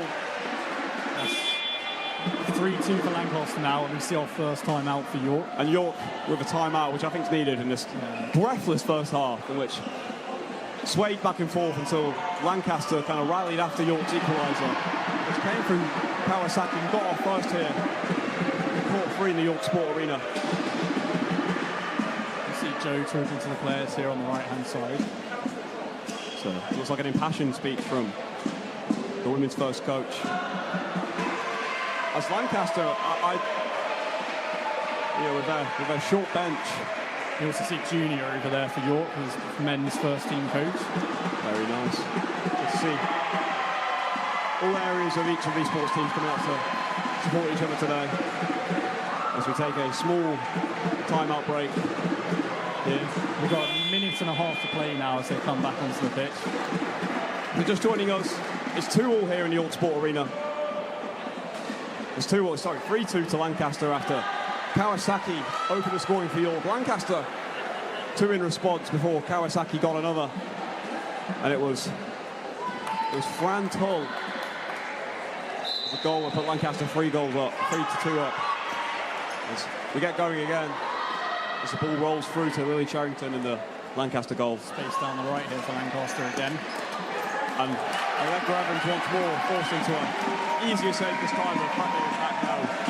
York's right hand side, York's left hand side. Yeah, Lancaster ball again, and York are going to need to get on the ball here. It's been a while since they've had a sustained period of possession. It's Lancaster build up from their right wing again. York look to be sitting slightly higher now in their defensive shape. And the ball will go behind, and Coombe will kick in. Just readjust the ball. It's a pass which is intercepted at the back. And a good interception from Coombe, and very composed to find York's 45. Emma Hogg, who battles hard on this right wing for Lancaster, and the ball's put behind for Lancaster. Kick. And bring it forward again. It's a lovely ball in. As Coombe just protects Allegra Evans. Good shape. It's good work from Hogg. But again, Lancaster's second wave press. Impressive. Another good challenge. It's a battling performance from York at the back, but they're going to need 20 seconds here left in the first half. 20 seconds to go in a superb first half here. As Lancaster lead 3-2. Good turn from full team there. And works it well on the right wing, the Lancaster captain. Oh, great challenge. Big challenge, referee. Great challenge there on the ball. We have 11 seconds. Well, Varavar's about to go. So, York's coach has some words. I like us to build up, but Evans again. A massive save. That could be an important save in the context of the match. Yeah. Going down 3-2 into half-time. Half-time whistle blows. Well, whistles are a strong word there. Horn goes as both teams come off for half-time. Superb first half. Great first half, very end-to-end. York started well, trying to get the ball into their pivot and sort of faded towards the back end of the second half. Lancaster are playing well with the ball and coming through their back. We've seen Kawasaki for York score 2 goals, but not been on the pitch maybe as much as you'd expect for someone who has clearly got, when they've been in the game, got a grip on it. York definitely looked more impressive than her on the pitch. On the pitch. And Lancaster looked dangerous when they had the ball at the back, really, coming through the middle. And Lancaster also impressive when they lose the ball, especially in the second half of that first half, winning the ball back high, not allowing York really a second to breathe for most of the back end of that half, despite the timeout calls. For joining us, it's 3-2 to Lancaster here. As we await, I will bring you how Roses stands. Just a moment. My wonderful colleague here pulls up the total score as it's still York 145, Lancaster 164, as the gap continues to close between the two. And it looks like the Rugby Union's men's ongoing. I don't know what the score is, but we're not sure of the score, but we've seen a photo of a York player, looks like scoring a try. He looks quite happy. As he would be, scoring at Roses. That game happening on the 22 acres, but we're here in York Sport Arena on court 3. We've got badminton behind us. We've had on this court today the women's second volleyball, which is a clean sweep in sets for York, 3-0. And we're just awaiting the second half as York's coach runs through some tactics seemingly has a whiteboard or a clipboard of some sort. Lancaster opting to just talk it through. And I believe Lancaster without a coach. They do look like they don't have a coach here. Even more impressive for how well they set up tactically. And a smaller squad as well. Just checking the Rugby Union here, and it looks like York at 18-10 up. So that could tighten the gap further. All to play for here on Roses Sunday. It's York got to stop Lancaster for the first time, the 4th consecutive Roses victory. York not winning Roses before the COVID-19 pandemic. So still waiting here. It's definitely a tighter finish to Roses than last year. Than usual, which is nice to see. We're going to shout out to our official today, who's done a good job, as all the Roses officials do. They usually take the brunt of some stick, but the events are impossible without them. As York look like they're almost ready to get going here.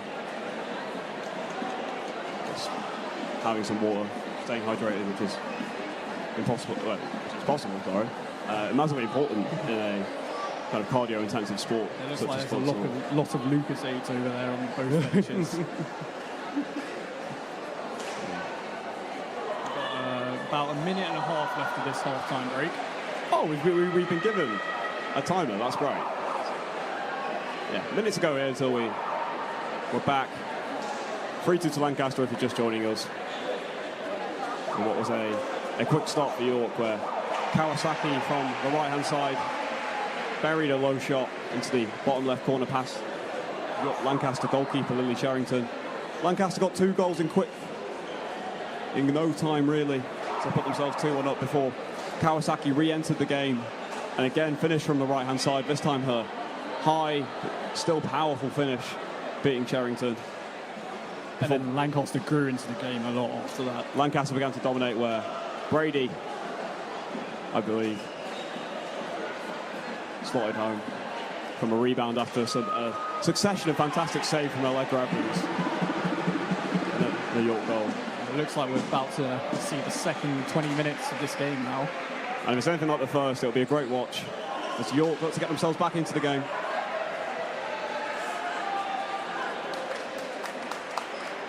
And Allegra Evans comes back to her goal, as do the rest of the York team.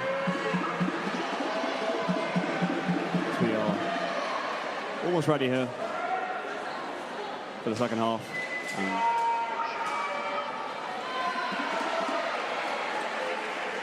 It will be Emily Crossland of Lancaster who goes on the way for the second half.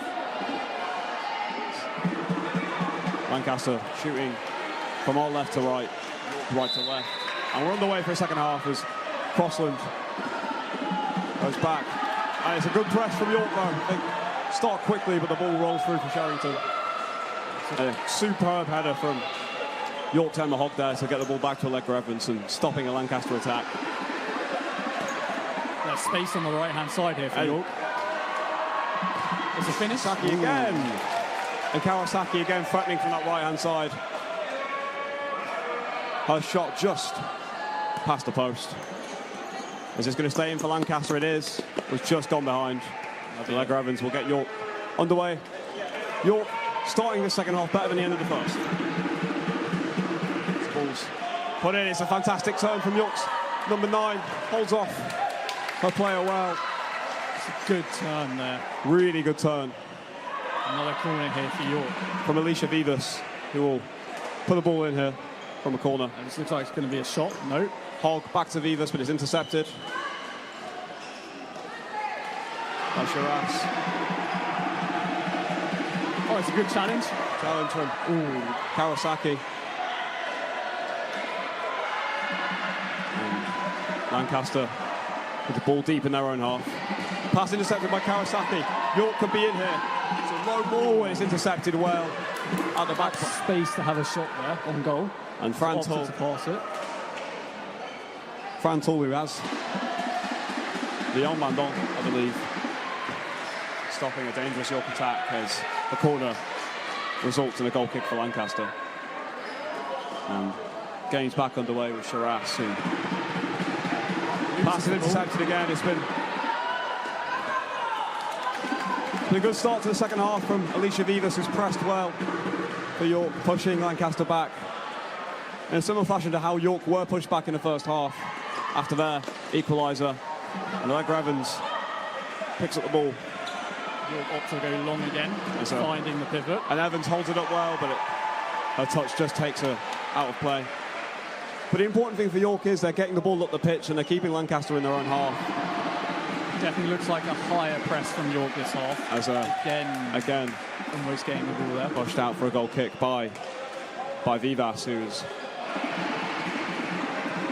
started really well for York in the second half off the ball.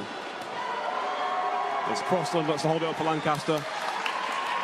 Does well, wins a kick in to the dismay of Emma Hogg. Lancaster gets going again. Crossland. Hogg on her back. Finds Shiraz. It's good footwork from Shiraz. And that's a foul. Blatant foul by Kawasaki. An important one too, you'd say. I think a needed foul from Kawasaki to stop Shiraz from getting the ball into her left foot and maybe testing Allegra Evans. It'll be a free kick for York. Not for York, for Lancaster. Of the half here for Lancaster, I think. A good position. With Fran Tull over the ball for Lancaster. Evans commanding her back line. It's a shot. Almost hits. Just evades our camera woman. Our camera woman here, but York undamaged by the free kick as Kawasaki's found deep in York half and almost got away from the high press of Lancaster. A superb from Kawasaki who turns. Shoots. Takes a touch and it's well blocked. Big block there from number 95 again, I think. From Shiraz, who has been superb for Lancaster.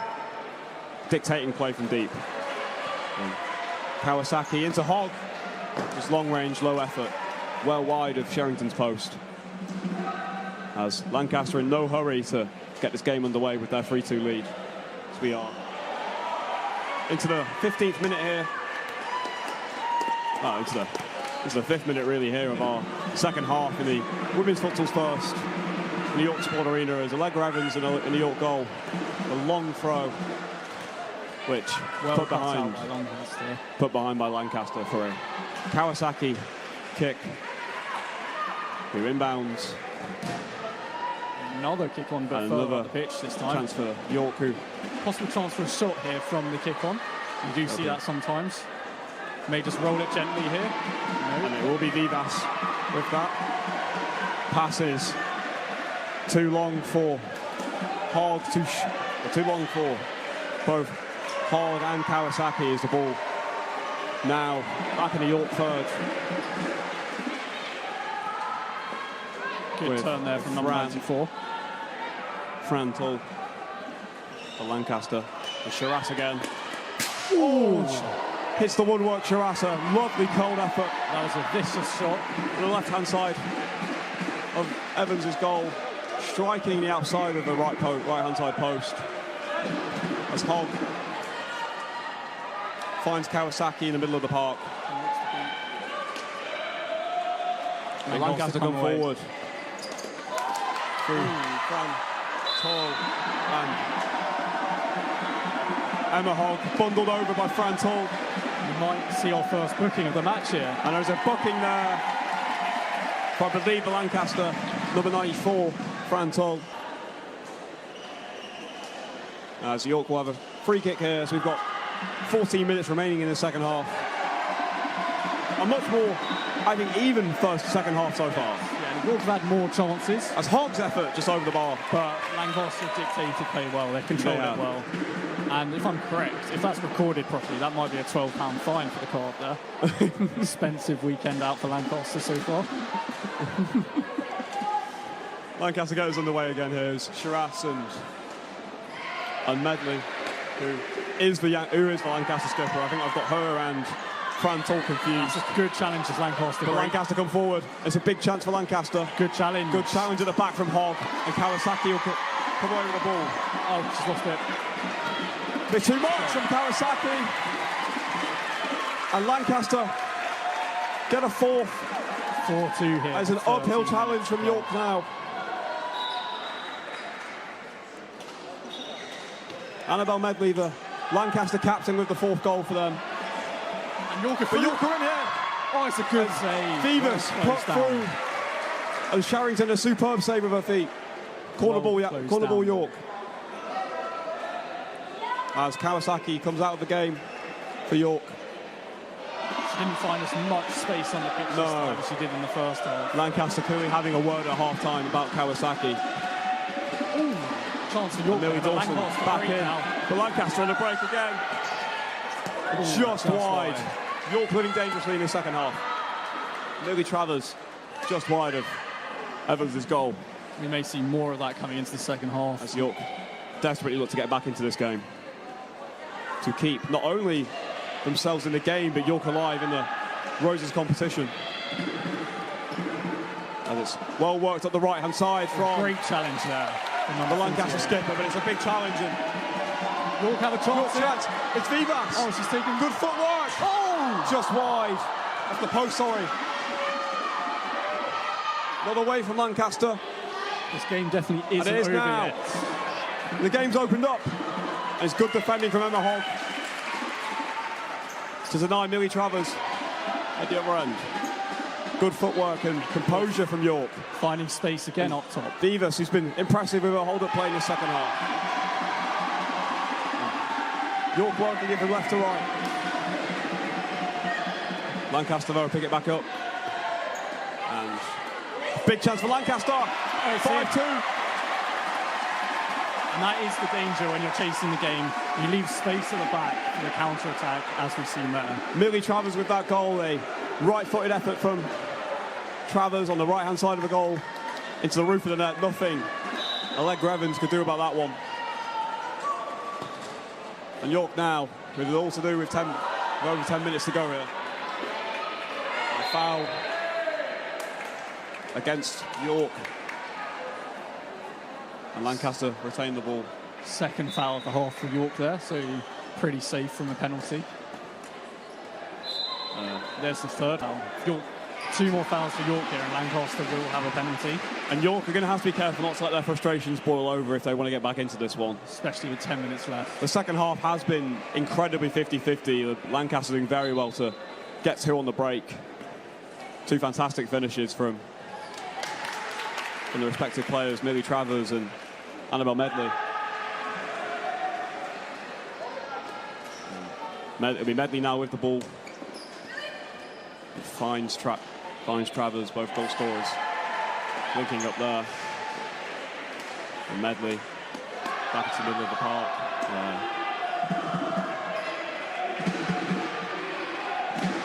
Good rotation of players there from Lancaster, keeping the ball at the back. There's Medley again, and Evans equal to it with a save with a right knee on the left-hand side of Lancaster's attack.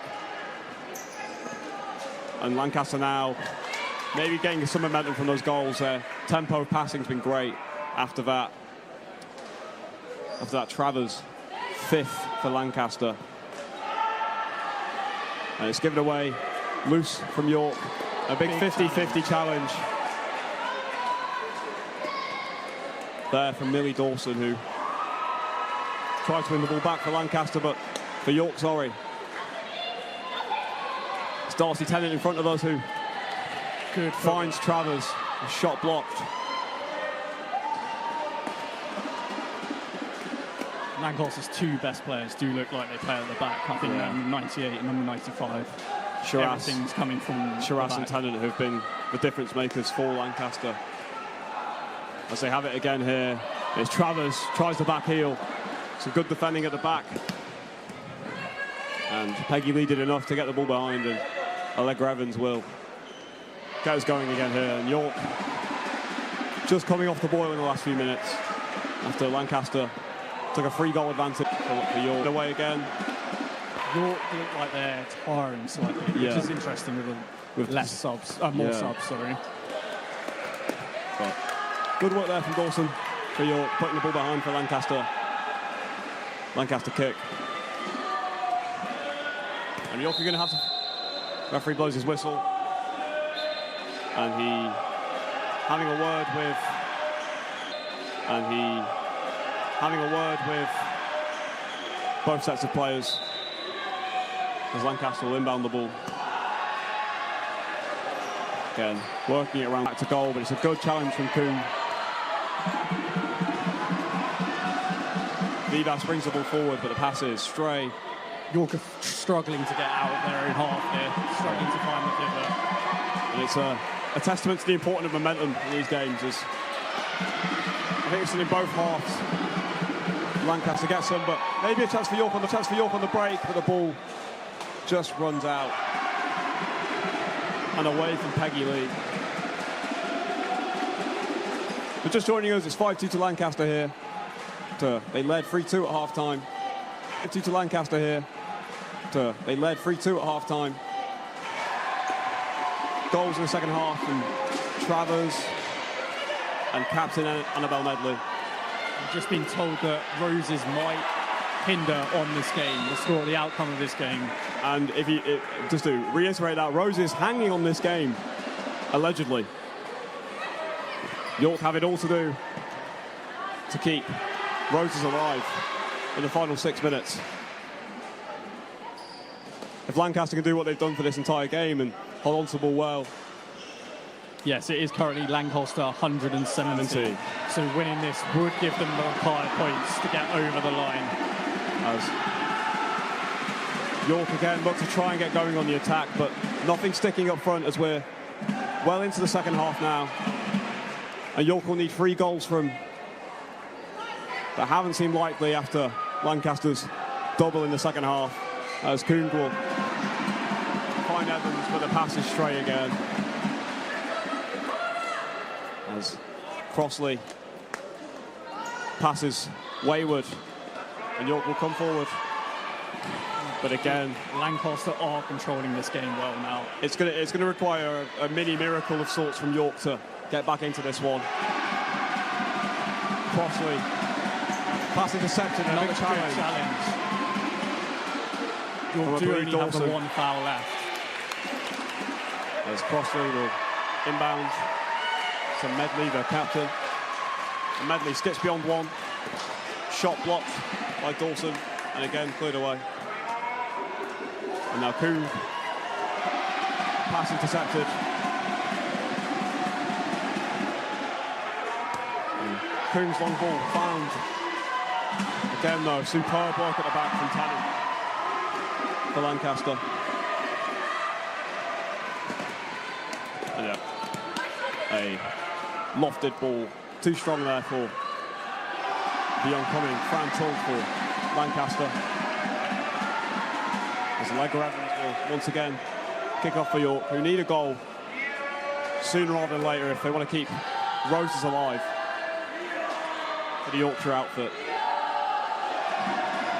And maybe they'll find one here as Coon picks the ball up. Pass though, swept up by Lily Sherrington. As York kick on here deep in their own half. They've got 5 minutes to find 3, if not 4 goals here. Kawasaki inbounding, who got York's opening 2 goals in the game. So it's a long ball. It's initially a good touch, but it's well defended by Lancaster. And that's the game. 6-2, 5 minutes left.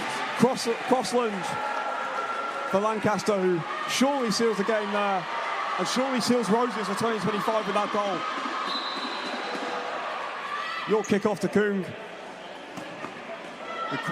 Crossland intercepts, and Lancaster in again here. Good for Kawasaki in well. Who, on the break, down this right-hand side. Marshalled well there. Marshalled well. Just couldn't get the shot away. And number 98 to the back there, Darcy Tennant. Darcy Tennant and Shiraz been both superb for Lancaster back there. Everything's come through the back for them. They've passing the ball well. Yeah. They've set the tone really well for Lancaster. They've been incredibly composed, especially at the start of the second half when York's high press was causing Lancaster some issues. As a timeout's called in the second half, as we have around 5 minutes remaining here, and 5 minutes for York to somehow find 4 goals to level this up and keep Roses alive. If you're just joining us here, we're in the York Sport Arena on court 3. So women's futsal's first, and it could be the decider for Roses 2025 as Lancaster on 170 points after what has been a superb day for York on the scoreboards. But it seems like it's going to all be in vain as Lancaster lead here by 6 goals to 2 in a fixture that, if Lancaster win, will seal Roses 2025 for them. The 4th consecutive year which Lancaster have won the event. The first time in their history that's happened. Still to come today, we've got a closing ceremony at the Women's Rugby on the 22 acres, so if you're in and around York, I've just checked, actually, this is no points riding on this game. We just checked. So this wouldn't decide Roses, but this won't decide Roses. Looking likely for Lancaster. I apologise if I've misled any of our listeners there. My colleague informing me that this game has no points, which is a shame. Because the quality's been great, the standard's been superb. Perhaps luckily for York, there's no points riding on this game. Yeah, luckily for York. No point to this game as we're back after the timeout with 4 minutes 46 on the clock. It's currently 170 Lancaster, 153 York. So York really Lancaster one event away. Yeah. From the desired 172.5. Hello, welcome back to URY. We're going to dip away from the futsal now, where we're at the end of a very, very tight game of badminton. The women's fixture has been called. That was 2 points. Lancaster on 172 points. If they can get one more game, they win Roses right here on the badminton. Let's throw courtside. It's currently 5-3 for Lancaster. I will say, on Roses Live, Lancaster are now on 170. So if they win both of these to get 172.5... York winning. This might be the fixture. This could be where Lancaster wins Roses. Oh my God. Oh. Oh my days. This is big news. This is very, very big news.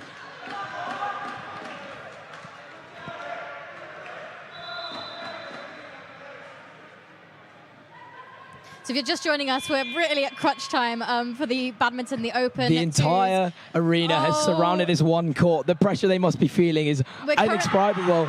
There's support as Selvin smacks it. I said Jack, I couldn't really tell. But either way, there was a big smash there and a big win for Lancaster. So we're currently tied 4-4 for the men's. I'm going to go check the score quickly. Wins the men's fixture. The men's fixture is worth 2 points. Roses Live right now says that Lancaster is on 170 points. They've just won the women's fixture, which is worth 2 points. So if Lancaster win this match, we think Lancaster might be taking Roses. So it's all very exciting down here on the badminton court. We are absolutely on the edge of our seat. I can now confirm the score at the minute is 16-8 to York. So we're now seeing what they can do next. Ruben to serve. Oh, net tape. Return. Big smash from Selvin. Good return. It's out. It's out. So what are we on now? 9-16. 9-16. 9-16. Now, Lancaster very easily can make that difference back. It's only 5 points to victory for York here. What a shot! He covers the rear court, and he sends them one way, he sends them the other. Hits it right in the corner of the back hole. The entire crowd is going crazy. This Both is the Lancaster and the York. wild. This is probably the most fitting way to end this set of fixtures. It sums the whole day up, really, for badminton. It has been absolutely on the edge of your seat, neck and neck, the whole time. So of course we're here with Roses on the line. Big flick, yeah. Oh, Selvin again with his drives. Absolutely, he's been incredible at those all day. Oh, New York falls through the shot. Oh my God! I'll double check the score again. We're just going to check the score for you. I believe that's another point to York. 18-10, I'm dashing around like a maniac, but York to There's so serve. much adrenaline right now. Okay, York to serve. Oh, beautiful net there by Selvin. Jack's with a big Big hit oh, there. they're not sure who to go for. Big smash. Good clear. Keeping the rally going. Oh, Ruben hits a brilliant tumbling net shot. Selvin not able to return it. I think that's 19-10. I'll just double check. That was very clever from York there. Yeah, it's 19-10. 19-10. We are so close to finding out who wins this men's fixture. And potentially who wins Roses 2025, but I won't confirm that here. Both of us out Studio do forward. that. We're so invested. my Oh, Christ. and this net York's shot in the there. net. Great pressure from Lancaster to try and force that 19-11. error. Again, it's those mid-court shots. Oh, I can't even speak. Jerry again with the drop. Another drop. Another net. Ruben hits the drive. Big smash. Big lift. Now it's York. Oh, York, big clear. Selvin, it's a Selvin smash. with a big smash. York answers. Big lift again. Is Selvin going to smash? Yeah, he smashed it. He smashes it through York. Oh my God. What a shot. I think that's 18-11. 18-12, 18-11. I'm not even sure anymore. I think it's 19-12. I'll have a look in a sec. Go have a look in a minute. Brilliant cross court there. Oh, great lift from Selvin there, keeping himself in the rally. Another smash from him. Jack's sending it on off the court. Look at the defense. Oh my God. Lancaster defense keeping it in. Jesus Christ. 19-13 is the confirmed score. That's 6 points for Lancaster to come back, but 2 points for York to win. We could see an upset here if Lancaster keep the momentum. I mean, they've been showing that they've got heart, they've got courage, they could definitely do it. But York just need 2 points to win. This is absolutely insane. Okay, We've gone from sat to stood now. Oh my God! Ruben hitting in the shoulder. It's 2013. That's 7 match points. This is the deciding one. Again, this is to stop Lancaster from winning in our fixture. Roses right now. York putting up an absolutely incredible fight to stop Lancaster Jerry taking raising this. the crowd. Oh, he's Raising hyping the them up. The crowd. crowd are on their feet. There's Raising a drum in the the crowd. air. Oh my God. Everyone's on the edge of their seats. Goes to serve. York hit back. Go smash. Oh, it's in the net. It's in the net. It's in the net. It's in the net. 14-20. Oh my God. 6 more points. I might have to make a rally to celebrate with them. But Okay, this is Lancaster serve. York have done it! Lancaster hit the net! York have won the men's twos fixture. I'm so sorry if that was loud. This has been very, very intense. Oh my God. Whew, okay. There's one more women's match still to come for you, but we can now confirm Lancaster has won the women's seconds, but York has won the open seconds in a very, very nail-biting final match. That was absolutely incredible. It was neck and neck right through into that final set. Everyone was on their feet, drums in the air, people shouting, people screaming, everyone absolutely loving every second of it. And that means that the men's seconds, I can't even speak. That's 2 more points for York overall, with Lancaster on 170 right now. That is just right here, right now. Obviously, there's still lots to come. Lancaster only a very few, 0.5 points away from winning roses, but they have not won it on the badminton court today. York have stopped them in their tracks. How are you feeling? Because I'm... Oh my God. But didn't that just sum up the whole event? Because it was nail-biting from the start. These teams have been absolutely incredible from the get-go. I mean, there's still one more women's match to go. Oh, I need to catch my breath. Oh, wow. No words. Actually, no words. That just is roses, isn't it? Everyone on their feet. Absolutely loving it. I've never gotten more excited about a shuttlecock, you know? That was absolutely incredible. We've got Yorkshire Roses flooding the courts right now to watch this final women's match. Or try to find out what the score on there is for you. But the crowd is loving it. I am loving it. Good grief.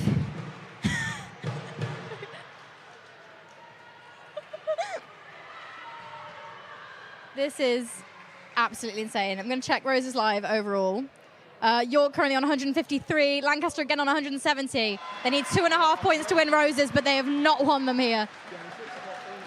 Switching to court 3 for the women's game, the final women's game. So Lancaster have won the women's game, but there's still, obviously, to find out what the final score actually will be, a couple more matches. I feel like I'm shaking. This is absolutely incredible. Oh dear, what a day. Can also let you know that York has just won the men's rugby union. Oh, right. And the darts. Oh. It really is coming down.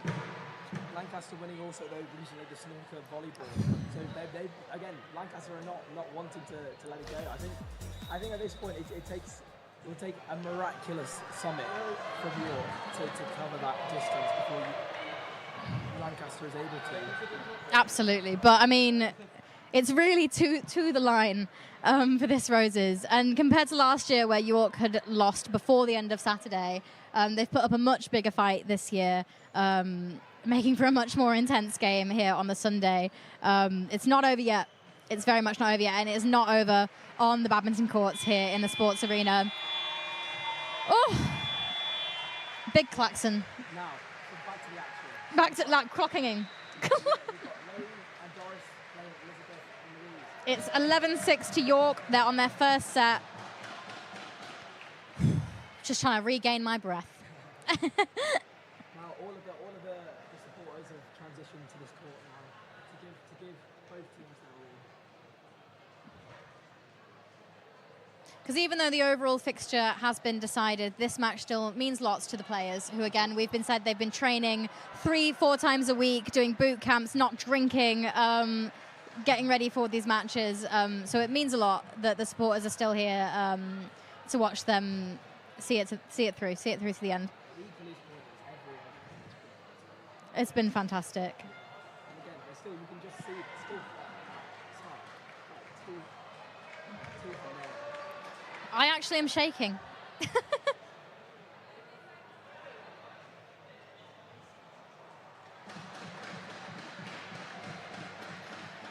Whew, okay, I'm not exactly sure what the live score is on this court. Last I checked, it was 11-6 to York. York up on this one.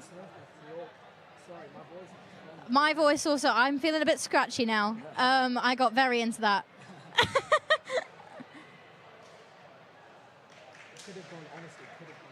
It could have. Some beautiful shots. We're seeing some really, really good play. Like, honestly, from every single match, it's phenomenal. And again, these people have been playing the whole year to come to this point.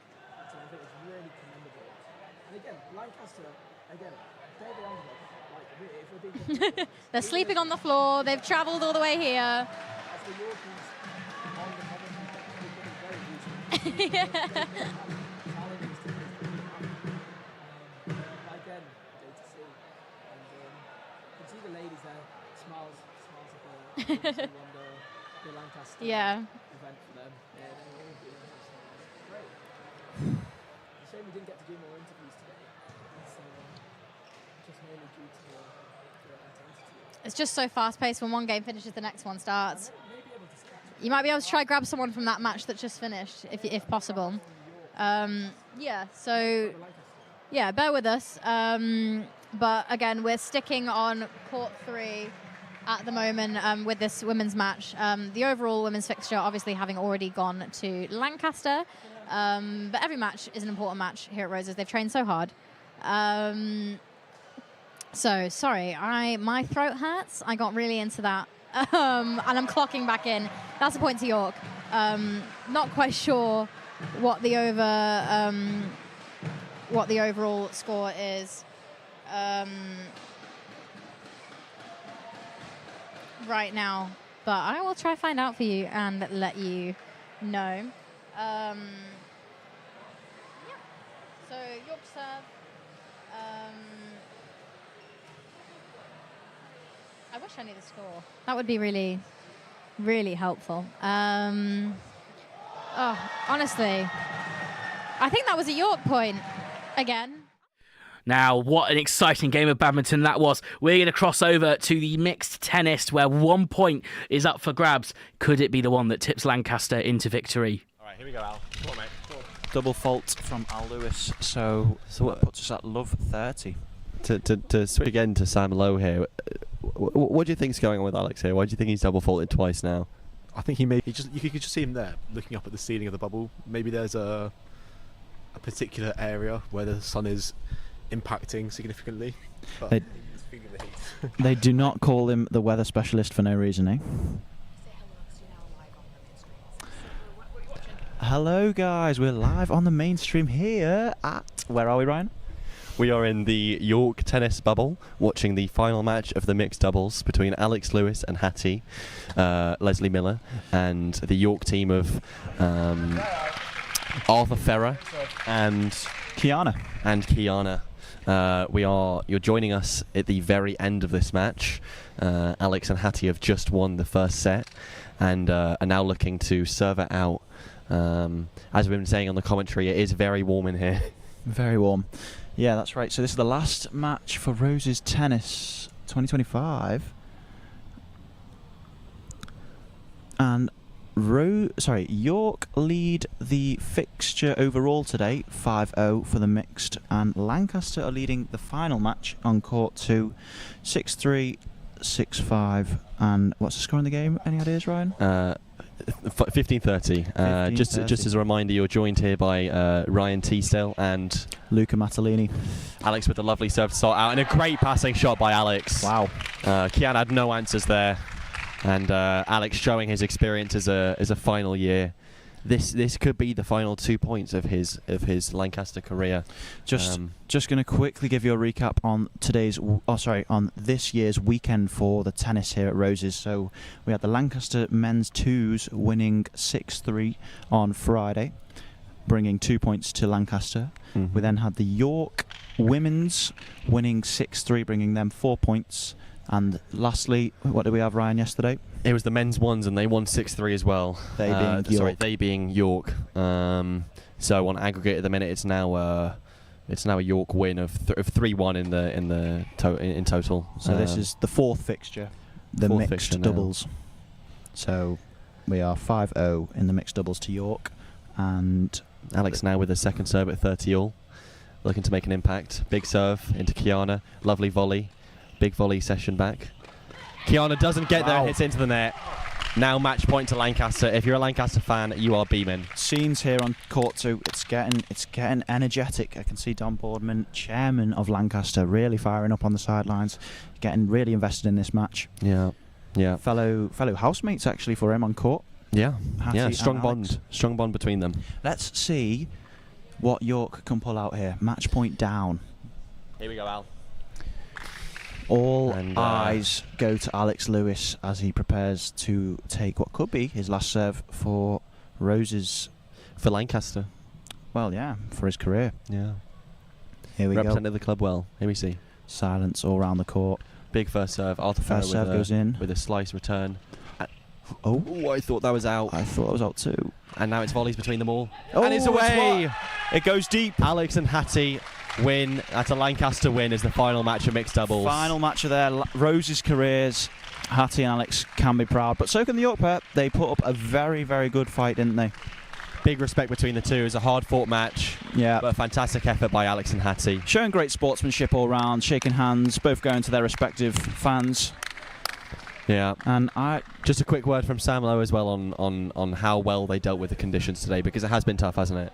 Been fantastic. You could say that they've used the warm weather to fuel their hot streak towards.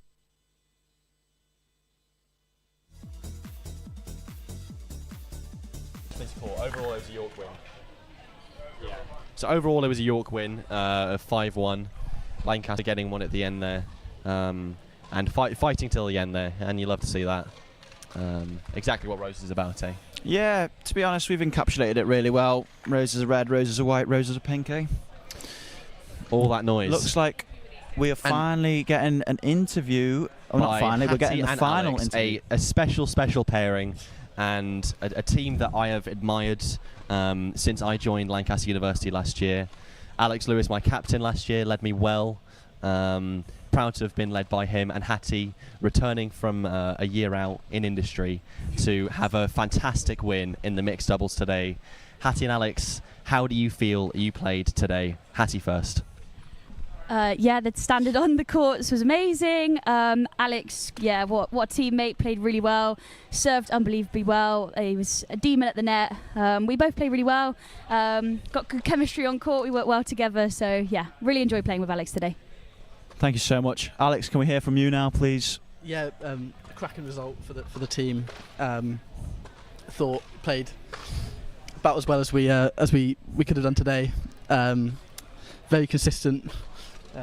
Kept fighting back in the second set. It was a very up and down, but pulled through in the end. Yeah. Congratulations to both of you again. Any last questions, Ryan? Yeah. What can you say about the weather in indoors today? It's been tough on court. I can see you both working hard out there. What can you say about the heat that you felt on court today? Yeah, it was really hot. We've known that the bubble is known for being like a sauna, but after all, we climatise. We got used to the heat. You just put it excuse me, put it behind you, and you just crack on. It's sweaty out here. Yeah, and if we had our weather specialist Sam Lowe here, we'd be able to tell you a little bit more about how difficult it's been in the bubble today. But a really composed and fantastic finish. Oh, Alex wants to add something as well. I had sweat in my eyes. He had sweat in his eyes. Insightful as always. Final question from me, guys, is, you dealt really well with the pressure out there. Big crowd watching. What's the biggest tip you'd give anyone who's not experienced with a crowd when playing a tennis match? Alex, do you want to take this one? Yeah. Firstly, don't chuck in 2 double faults when you're serving for the match. And then, just stay in your bubble, focus on the process, take it one point at a time. If you want to play off the crowd, fantastic, but you don't have to. Yeah. And staying in the bubble is a great point, because that is where the court is. So, leaving... It definitely becomes like white noise after a while. You kind of drown it out. But like some people really, really bounce off a crowd. Me particularly don't mind people watching. You just have to embrace it, drown it out, and crack on with your own game. And we're also now joined by our president, leader, philosopher, more the veteran that is Dominic Boardman, a law student, dedicated tennis player, and an inspiration to many. How do you feel about Roses this year and your performance? Well, firstly, it's been a brilliant Roses. Everyone's played so well. The effort levels have been so incredibly high. Everyone has also worked so hard to get every single win. There's been some incredible wins. First years, second years, third years, fourth years alike. Everyone has just performed so brilliantly and maintained a huge amount of integrity across all matches. And it is a privilege, and they have honoured the Red Rose beautifully. So yeah, it's been wonderful. Yeah, I mean, couldn't have summed it up any better. And real composure shown after a tough weekend overall for the Red Rose, as it relates to the men's ones, the women's ones, and the mixed doubles. But you know, the Red Rose hangs strong. And Louisa, any final thoughts about tennis, about today? Today's been very emotional. My last ever match playing for UTC with my good friend Dominic Portman, and also for Hattonau, their last ever match representing UTC. So big day for us. Very emotional. Yeah, that's all I've got to say really. Yeah, I already have cried, but it's fine. Yeah. It was the sweat. Yeah. It was the sweat, and as Alex said today, they all live together, so they have a strong bond between them. They do. They're a strong unit, and they've represented the club well today. They've represented the university well today. They have. Proud to have called them my teammates. But you know, it's been a pleasure being inside this very warm bubble. Should we give a quick recap of this weekend's... Quick recap. Let's go for a quick recap. This weekend's Tennis 2025 Roses. Friday, we saw the men's twos. The magnificent men's twos. Magnificent men's twos. Win in 6 matches to 3 for Lancaster.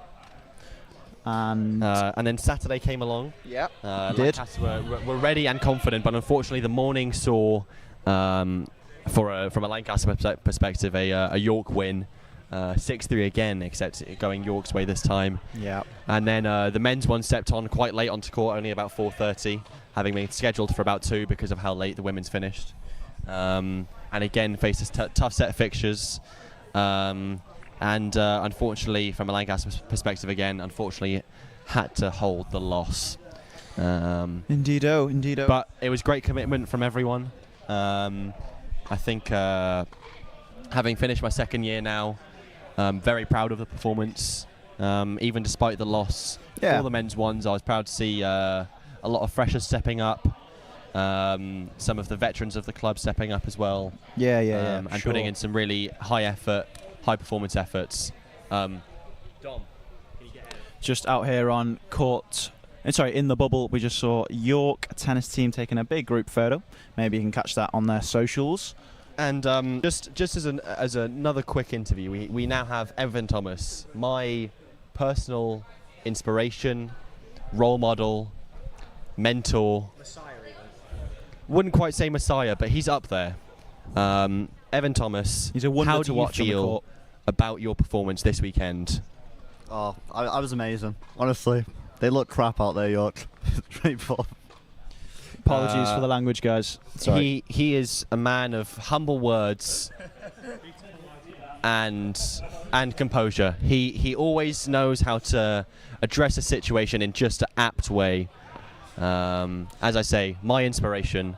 I wish I was that confident, because he knows his talent, he knows his ability, and he knows how to use it. And it's fantastic to watch him play, honestly. If you ever get a chance, Evan Thomas is the name. Catch him at any LTA tournaments in Cheshire. Come watch him all next year. He'll be around. He's our treasurer for next year. He is. He's the heart and soul of this club. And Evan Thomas, a final word. Thank you. Apologise for language. Love everyone. Always. Now. Bye. Thank you, Evan. Thank you so Fantastic. much. Evan, player number 1 for the twos for Lancaster this year. He's displayed a brilliant performance, I think, all year round.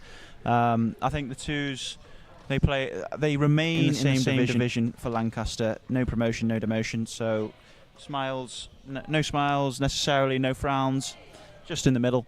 As another word, we're going to go to our weather correspondent. He's back. Sam Lowe. for a quick word on the conditions today. Can I just say, I was just playing a game of what we call dingles, where it's called a combination of doubles and singles, some may say. And it is toasty in here. I've just had to go and take a nice aeration break outside because it is warm. It is hot. Trust me, guys, when I say it's hot. It is roasting in here. I feel like a peanut, honestly. And it has been hot in here. It has been warm all this weekend, even into the evening yesterday. It has been warm, and Sam has said it best. All right, guys, that will be everything from Ryan and Luca. Thank you very much, boys. Amazing. Thanks so much. You're very welcome. I am sorry if I was being an absolute bossy bitch. No. We have no idea what we're doing. Okay, we did it. Well done. Thank you for letting us do it. You're very welcome.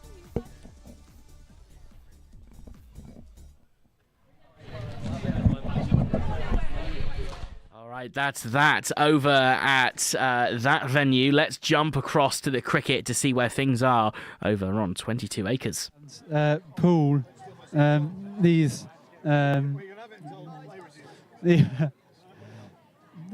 pull this ball out. Oh, someone's running over with a stick. Is that the spare? I think that's a spare stump, isn't it?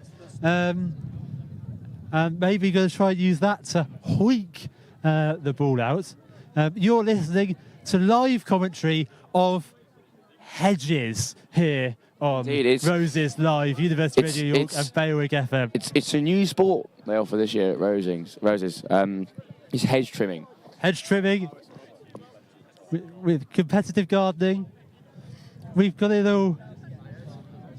This is how many cricketers does it take to chop down a hedge? Does anyone have a chainsaw? Maybe that's what we need. Just get rid of the hedge, and we can get in and get it going.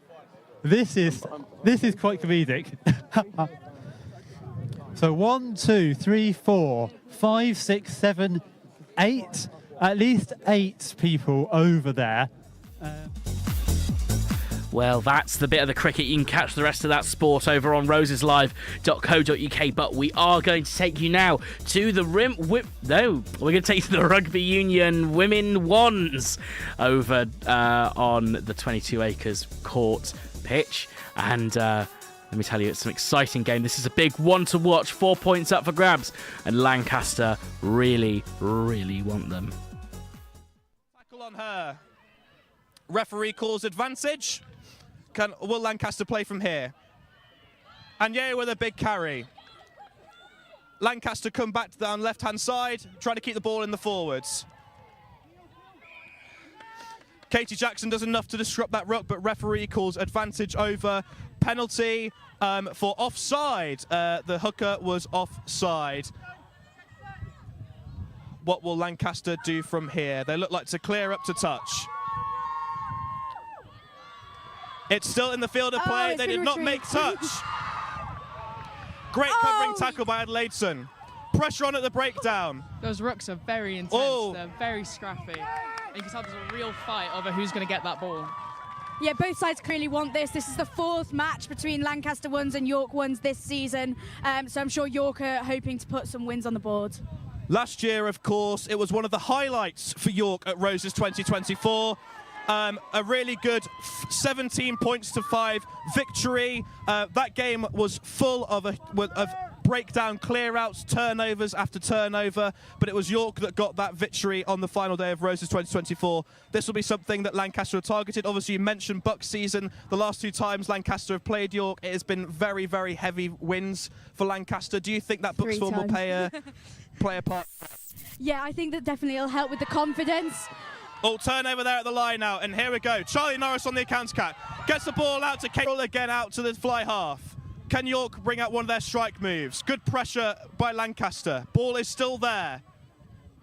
Back to number 1 for a big carry. Wow, what a powerhouse. Advantage against the referee. A lot of penalties in open exchanges. Another carry from Norris. Gets the ball out to the number 6. Number 4, Megan Miles, controls at the back. Pick and go from the Welshwoman. Referee still playing advantage. York are keeping this in the forwards.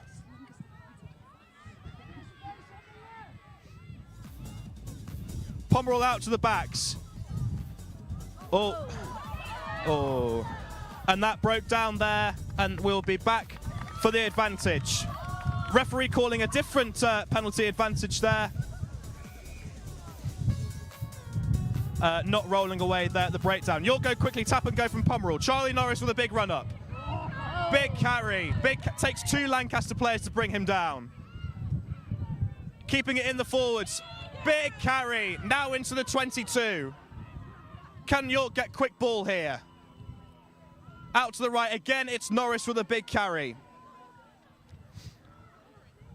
Pomerol again brings that to the left. The ball isn't brilliant. Backwards, say the referee.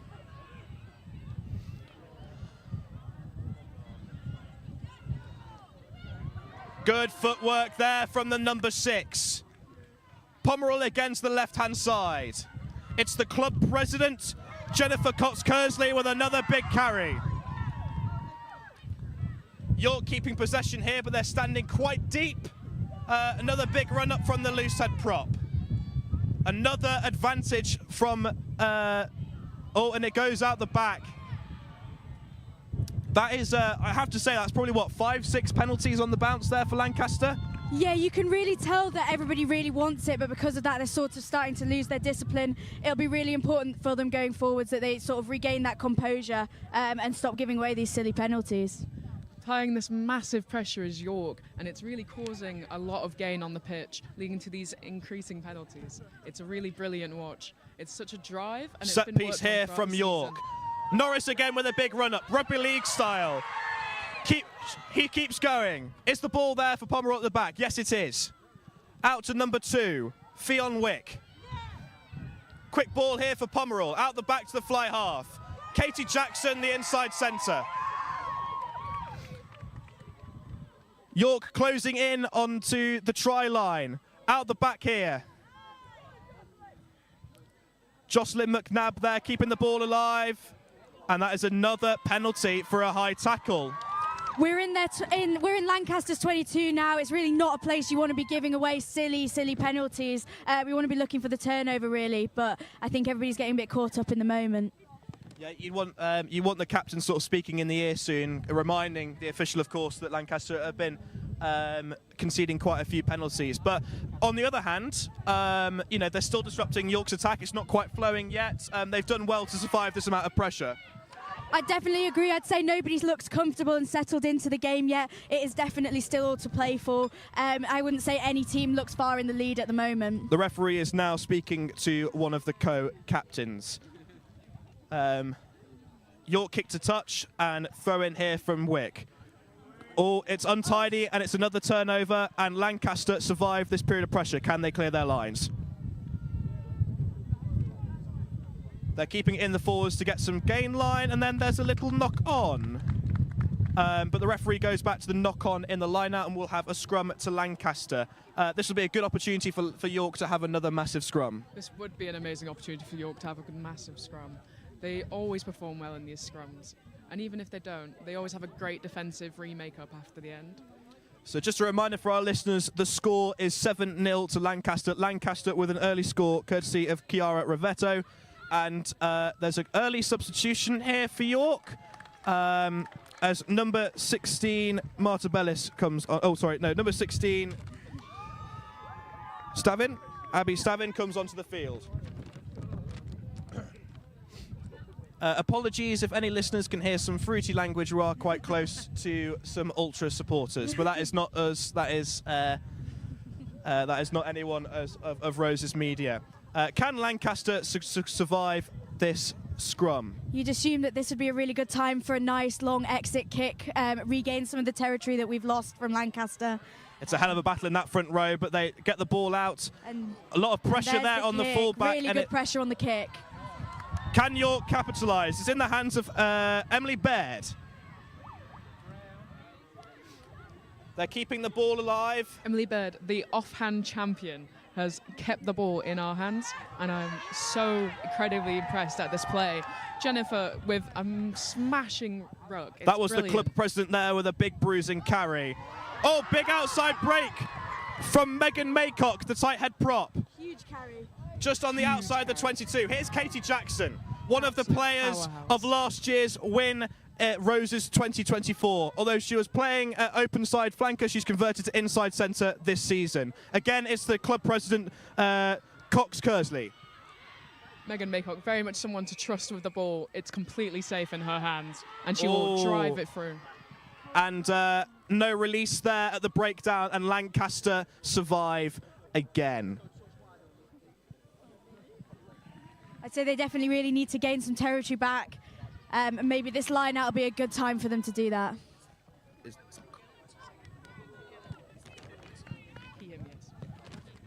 So there's a line out just outside the 22 in favour of Lancaster now. I'm assuming they're going to be hoping to take it down the wing or take that big kick and regain some of the territory that they've lost. So Lancaster through Brandon Vaughan, the co-captain, throw in. Pressure there at the line out. But Lancaster retain possession of the ball at number 5. Williamson, and here they've got numbers there if they can use it, but swallowed up by the tackles. Great catch from Olivia. Just a reminder for listeners listening on radio, it's very, very windy, and that is definitely affecting ball play here. There have been a lot of passes on the floor, but it's also owing to breakdown pressure. But that is a penalty turnover at the breakdown. So the fly half, Maddie Street aim to kick this deep into Lancaster territory. She does not quite make touch. By Rosie Pearman, passed off to Shannon of the forwards.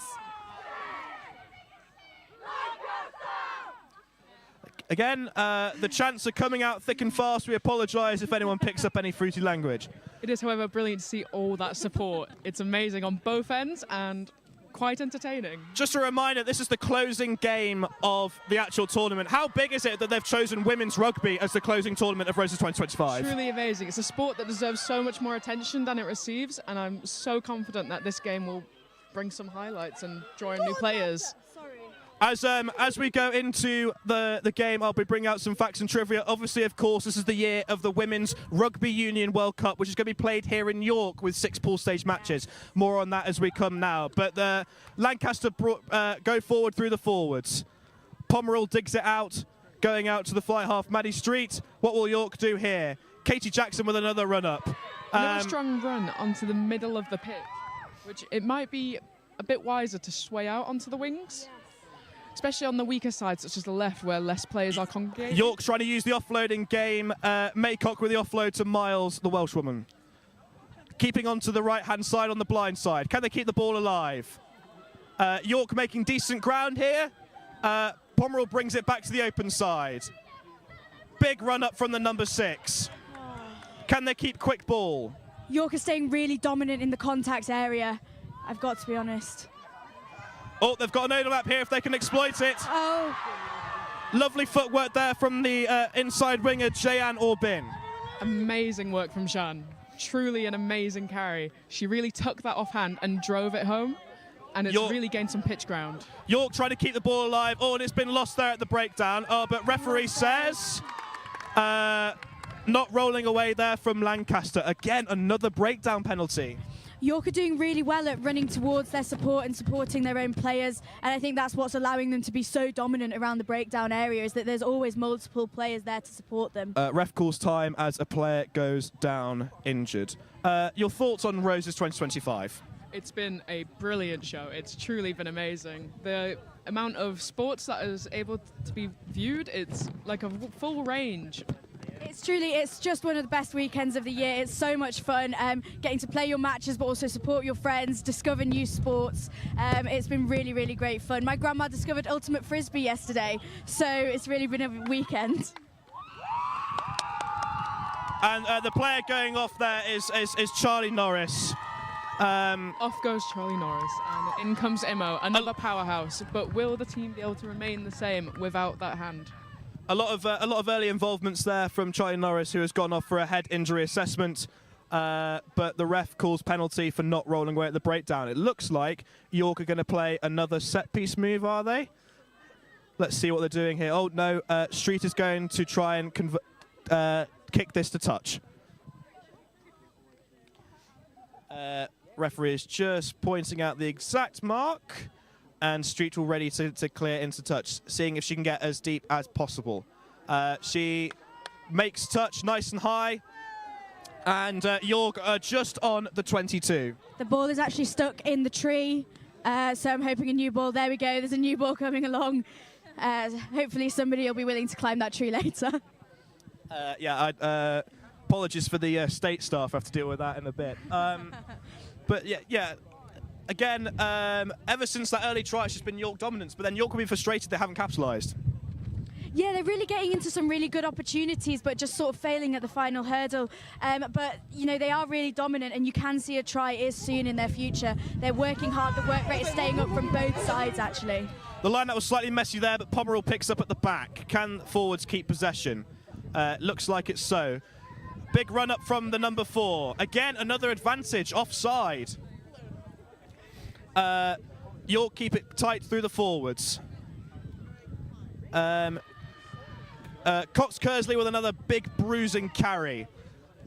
York aiming here to keep, and a slight knock on there, which means ref will come back for another penalty. It looks like York were quite narrow there. Didn't look like they were trying to spread to the wings exactly. See, they're getting something we'd refer to as try-line fever, where they're getting a bit too close and getting too energetic when they should really be playing to shape. However, there is still time, there is still energy, and there's definitely still power left in all these rugby players. And Lancashire is so aware of this issue of getting way too close to the try line and panic, and they're really setting up defensively, and it's so even and very tactical. It's really impressive to defend in your own half, let alone your own 22 for this long. So Lancaster have been putting in a real shift on defence. Their bodies must be tired by now. And again, Lancaster survive another wave. So we're back onto the 22 now.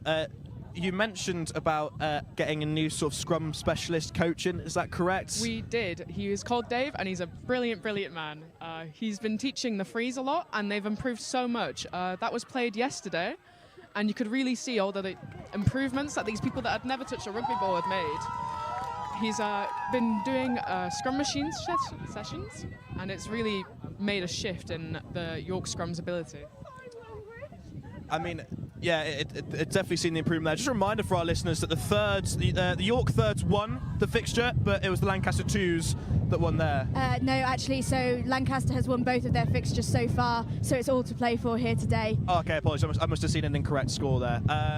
It was a great fight though between the two teams on yesterday. Both teams played so well for both fixtures. It's been a really great weekend of women's rugby. And referee says an early push on the scrum there, so York get the free kick. Scrum's been a good battle so far. No, one scrum York seems to be dominant, and the next scrum Lancaster seems to be dominant. What are your thoughts there? They're very evenly matched. It's anyone's game, really. Cox Kersley with a run-up. Takes the tackle from number 5. The replacement back row with a big run-up, number 18. Pomerol out the back to street the fly half. Jackson here at 12. Out the back again to street the fly half. Over on the left. Really important tackle there made by number 13, Olivia Gowland, my housemate. York starting to throw some shapes. Just still on the inside the 22 for now.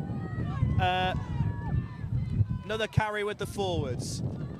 Cox Kersley again keeps the ball alive to her fly half.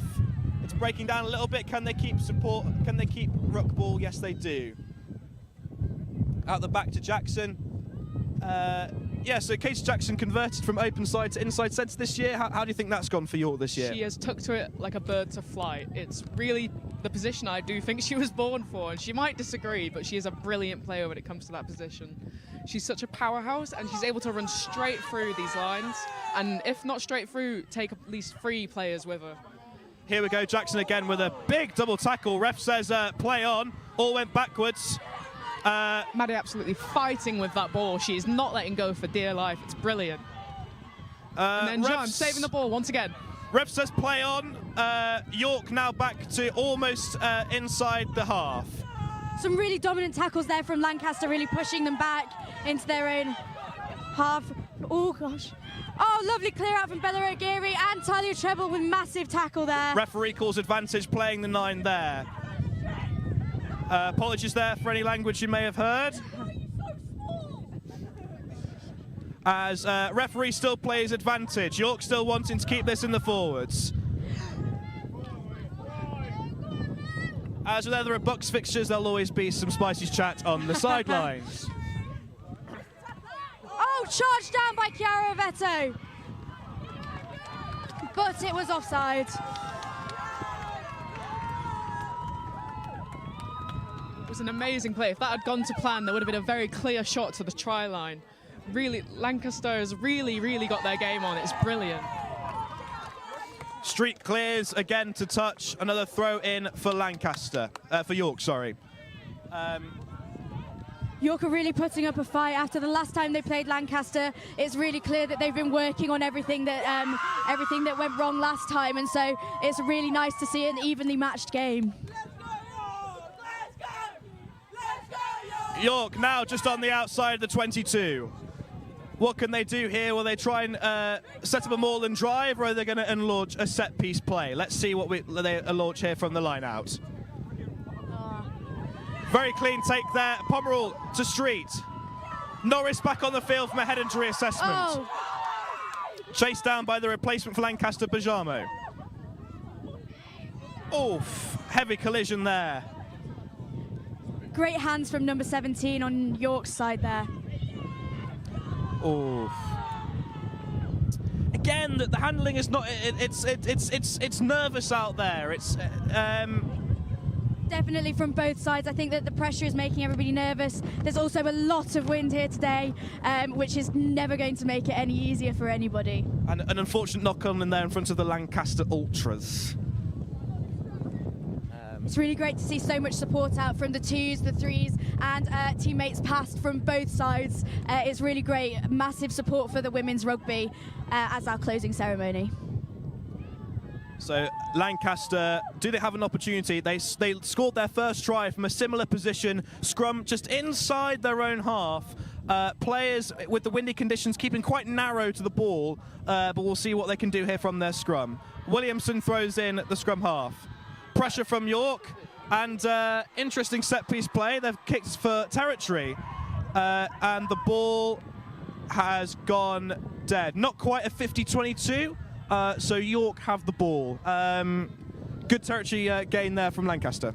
That is an amazing play from Lancaster. They've fully gained so much ground, and it really will play off so well in their favour if they can get it out to that wing.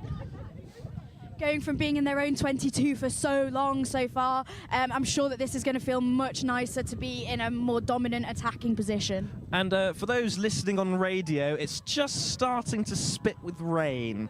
So we'll just see how that goes. The rain wasn't forecast. It was only supposed to be overcast.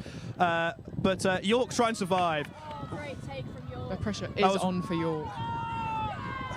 Charlie Norris, again. What a weapon. Lancaster really go into the breakdown here. Have they turned it over? Yes, they have. The hooker comes up with the ball. This should have been absolute gold for Lancaster.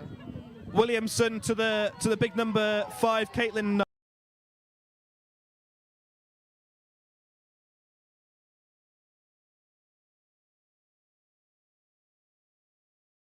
A period of pressure. This might be the saving grace for York to get out of their own 22. It's just that pressure around the breakdown seems to be.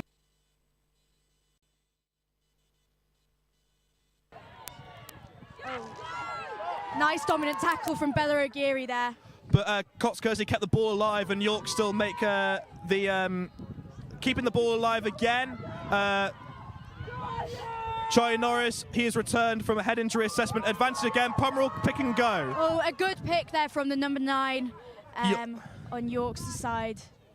York need to be going quite quickly here, and they keep it in the forwards. That's what they've been doing all game, really. Let's go! Elena, an absolute brilliant sport with the ball. She always seems to know how to play the field in her favour, and this slow divergence towards the wing is really playing off well, as Lancaster is just walking backwards instead of setting up and preparing. Referee still says the ball is with York. Out the back here. Jackson still on her tackle. feet. York are playing a very forward-heavy game here today. They're keeping it. Oh, knock on from York. Retrieved by number 13, Olivia Gowland. Going down the wing into Chiara Rivetto's hands. Nice and easy. Shouting of fire from the coaches as that's a huge tackle from Norris on the Talia treble. Nice straight out the back to Eudora. She's running around the outside. One of our fastest players. Still going. How far can she go? Still going. Go on, Still Eudora. going. Yes, Eudora! That is her bread and butter. That is what she is good at. That is why she is on the first team starting. That is our club vice captain, and she is one of the top try scorers, as you said, in our league. The top try scorer, I'm led to believe. That was an insane run. She started running, it's one of, I don't know if you believe me here, but I always used to hate it when coaches told you don't run like sideways, but that is the advantage of running sideways, because if you've got gas, you can use it to your advantage. The thing is, a lot of people can't get away with the running sideways. Eudora has some of the best pace I've ever seen in a rugby player, even for a winger. So that is why she is our top try scorer. She can get away with it. She's the only one on our team who's allowed, but it pays off. Yeah, absolute terror on the pitch, and York really, really needs to watch out for her and stop letting her getting around those wings. That sideways run is an absolute weapon, especially when it's used so well and so frequently, and it should become more easy to spot. Lancaster were unsuccessful with the conversion there, so it is 12-0. We're about probably, I'd say, over halfway, I think, through the first half. Unfortunately, I know you guys watching on TV do have a live clock. On the ground, we don't, unfortunately. So we're guesstimating a little bit here, but thank you for your patience. Again, disappointing for York. So much pressure. Nothing on the scoreboard yet to show for it. Lovely smiles for York. You can tell they are not ready to let this game go, and they shouldn't be, because it's in everyone's ballpark right now. 2 tries at this point of the game really isn't enough to feel comfortable on either side, so it really is still all to play for. York to kick and Lancaster to receive now. Good deep kick from fly half Maddie Street. Awkward bounce, and there was a knock on there from the Lancaster outside centre, Olivia Gowland. So, oh no, the knock not on. Referee says ball went backwards. So, Lancaster survived that spillage and a kick to clear. Lovely attempted jackal there from Jen. She really has been practicing that, and the coaches have been emphasising its use in games. That's a good carry there from the fullback, Hannah O'Leary. A good. Oh, and it's been turned over by Talia Treble. Oh, but she was straight in off her feet, unfortunately. York should be happy with this save. It really is a great, great opportunity to really play off and adapt to these changes. Again, apologies if anyone heard any fruity language. And we've got another line out for a kick to touch from a penalty for York. The lineouts have really been all to play for. It hasn't seemed that either team has much of an advantage. Both teams gaining turnovers at this point. So these are quite an interesting decider of what happens next. So for those of you who have just joined us, we are live, simulcasted on Roses Live on YouTube. We are also on URY at 88.3 FM and on DAB. We're also on Bailrigg FM. For those of you hearing from Lancaster on 95.3 FM. The score is 12-0 to Lancaster. We're still in the first half of play as York try and launch an attack. But referee just stops play there just to make sure everything is all correct at the line-out. Nice walk back from York, gaining more territory. And a lovely catch from Megan Miles. A lot of pressure there from Lancaster, but York retain the ball. They'll Great keep tackle this in from the Branwen forwards. Vaughan. Fun fact, Branwen Vaughan drinks 9 cups of tea a day. 9 cups of tea a day with sugar. Maybe this is what's powering her through the pitch. Another turnover there and a kick to clear. The ball is bouncing not brilliantly, but picked up by the fullback O'Leary. Great pick up and a double tackle there from Lancaster.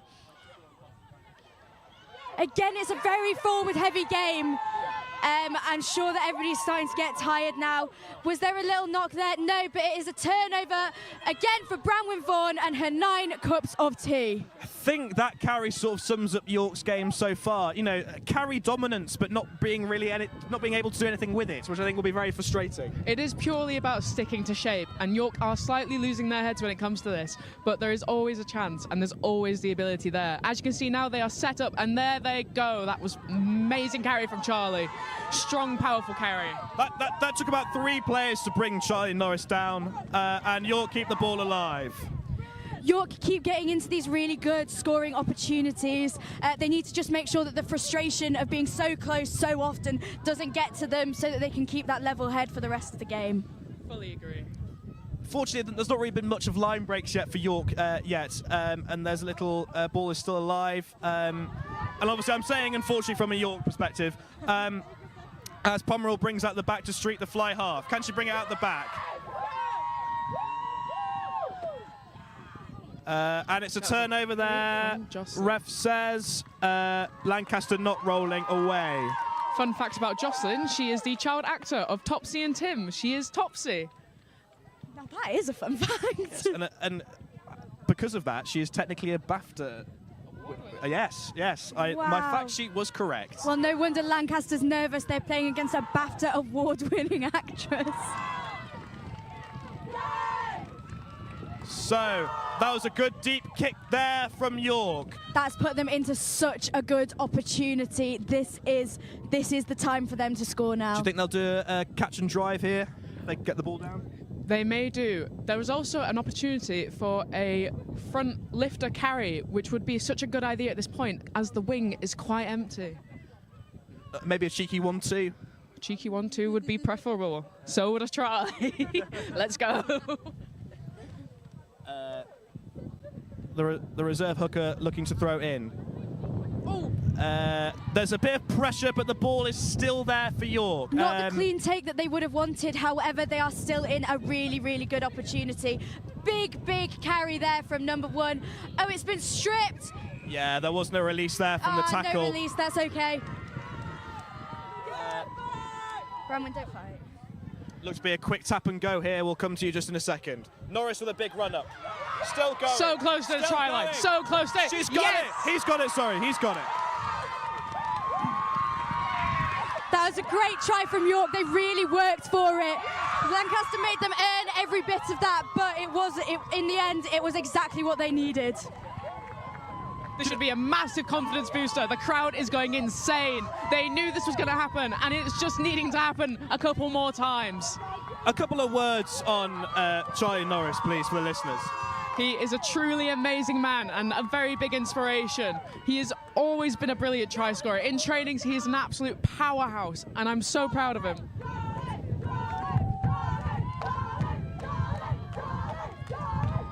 So yes, in case there is any listener confusion, Charlie goes by he, him pronouns and will be medically transitioning after the end of this season. So if anyone thinks that we are accidentally misgendering, we are not. He goes by he, him pronouns.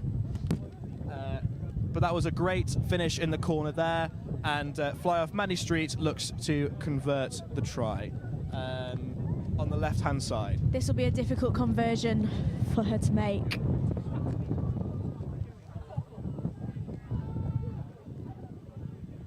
Pressure is on. Big run up, and unfortunately it's just wide. So the score remains 5 points to 12. We are still in the first half of the final game of Roses 2025. The wind's really starting to kick in now, but that'll be York will be boosted by that. They've got what they've came for, and we'll see how Lancaster respond as they slowly walk up to the halfway line. And we're just sorting out to make sure we've got the correct ball. The ball bounces quite... obviously, we've had some dry weather, and that's obviously made the pitch very, very tough. You've obviously played in fixtures yourself for Roses this weekend. The pitch just hasn't been quite ideal, has it? It's been very hard. I don't know about you, but I can be honest, my legs are black and blue just from landing on the floor yesterday. Truly, shin splints galore. It's horrendous. And the fact that they are playing so brilliantly and so brutally on this pitch is truly a testament to the power of women's rugby. It was the right wing, Emily Beard, who picks up the kick from the kickoff, picks up the ball from the... And there's a slight fumble there from the try scorer Norris, and that'll be a scrum to Lancaster on the 22. A really, really good place to be having a scrum so close to the try line. A big drive here will really help to gain them some meters. But York's scrums have looked so strong so far that is easier said than done. York will be set in a defensive line. Is there any predictable shapes that you'd assume Lancaster would go in? Wouldn't you like to know? Yeah, there is. I think that there's a really big gap out on the wing, and I'm assuming that those centres will be running those hard lines, trying to create some shape in the middle of the pitch to eventually get it out to Chiara Rovetto again, similar to in the first 5 minutes. Yeah, so Lancaster lining up quite narrow here. We'll see if they spread out and fan out, looking to see if they can do some out-the-back formations. Pressure there from York, but the ball is there at the back for Williamson. The scrum half picks and goes. Referee says advantage. Stopped by Jennifer. Maybe slightly offside there, but Lancaster looked to strike. And there's a little knock on there. Not good. There was a knock on there from Lancaster, going back to the advantage from the first tackle. Yeah, maybe just slightly offside there. Obviously, for listeners who aren't aware, there is now a World Rugby have slightly updated the rules, and that you can't be sort of harassing the scrum half until they have passed the ball. So I think that's what the flanker there was guilty of. Understandable, adjusting to it. It is difficult. There have been so many new rules recently, and there were so many rules to begin with. It does get difficult to keep track. So, it's hard, especially as a flanker, when you're so looking to get off the line and make those first big hits. As a flanker myself. Are you guys both forwards? Yes, that's correct, isn't it? I've played forwards and backs. I know everything. If there's a line to run on the pitch, I know it by now. Also played forward and backs. So back slightly less willingly. However, I will be a crash 12 if I'm needed. He wouldn't be a crash 12, you know what I mean? So Lancaster here set up for the scrum. More pressure coming on in, but the number 8 picks and goes. Gets the ball out the back. That was a silly pass. That was a very, very anxious pass from Lancaster. If they just kept hold of it, they would have kept that ball. And again, the pressure York is applying is causing some very stressed passes, and it's leading to a lot of mistakes. Have done well to keep the ball alive. These stressed passes are costing Lancaster so much, and all they need to do is play to their strengths, which they clearly have.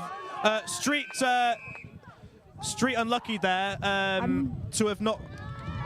Offside, okay, Lancaster will be kicking themselves for that. It's one of those things that just happens when it all gets a little bit messy like that. It's very easy to get yourself in the wrong place. York slightly lucky there. I don't think Street was making a big effort to move. As we and that is half time, or is that? So that's half time, and the score is 12 points to 5. Lancaster in the lead on the final day of Roses 2025, live on YSTV, LA1, and then URY on DAB and 88.3 FM, Bailrigg FM on 95.3 FM. We'll continue to bring you half-time analysis from our commentary team here on the 22 acres here at York. Your thoughts as a whole on that first half? I mean, what a half. It's really been all to play for from both sides. But there's been some really, really, really strong attack from York, definitely. A very forward-heavy game. But Lancaster's defence has so far been just about holding up.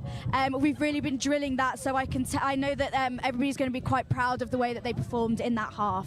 They should all be so proud of themselves. Lancaster's really put a shift in, and their defensive line is something to marvel at. Yeah. It's a brilliant, brilliant structure. You can tell they've been working on it and perfecting it. They also use great use of their backs. They are fully waiting for that big line to get it out. York just needs to stay strong and keep these tries coming, because I know they can. This game is not decided yet. Only a 7 points difference between the two teams. It is still all to play for. So yeah, definitely. It was a game where York had the majority of the possession. Yeah. Lancaster conceded a lot of penalties, but they defended really well. They've disrupted constantly. York have not been able to get into a real rhythm in their backs. Obviously, that is to do with the wind. The wind makes it hard to hear. I know that from playing myself. So and obviously Lancaster have looked slicker on attack, and that's why they've got their 2 tries. But a really good way to, what an occasion to finish another amazing Roses 2025.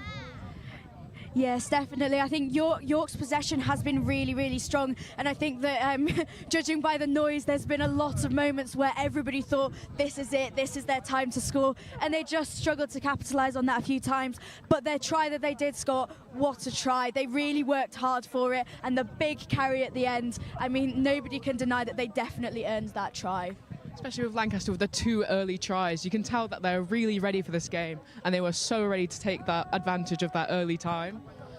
Hopefully, York could keep this break and take it to talk to their team. Same with Lancaster, also talking to their team. They just need to keep it coming and keep it going, and just to get those extra tries in and hopefully even out the score or maximise the score. Yeah, absolutely. So we haven't had the official confirmation yet. But it is suspected that this will be another victory for Lancaster. That will be a 4th Roses victory for Lancaster. That has never been done in the history of Roses. It is the first time that York would have lost successive back-to-back Roses since the 70s. But it has been a much tighter tournament. The results was not, the whole Roses tournament was not decided on Saturday. It was still all to play for this morning. I haven't seen the official points tally, but I know that York would have scored more than what they have done in previous years. Obviously, it's disappointing that they haven't got a home victory, but you can see the progress being made out there. Yeah, it would be a disappointing loss. However, we are relying on this rugby match just to see if we can get a York win. However, Lancaster will be making history if they can get this.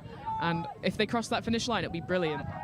It makes for a really exciting Sunday when it becomes so close on a Saturday night. In previous years, it's been won by this point, but I think it just makes the matches all the more exciting on the Sunday morning when it's all to play for. Absolutely. So I've got some sort of facts for you. So apparently, women's rugby has been played at Roses since 1980. So for pretty much a substantial period of the of the tournament, of the tournament's history, women's rugby has been a focal part of this. As I believe ref is ready to call half-time. But yeah, apparently, and I haven't been able to independently verify this, so I'm not sure if it was, because obviously teams form and then disband. It could have been a different, it could have been York St John, I'm not entirely sure, but I found out that it was a York University women's side that was one of the founding clubs of the Women's Rugby Football Union in 1983, which has since obviously then been absorbed into the RFU. So women's rugby is embedded in the history of women's rugby itself, has a lot to sort of, that's embedded here at University of York. It's an amazing fact, and it's truly showing here today. The support is insane. You've got both sides screaming, chanting, signs made, and they are shouting now. Maddie Street is ready to resume the second half. York 7 points down. The score is 12 points to 5 to Lancaster. What will this second half entail in what is the final game of Roses 25? The ref rows off the whistle and Street kicks off more or less down the middle. Bouncing ball. Beautifully high kick from Maddie. Really got some ground back. And that defensive line is already set. Just got to watch their spacing and get ready for that tackle. There was a bit of a bounce pass there, but great recovery there from Bajamo as she uses her leg drive to get up to near the 10-metre line. Just a really strong player in contact and also on the space. That's Big a huge kick. Huge kick there from the replacement back. And great pressure from Lancaster as they come up on that kick chase. There's not been very many clean catches. I think both teams have been able to put both sides under a lot of pressure through kicks, bounce balls. It's nervous up there as Street clears for touch, giving York some reprieve, but Lancaster are well inside the York half. Yeah, York will be happy for that line out. This is going to be a really good opportunity for them to gain back some territory and use their forwards again to go down the middle of the pitch as they've been doing so well so far. No 50-22s yet in this game, but that was a good clearance kick from York as Lancaster set up. Any pressure here at the line out? There's a lot of pressure, but the ball is still there for Lancaster. Out to the number 7 Lancaster Manda. keeping hold of that Out ball the back was again. a good play. Big run up there by the inside centre for Lancaster. Number 12, Polly Reed, the captain of the seconds, and they're playing today for the firsts. Big tackles coming in, but that's huge leg drive there from Provretto. And Lancaster sort of keeping inside. Again, the ball is not great and pressure on there. York needs to abuse this ball going backwards to gain this field and gain back the game. Megan Miles hanging on to Bella Ojiri for dear life there as Williamson comes out to the left-hand side. Number 20, the replacement fly half. Great crossfield kick. She's been doing this ever since she's come on, trying to put loads of pressure on York. Those high balls are really hard to catch, especially with the weather as it is today. It becomes a little more unpredictable when the wind is out. York not really been able to kind of, they've not had the chance really to counter-attack. Not a lot of clean catches. That is because of the pressure and the quality of kicking that Lancaster's producing Lancaster today. has got this pressure on. However, there's a small gap within that defensive line currently, and they should really take that advantage. And a kick out of touch. That was a good kick there, clearing out of touch, and good penalty kick there, and Lancaster and York, are ready to launch their first attack of the second half. I mean, again, we could talk about how big this is. I can go on about it for ages. We all love rugby union here. But what a way to just finish the season, regardless of the result for both teams, to finish on Roses 2025 as the closing game. Brilliant way to celebrate. It's an amazing sport with amazing people, and you really, as a team, grow as a family. So, a lovely carry there from Charlie Norris, bringing York up to just inside the 10-metre line out on their own half. If I can get my words out. Pomerol. Running from deep York. Here comes Abby Stovin. Abby Stavin with the carry. Pomerol again out to street the forwards. Norris on the inside ball. Still going. Leg drive. 4 players holding on to Charlie Norris there just to try slow him down. And again, Street barking orders there to her forwards. Let's bring this in to a pick-and-go game. A brilliant pass from Evie to Ruby Finch to then charge it into that front line that's becoming impenetrable. Louise Hamilton, the captain, leading from the front at blindside flanker. Out the backs and a knock on there and turnover to Lancaster. Williamson gets the ball out to the number 2. Slightly high tackle there. Just brushing over and a chance now for Lancaster to kick this deep into touch and get some territory with that penalty kick. They've got the wind on their side now, so hopefully it should be a little bit better. And are we going to see a card here? So the ref is in his pocket. He's discussing with captain Louise Hamilton, and it is a yellow card to York's try scorer, Charlie Norris. That will be a blow. As you say, that will be a blow. York down to 14 players for 10 minutes.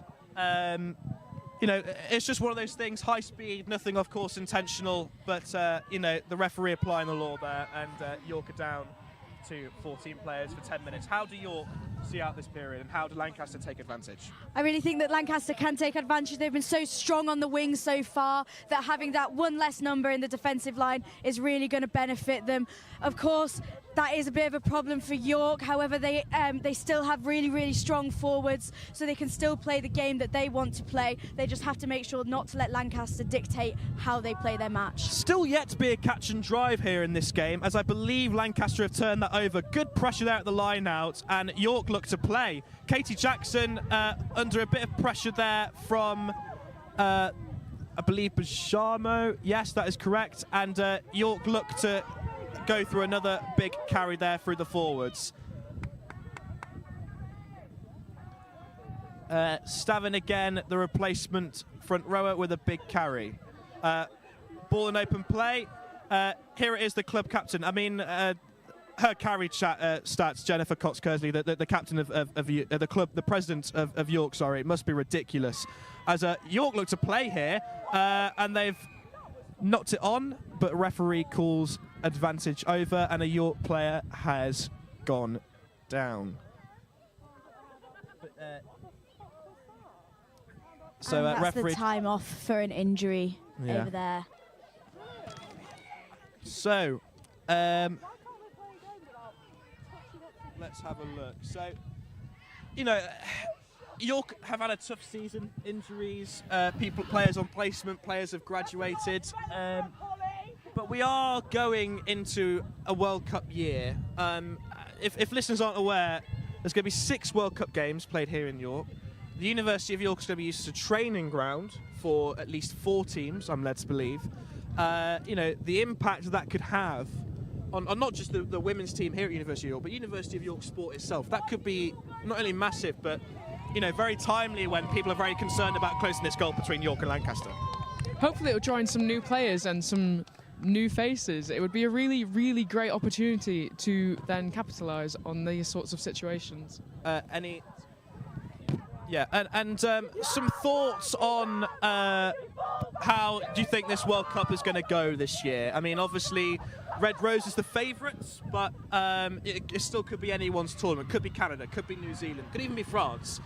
What do you think is going to be the highlight of the tournament this year? Indeed, it could be. I am very excited to see the Red Rose games. I'm a Red Roses fan through and through, and it will be a brilliant watch.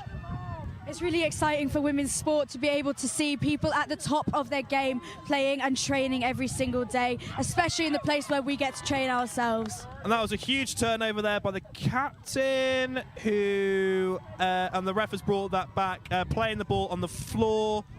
So York thought they had the turnover there, but referee calls play back.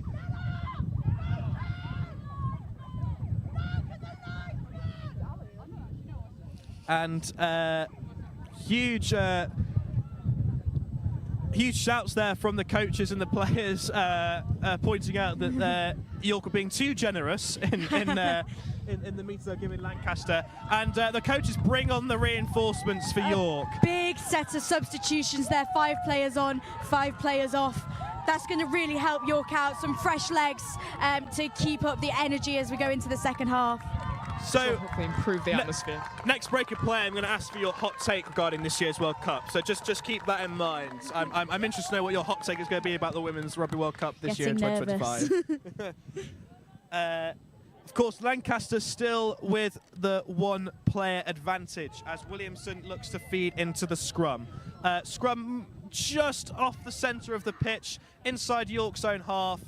Lancaster have been very fruitful off set-piece moves, but a bit of commentary curse as Lancaster are judged to have engaged too early. Free kick to York. What will York do here? They can tap and go. They can go for another scrum. It looks like, or they can obviously clear for touch.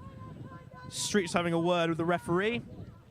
It changes things a little bit with the new rules. At a free kick, you can no longer call a scrum. You have to go for a kick. So it takes away a few of their opportunities. Yes, apologies. I know this as I was informed yesterday by my referee. Yeah, thank you, assistant linesman. They tap and go, and it's a big carry there from the tight head prop. Still going, up to the halfway line. Can York capitalise off this line break? Megan Maycock absolutely driving that hard line and ploughing through the opposition. Inside the half now at York, and there's just a bit of a fumble there, but that was a result of Lancaster being offside. Yes, of course, World Rugby introducing new laws, trying to speed up the game.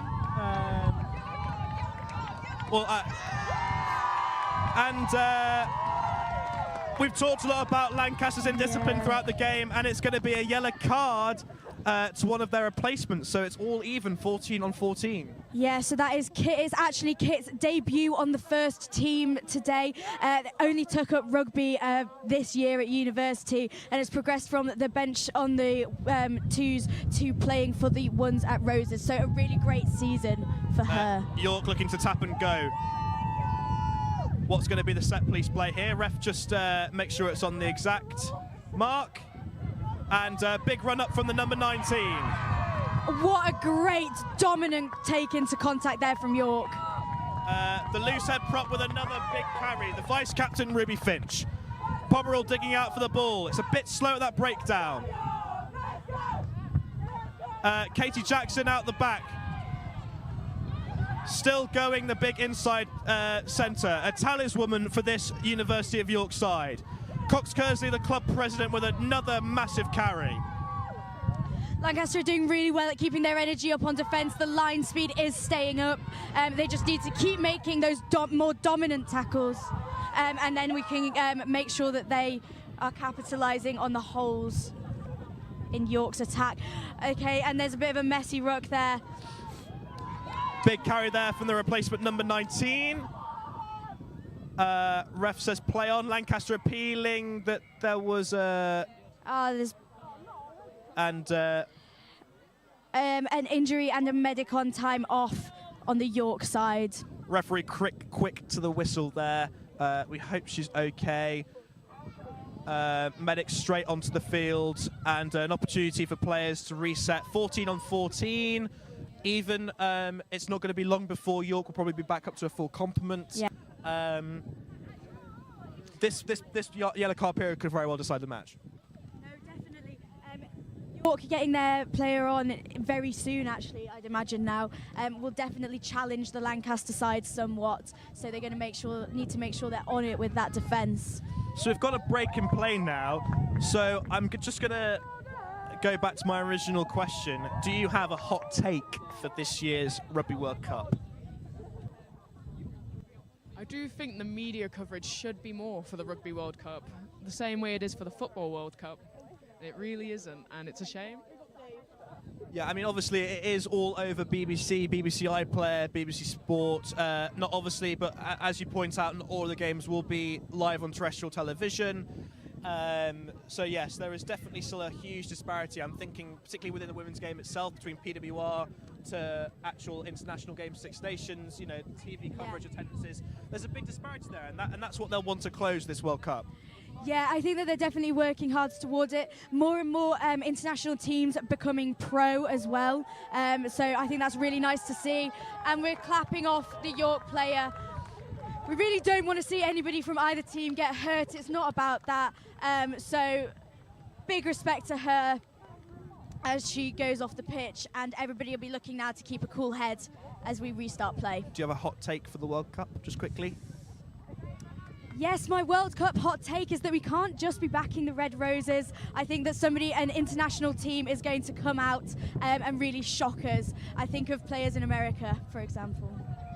Interesting. Well, America, of course, will be playing a match here in York. Yes. So a certain Alona Marr could very well be playing at LNER Community Stadium in August. But obviously there are loads more talented players in that USA Eagles squad. They're the only team other than New Zealand and England to have won the World Cup. They won the first World Cup in 1991. They do have the potential to upset. There are lots of teams who have the potential to upset as we restart games here. And York do a little switch play to Katie Jackson on the blind side. Shaking off two defenders. Ball alive there for Pomerol as she goes to her forwards. It's Ruby Finch, the vice captain, with another big carry. Advantage there from the referee. Maycock on the outside. Big carry from the tight head. Big carry, and Lancaster needs to hurry and set that defensive line. Great line speed and big tackle there from Joanna Clark. Be interesting to see what York try and do here as Cox Kersley. Again, another massive carry in the tight. But there is a turnover there, but we'll be coming back to penalty advantage.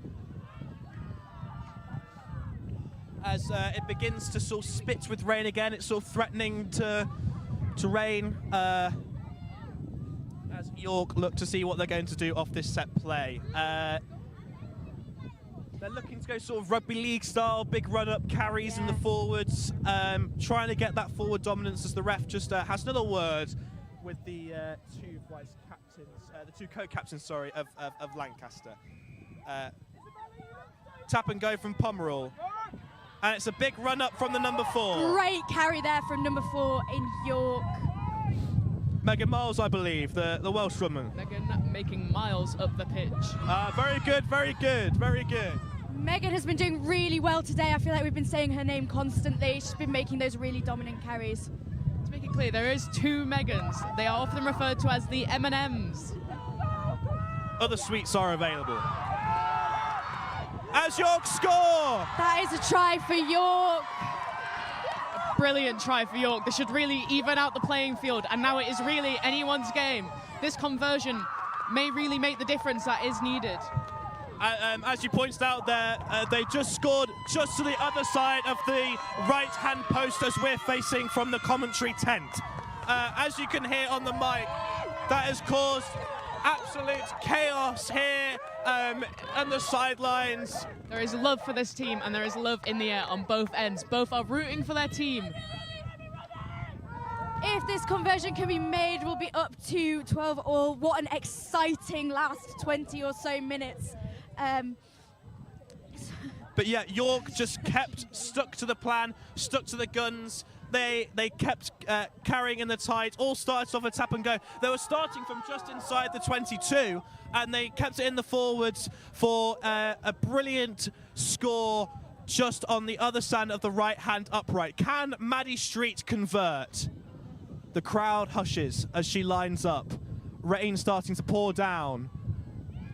And the wind has just taken that ball and missed a conversion. You saw the wind tug on that a little bit, didn't you? That's unfortunate. But the wind can be really the biggest contender that you have to play with. The conditions, you know, you can only play as good as you can in the conditions. So really unfortunate there for York, but a great kick nonetheless. And for those listening on radio, we're not in a stadium. We're on an open air pitch. We are exposed to the elements. So, you know, I completely understand there why that miss was just made. So Lancaster in the lead by just 2 points, 12 points to 10. Second half, final game of Roses 2025. And was that touched by York as that ball went dead? The referee says no and is walking back to the halfway line. It went straight to dead, so York now have the option to receive another kick or a scrum on the halfway line. A scrum has been called for York. Yes, of course, if that had been touched by one of the York players, that would have been a 5-metre scrum just outside their try line and not a scrum on the halfway line. So this is an advantageous position here for York. They really have shot this in their favour. If they can dominate this scrum, there might be another try on the way. Lancaster, of course, still a woman down as they've had to name the scrum without a number 8 at the back for the time being. So York will look to get advantage here. It's always quite popular to keep this ball in, try and squeeze out a penalty maybe, but then the ref might be hot on any skullduggery. So we'll see how this goes as the sun is competing here with the drizzle. And it's... Lancaster is keeping that pressure, even a player down, and it's a very impressive tactic. The conditions are playing havoc here. York not really clicking into gear. Cox Kersley, big impact on Bajamo, the replacement loose forward. Pomerol out to Street, the fly half. Finch again with another carry. Violent carry for Ruby Finch. Knocking the poor Lancaster. Just about keeps control of the ball. McNabb. Good dominant tackle there from Lancaster. Not an award-winning run there, unfortunately, from the former child actor, but the ball is still alive for York. Big drive there from Jemima Spiller. This is actually her first season of full contact rugby. Before this, she was a touch player, so she's really come into it very well. M&M's in a ruck. Pomerol goes again to Norris, the number 8. Keeps the ball alive. Lancaster defending well here. York push back to inside their own half. This ball will be slippy and the wind will not be helping. It really is a war zone on the pitch today. You can see what York are trying to do. And it's a turnover. And it's Pavretto, one of the try scorers, with a turnover. And the ref is going to come back for a knock on, I believe, by York, so it'll be a scrum to Lancaster. York just couldn't get around the outside of Lancaster. Lancaster absolutely swarming over York in defence. They're doing really well, especially with a player down. And we've just made a substitution. That is Lilius on into the loose head prop and Bella O'Geary off for a well-earned rest. So for those of you listening on radio, Lancaster are still down a player. So it's 14-15. Lancaster in the lead by 12 points to 10 on the final game. Women's Rugby First of Roses 2025. Pressure coming in from York, but ball out clean for Lancaster. Do they strike a play? Bit of confusion out to... she goes on the outside. Step and a go on the outside. Did they save it? A throwback. And they have caught that run. Very good effort there. Very good effort there not to go into touch. An amazing effort from Lancaster. Lovely stop and go there to try and get on the outside, but that was composure from the fullback, Hannah O'Leary, and York survived. That could have been very, very dangerous there as the Squirrel Pomerol takes some attention. This is going to be such a crucial part of the game here. You can feel the tension, you can feel the nerves. York have finally learnt their lesson with letting that 15 run around the sides. They are waiting for her to come instead of charging on and allowing her to step them. This is quite a narrow pitch. Good defence there to use the touchline as your additional defender. Pomerol, after getting some treatment, is looking to put this ball in. Lancaster still down a player. The atmosphere here at the game is absolutely electric. That's a really impressive drive from Lancaster there, considering that they are still missing a number 8. A ball went in the air, and that's a knock on from Lancaster. They're just York are lacking a distributor in that back line. It looks like they're trying as best they can, but Lancaster are swarming well. They are a player up, and they should be using that to their advantage. And they haven't yet clocked on that field is open and waiting.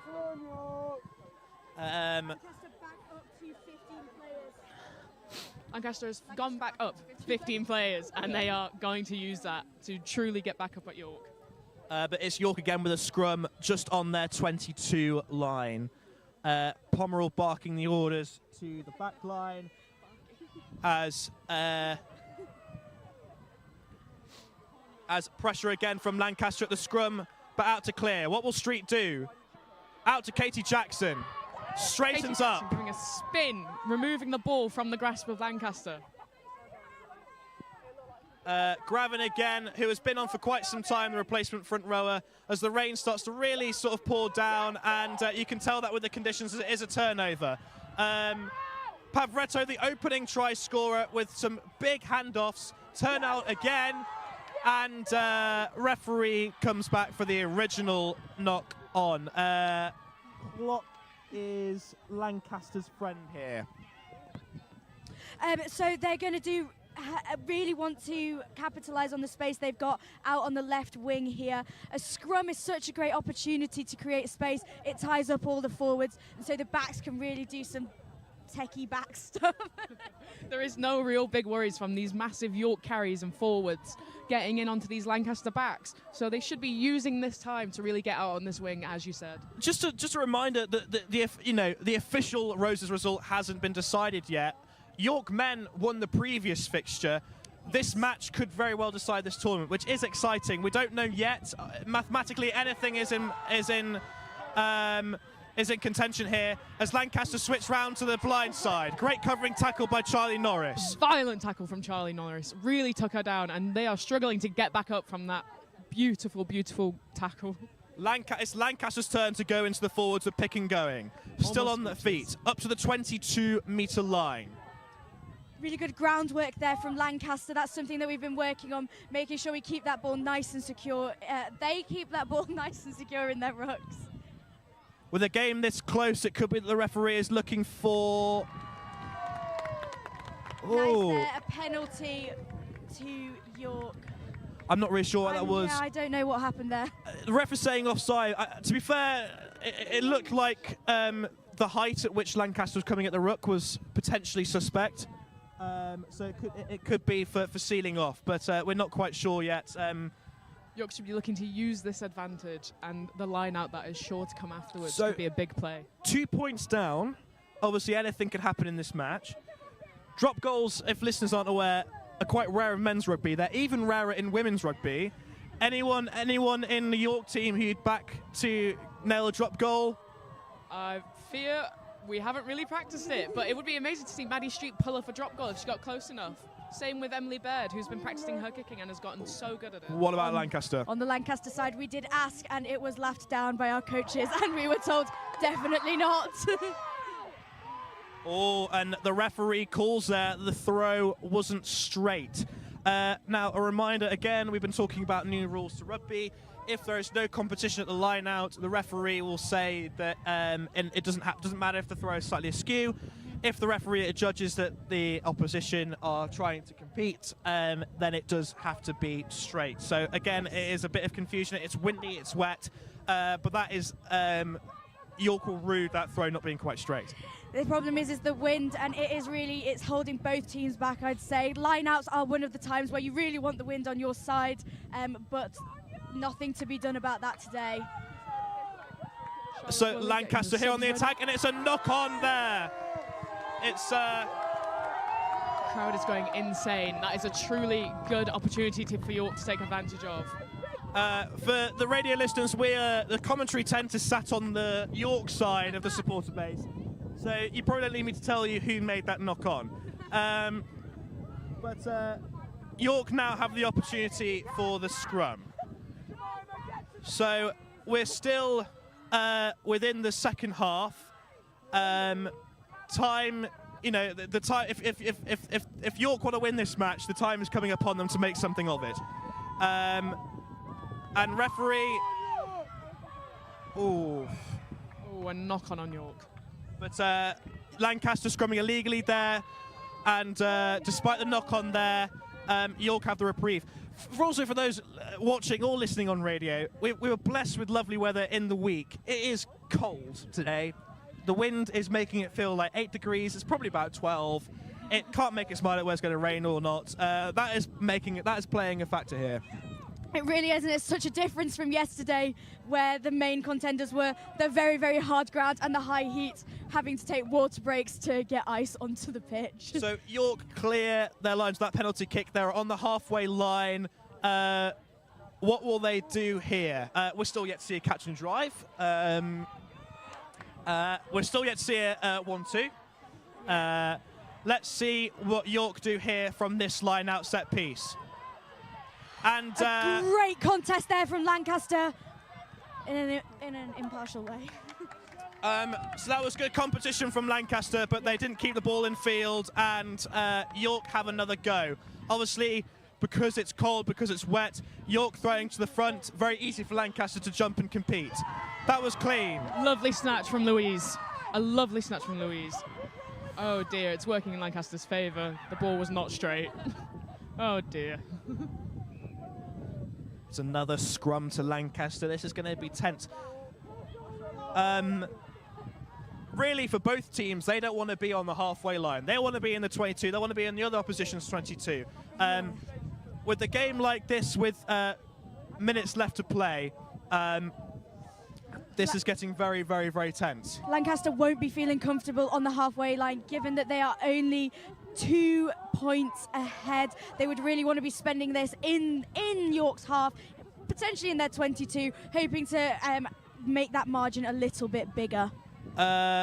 Lancaster wheel round that scrum. Referee says play on, and I believe York have come up with the ball there. So there was a lot of thunder, and York have been able to come up with the ball here just inside the halfway line. It's a knock-on right in front of the Lancaster 2 and 3 supporters. 2s and 3 supporters, not their 2 and 3 supporters. There are more Lancaster supporters here. Oh, what great chase down and pressure there from Lancaster. A good retrieval from York. And that line is already set and ready to go. The defence has been really impressive, truthfully, from both teams. Yeah, I mean, Lancaster with a turnover there, trying to be a bit too ambitious with offloading. Lancaster trying to play a good game as Eudora tries to get on the outside. Great knock on, is a there's a knock on decider. there. This competition is going to change what is and what will be. Will Lancaster make a 4-year win, or will it be York's? You could see the players are out there on their feet. The number 13 picked up the ball and was like, can we have the scrum? I'm out on my feet. Back to Charlie Norris with another massive carry.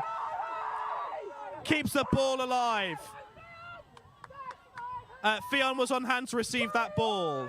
Pomerol to the left-hand side. Big handoff there from number 18. Maddie Street with the ball, out to Katie Jackson. Isabella's waiting there for that ball. A double tackle there from number 9 and 12, two of my housemates. Referee calling advantage. This game really is so intense. It's a horrible watch, but an amazing view. What a great occasion, though, that, you know, this is what is so good about rugby union. It can be as close as 12 points to 10. But it will still be an amazing game of rugby, and this is what we want. And it is still all to play for. Neither team is out of it yet. Anything can happen. Things can change in a matter of seconds in rugby union, and that is why we love it so much. The referee coming back to the advantage there. And an advantage here for York to kick into the half-time, to kick into the other half. This is the decider of the competition, and it really is becoming quite a stressful atmosphere because it is so close and so exciting. So, as far as we're aware, we're approaching about 10 minutes left. We're not entirely sure. So, it's not last chance saloon, but as York kick into touch. It's getting down to crunch time, and York have gotten so much further up the pitch. Will they make another try? Will we get a simple game, or will it become more and more competitive as the time goes down? The atmosphere here is unbelievable. What an occasion of university sport here at York, here at the 22 acres on the final day of Roses 2025. If you have just joined us on this final fixture, you are watching live on Roses Live. You're also listening on URY, on DAB, and also at Bailrigg FM if you're on Lancaster's side of the Pennines. There True is fight in the plenty of- line out. There's huge pressure there, and York get the turnover. Keeping it in the forwards.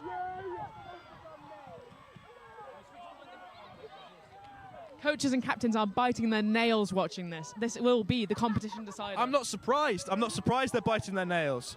I don't know about you, but I would say I am actually more stressed now than when we were at this point of our match yesterday.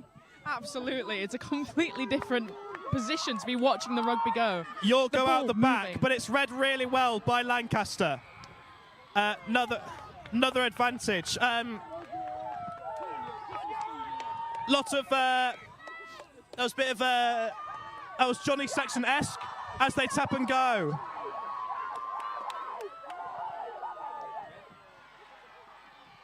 York try and go down the blind side. Referee just in touch with the assistant as to who has the ball. Trainer and team leader Charlotte Woolley. Oh, I can't say her name. She's going to hate that. The next year's president is in absolute anguish watching this game. She is biting her The nails. officials still just in. And Ella still just is into. smiling. It's A scrum's been called scrum's by been called. York. This puts them in a really good position. Lancaster, I'm sure, are being nervous, but a big scrum here from Lancaster is what they really need. I don't want to give a commentator's curse, but there's no one marked on that blind side. Could be an option there. Maybe curse away. What will Lancaster pressure York at this scrum? Ball in from Pomerol, the scrum half. Some new fresh legs being swapped on for York soon to get these scrums overpowered. Katie Jackson with a big carry. The atmosphere here is electric, and York pulls something out the bag. This Onto is the insane. captain, Louise Hamilton. Louise Hamilton getting ready and set preparing for this ball. Out to the side. Will Imo make the final score? York not quite into the 10 metres yet, but they're...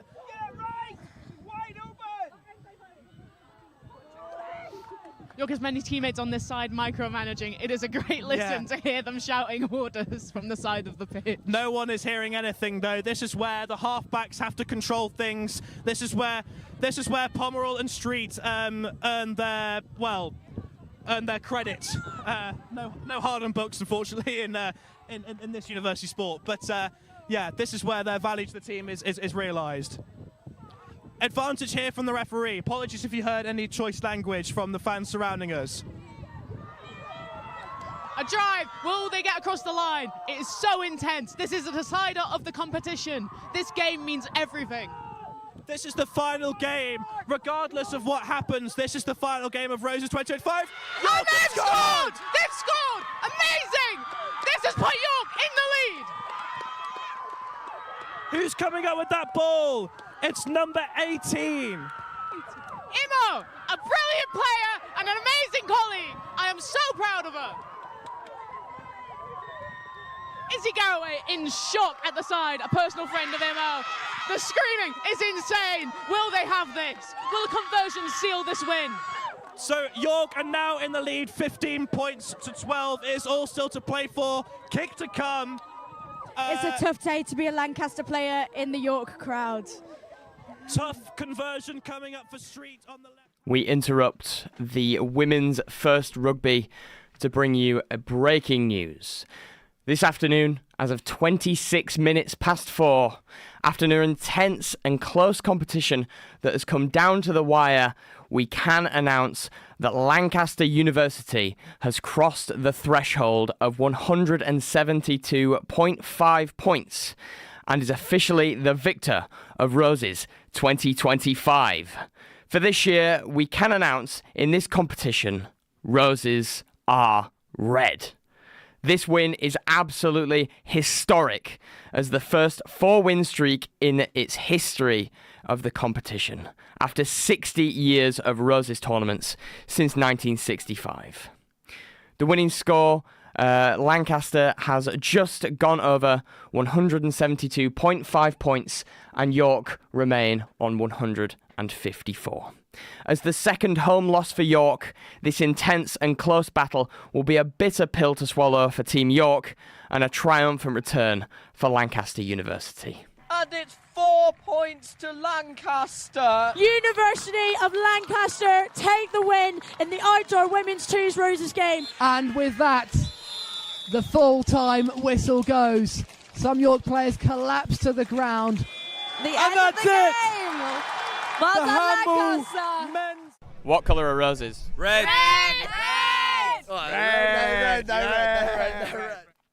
Lancaster took an early lead in the competition with an overall victory in the rowing the week before Roses weekend. However, York sports officer TJ started the weekend optimistic that York would win as one team, one York. Roses is the one thing that connects us with everybody who has ever represented this university. It's something so unique to us, and I would like to see us win by being one team, one York. We're all part of this university. We're all part of this amazing city. And I want to take us in with that journey as one unit, as one family, as one force, as one team, one York. Whereas Lancaster University's activities officer, Jack Watson, shared his thoughts on the feeling of a relief of a red win. That Sunday afternoon, everything that you've done so far has kind of come off and it goes really well. But I think that is equally balanced by the worst part of a Friday morning. So right now, it's that kind of weight of anticipation and then the relief afterwards, really. On Friday, York managed to take back some points, taking the equestrian, swimming, college A netball, cheerleading, open water polo, and men's first lacrosse. End of the game, York winning! Kit is being flung into the air from the York team as they go absolutely ballistic, ending Lancaster's streak. But big wins for Lancaster in the women's table tennis, octopush, trampolining, American football, men's first football and women's water polo, and a close win sealed the deal by a last-minute bucket from Lancaster. As Emmanuel picks up space, step back, and a Oh my three-point word, what a made bucket by from Emmanuel. Wow. Absolutely massive there from Emmanuel. The closing ceremony basketball secured a 30-point lead for Team Red. On Saturday, York took early wins in the women's and mixed ultimate handball, bouldering, open first netball, open volleyball, women's first tennis, and the women's third hockey. That's a really lovely reverse pass into the D from Page. Have a shot on goal, and it's in! Goal for York, 2-0. That's a really good shot at the keeper. The keeper gets a hand to it, but can't do enough to parry it away from goal. That's a really positive goal for York. But Lancaster dominated Saturday in high-scoring fixtures such as the men's second basketball, archery, darts, ballroom, powerlifting, men's handball, squash, netball, women's first lacrosse and fencing, and a 1-0 win for the women's first team, which had some rather shocking celebrations. Been your biggest highlight from the game today? It's got to be Annabelle's goal. Yeah, so... Celebrations! Massive celebration during the interview as water gets through. As water gets poured over Millie and Darcy. Oh my God. York had to hold the line to stay in this competition, and the White Rose dominated the fixtures this morning, successfully keeping Lancaster off the scoreboard and preventing them from hitting that winning 172.5 with decisive wins at badminton and ultimate frisbee. Can York break through here? This will be a massive moment in the match to get forward. That is a score for York. Here we go, they've turned the tides. It's now 5-4 to York. That's a massive point for York here, Nick. And also wins at the men's ones rugby held off the Red Rose. Slowly claiming meters inches away. Referee has called the ball short. And it's a drive forward, and it'll be another try to York. Successful work there from York, and those several scrums are clearly paying off. Stefan Dooch is the man who gets it between the sticks. It's an excellent try from York after a deserving drive. Excellent work from the forwards to create the space. The 30-24 win in the men's first rugby for York gave hope to the home team that they might just be able to snatch the win from Lancaster, and more wins at the dance and the volleyball allowed them to hold on even further. With 2 points between Lancaster and their Roses victory, York defended the line with an electric knife-edge match, which ended in an incredible York victory on the badminton court, which kept them in the competition. Lancaster serve. York have done it! Lancaster hit the net! York have won the men's twos victory. I'm so sorry if that was loud. This has been very, very intense. Oh my God. However, with the results of the men's ones futsal, it has brought Lancaster over the line for the first time this year, making the scorelines currently at Lancaster 172.5 or above, and York still at 154.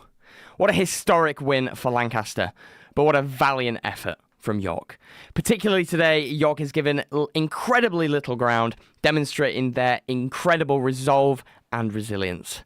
However, the story that has dominated the beginning of the weekend has finally come to fruition for Team Red, as Lancaster has proved once again that roses are red. We'd like to send our congratulations to Lancaster University and our commiserations to the University of York. However, athletes from both universities should be celebrated and commended for their passion and drive. They've put a huge sacrifice for this training in order to compete on a national level for their university. Their dedication to this tournament is the reason why it's still going on 60 years after the first boat race in 1965. It's not just the sports that make Roses special, however. There are so many societies that take part in Roses who add to the atmosphere and variety events that keep campus electric. And, of course, all of our fantastic student media colleagues from York and Lancaster, from Bailrigg, URY, YSTV, LA1, TechSoc, PhotoSoc, News and Scan, who work so hard all weekend to bring you the latest on so many sporting events across this weekend. Their coverage has brought you action to the students, families and friends who couldn't be on the sidelines to support. So we owe them a massive thank you for their hard work this weekend. We would also like to send our thanks to York SU for organising this fantastic Home Roses with everything from the fan zone, fight night, club nights and so much more. Finally, from everyone here in the studio, thank you for going to support your teams, York or Lancaster. Thank you for listening, for reading the live blogs and articles, and for watching on Roses Live, on URY on 88.3 FM, digital radio and online, and on Bailrigg FM, online and on 95.3 FM in Lancaster.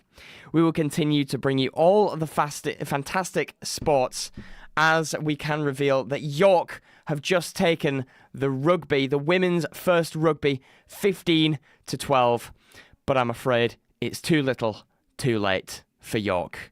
Lancaster have come out victorious, despite a win at the closing ceremony.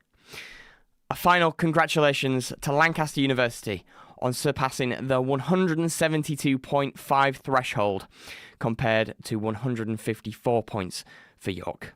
It has been nail-bitingly close all afternoon here in the studio, but we will continue our coverage and analysis right up to the end of the Roses closing ceremony on Roses Live. So thank you very much for listening, and thank you for joining us here in the studio. That's the final announcement that Lancaster University is officially the victor of Roses 2025. From URY on 88.3 FM and 1350 AM, Bailrigg on 95.3 FM, and on Roses Live. This is your official coverage of Roses 2023.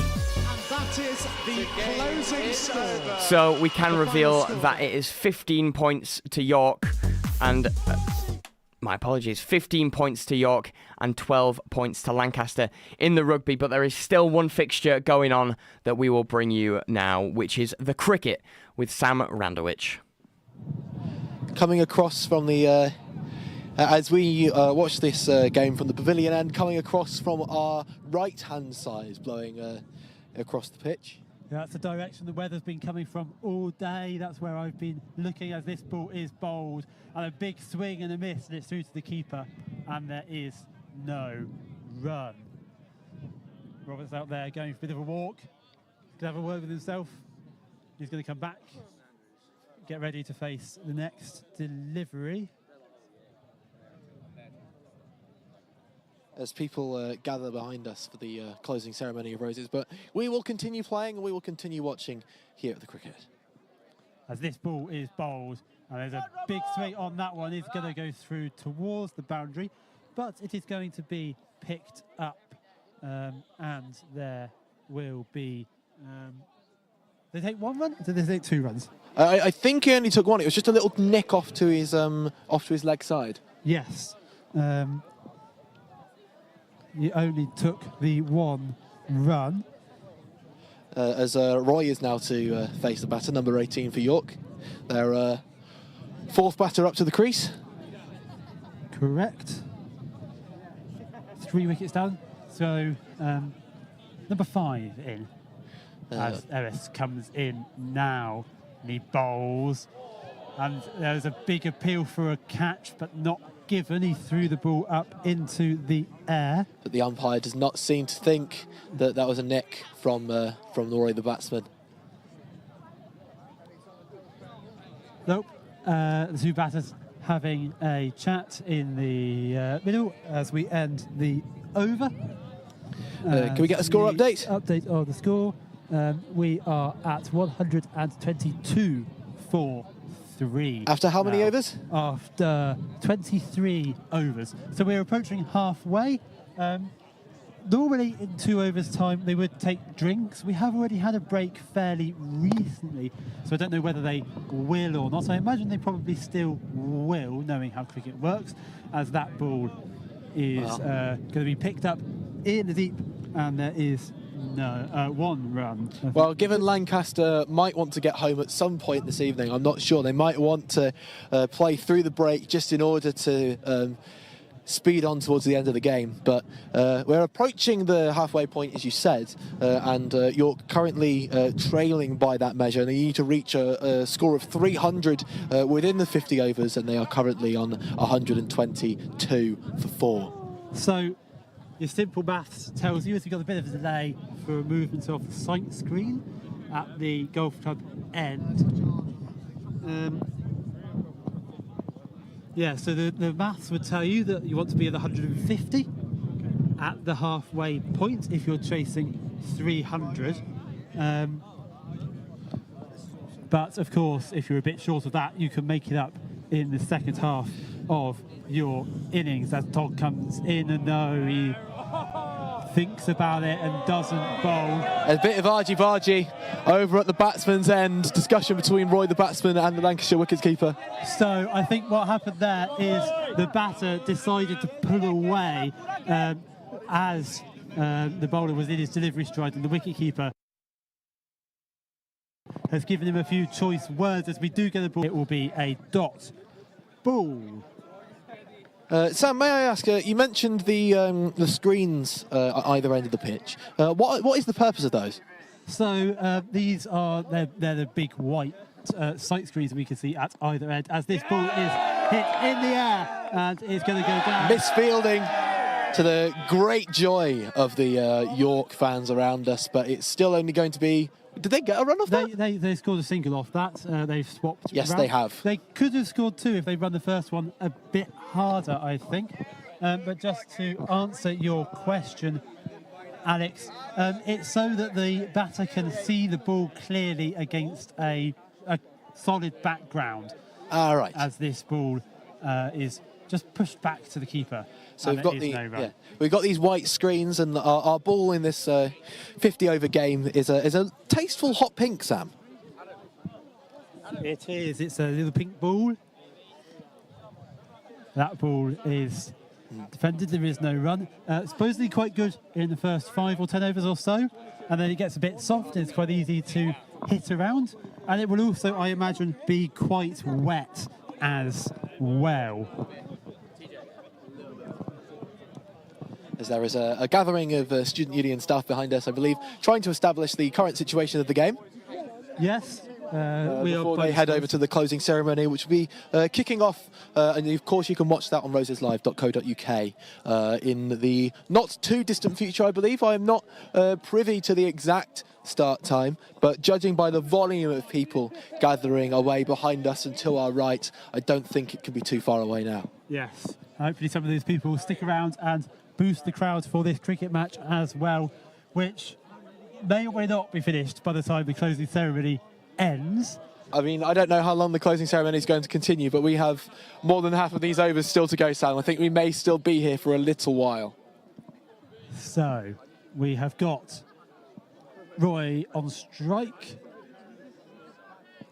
and we're going to have the bowling coming in from this pavilion, and it looks like it is still Ellis who comes past the umpire now. He bowls, and there's a big swing, and he's caught. He's given out. He had a big swing at that, got bat on it, up in the air, calls it slip, and he is gone. That's York, 4 down. We might not need all those overs. We may not. We will see how it goes. It was the York number 18, their 4th batsman, Roy, who has been taken there. It was a big swing up towards his left, but it just didn't get enough purchase on the ball to lift it over the wicketkeeper, and he claimed it quite easily to his right. So that was a pretty short stay for Roy out in the middle. He's getting some applause from the Lancaster supporters as he comes off the pitch. Rather ironic applause, you do have to say. Mr. Megaphone Man has gone out to greet him as well. We should get a new batter out to the middle. Yes, we do. Number 31. Evan, I believe. It says your eyesight is better than mine. Not by very much. We are both wearing glasses. Yes, although I am wearing sunglasses. I think that may be impacting your vision, given that the light at the moment is not the strongest, with the sun currently hiding behind one of those unsightly clouds, which you've mentioned quite a few times, bringing us rain not infrequently today. But I do look cool, though, don't I? You do look quite cool, yes. You got your aviators on, Sam. And by the sounds of what's going on behind us, the closing ceremony has kicked off. You can tune into that on roseslive.co.uk, or in the meantime, you can stick with us here on the audio feed, listening to the it is the men's one cricket, I believe. Men's first cricket. Men's first correct. cricket, excellent. So, it is going to be the new batter on strike. He's just marking up his guard. And someone has got some bubbles. Some bubbles have come past us. I don't know where they've come from. Surprised me there. And the sun is starting to come out. Hello, sun. Boy, have I missed you. Here comes Emmis. He's going to come in past the umpire. He bowls. And a swing at that one. And it is connected. It's fielded again. And it rolls through for a 4, I think. Yes, umpire signals for poor misfield there from Lancaster. That's exactly what they need to not do. I was talking to Henry earlier. He was saying if they can keep York tight, make York play the shots, but if they are letting opportunities like that pass through a boundary where there really shouldn't be one, then it just takes a little bit of the pressure off these two batters in the middle. Of course, a lot of runs still to get for them. I do think, Sam, the conditions are playing into York's hands in that case, or certainly playing against the Lancaster fielder there. It seemed like the ball did slip. He couldn't quite predict its direction, perhaps because of the rain that we had earlier, making the pitch a little bit more of a damp surface than we might like for cricket.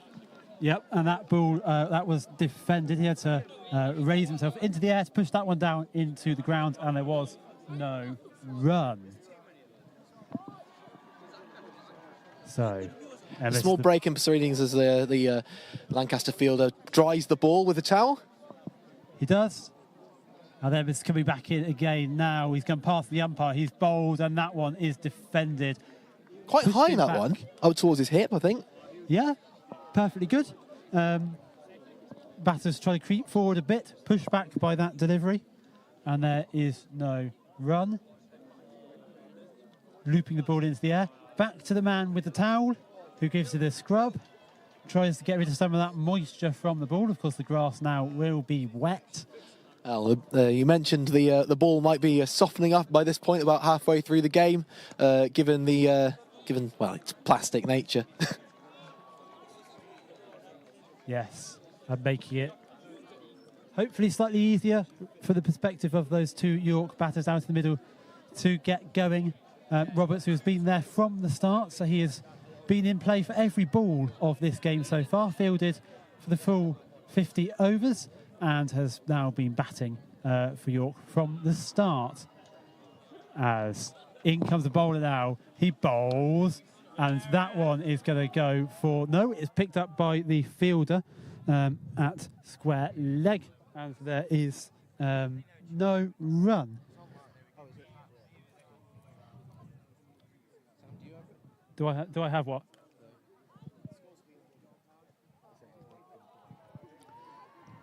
So, at the end. Oh, seems like a bit of cramp there for Lancaster. Was that the bowler? I can't tell because he's on his back. I've not seen him on his back before. Looks like it might be probably just a little bit of cramp there. And some of the players are coming off. That's 25 overs, so it will be drinks. So they will take drinks, even though we have just had a break in the very cricket way of doing things. You'd have thought they would have taken drinks when they had the rain delay, but they didn't. So this will be a few minutes break as they come out. Let's see if I can get George, happy? Sad? Middling. I got a middling shake from him there. I won't interrupt him much more because he's already given us plenty today. As the players are going to go and have a drink, and the two of us are going to continue chatting to you. Absolutely, we are. Now, I tried to gather from the scorer the individual scores of the batsmen, because obviously we have had one of the York batsmen on here since the start. So I was curious how many runs he'd racked up in our 25 overs, and he told me that we can find this information online, but I don't know where, Sam. So I was wondering if you would be able to find that for us. There is a site online where you can check out the scores, Play Live, I believe it is called, or something along those lines. While we are having drinks, let me go out again with my long lead on my cable. Let's go and have a chat and see what some of the... So that was Sam Randowich there on the cricket field. We've now got Sports Officer TJ down at the opening ceremony. We'll bring you some of her words alongside a roundup of Roses 2025. Our Just Giving page is open for the next few weeks. Please take a look, and if you like the work York Mind have been doing like I do, please consider donating. A huge congratulations to all the Roses winners, participants and support crews. Roses is not possible without your hard work. To reward that hard work and some special trophies to present this evening, which are the team of the tournament and volunteer of the tournament, I would like to invite Alison Scott from York Mind to present the volunteer of the tournament trophy.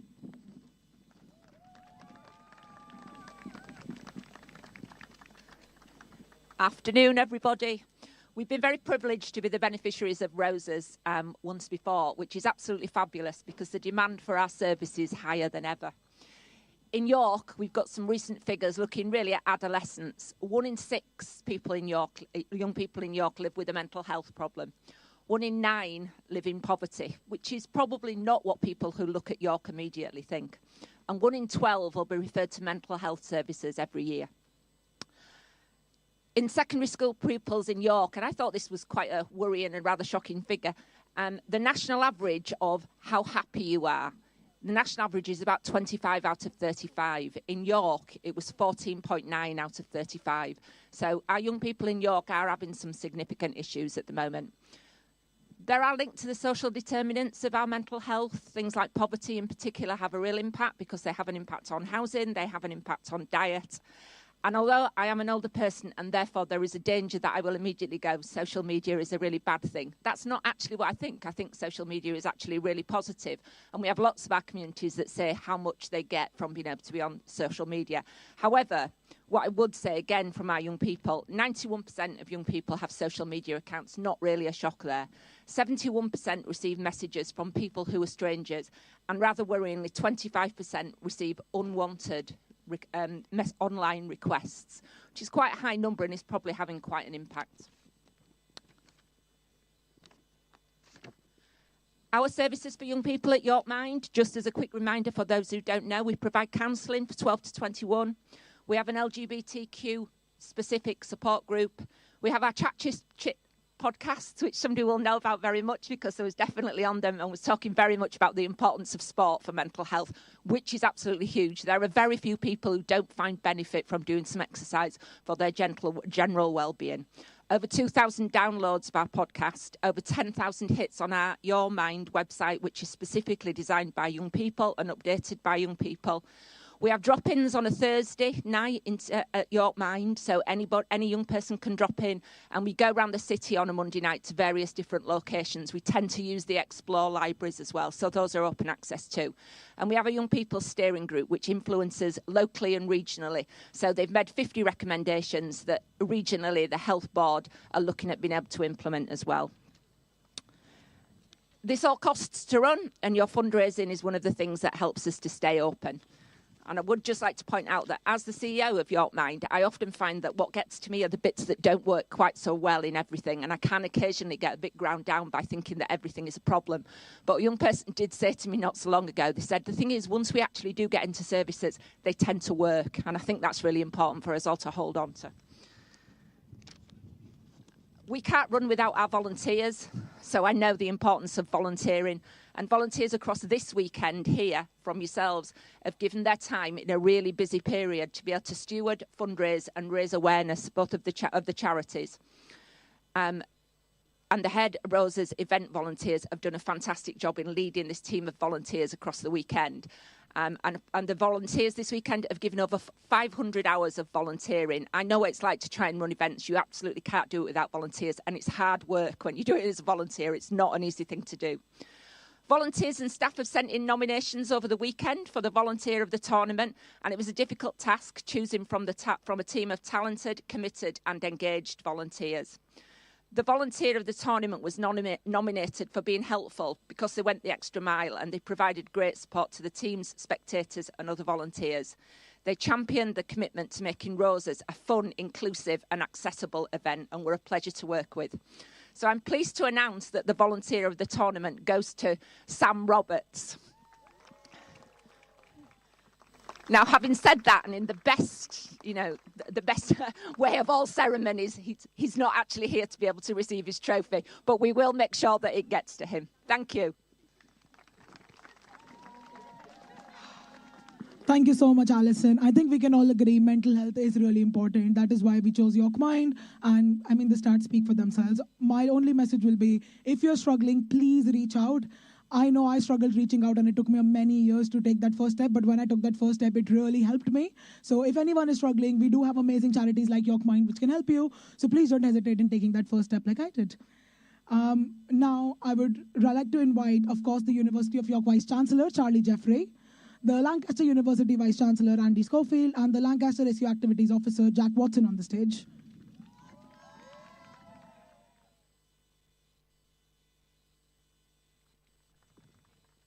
First, I would like to invite the Vice-Chancellor of Lancaster University, Andy, to say a few words. Thank you very much indeed. And it's been a fantastic competition. Very tense, I have to say, in the last part of the day. Your hosting's been brilliant. We've really enjoyed our time here. And Away Roses is a tough competition to face, but you've made us very welcome. You've tested us, and that's for certain. But I too would like to pay tribute first to the sponsors who've made this possible, to the phenomenal charities that you've raised money for. The Mind charity does such wonderful work in both Yorkshire and Lancashire, and really keen to support that. For the team spirit with which this thing has been played out now in its 60th year, it's an amazing competition. I think few people outside the two universities know the intensity of the rivalry and the scale of which this competition is played out at. It's a competitive spirit, and I'd just like to say an enormous thanks to the teams that have worked so hard preparing for this, training for their competitions, for the volunteers, the people who work behind the scenes to make it such a success, and above all for you for coming to spectate, participate and make it a fantastic weekend. Thank you very much. Thank you so much for your kind words, Charlie. Andy, sorry, very used to speaking to Charlie. I would now like to invite Jack to the center stage as well, and to present the Team of the Tournament award. Ooh, okay. Yeah, similar words really. I think it's been a fantastic weekend, and York, you've been brilliant hosts. I think the camaraderie and what we've seen in terms of sportsmanship has been fantastic, and I think that that arena is so loud, and the decibel meter must have been off the charts really. I think everyone's kind of lost their voices, and we've had mixed weather, but everyone's still here and still busy, and I think it just goes to show that it really is the best varsity, not just in Europe. I'm going to say the world, because of course we think it's the world, and I think it's just brilliant. I'm looking forward to seeing what comes in future years, really. Team of the tournament. Yes. Okay. Is that for me or Andy to present? Okay. Do you want to...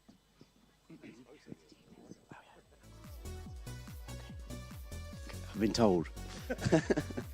Okay, do you want to hold it and then I'll say who it is? Yeah, okay. One brief thing about the winner of this tournament. This is the first time they have won in 8 years. So this is really a big deal, because the first win in 8 years at a home, you have a lot of pressure. So please, I would like this applause to be huge for them as Jack announces the winner. Or Andy.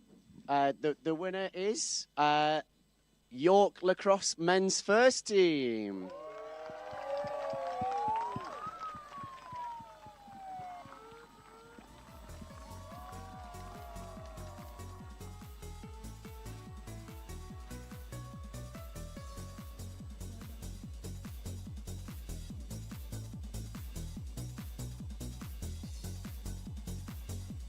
the president of the men's lacrosse team, going off stage. And just one more trophy left to give out, and we all know which one that will be.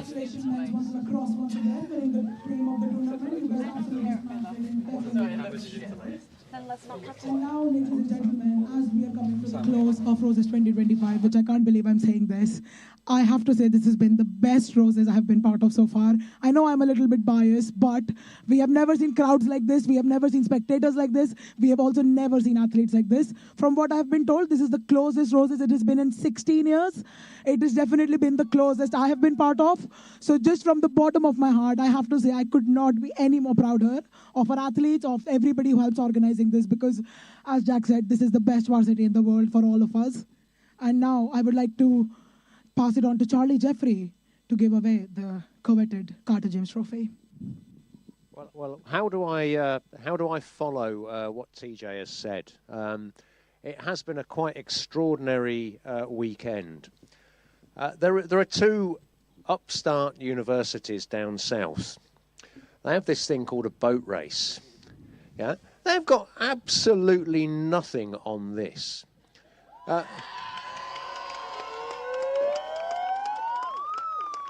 We've had 60 sports in contest over this weekend. There have been 175 fixtures around those 60 sports. There is absolutely nothing like this anywhere in Europe, and Jack, I'll take it as well, anywhere in the world. This is the most astonishing competition, and I'm so grateful that the founders of the two universities got this going. It is a brilliant, brilliant thing. 60 sports, 175 fixtures, that's an awful lot of work. Obviously, for the competitors who've trained so hard, all the supporters who've come along to cheer along, all of the organisation that's gone into it. My goodness, my colleagues here at the University of York have facilitated such a brilliant, brilliant event. I want to say something about our student media. I think the student media at York are the best there are in the UK by a long way. Providing live coverage across TV, radio, and all the student newspaper stuff that goes alongside it is absolutely brilliant. Jack, organising all of your teams to get here to compete, thank you so much. A special word for TJ. She is a complete phenomenon. Complete. She normally competes in a couple of sports. I mean, she hasn't done this. I'm quite surprised she hasn't done that this time. She's been absolutely everywhere else. I hold my hat to you, TJ. You've been brilliant. This is the 60th anniversary. The scores coming into this weekend were 29 each. We were tied across the 60-year history coming into this weekend. And I think it's really, really fitting that this competition has been one of the closest in the history of those 60 years. I'd love to be saying roses are white, but I can't because Lancaster has won. So I'm absolutely delighted, after a brilliant, brilliant weekend, to present the trophy to Jack. Jack, congratulations. Well done.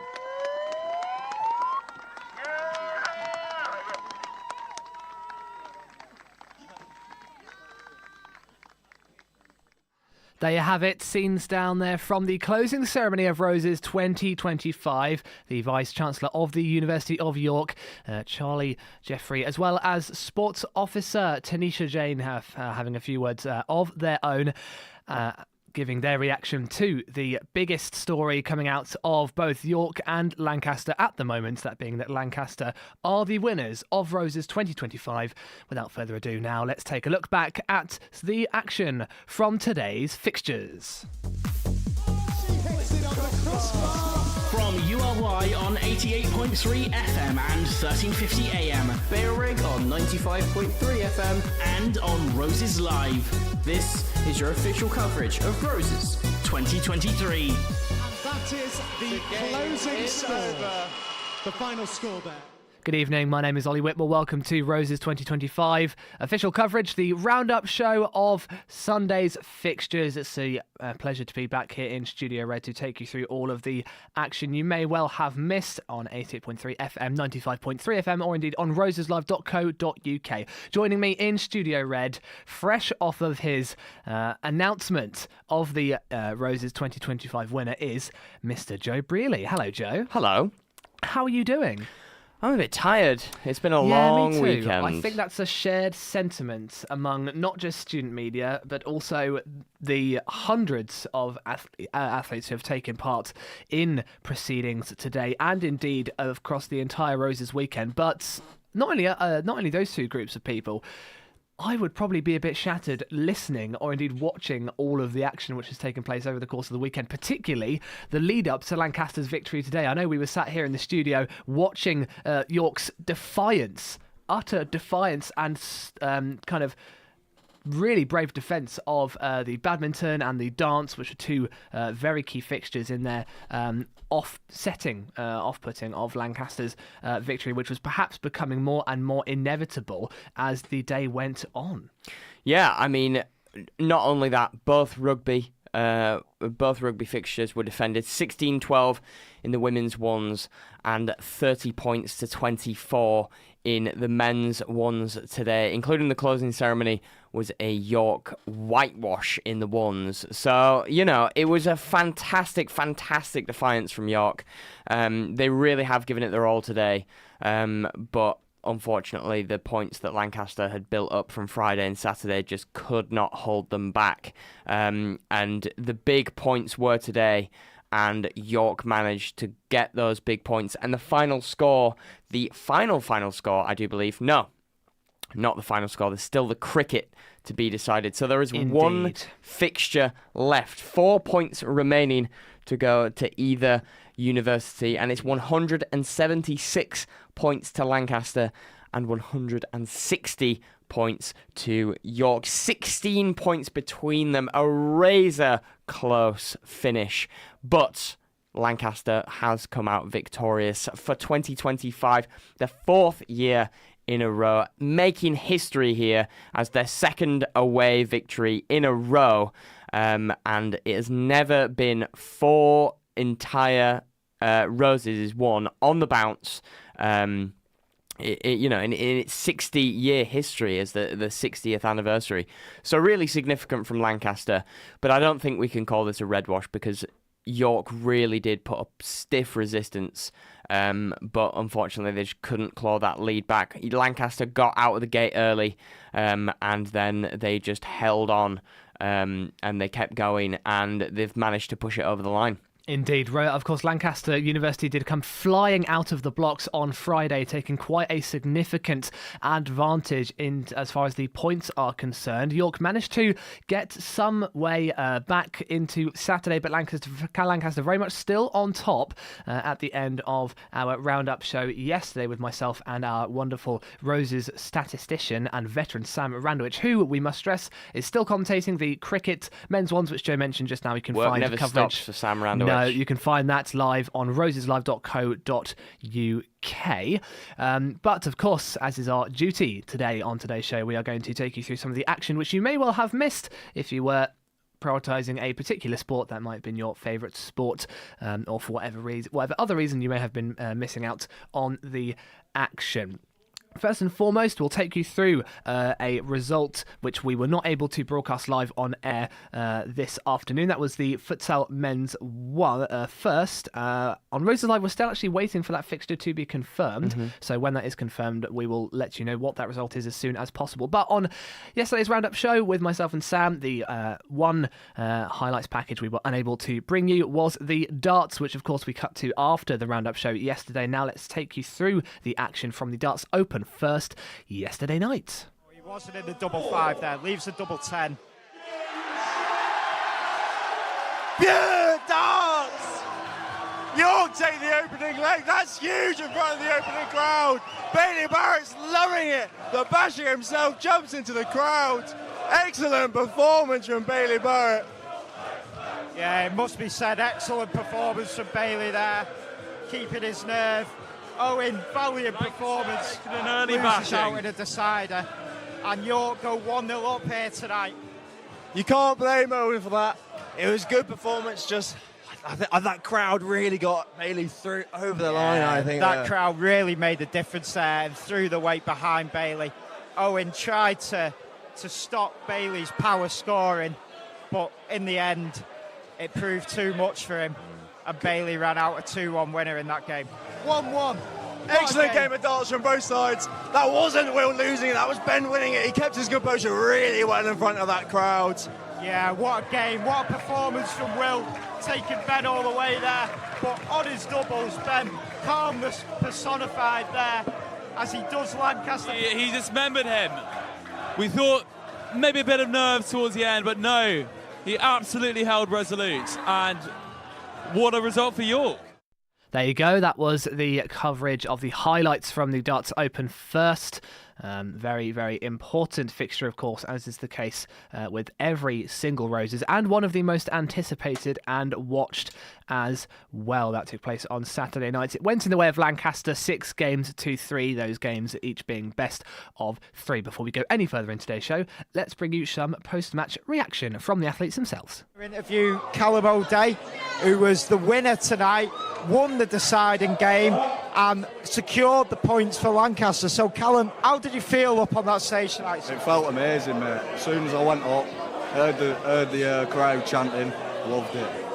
But you know, when they're also giving it some stick to you, I've got to give it back to them. You know what I mean? So I loved it, mate. I loved it. Yeah, you were great up there, Callum. Really, really good scoring and clinical on the doubles when it mattered under pressure as well. How difficult was it to play up against an away crowd and still come through and give it a big one at the end? Yeah, well, I mean, I'm good under pressure. Everyone knows it, but I did feel it a little bit when I was on my doubles. That's why some of my darts went a bit haywire, but I managed to pull it together and get the job done. That's all that matters. And how would playing away here at York compare to, say, a home match in Lancaster where you've maybe got even more of the crowd on your side? Would that have spurred you on, or would you have been maybe a bit comfortable and gone with that? Yeah, I mean, I think performance-wise probably would have been around about the same, because I'm not really bothered if it's away at home, whatever, but I think if it was at home, obviously there'd be more Lancaster on my side, because there'd be more of us there. I think either way, Lancaster or at York, great experience, so yeah, it was all right. Yeah, great experience, I agree, Callum. And like you said, home or away, you don't crack under pressure, and that showed on the stage tonight. You've had a great year, college darts and uni darts. You've been well prepared for this, and that preparation came in key for tonight. Great in front of an away crowd and secured the points now. So how do you feel throwing the winning dart? Yeah, it feels amazing, especially on my debut, and it's my last year at uni as well, so to play for the last time that I could on the debut and win it for us, yeah, it's amazing, mate. The Darts Open first there, a York victory, or at least in his fixture. Now, I'd love to go through all of the highlights from the weekend, all the big wins for York and Lancaster. But first, we'll go to the women's rugby, the closing ceremony, for a few of the highlights from there. Big double tackle. Ref says play on. All went backwards. Maddie absolutely fighting with that ball. She is not letting go for dear life. It's brilliant. And then John saving the ball once again. Ref says play on. York now back to almost inside the half. Some really dominant tackles there from Lancaster, really pushing them back into their own half. Oh, gosh. Oh, lovely clear out from Bailrigg and Talia Treble with massive tackle there. Referee calls advantage, playing the 9 there. Apologies there for any language you may have heard. As referee still plays advantage. York still wanting to keep this in the forwards. As with other Bucks fixtures, there'll always be some spicy chat on the sidelines. Oh, charged down by Chiara Veto. That was a little highlight there from the women's ones closing ceremony match that ended 16-12 to York. And let's hear one of the tries from that fixture. Tap and go from Pomerol. And it's a big run up from the number 4. Great carry there from number 4 in York. Megan Miles, I believe, the Welsh woman. Megan making miles up the pitch. Very good, very good, very good. Megan has been doing really well today. I feel like we've been saying her name constantly. She's been making those really dominant carries. To make it clear, there is 2 Megans. They are often referred to as the M&Ms. Other sweets are available. As York score! That is a try for York. A try for York there, and we'll go to another tense moment from that match. Coaches and captains are biting their nails watching this. This will be the competition decider. I'm not surprised. I'm not surprised they're biting their nails. I don't know about you, but I would say I am actually more stressed now than when we were at this point of our match yesterday. Absolutely, it's a completely different position to be watching the rugby go. York go out the moving. back, but it's read really well by Lancaster. Another advantage. Lot of that was a bit of that was Johnny Sexton-esque as they tap and go.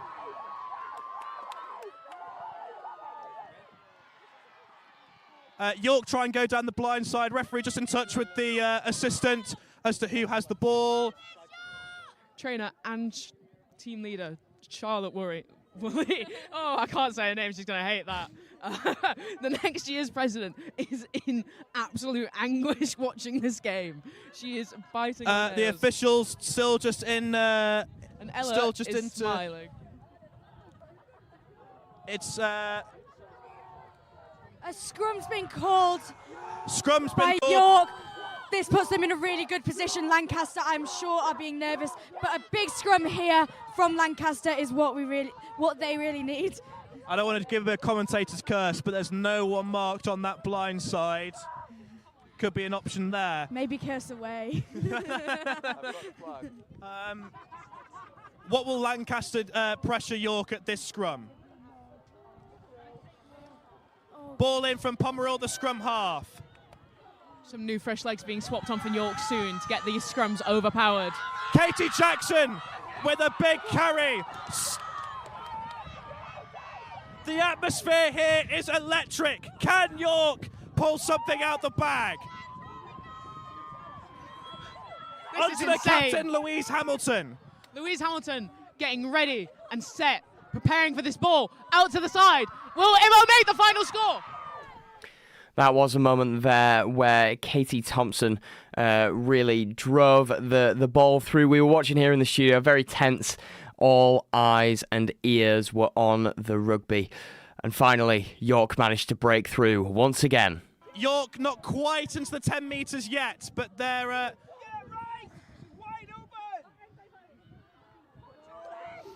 York has many teammates on this side micromanaging. It is a great listen to hear them shouting orders from the side of the pitch. No one is hearing anything though. This is where the halfbacks have to control things. This is where Pomerol and Street earn their credit.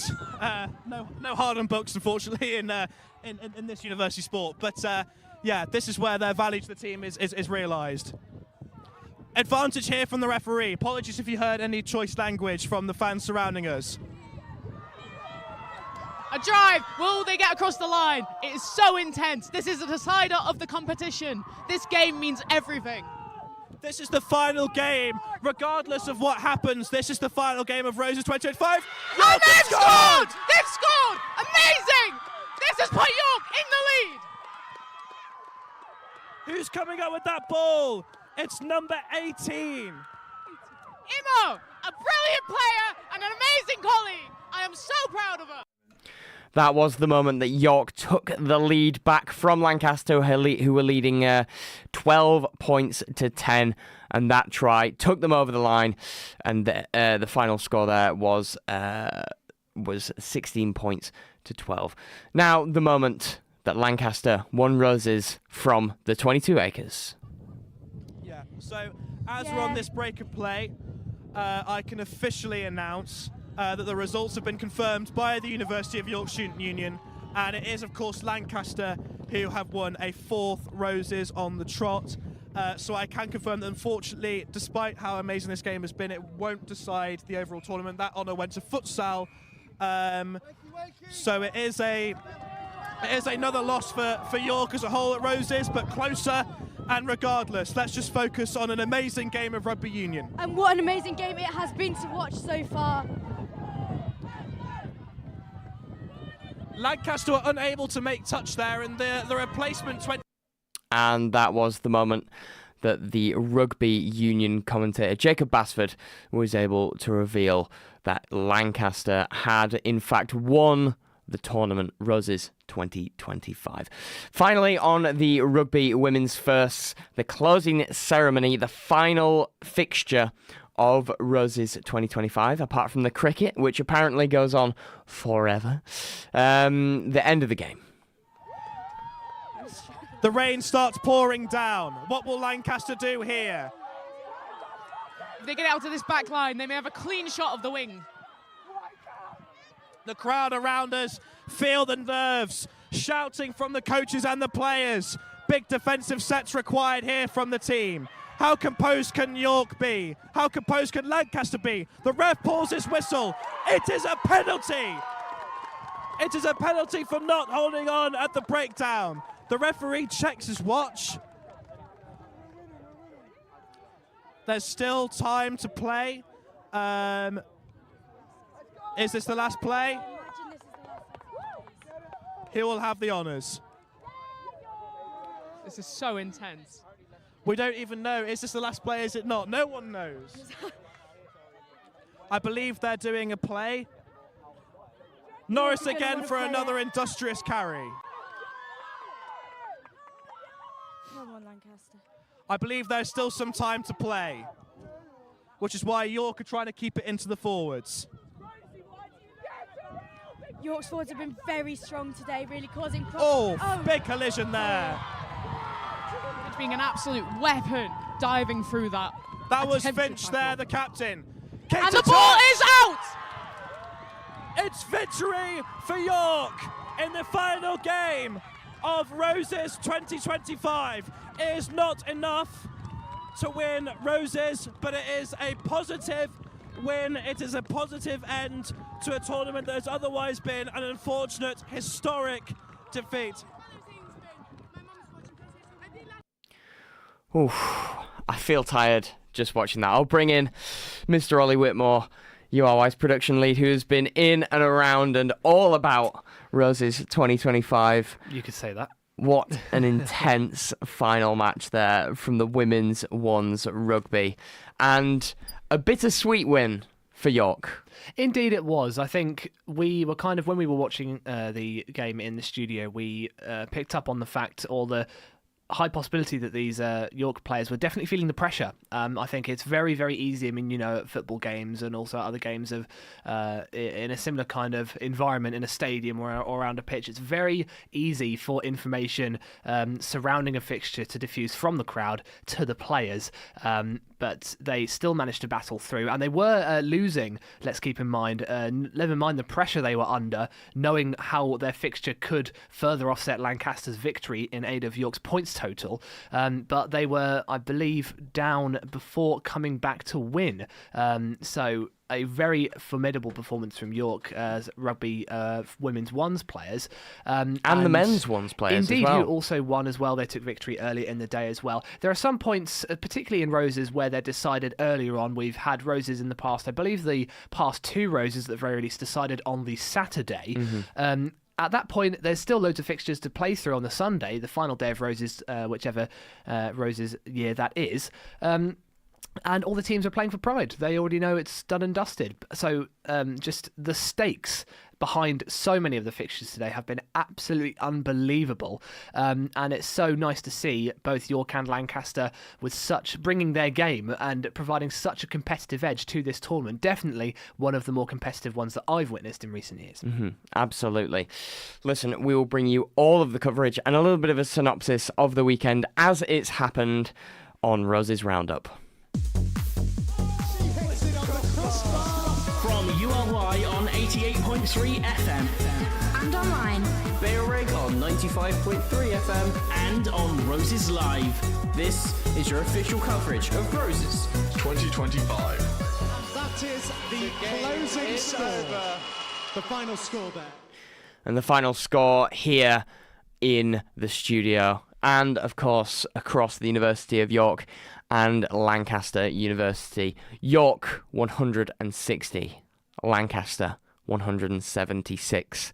It pains me to say, as a York student, but as a member of neutral student media, I will happily say, Roses are red. Now let's go to the scores that have happened throughout this weekend. We'll bring you all the synopsis of who won what, where, and when. Before this weekend, we had a few events. The cross-country Open 5K was a York win, 17 points to 22. And that was a big early 4 points for York there on Saturday the 26th of April. Canoe whitewater was, the women's whitewater canoe was taken by Lancaster 1-0. Another big 4 points, evening up the score there. Then the cross-country women's 5K was a York win with another 5 points. And the Canoe Whitewater Open was a Lancaster win with another 4 points. So really, really evenly matched before the competition even began. However, then Lancaster began dominating all of the rowing. Well, almost all of the rowing. We had the men's senior second 8, novice second 8, and the senior 8, all dominated by Lancaster, all the men's fixtures. Whereas the women's fixtures, senior second 8 for the ladies, was a York win. And women's novice and women's senior were all wins. So, Ollie, you were there at the rowing. Yes, I was. A massive York turnout for the women, but a massive Lancaster turnout for the men.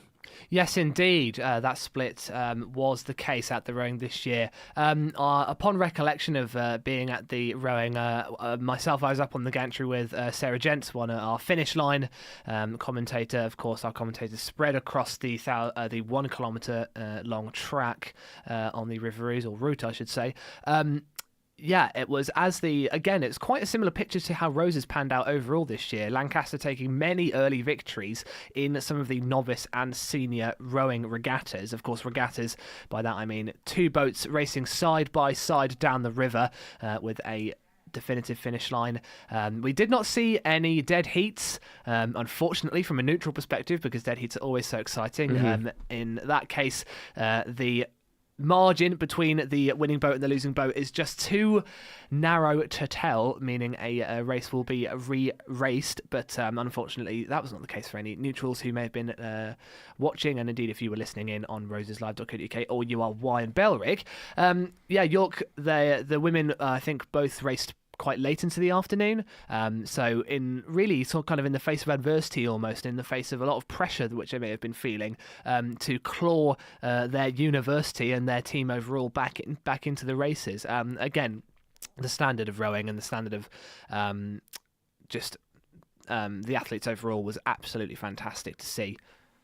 Yes, and then, so that was the rowing on the Saturday. Sunday, the 27th of April, was the canoe polo. The Open was taken by Lancaster, and as was the women's fixture.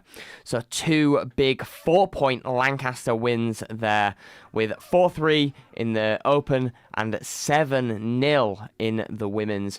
York managed to take 1 point back with the snow sports racing ski slalom, but the big 4-point fixture, the snow sports racing, was taken by Lancaster 4-0.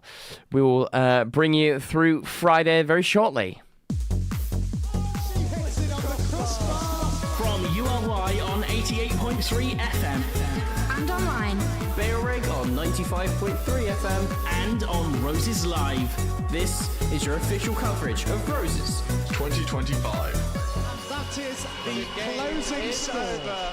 The final score there. And that brings us to the Friday, 2 days ago. God, it feels like a million years ago.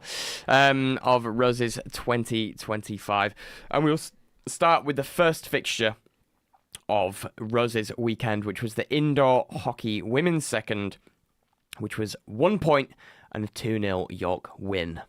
Indeed. 6 minutes after the start of the indoor hockey women's second at the York Sports Centre, the golf was underway at Fulford Golf Club, unsurprisingly in Fulford.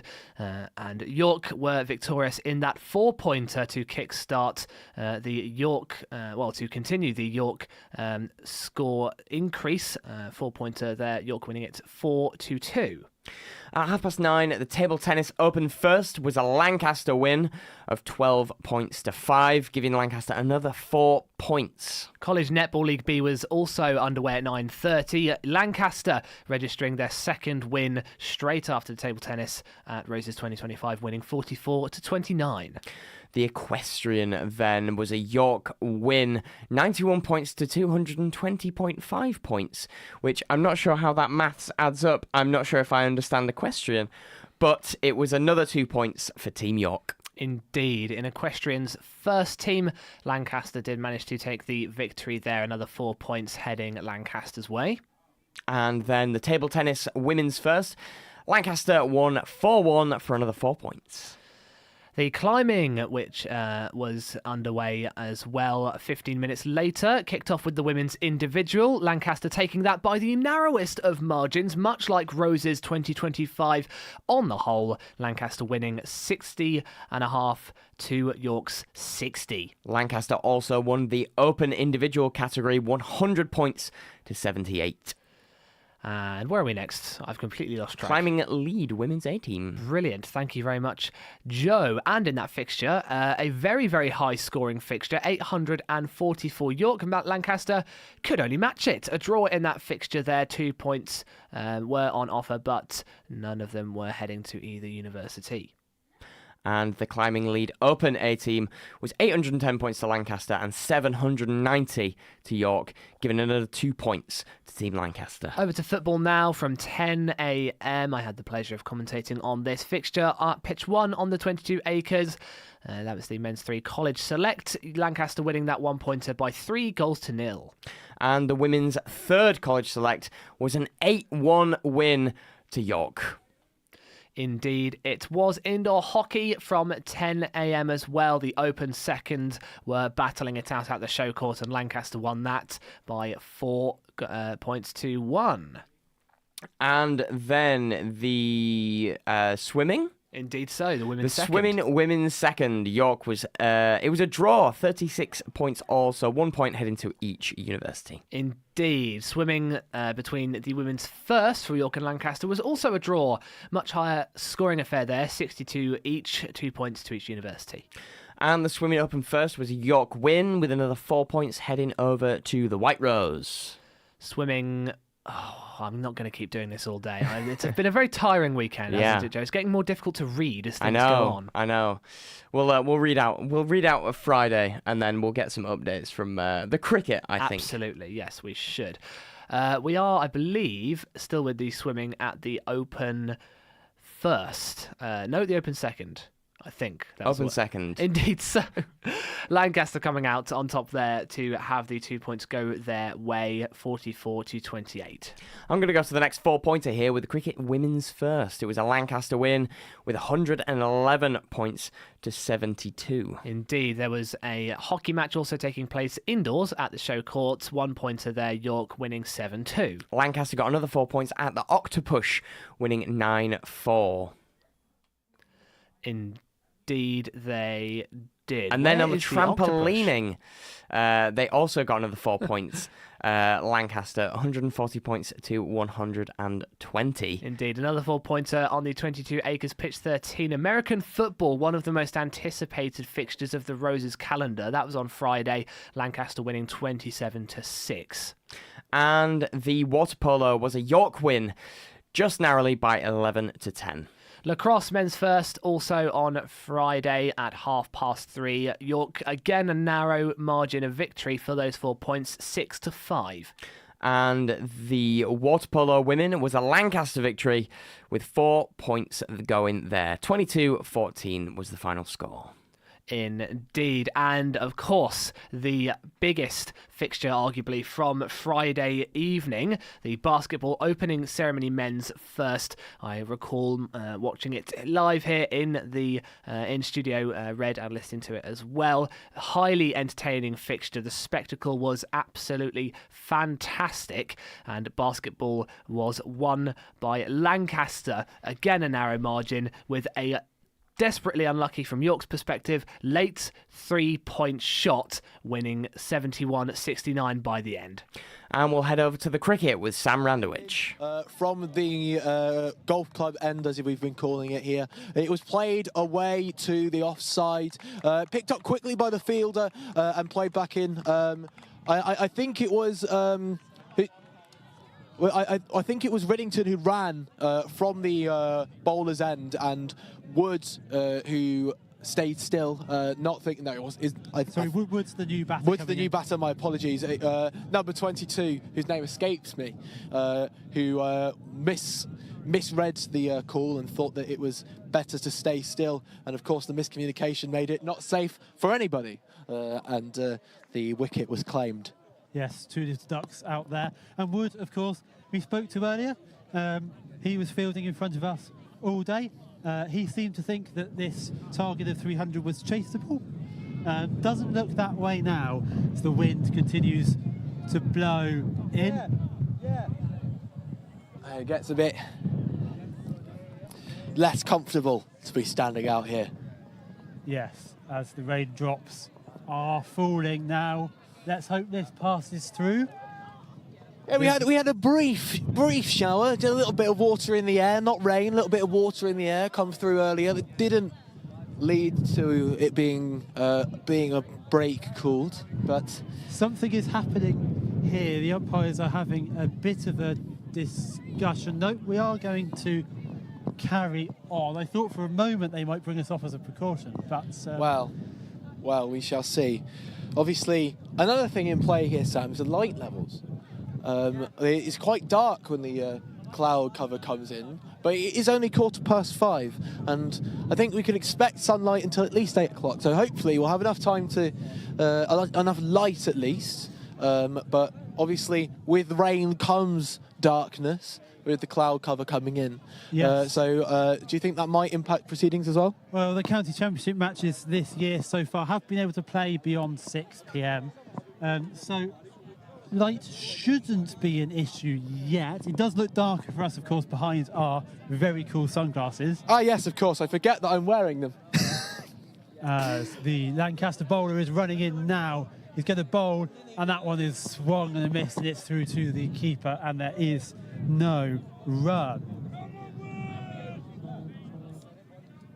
Question now of how long can York survive here. These two just need to bed themselves in, see how long they can stay in the crease. As an air horn goes off behind me. Don't know who that was. Scared me slightly. It sounded almost, didn't really sound like an air horn. Emmis comes in, he bowls, and that one's just defended. And there is no run, stopped by the bowler, stopped by his boot. Sounded more like a dodgy bike brake to me. It's squealing squeak. I mean, I don't know what it was. Or a rather foul body noise or something. There is a bit of rain in the air now. Yes, definitely. Just looking at the clouds, I mean, it looks like it will pass pretty quickly as we can only hope. Is coming in now. He bowls, and that one is in the air briefly, and it's going to go all the way down to the boundary, is it? No, it's picked up out there, and they are going to run. I believe they've taken 2 there. Yes, the trick I was told by the ladies scorers on Friday was to watch the batters, not the ball. So if you watch the batters, you can see how many they ran, and then the umpire will tell you if the ball reached the boundary or not. I don't do that, which is why I am a commentator and not a scorer. It's been very helpful here having the scorers right next to us here at the commentary booth today. As that ball will be no run off it. As Wood takes a step away. He was doing a lot of work earlier on. He was probably the warmest person here because he was doing so much running. And that he's got a bat for his... Really, he wants a bath, but he's got to be batting as this bowler comes in. He bowls, and that one beats him again. It goes through to the keeper, who parries it up to slip, and there is no run. I mean, if we're honest, Sam, he'd probably rather a pint than a bath. Yeah, maybe I'm thinking of myself. I feel like the closing ceremony has probably finished. Yes, it has. I think the stream of people and lack of noise and various other indicators that we are the only thing continuing on. I wonder if every other match has now finished as... I think that may be true. Ellis again, he bowls, and they're going to try and take a single off. That one they are going to succeed. And that will be... Is that the end of the over, or is there one more to come? That does look like it is the end of the over. So, York still struggling here, still not quite at halfway. So I believe these are the final points to be gained from Roses 2025. This is a 4-point match. It is Lancaster 176 to York's 160. That means Lancaster have claimed Roses 2025. They have passed the 172.5 point barrier. But there were points today when it looked like York could very well make the comeback, which at points on Saturday looked impossible. There was a consistent 30-point gap to be bridged throughout Saturday afternoon. Lancaster were pulling away just as hard as York were trying to catch them up. But despite the gap being closed on Sunday quite well, Lancaster have got it over the line and won Roses 2025. But if they're going to win the cricket at Roses 2025, Sam, well, I guess they just got to continue as they're playing because they're currently in quite a strong position. Yeah, first ball of that over was defended. The second ball has been hit away, and they're going to take 2. Wood's going to take 2 there. That's my app is not updating. They took 2. So adding more runs to the total, nearing the halfway stage. We will leave them there at the halfway stage. Roses 2025, the men's first cricket, the final fixture of Roses 2025. From ULY on 88.3 FM And online. Bailrigg on 95.3 FM and on Roses Live. This is your official coverage of Roses 2025. That is the closing score. The final score there. So, Ollie, Saturday morning. Yes, Saturday I'm morning. exhausted. You're exhausted. Indeed so. But we're going to crack on Absolutely. nonetheless. Okay. Looking at Saturday, we're just going to go... We've realised that there is too many fixtures for us to count. So we're going to go through the 4-point fixtures, the main big headlines here from Friday, Saturday and Sunday. We've gone through Friday and now looking into the main event, as it were. Indeed, of course. You can also go back onto ui.org.uk, hit our schedule button and click on the Roses Roundup show for each day, Saturday and Friday as well, if you want a full lowdown on all of the fixtures which took place on those 2 days. But for now, we're sticking with, as Joe said, the big pointers, which indeed brought Lancaster, at the end of the day, their Roses victory, their 4th in a row, history makers. Absolutely. Now, when York started on the Saturday, they were 30 points behind, around about, and it stayed like that pretty much throughout the day. Lancaster got a really healthy lead. They'd broken into the 100 by the end of Saturday, so it was a really dominant display from Lancaster. But we'll get into it, and it starts at 9:10 with the ultimate frisbee indoor women's, and now that ended in a 13-0 win to York. And we do have a guest in the studio that I believe was at that fixture. Were you at that fixture? Can you remind me what the fixture is? The fixture is the Ultimate Frisbee indoor women's. I was. Yes. Yes, I was. Well, yesterday morning. Yesterday morning. Who is this mystery person we've just welcomed to Studio Red? Who are you? I'm Jess. Hello. Hi. What were you doing at the Ultimate Frisbee indoor women's? I was commentating. We had a great setup. I was joined by a member of York Ultimate Frisbee and Lancaster Ultimate Frisbee. Fantastic, because I was very new to the sport. But it's a really, really interesting sport to watch. If you didn't catch it this year, definitely keep an eye out for it in future years, or go back and watch it. It's very fast-paced, over very quick. Yes, basically they just pass the frisbee around. Indoors is much quicker than outdoors, so I've heard from my co-commentators.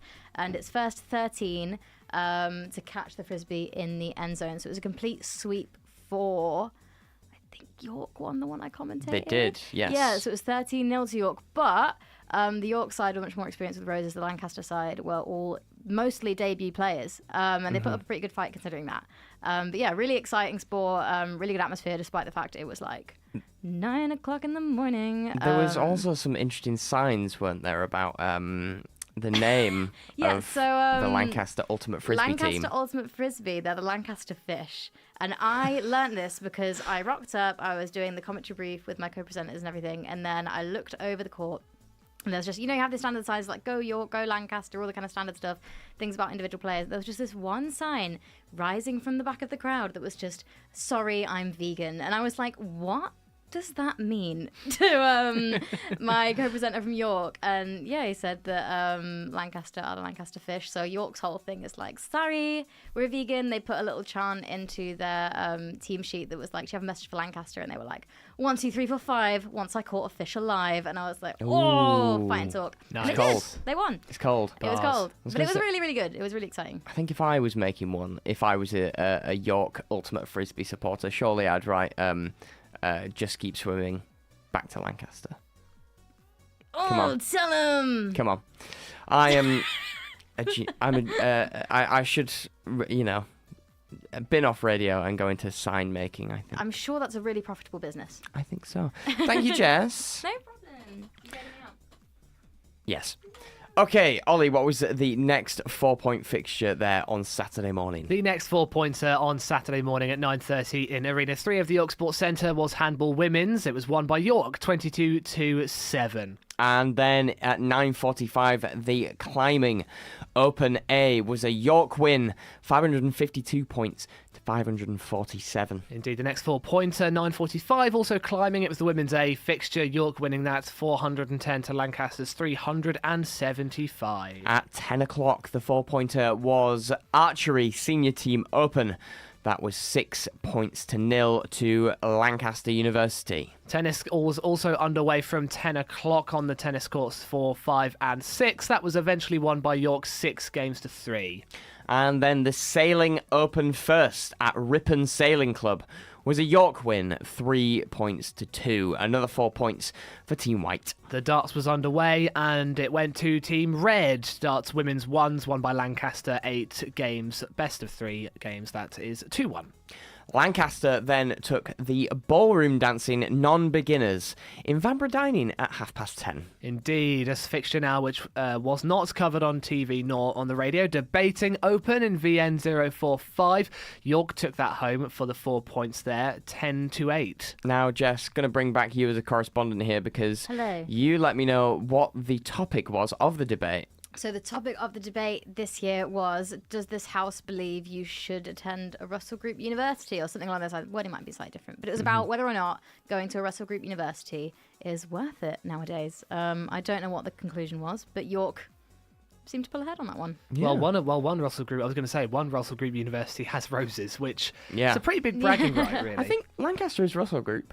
I don't know. I'm not sure. Anyway, thank you very much, Jess. No problem. Okay, that was the debating, and it was a York win, 10-8. Yes, it was indeed. Now, the women's football first. One of the Women in Sport highlighted fixtures. I was in the middle as the referee for this fixture, not as a member of student media. It eventually went to Lancaster, that victory for 4 points, 1-0. A close one there. Yes, Jess and I were in the crowd as well. It was a very intense match. Was this the football? It was the football. This is the football. I was so excited we were able to go down and see that. I love watching the women's football here at York. They're such fantastic players.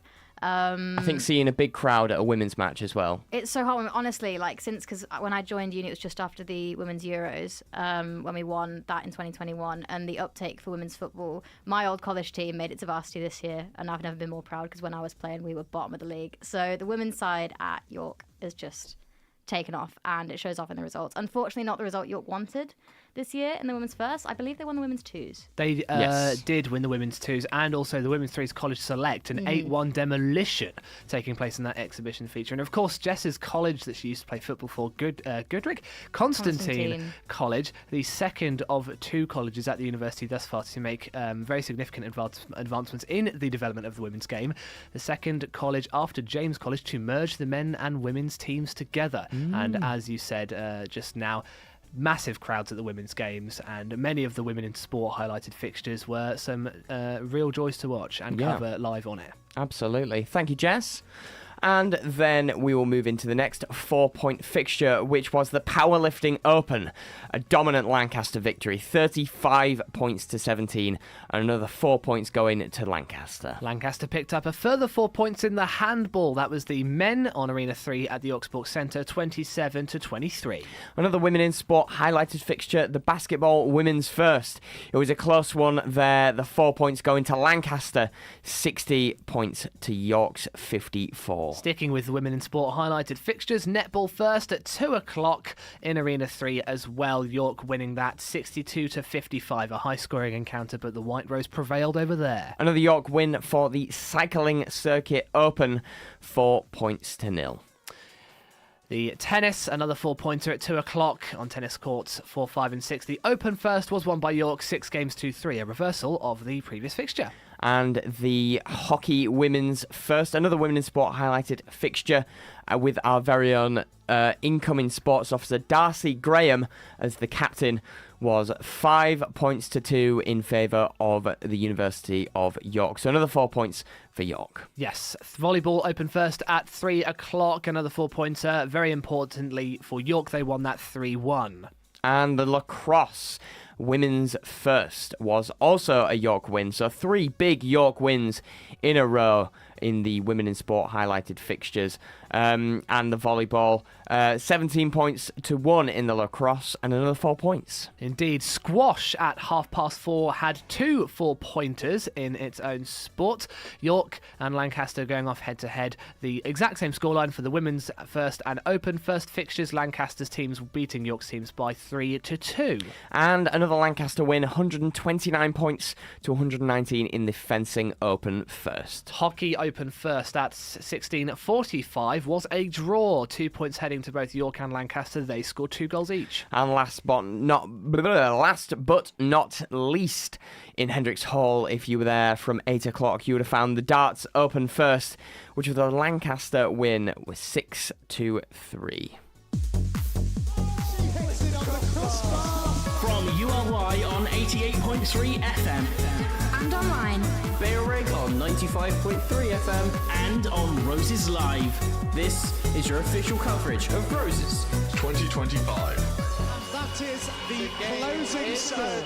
So that was Saturday, a dominant lead for Lancaster developing there, and we'll finally get into Sunday. Indeed, and it was Sunday, the day for York's fight back in Roses 2025. That started at 8:30 in the morning.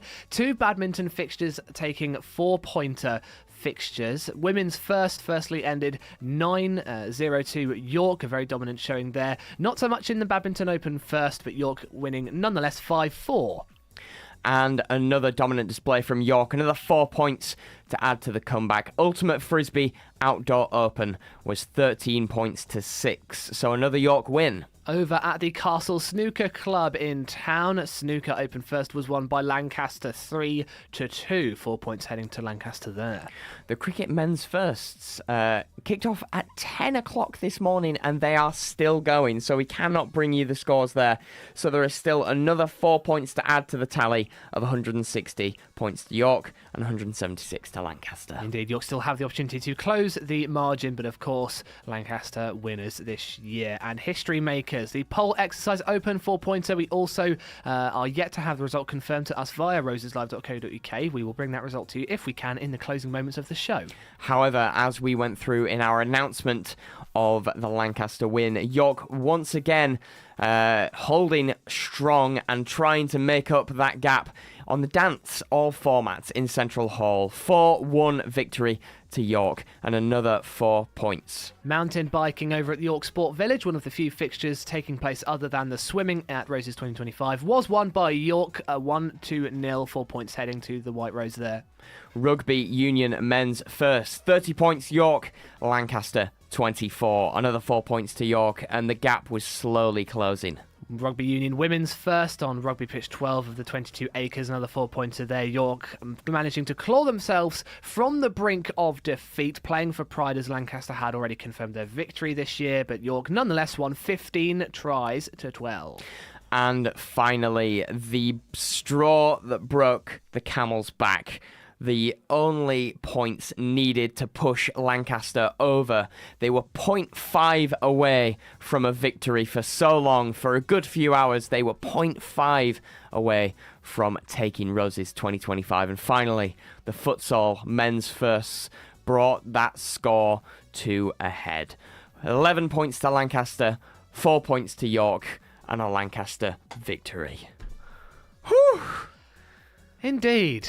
Phew. Wow. And I'm sure our listener is feeling quite a similar feeling right now. They've put in a tremendous amount of effort to be sticking with us across the weekend with all of the fixtures they've been interested in. Our thanks, of course, for our coverage this year do go out to all of the other student media groups that were involved, being TechSoc, YSTV, News, Scan. Have I missed anyone else? YSTV, LA1. LA1 and Bailrigg FM, our friends over at Lancaster as well. Photosoc 2, going around taking the pictures, which were all updated to Roses Live. TechSoc for many of the logistics behind the scenes. Our coverage of the closing ceremony would not have been possible without them.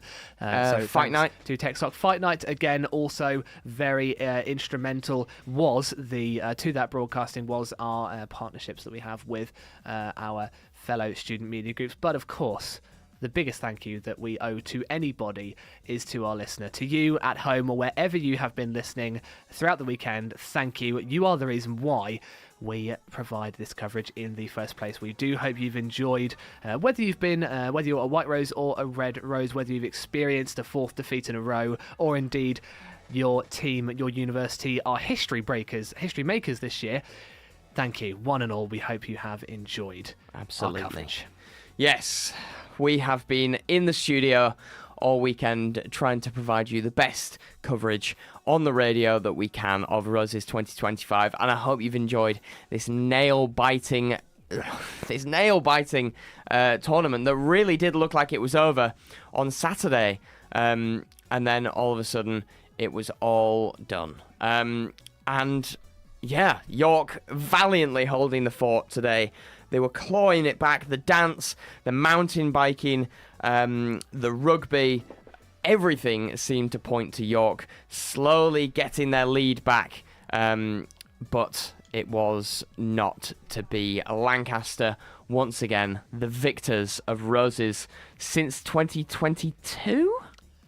If your maths are correct, then that would be the case, indeed. Yes, they 2022, 23, 24, and now 25. He did have to use his fingers to I did. History student does maths. Listen, I do my best here in the studio. But yes, thank you to the listener. Thank you to everyone in all the media coverage and the societies that have made this possible. And, of course, a huge thank you to the sports clubs, the sports teams, who have put in so much sacrifice, so much work this weekend. You don't see the work they put in beforehand, but in the weeks, the months before Roses, you see those teams out on the 22 acres on the athletics pitch, putting it all in training, and they train hard for this competition, and it shows by this scoreline being so close. So a huge well done and a congratulations to both teams on a fantastic weekend of sport. Indeed, and of course, thank you to all of these sports teams for cooperating with us to the extent that they've done over the course of the weekend. The quality of our coverage, which I must say was fairly good this weekend. Thank you as well to all of our commentators and producers and techies as well. But at the end of the day, it wouldn't have been possible without them. The sports teams cooperating with us, filling out our team sheets, our sports information forms. Big thank you goes out for that too. Absolutely. And thank you for listening. We are now going to have a big long nap and a big rest. And we will be back on University Radio York, at least for us, and on Bailrigg FM back in Lancaster very soon. So we will speak to you soon. Thank you very much for listening. We'll leave you with the news at 6.